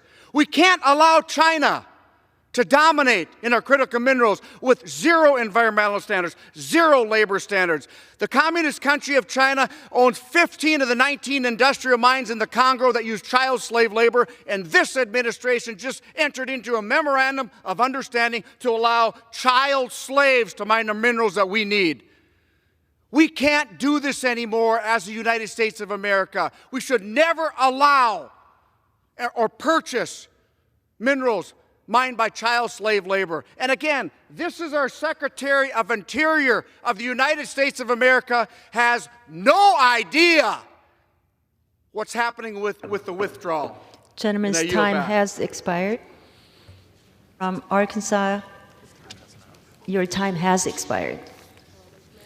Gentleman from Arizona is recognized. Thank you. There is a strategy, and for critical minerals, but whatever we do going forward, the essential protections that are in place for communities, the requirement of tribal consultation and being at the table, that is our obligation, constitutional obligation, those need to be followed. And the reason they need to be followed is the energy strategy that I'm hearing from the Republicans is just going back to the good old days. And the good old days created these laws, these protections. And I use the example of Navajo Nation and uranium contamination. And the list can go on and on and on. And so if we are saying that collateral damage, those bad health impacts, that destruction of a community, that toxic cleanup left to local taxpayers and taxpayers, that's okay because that's part of the past and that's part of that mining history of the past under the 1872 law, then we should replicate that now? No. This amendment is wrong-headed, takes us in a different direction, cuts the public out of the process, and violates our nation-to-nation consultation responsibility. And with that, I urge a no vote and yield back the balance. The question is on the amendment offered by a gentleman from Arkansas. Those in favor say aye. Those opposed say no. In the opinion of the chair, the ayes have it. The amendment is agreed to. It is now in order to consider amendment number 23, printed in Part B of House Report 118-30. For what purpose does gentleman from California seek recognition? Madam Chair, I have an amendment at the desk. The clerk would designate the amendment. Amendment number 23, printed in Part B of House Report number 118-30, offered by Mr. LaMalfa of California. Pursuant to House Resolution 260, the gentleman from California, Mr. LaMalfa, and a member opposed each will control 5 minutes. The chair recognizes the gentleman from California. Thank you, Madam Chair, and thank you to our chairman for his diligent work on H.R. 1 and the amendments that are going with it here. I appreciate it. I rise today not only supportive of H.R. 1 that will make long overdue changes to our permitting system and allow time-sensitive projects to be considered and approved in a reasonable time frame, but in support of also 2 amendments that I'm very pleased to be able to see included. First, this Amendment 23, otherwise known as the Combustion Avoidance Along Rural Roads Act, or the CAR Act. The CAR Act is named after the 2018 devastating wildfire that occurred in Redding, California, that started from a flat trailer tire igniting roadside vegetation. Also, I think coining the term firenado as it occurred there with the deadly winds that whipped that fire into what became a 230,000-acre blaze that also took 8 lives. This bill would waive time-consuming requirements under NEPA and the ESA for wildfire mitigation activities conducted within 300 feet of a roadway. These wildfire mitigation activities would include thinning, hazardous fuels reduction, prescribed burning, and vegetation management, and be by the Department of Interior or the USDA, and be conducted on federal land that is administered by the National Park System, the Bureau of Land Management, or the Forest Service. Roadways can, of course, be a higher risk area for combustion. It only makes sense to do the type of thinning and management along roadways to vastly reduce that risk. Had this been in practice already, the car fire likely would not have happened. And so I hope we can have this kind of common sense be applied towards our roadsides under the CAR Act. And with that, I reserve. Gentleman reserves. For what purpose? Gentleman from Arizona seek recognition. Thank you, Madam Chair. I rise to claim time in opposition to the amendment. Gentleman is recognized for 5 minutes. Thank you once again. I rise in opposition to the gentleman's amendment, which would unnecessarily waive fundamental environmental laws for wildfire mitigation activity adjacent to roads. Madam Chair, the underlying bill we're considering today is a polluter wish list of environmental shortcuts designed to open our public lands to more and more extraction while cutting the public out of the decision-making process. The bottom line is I simply do not think that Congress should be in the business of waiving requirements outlined in the Endangered Species Act or the National Environmental Protection Act. These laws provide critical protections that guide the management of our public lands and waters, critical protections that do not hinder efforts to mitigate wildfire risk or manage our forests. In fact, many of the activities contemplated by the amendment are covered under existing categorical exclusions, which allow land management agencies to carry out routine projects in a fast, efficient, and flexible manner. I will not deny that carrying out wildfire mitigation projects across our national forests and public land is a critical priority. However, we do not have to cast aside environmental standards to get it done. With that, I urge a no vote on the amendment and reserve the balance of my time, Madam Chair. Gentleman reserves. Gentleman from California is recognized. Well, Madam Chair, I'm disappointed that this would be deemed a wish list item. Indeed, when the 8 lives lost and the families affected in the Redding area would look at this as something that would be critical. The categorical exclusions do not go far enough. Obviously, they would have been utilized in a fashion that would be making a wide enough swath around our roadways to make them safe from fire and our forests safe from fire. So I urge, please, an aye on this amendment. I reserve. Gentleman reserves. Gentleman from Continue Arizona to is reserve. recognized. Gentleman reserves. Gentleman, I yield to my colleague from Arkansas. Gentleman Eels and gentleman from Arkansas is recognized. Thank you, Madam Chair, and thank you to the gentleman for yielding. I rise in support of this amendment. Provisions of this bill, such as Representative Gray's Builder Act, would streamline the inefficient and costly NEPA process. And it's costly in more than just dollars. It's costly to our environment. It's costly in human lives. As the gentleman explained, we can do better managing our forests. When we keep these forests healthy, we're protecting human life, we're protecting property, and we're also protecting the very thing that does more to support and help the environment than anything else, and it's our forest. It's a tragedy that we send up so much of our forest in smoke. This NEPA process, although it's streamlining, will help to produce more domestic energy. It will also help to build infrastructure, and it will help to take care of our national forest and federal lands. This is a good amendment. I support it and encourage others to support it, and yield back to the gentleman from California. Gentleman Eels, gentleman from California is recognized. Thank you again, Mr. Chairman. I conclude by asking that we not have more scenes that look like this, similar to this that happened in Reading, and that we be allowed to do the work effectively along our roadways, which are risk zones with traffic, etc. With that, I ask for your aye vote, and I yield back. Gentleman Eels, gentleman from Arizona is recognized. Yield back the balance, Madam Chair. Gentleman Eels.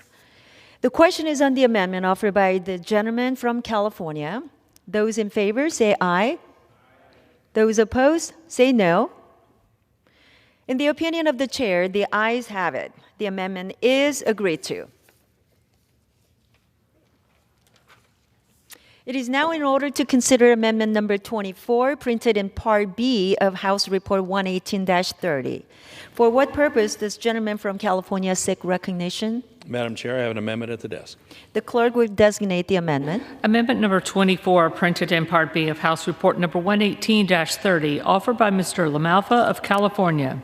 Pursuant to House Resolution 260, the gentleman from California, Mr. LaMalfa, and a member opposed, each will control 5 minutes. The chair recognizes the gentleman from California. Thank you again, Madam Chair. Amendment 24, also known as the Clear Zones Act, is an enhancement of the Electricity Reliability and Forest Protection Act. This amendment would extend the hazard zone around power lines to allow utility companies to clear trees that pose a danger to transmission infrastructure.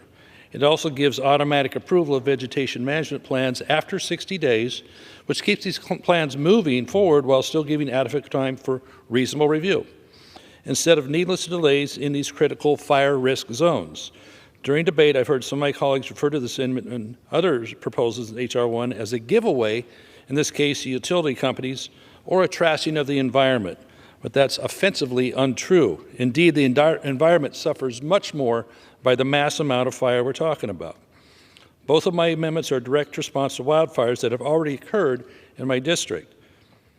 Had they been in place, largely the Camp Fire that destroyed the town of Paradise, 153,000 acres, and took 85 lives, would not have happened.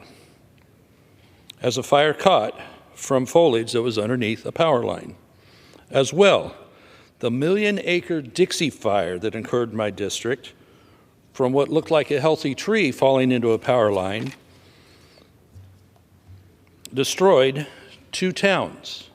Additionally, Greenville and Canyon Dam. I was there at Canyon Dam 5 minutes before it was lost completely. Unlike most environmental regulations, this policy is not just about potential future effects. It's also about the fires that have already happened, that have already destroyed homes, already taken lives, and a message to those folks that your suffering was not needless. It's about stopping these wildfires from happening again by having wise management around our power lines so that the odds of fire occurring from these power lines existing in our rural areas is reduced greatly. So, Madam Chair, I yield. Gentleman yields. For what purpose does gentleman from Arizona seek recognition? Thank you, Madam Chair. I rise to claim time in opposition to this amendment. Gentleman is recognized for 5 minutes. Thank you again. I rise in opposition to the gentleman's amendment, which would change existing guidelines and create a new categorical exclusion for managing vegetation along transmissions line that run across national forests and public lands. In order to advance the renewable energy future that the underlying bill moves us away from, we do need to prioritize transmission. That's why House Democrats work tirelessly to invest billions in new opportunities that the Biden administration is currently delivering across America. These investments are building out rural electrical infrastructure and will expand access to renewable energy to more and more Americans. Confronting the climate crisis also means reducing risk associated with transmission infrastructure, which certainly includes wildfire. However, this amendment is a bridge too far. There is an administrative process to establish categorical exclusions. That is right away to get them done, not through a fly-by-night amendment on a largely unrelated piece of legislation. The amendment also sets up an unrealistic approval timetable, deeming a permit approval deeming that a permit is approved if an agency hasn't responded within 60 days. We all know that the federal land management agencies are understaffed and under-resourced. The solution is investing in the workforce and building out agency capacity, not creating unworkable timelines designed to ultimately be ignored. This amendment, however, is not the answer, and I urge a no vote, and I reserve the balance. Gentleman reserves. Madam Chair, I ask unanimous consent to reclaim my time. Yes, without objection, the gentleman may reclaim your time. Thank you. Thank you. Gentleman is recognized. Madam Chair, I'd like to yield time to my colleague, our chairman from Arkansas. Gentleman is recognized.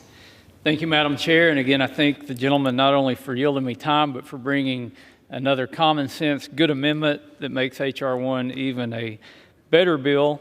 And as he mentioned, similar provisions enacted in 2018 allowing electric transmission or distribution facility operators to remove hazard trees that can threaten infrastructure and start a catastrophic wildfire. That is what this bill or this amendment was built on.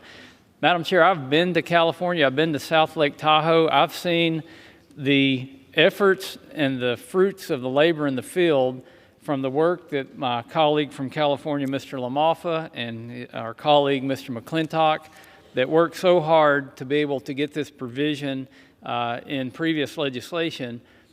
This has been used to thin the timber on these power lines. It is actually, these provisions have helped stop wildfires from spreading. This works. This should be added to. We should be doing it everywhere we can to prevent these catastrophic wildfires like the folks in California and other parts of the West see all too often.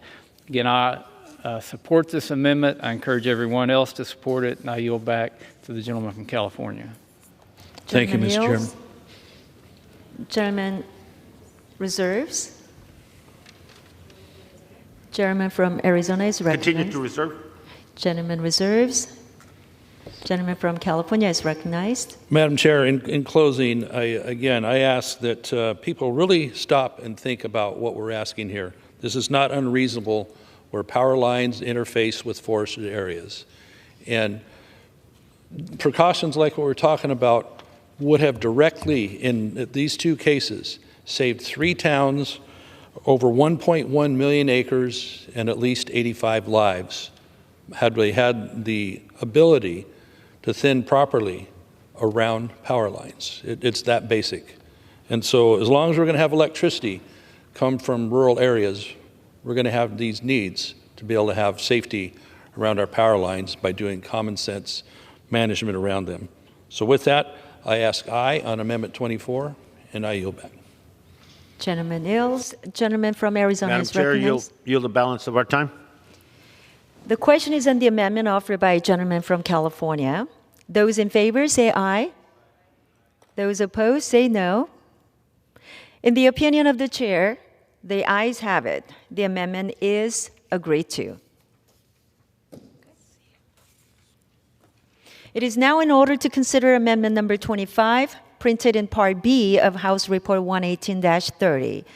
For what purpose does the gentlewoman from New Mexico seek recognition? Madam Chair, I have an amendment at the desk. The clerk will designate the amendment. Amendment number 25, printed in Part B of House Report number 118-30, offered by Ms. Ledger Fernandez of New Mexico. Pursuant to House Resolution 260, the gentlewoman from New Mexico, Ms. Fernandez, and a member opposed, each will control 5 minutes. The chair recognizes the gentlewoman from New Mexico. Thank you, Madam Speaker.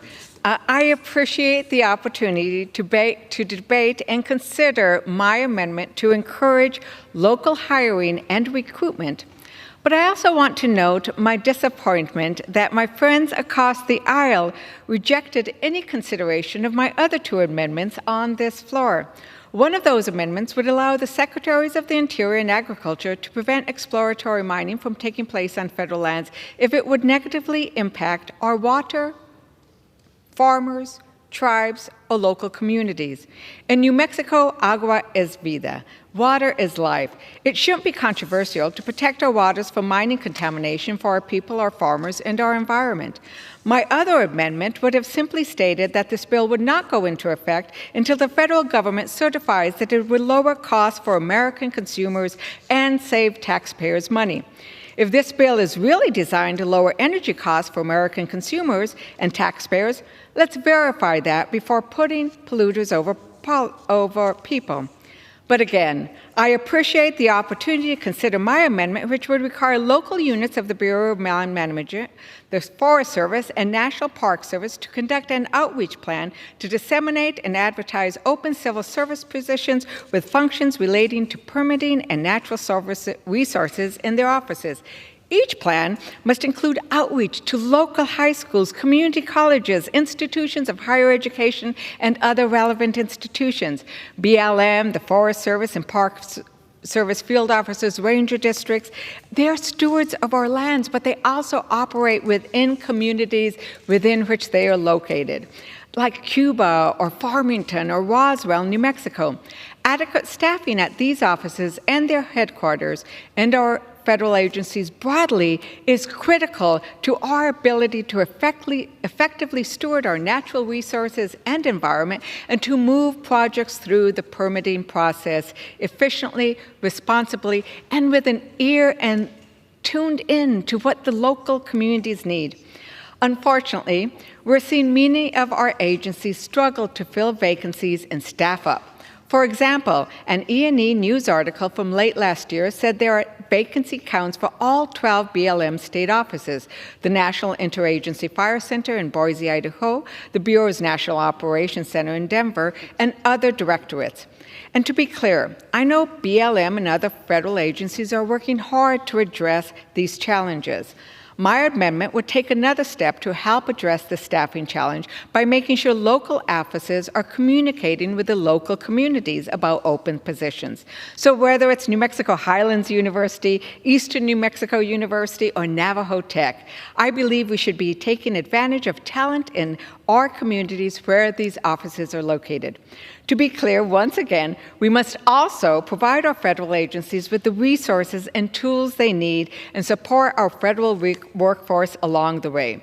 The investments made last Congress to increase capacity at our federal permitting offices were a down payment, but we need to continue to invest in agency capability. So again, this amendment simply makes sure that our local agencies are thinking about communicating with our local talent when trying to fill those hiring challenges. I urge my colleagues to support the amendment and reserve the balance of my time. Gentlewoman reserves. For what purpose does gentleman from Arkansas seek recognition? Madam Chair, I claim time in opposition to the amendment, though I'm not opposed to the amendment. Without objection, the gentleman is recognized for 5 minutes. Thank you, Madam Chair. This amendment requires local units of the National Park Service, Bureau of Land Management, and Forest Service to advertise open job positions related to permitting or natural resources, including at local high schools, community colleges, universities, and other institutions. And Madam Chair, I just have to commend the gentlelady's district, the town of Hobbs, New Mexico. I was there recently, and I got to visit an amazing facility called CTEC that is used to educate the future workers in that area. I've seen a lot of career and technical education facilities, and this one is second to none. And it was funded by the industry in the oil and gas business, and they gave back to the community, built this remarkable facility. I believe they said over 1,000 students per year, high school students, are using this facility. And these are the places that are educating these future workers, and these jobs should be advertised there. So we've heard from multiple sectors, including in the energy and mining and renewable energy spaces, about the permitting challenges they face. And those challenges are magnified by lack of sufficient qualified personnel in state and local land management offices. This amendment tasks the administration with performing outreach to local schools and other institutions to help fulfill open positions in their local offices. While it's far from a total solution to the permitting challenges in our country, this amendment could help improve permitting backlogs and provide employment opportunities at the local level and in rural areas. I thank the gentlelady, and I yield back. The gentleman yields. I thank the Gentlewoman is gentleman from recognized. Arkansas for his visit to my district, and I would also invite you to the northern part, because at New Mexico Highlands University we have an excellent forestry department where we're looking at the center of excellence, and I know your interest in forestry. I yield back the balance of my time. I urge my colleagues to vote for this amendment. Thank you. The question is on the amendment offered by a gentlewoman from New Mexico. Those in favor say aye. Those opposed say no. In the opinion of the chair, noes have it. The amendment is not agreed to. Madam Speaker, I ask for a recorded vote. Pursuant to Clause 6 of Rule 18, further proceedings on the amendment offered by the gentlewoman from New Mexico will be postponed. It is now in order to consider amendment number 26, printed in Part B of House Report 118-30. For what purpose does the gentleman from California seek recognition?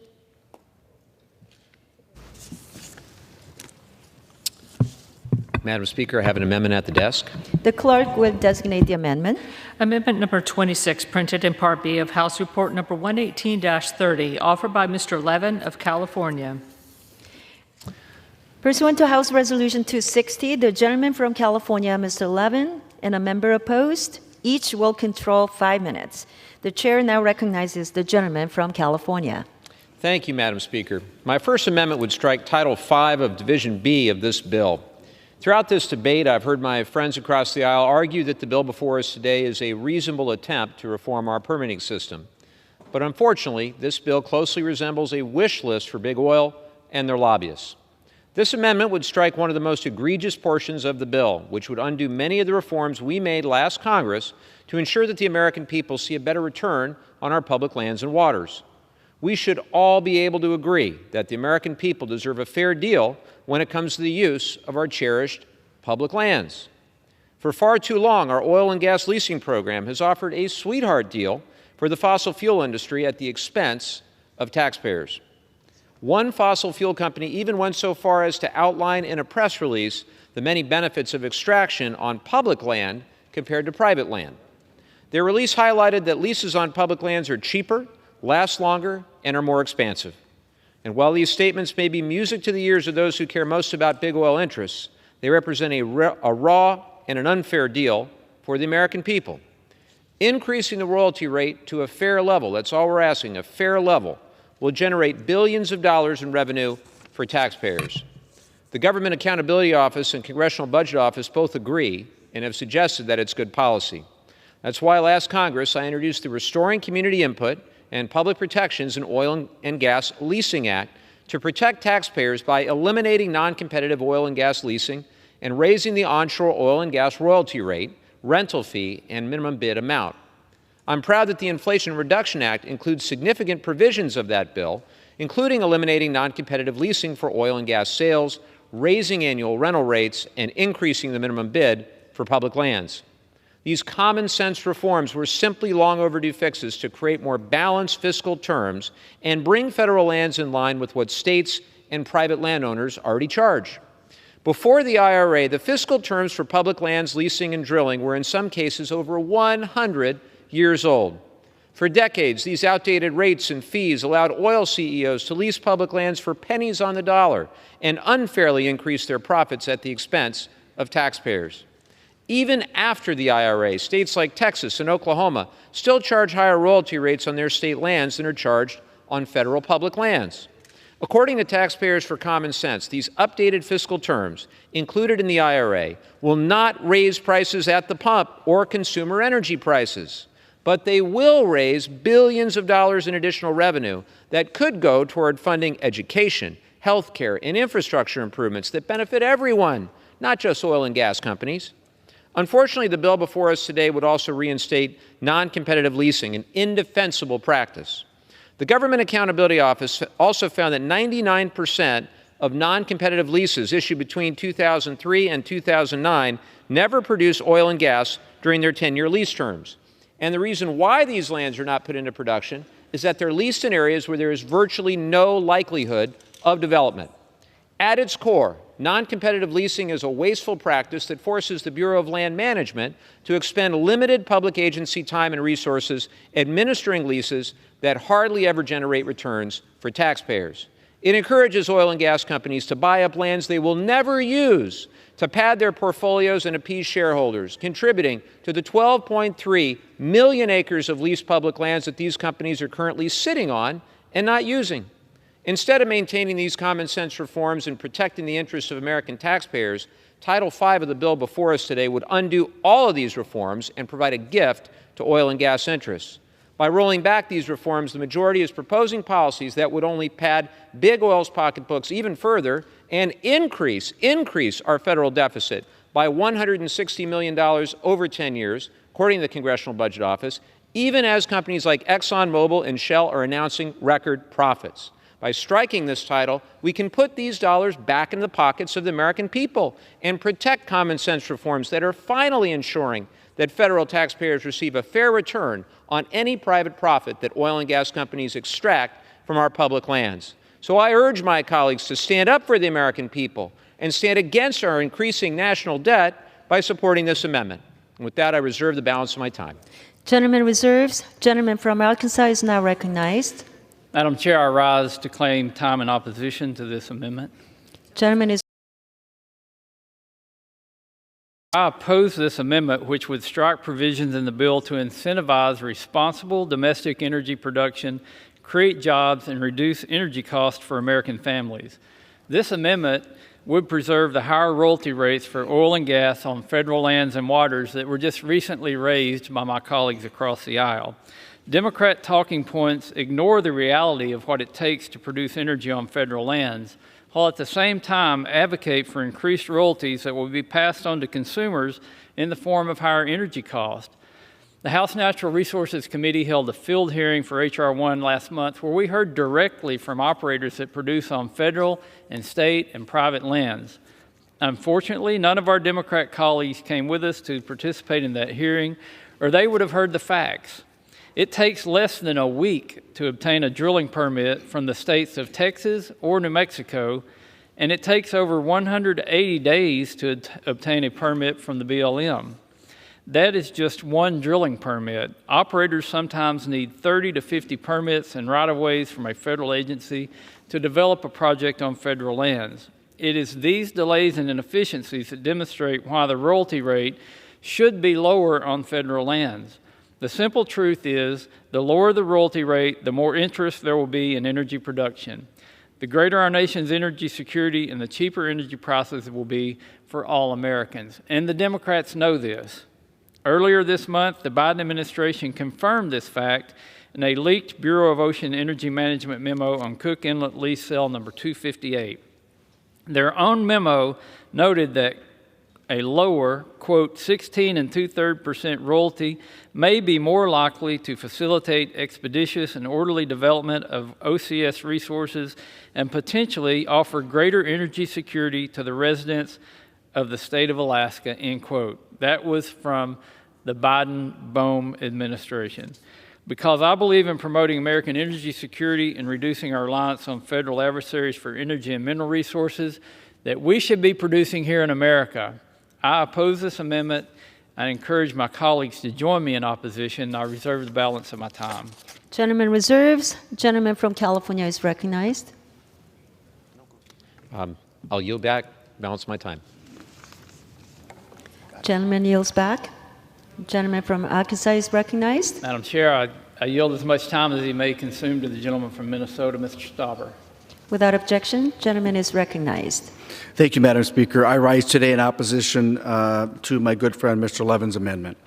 The so-called Inflation Reduction Act actually inflated royalty rates to continue punishing energy developers and all downstream consumers, whether it be diesel used by farmers, gas at the pump for a family going on vacation, or even just the daily commute.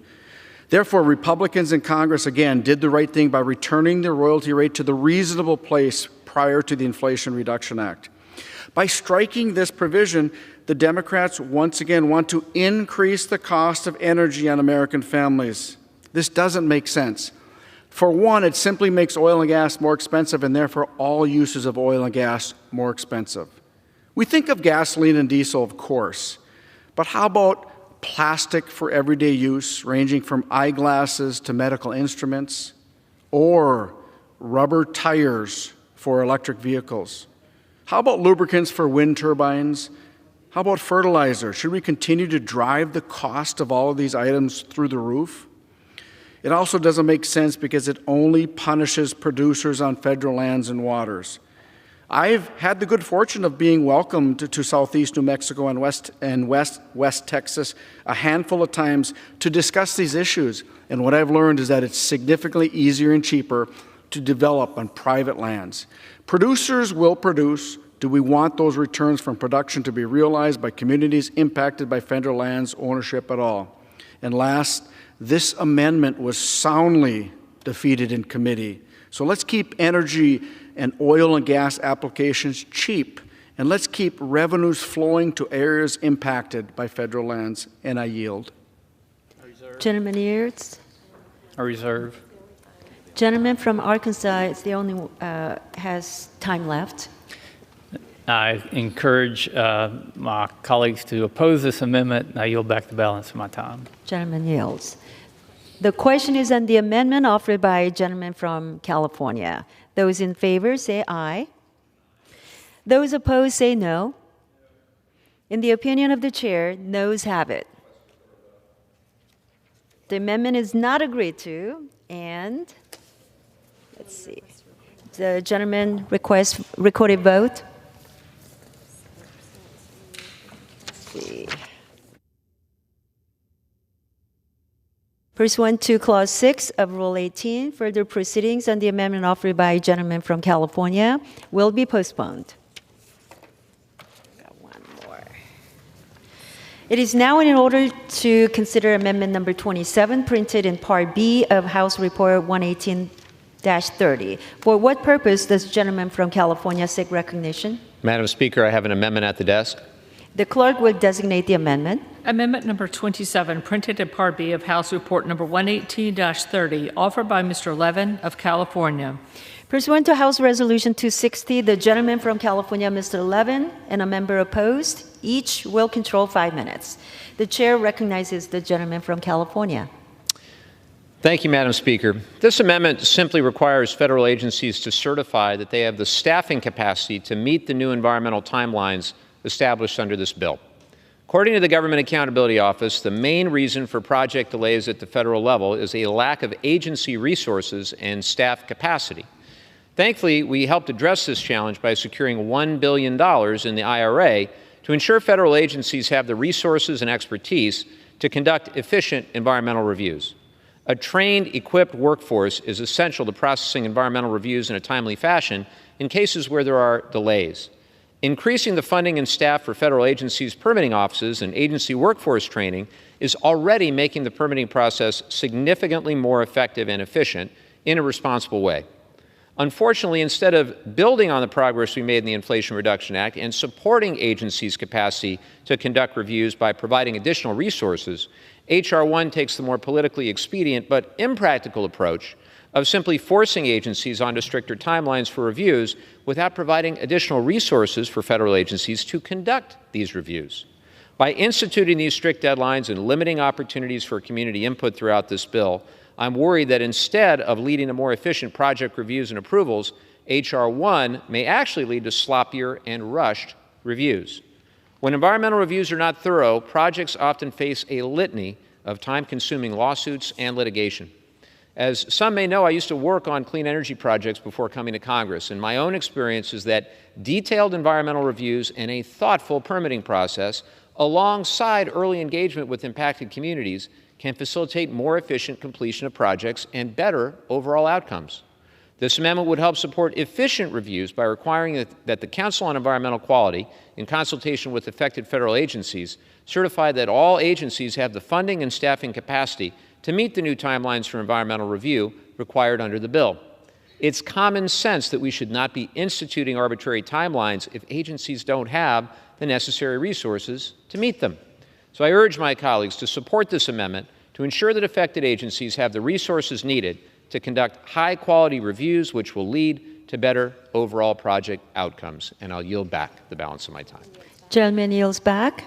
For what purpose does gentleman from Arkansas seek recognition? Madam Chair, I rise to claim time in opposition to this amendment. Gentleman is recognized for 5 minutes. Madam Chair, as much as I appreciate Mr. Levin and his real sincerity and work on the committee on this bill, his expertise in this area, I must oppose this amendment tonight and hope to work with him on some additional legislation in the future. But the provisions in this amendment would strike all of the provisions in Division B that increase domestic energy production and reduce energy costs for American families. This amendment prevents Division B from going into effect until all of the federal agencies impacted certify that they have adequate funding and staffing to meet the timelines in the bill. In response, I asked a simple question. When has the federal bureaucracy ever felt it has enough staff on its payroll or enough taxpayer dollars to spend in its budget? The answer is never, at least not as long as I've been in Congress and I've talked to federal agencies. Even with the spending pushed by the Democrats in the so-called Inflation Reduction Act, and they've stated several times during the debate on H.R. 1 that they've put $1 billion out there to speed up permitting. But these federal agencies are still asking for more money and more staff, and guess what? Permitting timelines are still ballooning. Why? Because the issue is not an issue of staffing or budget alone. The underlying statutes and the processes are broken, and they must be fixed. And that's what H.R. 1 does. It addresses the underlying issues, and it will expedite permitting for all kinds of projects. This messaging amendment would prevent meaningful reforms in the name of growing the federal bureaucracy. For these reasons, I oppose this amendment, and I encourage my colleagues to join me in opposition, and I yield back the balance of my time. Gentleman yields. The question is on the amendment. Madam Chair, I've made a mistake. I reserved my time. Gentleman has only time left. And I yield to Mr. Stauber. Gentleman yields. Gentleman from Minnesota is recognized. Thank you, Madam Speaker. You know, I too appreciate Mr. Levin's intent, but I rise today in opposition of your amendment. Democrats they quote the historic investments in our agencies by the so-called Inflation Reduction Act and other deficit ballooning bills passed when they were in complete control. Madam Chair, I don't understand, how can the agencies be so chronically understaffed after passing all those, quote, historic investments? In fact, Democrats during committee markup touted these funding levels in a nice little graphic, and they said, and I quote, $1 billion from the so-called IRA alone, which includes $30 million for CEQ, $350 million for the Steering Council, and a whopping $625 million for other various agencies. But, Madam Chair, have we completed the Cardinal Hickory Creek transmission line that's going on 7 years of permitting? The answer is no. Have we brought any new mines online? The answer is no. Have we finished any water projects in California? No. And look at this chart behind me. This broken permitting system is the issue. It takes decades to get anything done. A mining project in my district alone is on year 20, going on year 21 of permitting and litigation. The need here isn't to turbocharge more federal bureaucrats in our agencies. H.R. 1 solves this problem. Let's modernize the permitting process. Let's put time limits on litigation, limit review page numbers, and shorten timelines for America to remain competitive and lead in energy production. H.R. 1 also allows project sponsors to conduct the review and then submit to the agency, who must give final sign-off. And I repeat this, the agency must sign off. And this isn't just a Republican provision. Many Democrats who still serve in this chamber or in the Senate have voted for that. Fixing permitting requires real policy solutions, not just throwing money into endless pits of bureaucracy. I urge opposition to this amendment, and I yield. Opposition as well, and I yield back the balance of my time for real this time. For real.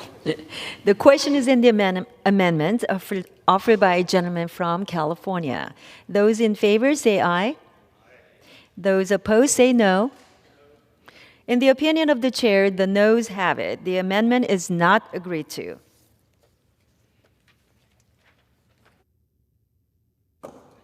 It is now in order to consider amendment number 28, printed in Part B of House Report 118-30. For what purpose does the gentlewoman from Florida seek recognition? Madam Chair, I have an amendment at the desk. The clerk will designate the amendment. Amendment number 28, printed in Part B of House Report number 118-30, offered by Mrs. Luna of Florida. Pursuant to House Resolution 260, the gentlewoman from Florida, Mrs. Luna, and a member opposed, each will control 5 minutes. The chair recognizes the gentlewoman from Florida. The 2020 Trump moratorium banned all energy leasing off the coast of Florida until 2032. President Trump recognized the natural beauty, tourism attractions, and unique wildlife, as well as one-of-a-kind military training and testing offered by Florida's coast. It goes without saying that energy development threatens all of that, especially off the coast of Florida, so I thank President Trump for his declaration. However, President Biden and Democrats in Congress undercut the Trump moratorium in the Inflation Reduction Act by allowing offshore wind development off the coast of Florida.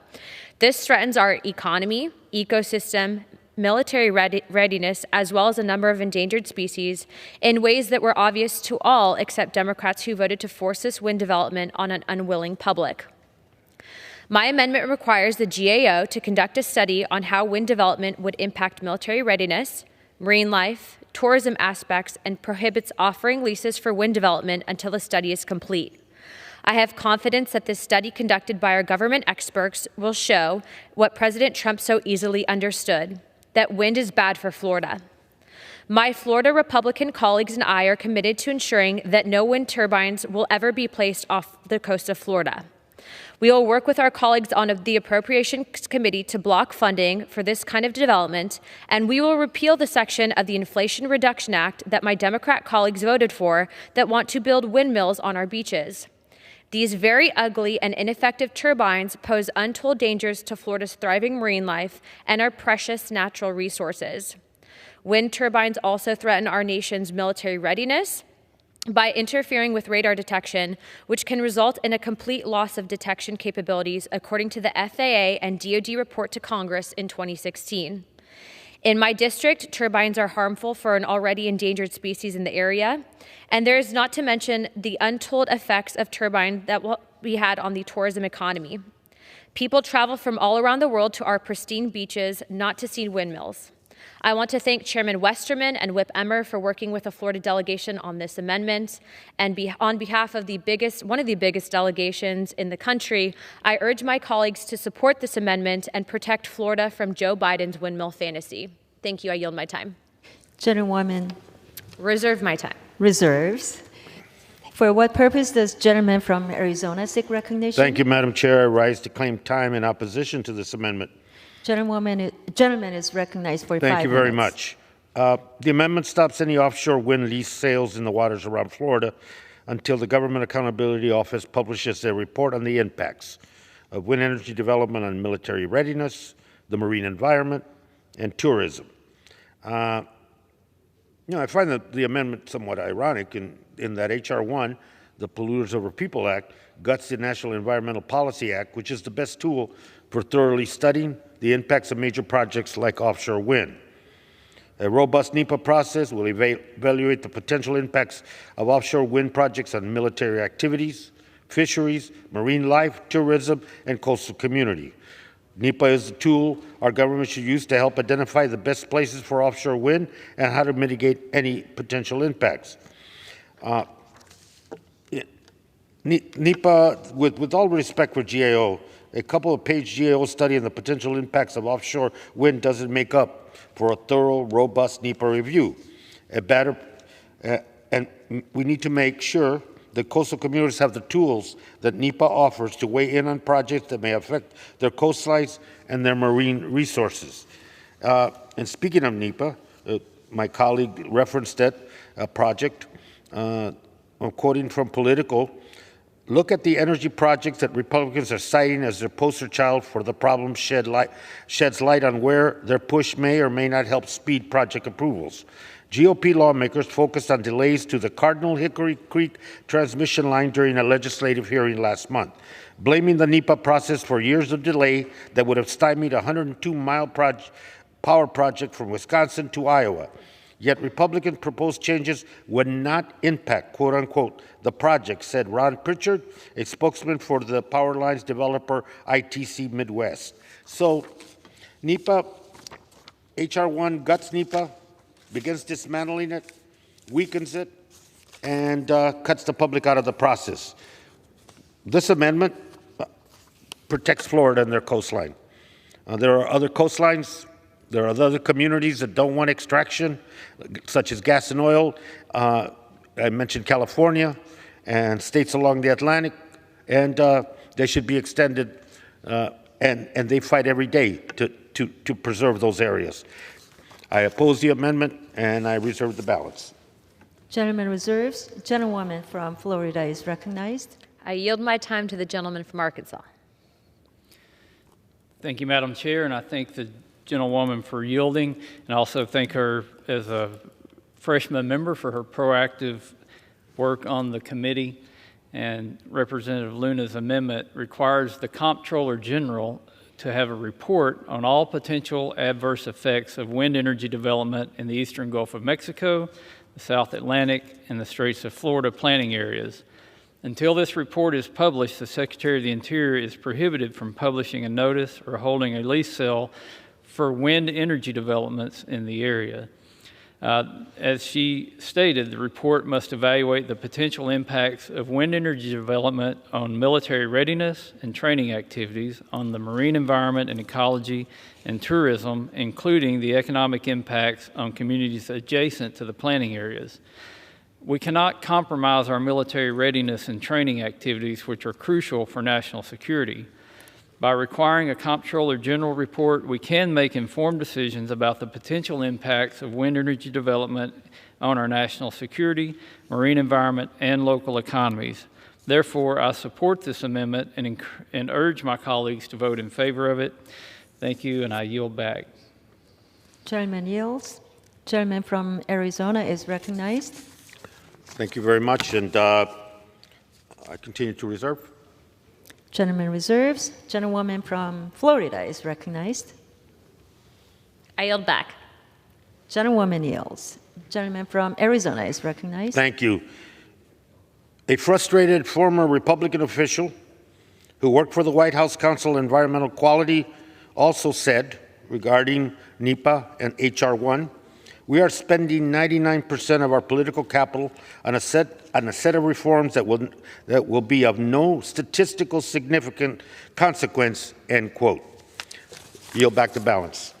Gentleman yields. The question is on the amendment offered by a gentlewoman from Florida. Those in favor say aye. Those opposed say no. In the opinion of the chair, no ayes have it. The amendment is agreed to.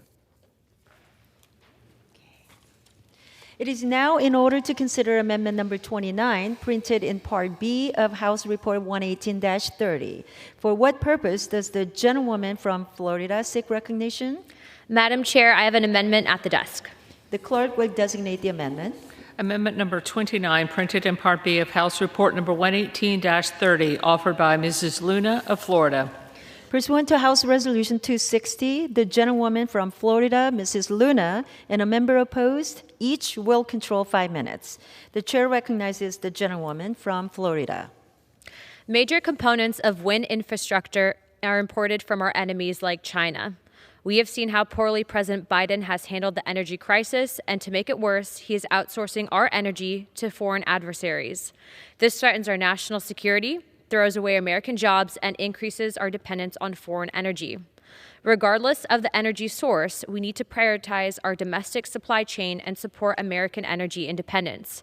American energy should come from America, not China. U.S. materials, U.S. jobs, U.S. energy independence. I urge my colleagues to support this amendment. Thank you. I reserve my time. Gentlewoman reserves. For what purpose does gentleman from Arizona seek recognition? Thank you, Madam Chair. I ask for unanimous consent to claim the time in opposition. Without objection. Although I'm not opposed. Recognized for 5 minutes. Thank you. I support this amendment. I'm happy to support my colleagues, my colleague on the other side of the aisle, who seems to be taking an interest in supporting our homegrown clean energy economy. Growing a wind industry with domestic supply chains will help us create family-sustaining good union jobs, support local economies, and help it fight the climate crisis. I yield back the balance of my time and urge a yes. Gentleman yields. Gentlewoman is recognized. I yield my time to the gentleman from Arkansas. Gentlewoman yields. Gentleman from Arkansas is recognized. Thank you, Madam Chair, and again, thank you to the gentlelady from Florida for yielding me time. I rise in support of this amendment. The renewable energy sector is a rapidly growing part of our nation's energy mix. We have seen positive growth in wind energy, and we hope to see it evolve into a subsector of American energy exports one day. To achieve this goal, we need to promote the development of a strong domestic supply chain for wind infrastructure. This amendment is a constructive step in that the direction and express is the sense of Congress that we should develop our own domestic supply chains rather than import critical components from China. This amendment aims to prioritize the development of related industries through port upgrades, cable manufacturing, and hiring of vessels and crews for wind energy operations in the United States. By promoting domestic production and expanding our supply chain, we can create jobs, enhance our energy security, and strengthen our economy. Representative Luna's amendment will not only support our energy goals, but also promote economic prosperity. I support this amendment as this policy is a positive step towards the development of a strong and secure domestic supply chain for wind infrastructure. I also encourage my colleagues to support this amendment, and I yield back my time to the gentlelady from Florida. Thank you. Gentlewoman from Florida is recognized. I yield my time. Gentlewoman yields. The question is on the amendment offered by the gentlewoman from Florida. Those in favor say aye. Those opposed say no. In the opinion of the chair, ayes have it, and the amendment is agreed to.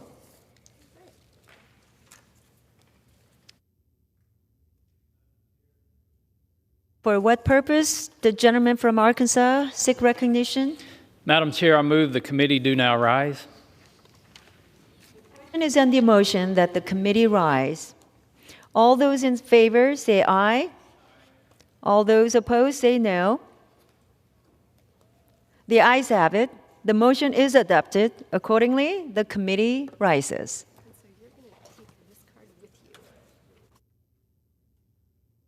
Keep it with you.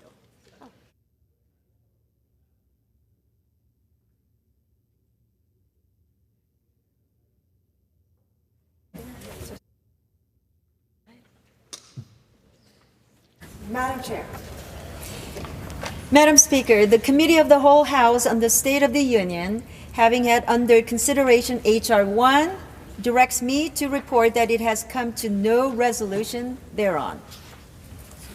The Chair of the Committee of the Whole House on the State of the Union reports that the committee has under consideration H.R. 1 and has come to no resolution thereon. For what purpose does the gentleman from Arkansas seek recognition? Madam Speaker, I ask unanimous consent that when the House adjourns today, it adjourn to meet at 9 a.m. tomorrow. Without objection, so ordered.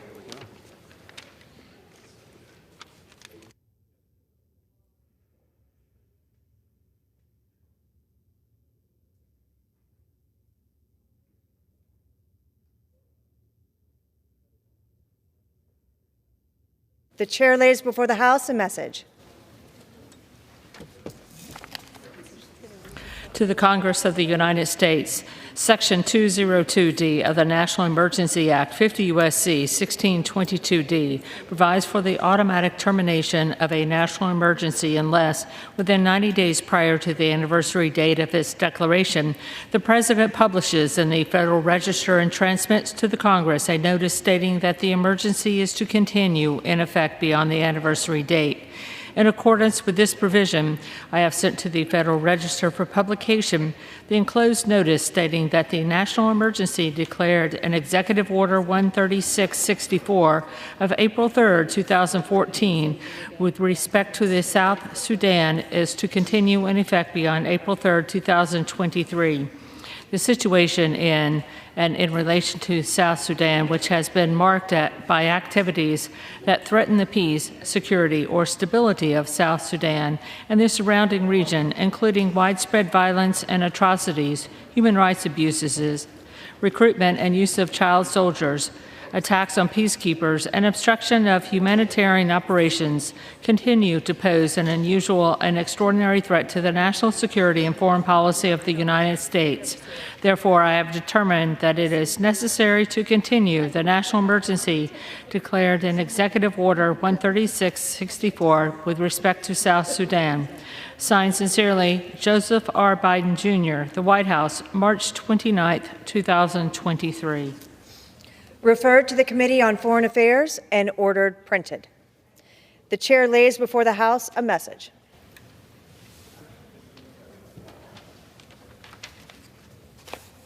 To the Congress of the United States, Section 202D of the National Emergency Act, 50 U.S.C. 1622D, provides for the automatic termination of a national emergency unless, within 90 days prior to the anniversary date of its declaration, the President publishes in the Federal Register and transmits to the Congress a notice stating that the emergency is to continue in effect beyond the anniversary date. In accordance with this provision, I have sent to the Federal Register for publication the enclosed notice stating that the national emergency declared in Executive Order 136/94 of April 1, 2015, with respect to significant malicious cyber-enabled activities and with respect to which additional steps were taken in Executive Order 13757 of December 28, 2016, is to continue in effect beyond April 1, 2023. Significant malicious cyber-enabled activities originating from or directed by persons located in whole or in substantial part outside the United States continue to pose an unusual and extraordinary threat to the national security, foreign policy, and economy of the United States. Therefore, I have determined that it is necessary to continue the national emergency declared in Executive Order 136/94 with respect to significant malicious cyber-enabled activities. Signed sincerely, Joseph R. Biden, Jr., The White House, March 29, 2023. Referred to the Committee on Foreign Affairs and ordered printed.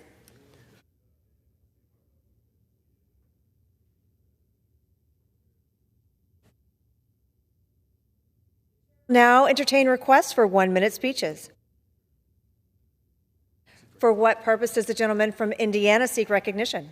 Madam Speaker, I ask unanimous consent to address the House for 1 minute and to advise and extend my remarks. Without objection, the gentleman is recognized for 1 minute. Thank you, Madam Speaker.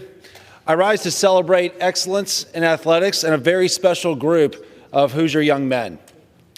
March in Indiana is all about basketball.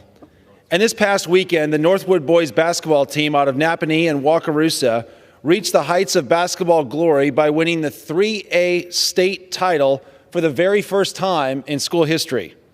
The Panthers took home the hardware by outlasting Garin Catholic in a 66-33 overtime thriller, with senior guard Cabe Brenner leading the scoring with 28 points. When they cut down the nets on Saturday night, it was a fitting end to a season in which the Panthers went a near undefeated 28-2. And with the state championship win, their state championship win was the result of countless hours of hard work and practice that every player put in what they call the pit. So congratulations to Coach Aaron Wolf, who was just named Coach of the Year, and every single Panther on being the last team standing. Thank you for making your parents, peers, and the entire Wani community proud. God bless you, and may God bless America.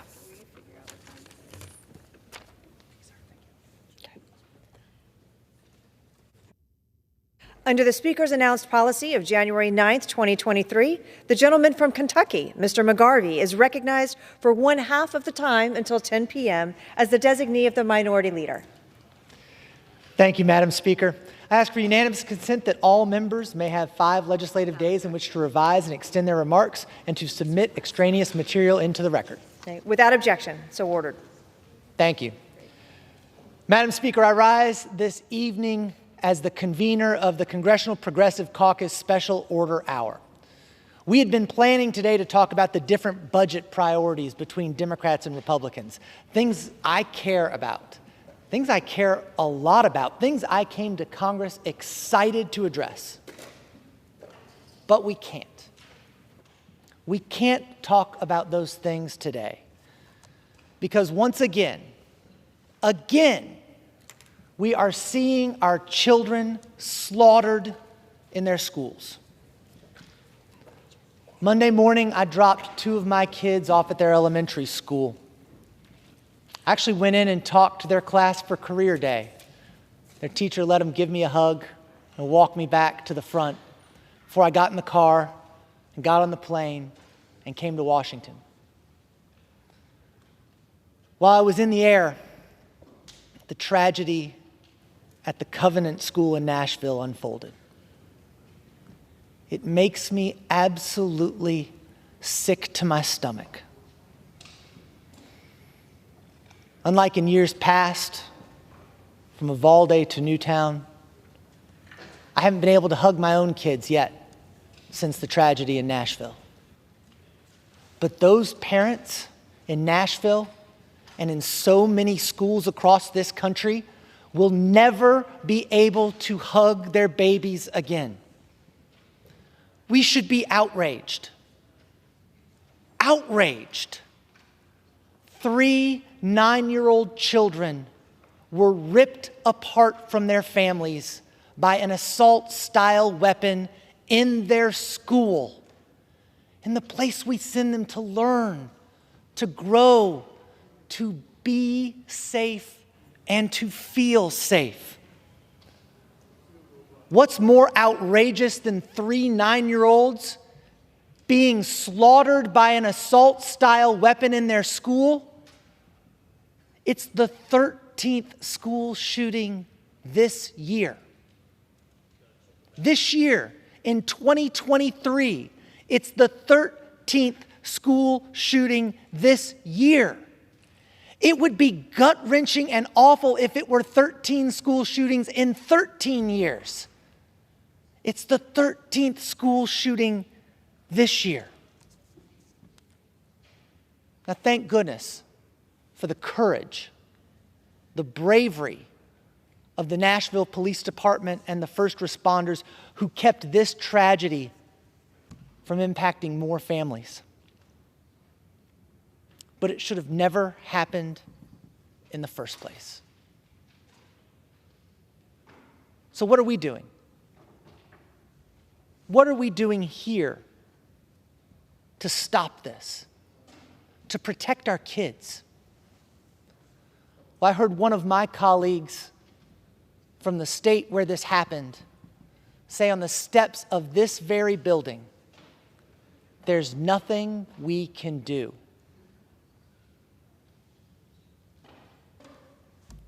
I can't accept that. As a policymaker, I can't accept that. As a parent, I can't accept that. And you can't say there's nothing we can do when you're willing to do nothing. I'm a person of faith. We raised our family in the church. I believe in the power of prayer. And I am glad that our thoughts and prayers are with the families in Nashville. But thoughts and prayers will never be enough. We must look at legislation and action so that there are no more school shootings. And we don't have to comfort families who've lost their kids who simply went to school. And there are things we can and should do. Common sense reforms that will keep our kids and our people safe. Let's start with universal background checks. 90% of the American public wants us to have universal background checks. Where to buy a firearm in this country, you have to get a background check so that we know you're not in crisis or otherwise ineligible to buy a firearm. But instead, we see extremists in the other party willing to put gun manufacturers over people. We should ban assault weapons. These are weapons of war that have no place on our streets. Just today on the front page of the Washington Post, there's an expose on the AR-15, and it goes into the detail we have far too often sanitized about what an assault-style rifle does to the body of a person and the body of a child. It has rendered kids unrecognizable in school shootings such as in Uvalde, Texas. When there was a product in the 1980s, lawn darts, that was dangerous for kids, we banned that. But we're not willing to ban these assault-style rifles. That's because extremists right now want to put guns over kids. Let's talk about extreme risk protection orders. Measures that would actually keep people safe by temporarily removing a firearm from someone who's in crisis. We can't talk about gun violence in this country without recognizing that 60% of the gun deaths in America are death by suicide. But it could help other people as well. I have a constituent, Whitney Austin. She was a mom. She was a project manager at Fifth Third Bank. She traveled up to Cincinnati from Louisville, Kentucky to go to work. As she was walking into the office building, she was shot 12 times as part of what ended up being a mass shooting in Cincinnati. She'd never considered politics or gun policy before. Because Louisville, like so many places in this country, is a small place. We call it Louis Village. She was friends with a person I went to high school with, and before she got home from the hospital, she'd said, "What can I do to help?" I met her in her house the day she came home. Her hair was still wet from having washed the blood out of it. And we worked on legislation in the Kentucky General Assembly, legislation that I introduced with a Republican colleague from a rural part of our state that would keep people safe while respecting people's rights. But instead, we see, again, a party willing to put guns over people. Let's talk about responsible gun ownership. Laws that would encourage safe storage. Look what happened a couple of weeks ago in Houston. A 3-year-old shot and killed her 4-year-old sister. A couple of days before that, a 7-year-old boy in Cleveland died from a suspected accidental self-inflicted gunshot wound. Just last month, a 3-year-old boy in Orlando and a 4-year-old boy in Nashville each shot themselves dead with guns they found. And the month before that, a 6-year-old girl in Virginia accidentally shot and killed her teacher in Virginia. These are toddlers. but we see people willing to put guns over kids. We must try to do something. Bring these measures to a vote. Bring them to the floor. Let us vote on them. Tell the American people that you believe in guns over kids instead of universal background checks. But we've got to do something. We've had 38 mass shootings this month alone.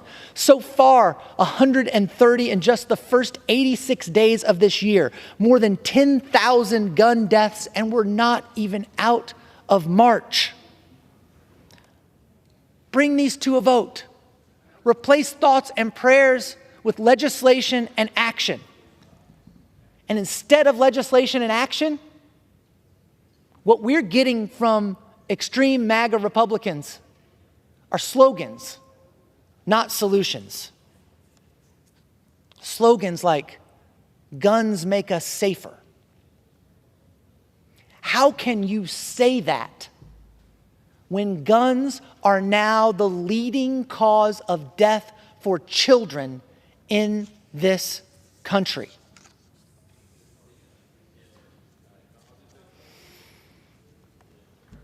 Will the measures I've mentioned end gun violence in America? No, of course not. But will they save lives? Yes, absolutely they will. And they will make our children safer. There's no doubt about it. And every day that we delay, every day that we continue to refuse to take action, to put guns over people and guns over kids, we will almost certainly cause unnecessary death. I spent 10 years in the state Senate of Kentucky. During that time, I was in the minority. For 10 years, I worked to represent my constituents, but always find common ground. And that's what I came to Washington to do, to continue to try and find common ground. But we cannot compromise when it comes to our kids' lives. And to all of my colleagues in this body, neither should you. Today, I'm just another dad in America. Sad for the parents who won't have their kids with them this Easter. Sad for the parents who've lost their children to the senseless scourge of gun violence. Angry, hurting, looking to Congress to act, pleading with my colleagues to bring these bills up for debate and to a vote, and to stop putting guns over kids.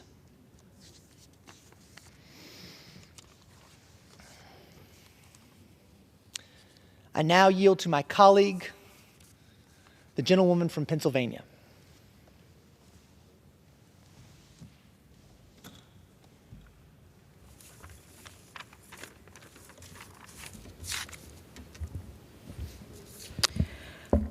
I rise today on behalf of the students, teachers, parents, and loved ones across Western PA who are still reeling from what we all thought was our worst fear come to life today.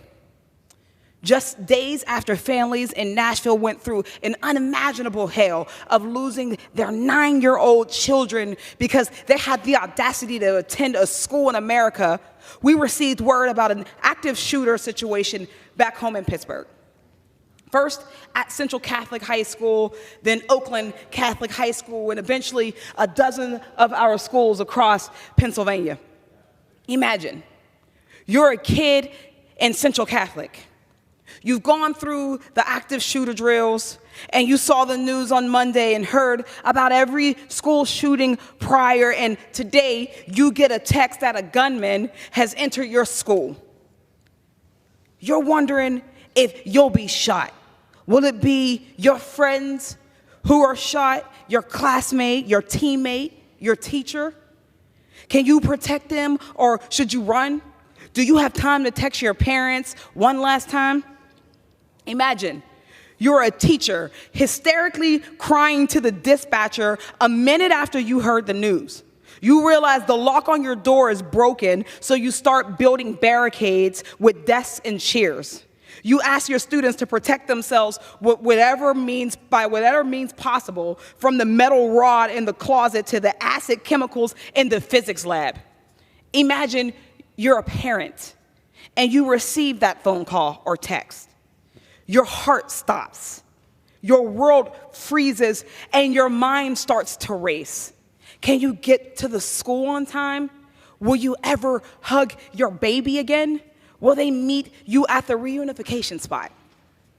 Active shooters, hoaxes, evacuations, active shooter drills. This is no way for our kids to live. This is disgraceful. And no, to my colleagues across the aisle, this is not normal. Active shooters aren't normal. Shooting hoaxes aren't normal. The evacuations and the active shooting drills aren't normal. There's nothing about this that is normal. Guns are the leading cause of death for children between the ages of 1 and 18. Not car crashes, not illnesses or accidents, it's guns. Tomorrow, we will send our students back to those buildings where they experienced that immense trauma and fear. We'll expect them to pretend it's a normal day. We'll expect them to continue to learn and perform and to be attentive in the same classrooms that they were just barricaded in.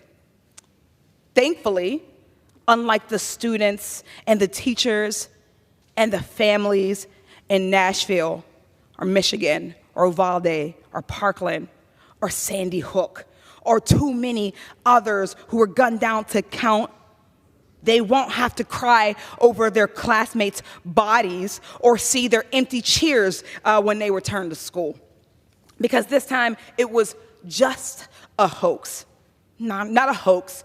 It was a swatting of children in schools in this era of heightened fear and vigilance around an epidemic of school and other mass shootings. So thankfully today, it wasn't dead children back home in Pittsburgh. It was just traumatized children. It doesn't have to be this way. And it wouldn't be this way. But it is this way because Republicans care more about guns than our kids or worshipers in a church or a synagogue or shoppers in a Walmart. Republicans want to control what books you read. They want to control what history you learn. They want to control how you identify, who you can love. They want to control our bodies. They want to control everything except that which could prevent mass preventable deaths of children and students and worshipers and shoppers in the only country on earth that this is a problem. They will not control the proliferation of guns in this country. And for those of you who say it's too political to ask that we put an end to bullet-ridden babies in body bags and traumatized kids doing active shooter drills in their elementary schools, I ask you to stop putting your politics over our children's lives. I yield back.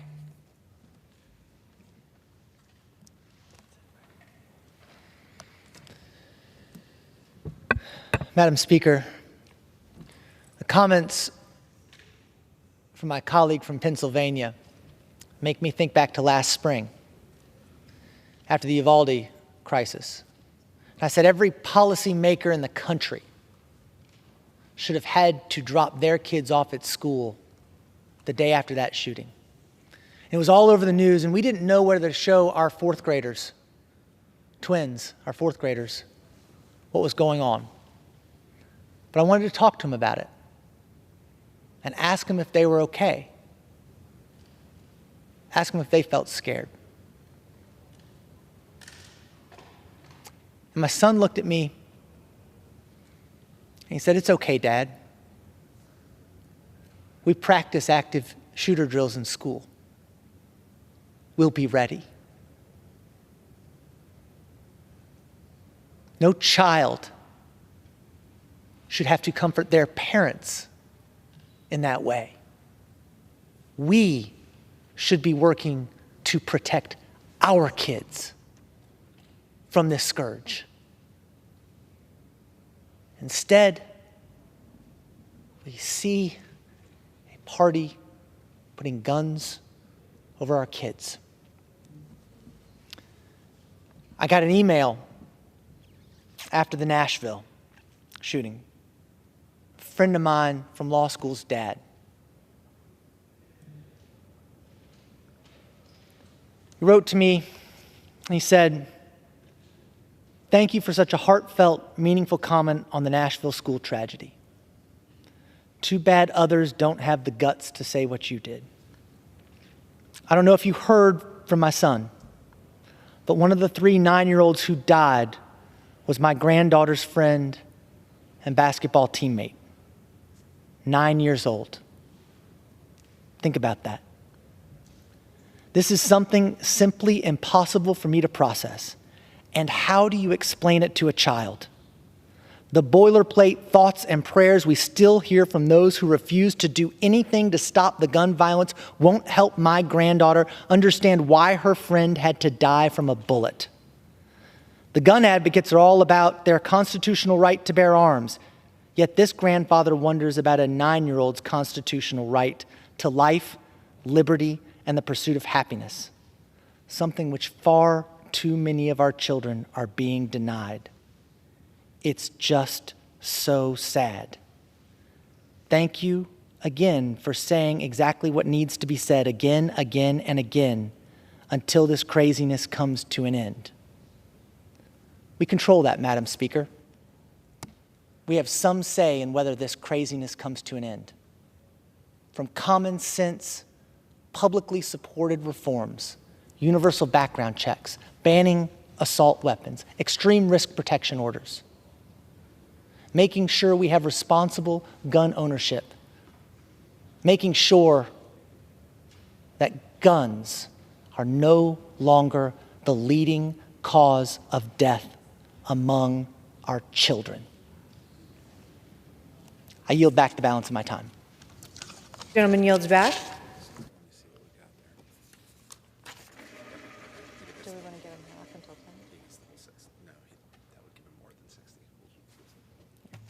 Under the Speaker's announced policy of January 9th, 2023, the gentleman from Arizona, Mr. Schweikert, is recognized for 60 minutes as the designee of the Majority Leader.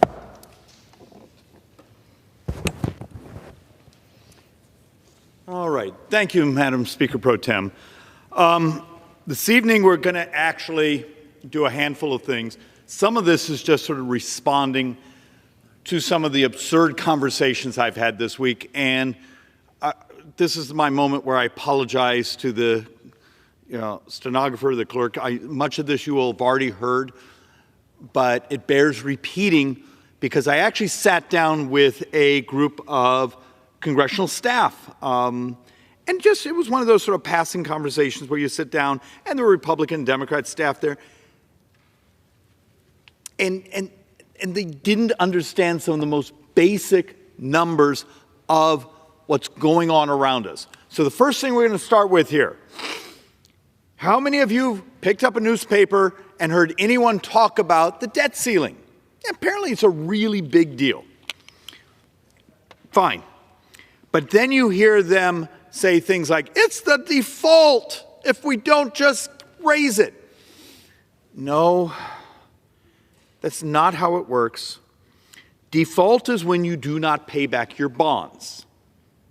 It's still really important. We're going to actually ultimately have to raise the debt ceiling. It's, can we do something? It's also going to be very, very, very important.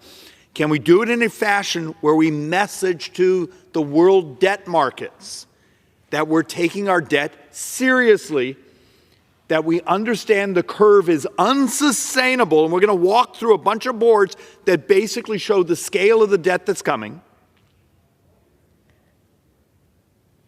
But once again, default is when you do not pay back your bonds. Now, we actually had a Treasury Secretary under President Obama that he and I remember had this wonderful conversation when I kept correcting saying that's not default. He came up saying, okay, we're going to create a new term. It's now called a technical default. And that's when the 30% of government spending that's functionally borrowed every single day, we're not able to pay for that. Fine, call it technical default. Let's just be accurate. But the other thing that's really important, and if there's anyone in Republican leadership listening out there, please hear this. 2011, the United States actually got a downgrade. Standard & Poor's lowered the United States from its AAA rating. They took us down a notch. They did not lower our credit rating because of the debt ceiling. They lowered our credit rating because we didn't provide a credible path on managing the scale of the debt. And this is 2011. The numbers today are devastatingly more ugly, if you can sort of mix that in language. Seriously. So 2011, we moved down to a AA+, fine. But it was because we were doing nothing about budget deficits. And once again, I talked about this last week, and once again, I think it was yesterday, a member of the left going, well, they're going to get us downgraded if we just don't raise the debt ceiling. That isn't why we were downgraded in 2011. It's because we did not demonstrate to the world markets that we want to buy. Remember, we borrow more than, I think last year it was $48,000 a second. Every second of every day we borrow $48,000. Someone has to buy that debt to finance the 30% of our spending that we don't cover with our tax receipts. Wouldn't the people that buy those bonds like to know we intend to pay them back? Does just raising the borrowing on a limit, which is functioning just like on your credit card, raising the borrowing limit, does that tell them we're going to pay it back? What tells them to pay them back is we're building a plan saying, here's how we're going to basically deal with the debt over the coming decades. And the people that say, we're just going to balance, fine, I can get you to balance, but I don't think most folks have any concept how bloody that would be. So maybe the better way to think about it is the size of the economy. We're going to maximize the economic growth of the economy and try to minimize the growth of the debt so we stabilize what we refer to as debt to GDP. Great concept, but this one just, I don't know why it grates on me so much, is we have these people that think they're geniuses around here. They're going to ruin the credit rating in the United States. It was, the threat to the credit rating is we do not communicate to debt markets here and around the world that we're taking our debt seriously. So once again, an oldie but a goodie, and it's already out of date. But I wasn't going to kill another board and printer ink. And this will hopefully make sense. I need everyone to understand. Let's not even worry about 1965. This is last year. 71% of all of our spending was functioning what we call mandatory. Okay, fine. Social Security, Medicare, veterans benefits, things of that nature. But the punchline I want you all to understand is actually right here. Defense was 13% of our spending. The rest of domestic discretionary was 16. So I got a 13 and a 16. And I'm going to show this on a couple more charts. In 9 budget years, if you look at the CBO report from a couple weeks ago, makes it very clear, in 9 budget years, you can get rid of this entire portion of government, all defense, all discretionary, it's gone. And the growth of this will be so big, you still got to borrow a couple $100 billion. And the next year, it's dramatically worse. So that's what, 2033, which isn't that long from now, but in 2034, Social Security Trust Fund is gone. Are we going to let seniors take a 23% cut? Are you going to double senior poverty? Well, remember, the Democrats have made it almost impossible to have an honest conversation about entitlements. You can't have a conversation how we're going to save Social Security. The president got behind that microphone there and made it toxic. A year's worth of our work, where we've been trying to come up with a way to save Social Security, and we've been doing it with the Senate, with Democrats. And he knifed us. That's really moral. So he stands there, I am going to protect Social Security and Medicare. You promised we're not going to talk about it. There'll be no cuts. And everyone applauds, yes, and fine. There have never been conversations about cutting it. For that year, I was the senior Republican over Social Security and Ways and Means. Not a single person ever spoke to me about cutting it. We were working on trying to how to save it. And now those very people I've been working with run away from the issue saying, look, the president's made it toxic. The year's worth of work, all the money we spent with actuaries, everything else, it's over. You know, Democrats aren't serious. They're going to use it as a weapon. You know, fine, we walk away. And once again, we sit and let the problem fester. And every day we wait, the math gets more difficult. And then we have the inane, well, we'll just raise taxes.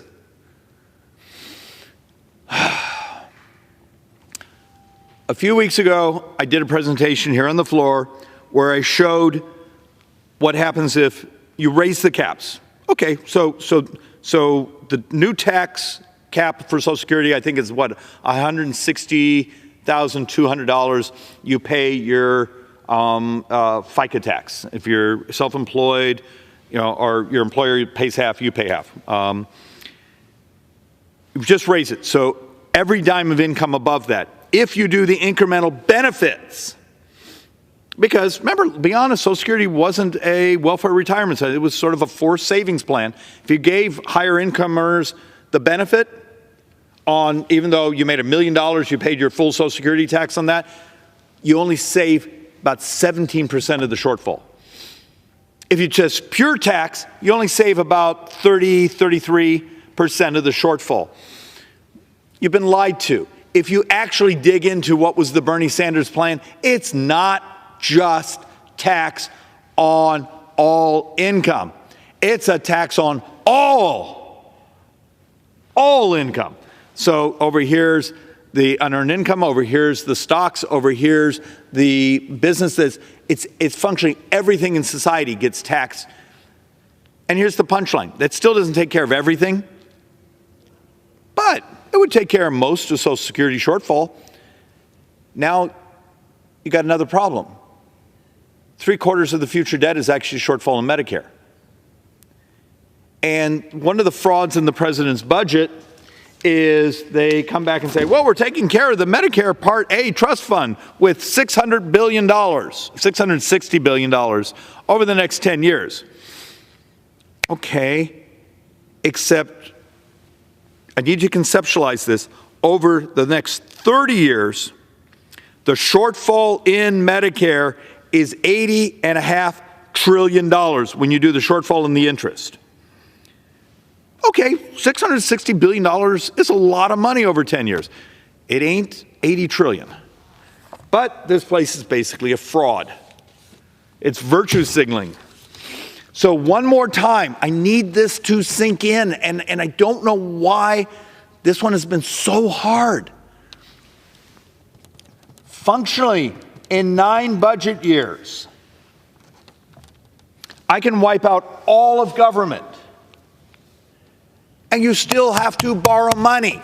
So if you get the brain trust that says, just get rid of foreign aid, we'll get rid of waste and fraud, we'll get higher taxes on rich people. Fine, maybe that's the policy. Maybe that's where we go. It doesn't take care of the problem. That's rhetoric you use in campaigns. Stand behind the microphone and pretend you have any idea what the hell's actually going on. The math is the math. And I feel like I work in a math-free zone. I mean, and I've done this presentation before where you say, hey, I can get rid of all of defense. I still have to borrow, but the one that seems to sink through to some people, in 9 budget years, I can get rid of every dime of government, as you know it.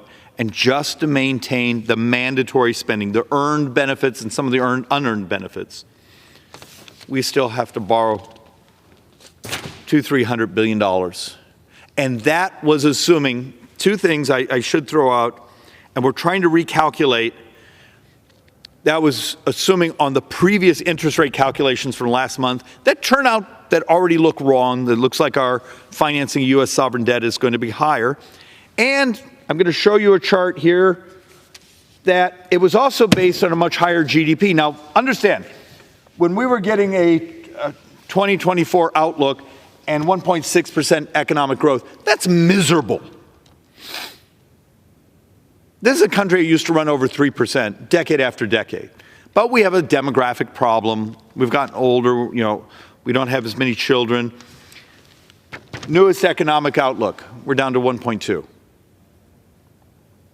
You tell me how I make the math work in a society where the policies from this administration have telegraphed to the markets that want to make investments, that want to grow the economy, that want to just the animal spirits of let's invest, let's see if we can grow.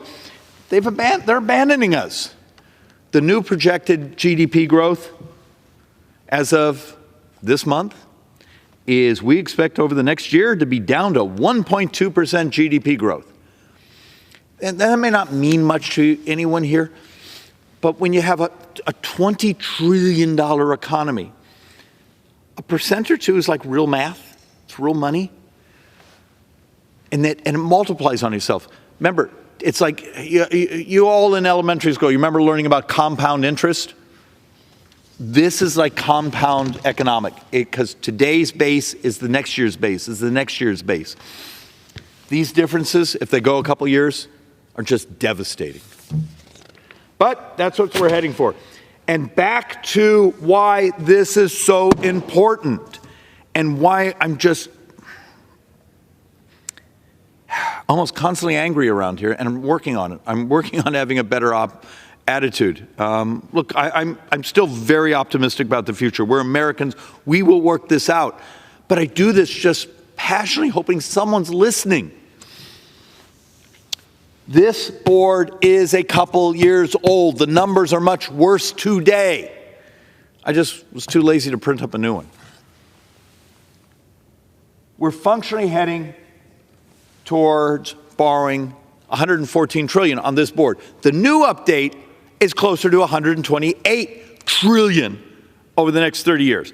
But the reason I brought this out again was basically say Medicare, Social Security, the shortfalls, and the financing. And this is making an assumption that we backfill Social Security in 9 years.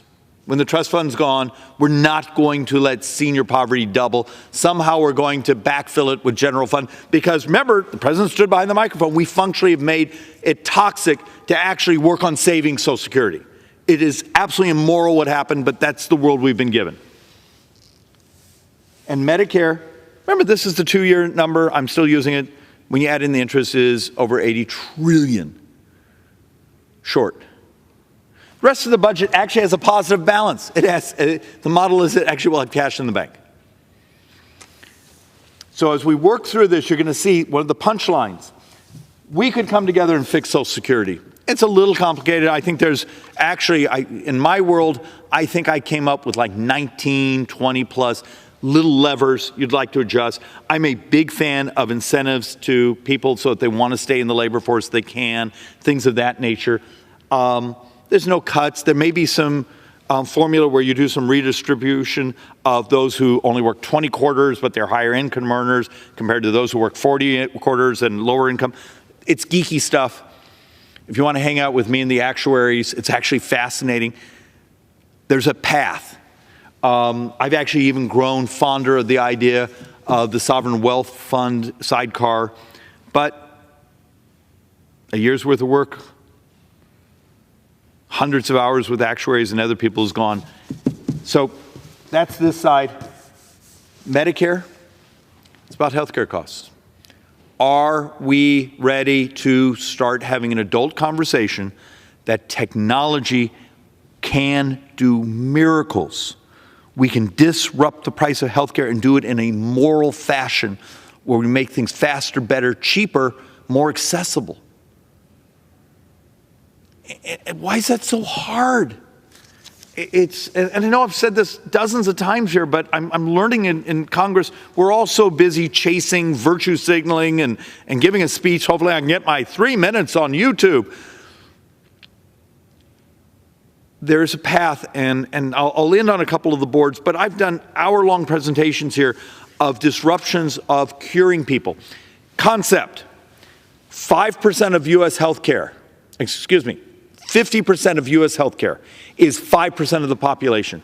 These are our brothers and sisters with chronic conditions. Stunning math. Do you know what happens if you start curing some of the chronic conditions? So if you ever get someone that does this, well, the most expensive part of healthcare is those last couple of weeks of life. There's a little fraud in that math, so let's see if I can work through that. It is for the individual. It is not for the system. The system is those with chronic conditions. So if you're not one of the people with the multiple chronic conditions, the last couple of weeks of your life are probably really expensive. You're probably in hospital or hospice. It's heartbreaking. There's some really ethical questions when we talk about that. But that's actually not the driver of Medicare costs. 31% of Medicare is diabetes. How many presentations have I done here saying, what can we do to help our brothers and sisters out there? Whether it be changing food support, nutrition support. Is it now the types of monitors where you can track your blood glucose and you don't have to prick your skin? Is it having an adult conversation of, and forgive me, don't make fun of me if I screw this, GPL-1 appetite inhibitors, and I guess there's 2 or 3 different types of structures there on the molecules that are used to accomplish that. Many of them are actually off patent, so could you encourage more entries into the market? Actually, my understanding is the 3 big ones, there's about almost half a dozen more entering the market, all the way down to the presentation I did the previous couple of weeks of the phase 1 beginning on the stem cell trial that actually looks like a cure for type 1 if it works and you don't need anti-rejection drugs. And it just uses as an example because it's so prominent. I represent a tribal community that's the 2nd highest per capita diabetic population in the world. It's not a poor tribe.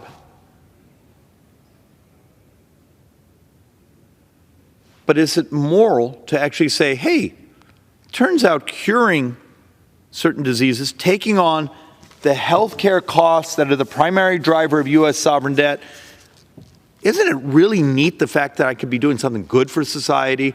I had done some presentations in the past showing income inequality may be most affected by health.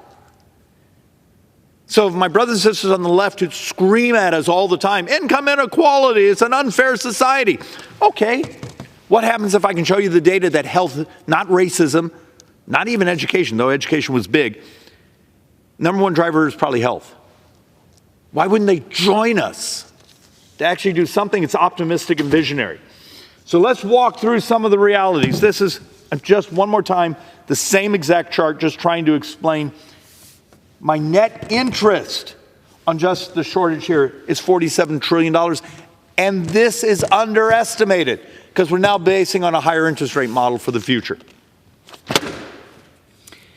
And if I get one more person who, I want to say this carefully. A lot of the political class, a lot of the people that write about this who actually have no idea what they're saying, you've been robbed of your Social Security. That actually isn't the math. When you have paid in and it goes into the trust fund and the trust fund goes over and buys a special T-bill, treasury bond, and it actually in the past had a little spiff on the interest. And then when the Social Security over the last couple of years has started to run short, they take their little certificate and call the Treasury and say, hey, send me some cash. And the Treasury sends cash. And now the Treasury, because the Treasury functionally doesn't have enough money because we're already living on borrowed money, they go and sell another bond to backfill. But here's a point that's important. And I know this is averages, but the averages are important. The average taxpayer, and this board is now probably 2 years old. The average taxpayer in America over their lifetime will put in about $625,000 in Social Security taxes. They get back about $698,000. So it's about a $72,000 spiff. Now, obviously, you would have made a hell of a lot more money if you'd been able to take in even a portion of those Social Security taxes and put them in the markets and other places. But remember, we had that conversation in the early 2000s, and there was an absolute war. The left, the AAR party went nuts. You can't do that. You can't. Fine, we didn't do it. You're all a lot poorer today because we didn't do it. But hey, the unions, the collectivists, basically stand up, take responsibility. If you were on the left side, you fought us, great. This is what you got. But average American gets about $72,000 more than they actually put into Social Security. Fine. This over here is what crushes me. And I need to make sure you understand, this is a couple, not an individual. The average couple puts in around $161,000 in Medicare taxes when you pay your FICA tax. Now remember, the taxes you're paying are functionally only paying for the Part A, which is up around 38 to 40% of Medicare spending. We call it the Part A. But that average couple, they put in $161,000, they're going to get back $522,000. It's this gap right here, multiplied times 76 million of us baby boomers. That is the primary driver of U.S. sovereign debt. Now, how many in the political class are like me, dumb enough to stand up in front of a room and tell the truth? But it is the truth. It's math, and the math will always win. And I know I've said this over and over and over, but try not to curse. I've had a lot of coffee today.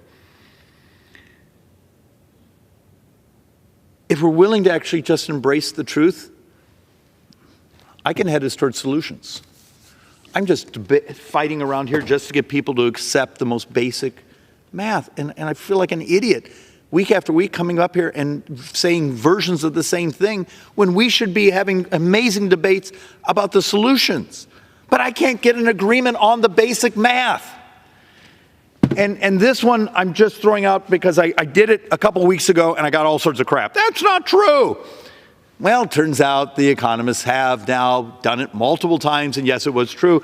The Orwellian name Inflation Reduction Act, the left actually put in all these tax credits. Hey, solar panels and cars and batteries. Well, Goldman Sachs actually modeled it. Now, there's a punchline coming.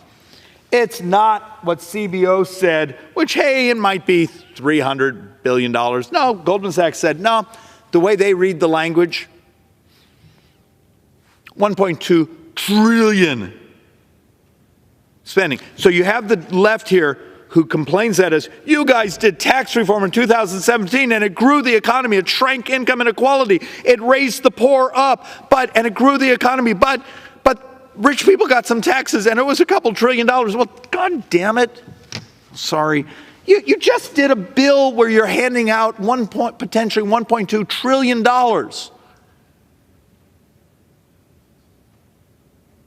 To a handful of the green energy super companies who write you checks. Another thing, just trying to get to understanding of the fragility we're at. You do understand, when I've been talking about that 9-year budget window, where we think interest rates now have gone on U.S. sovereign debt, just that small rise in interest rates that we now are seeing structurally, we think the 10-year deficit right now is structurally $3.1 trillion that year. Just trying to help folks understand, when you're floating this scale of debt, how fragile we've become. And this is just a bit to mock the administration's budget. Okay, current deficit held by the public, about $25 trillion. And we should always explain the difference. When you hear us talk about, oh, there's a $32 trillion deficit, there's parts of there that are actually, we're borrowing from trust funds and those things. And then there's debt that's sold actually to public bonds. That's the one that gets really dicey because market movements can change those interest rates. Debt in 10 years is basically $44 trillion. Do you remember the excitement in the Democrats or the administration's budget was they're going to have $3 trillion, actually almost $6 trillion in new tax hikes, several trillion in new spending. Now, this is where the math got really interesting. We still can't, and we're going to lower the deficit by $3 trillion. No, we were heading towards borrowing $20 trillion. They were going to lower that from $20 trillion to take off $3 trillion off that. And the left here says, we're lowering the deficit. Huh? Let's see. In 10 years, I'm at $44 trillion of borrowing. And within there, you may have, through tax hikes and slowed down the economy, and we're still working on the model of how much the economy slowed down, if every tax hike, those dozens and dozens of tax hikes I've shown here on the board, if every single one of them passed and every one of them maxed out and the absolutely unrealistic numbers were somehow magically became real, they might get $3 trillion out of it. I guess what I'm saying is it's insane we're talking about trillions. But if I'm heading to a $44 trillion deficit in 10 years and I have the left giddy that they will have reduced it by 3 with all the tax hikes, but there's still, that means there's still almost $20 trillion of borrowing in that time.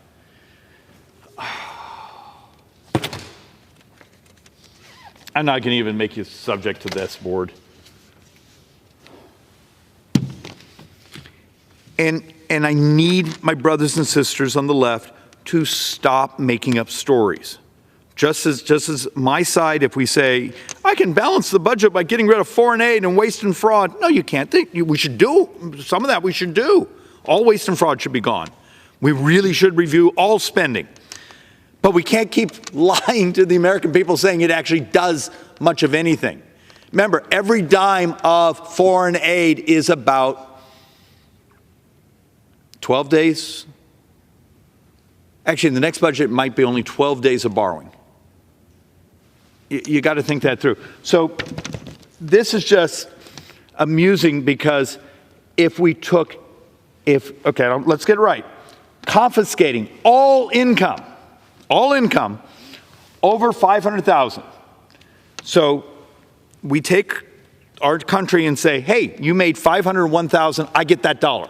Government gets that next dollar. So you basically, the mantra here is, well, we don't tax rich people enough. Let's just take all their money.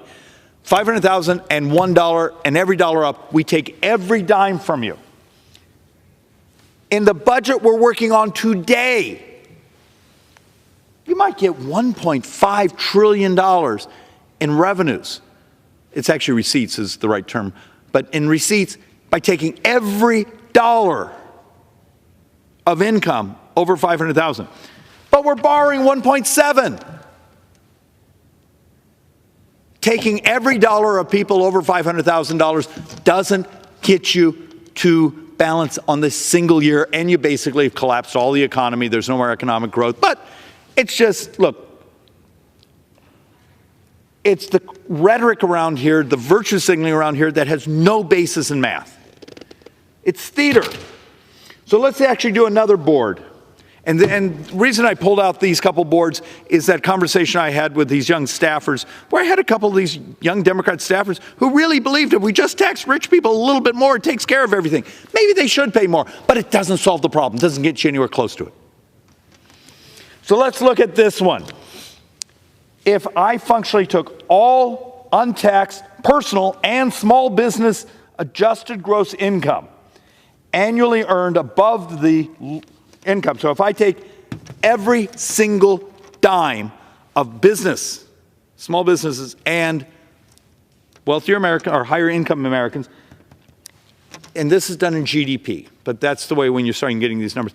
I get about 5.1% of the GDP in taxes. This addresses all the base taxes we have and then add additional here. My problem is, in 9 budget years, our spending is at 7.2% of GDP. And then 10 years after that, we're at 9.3% of GDP. And the year after that, excuse me, this is projected deficits, sorry, not spending, deficits. And then the deficit in 2050 is 12.4. So let's see. I can take every dime of small businesses and higher income earners, take over 500,000, I can take every dime. And the budget window we're working on right now doesn't give me anything close to paying off the annual deficits, annual borrowing. Am I making a point here, just understanding the scale, the size of the borrowing, and it's mostly healthcare costs. And this is just almost the exact same thing, just in a different chart. Total tax revenues raised, combining federal tax, and this one board makes a point. When my brothers and sisters on the left say, well, if we just tax rich people more, you got to understand there's a little fraud. There's actually a number of frauds in that number. When we say, well, we should put them at this tax rate. Okay. Did I add in my state and local taxes also on top of that? So we tried to see what actually happened, saying, okay, we're going to respect a state like California that for the high income earners, what is it, like 13 point something, and if they have a local tax, when you do the adjustment, I can take every dime of those high income earners, every dime, and I'm still letting states have their part of the tax. I get about 4% of GDP. My problem is my Social Security is sitting at, and my Social Security and Medicare is sitting at 6%. It still doesn't get me there. And we've done a presentation on, there's a couple of the left senators who walk around saying, well, all we have to do is tax rich people. They're taking every dime, not just income. They're taking everything from the investments, the holdings. Actually, some of them even do unrealized capital gains, which I'm still trying to figure out how you tax that. So, all right, let's actually do a couple moments of optimism. There are solutions. This one I brought here because, and I'm bringing again because it's getting close. So remember the outrage here over insulin prices. They're outrageous. And the Brain Trust on the other side, basically their idea was, what we're going to do is we're going to take $36 billion and give it to Big Pharma to subsidize them to buy down the price of insulin. So you're going to complain about Big Pharma and their outrageous prices on insulin, and then you're going to hand them billions of dollars. That's how the insanity. But it's actually great politics. We're going to beat you up, but I'm going to hand you billions, and you're going to write me political checks. Yay! I mean, does anyone else see the scam? But there's solutions like this. This is a co-op, and they're getting, I mean, I think actually they're in production this year. This is a co-op about 70-some miles from where I'm standing right now, and it was insurance companies. It was state Medicaid systems. It was hospital systems all got together and said, hey, you realize most insulin is actually off patent. The big 8 generics out there, they're off patent. Why the hell aren't we just making it ourselves? This is actually, and I've done other presentations, I'll do some more in the future, about drug pricing, and the solution is not a command and control rationing model, but actually a market supply model of let's get everyone and their cousin in the manufacturing business. The elegance of this is functioning co-op. The fact they were coming online has now disrupted the insulin market. You actually see some other companies, and forgive me if I got the wrong one, Johnson & Johnson, I think, crashing their price. Because they were coming to market as $30 a vial, $55 a box. You do realize the co-op was bringing insulin prices less than the subsidized price that was going to cost taxpayer billions of dollars. That's the absurdity around here. Instead of doing a market solution that actually works for everyone, The left passes subsidized solutions that only certain people get the benefit from, and Big Pharma got the checks. Did anyone here show up at their basic economics class?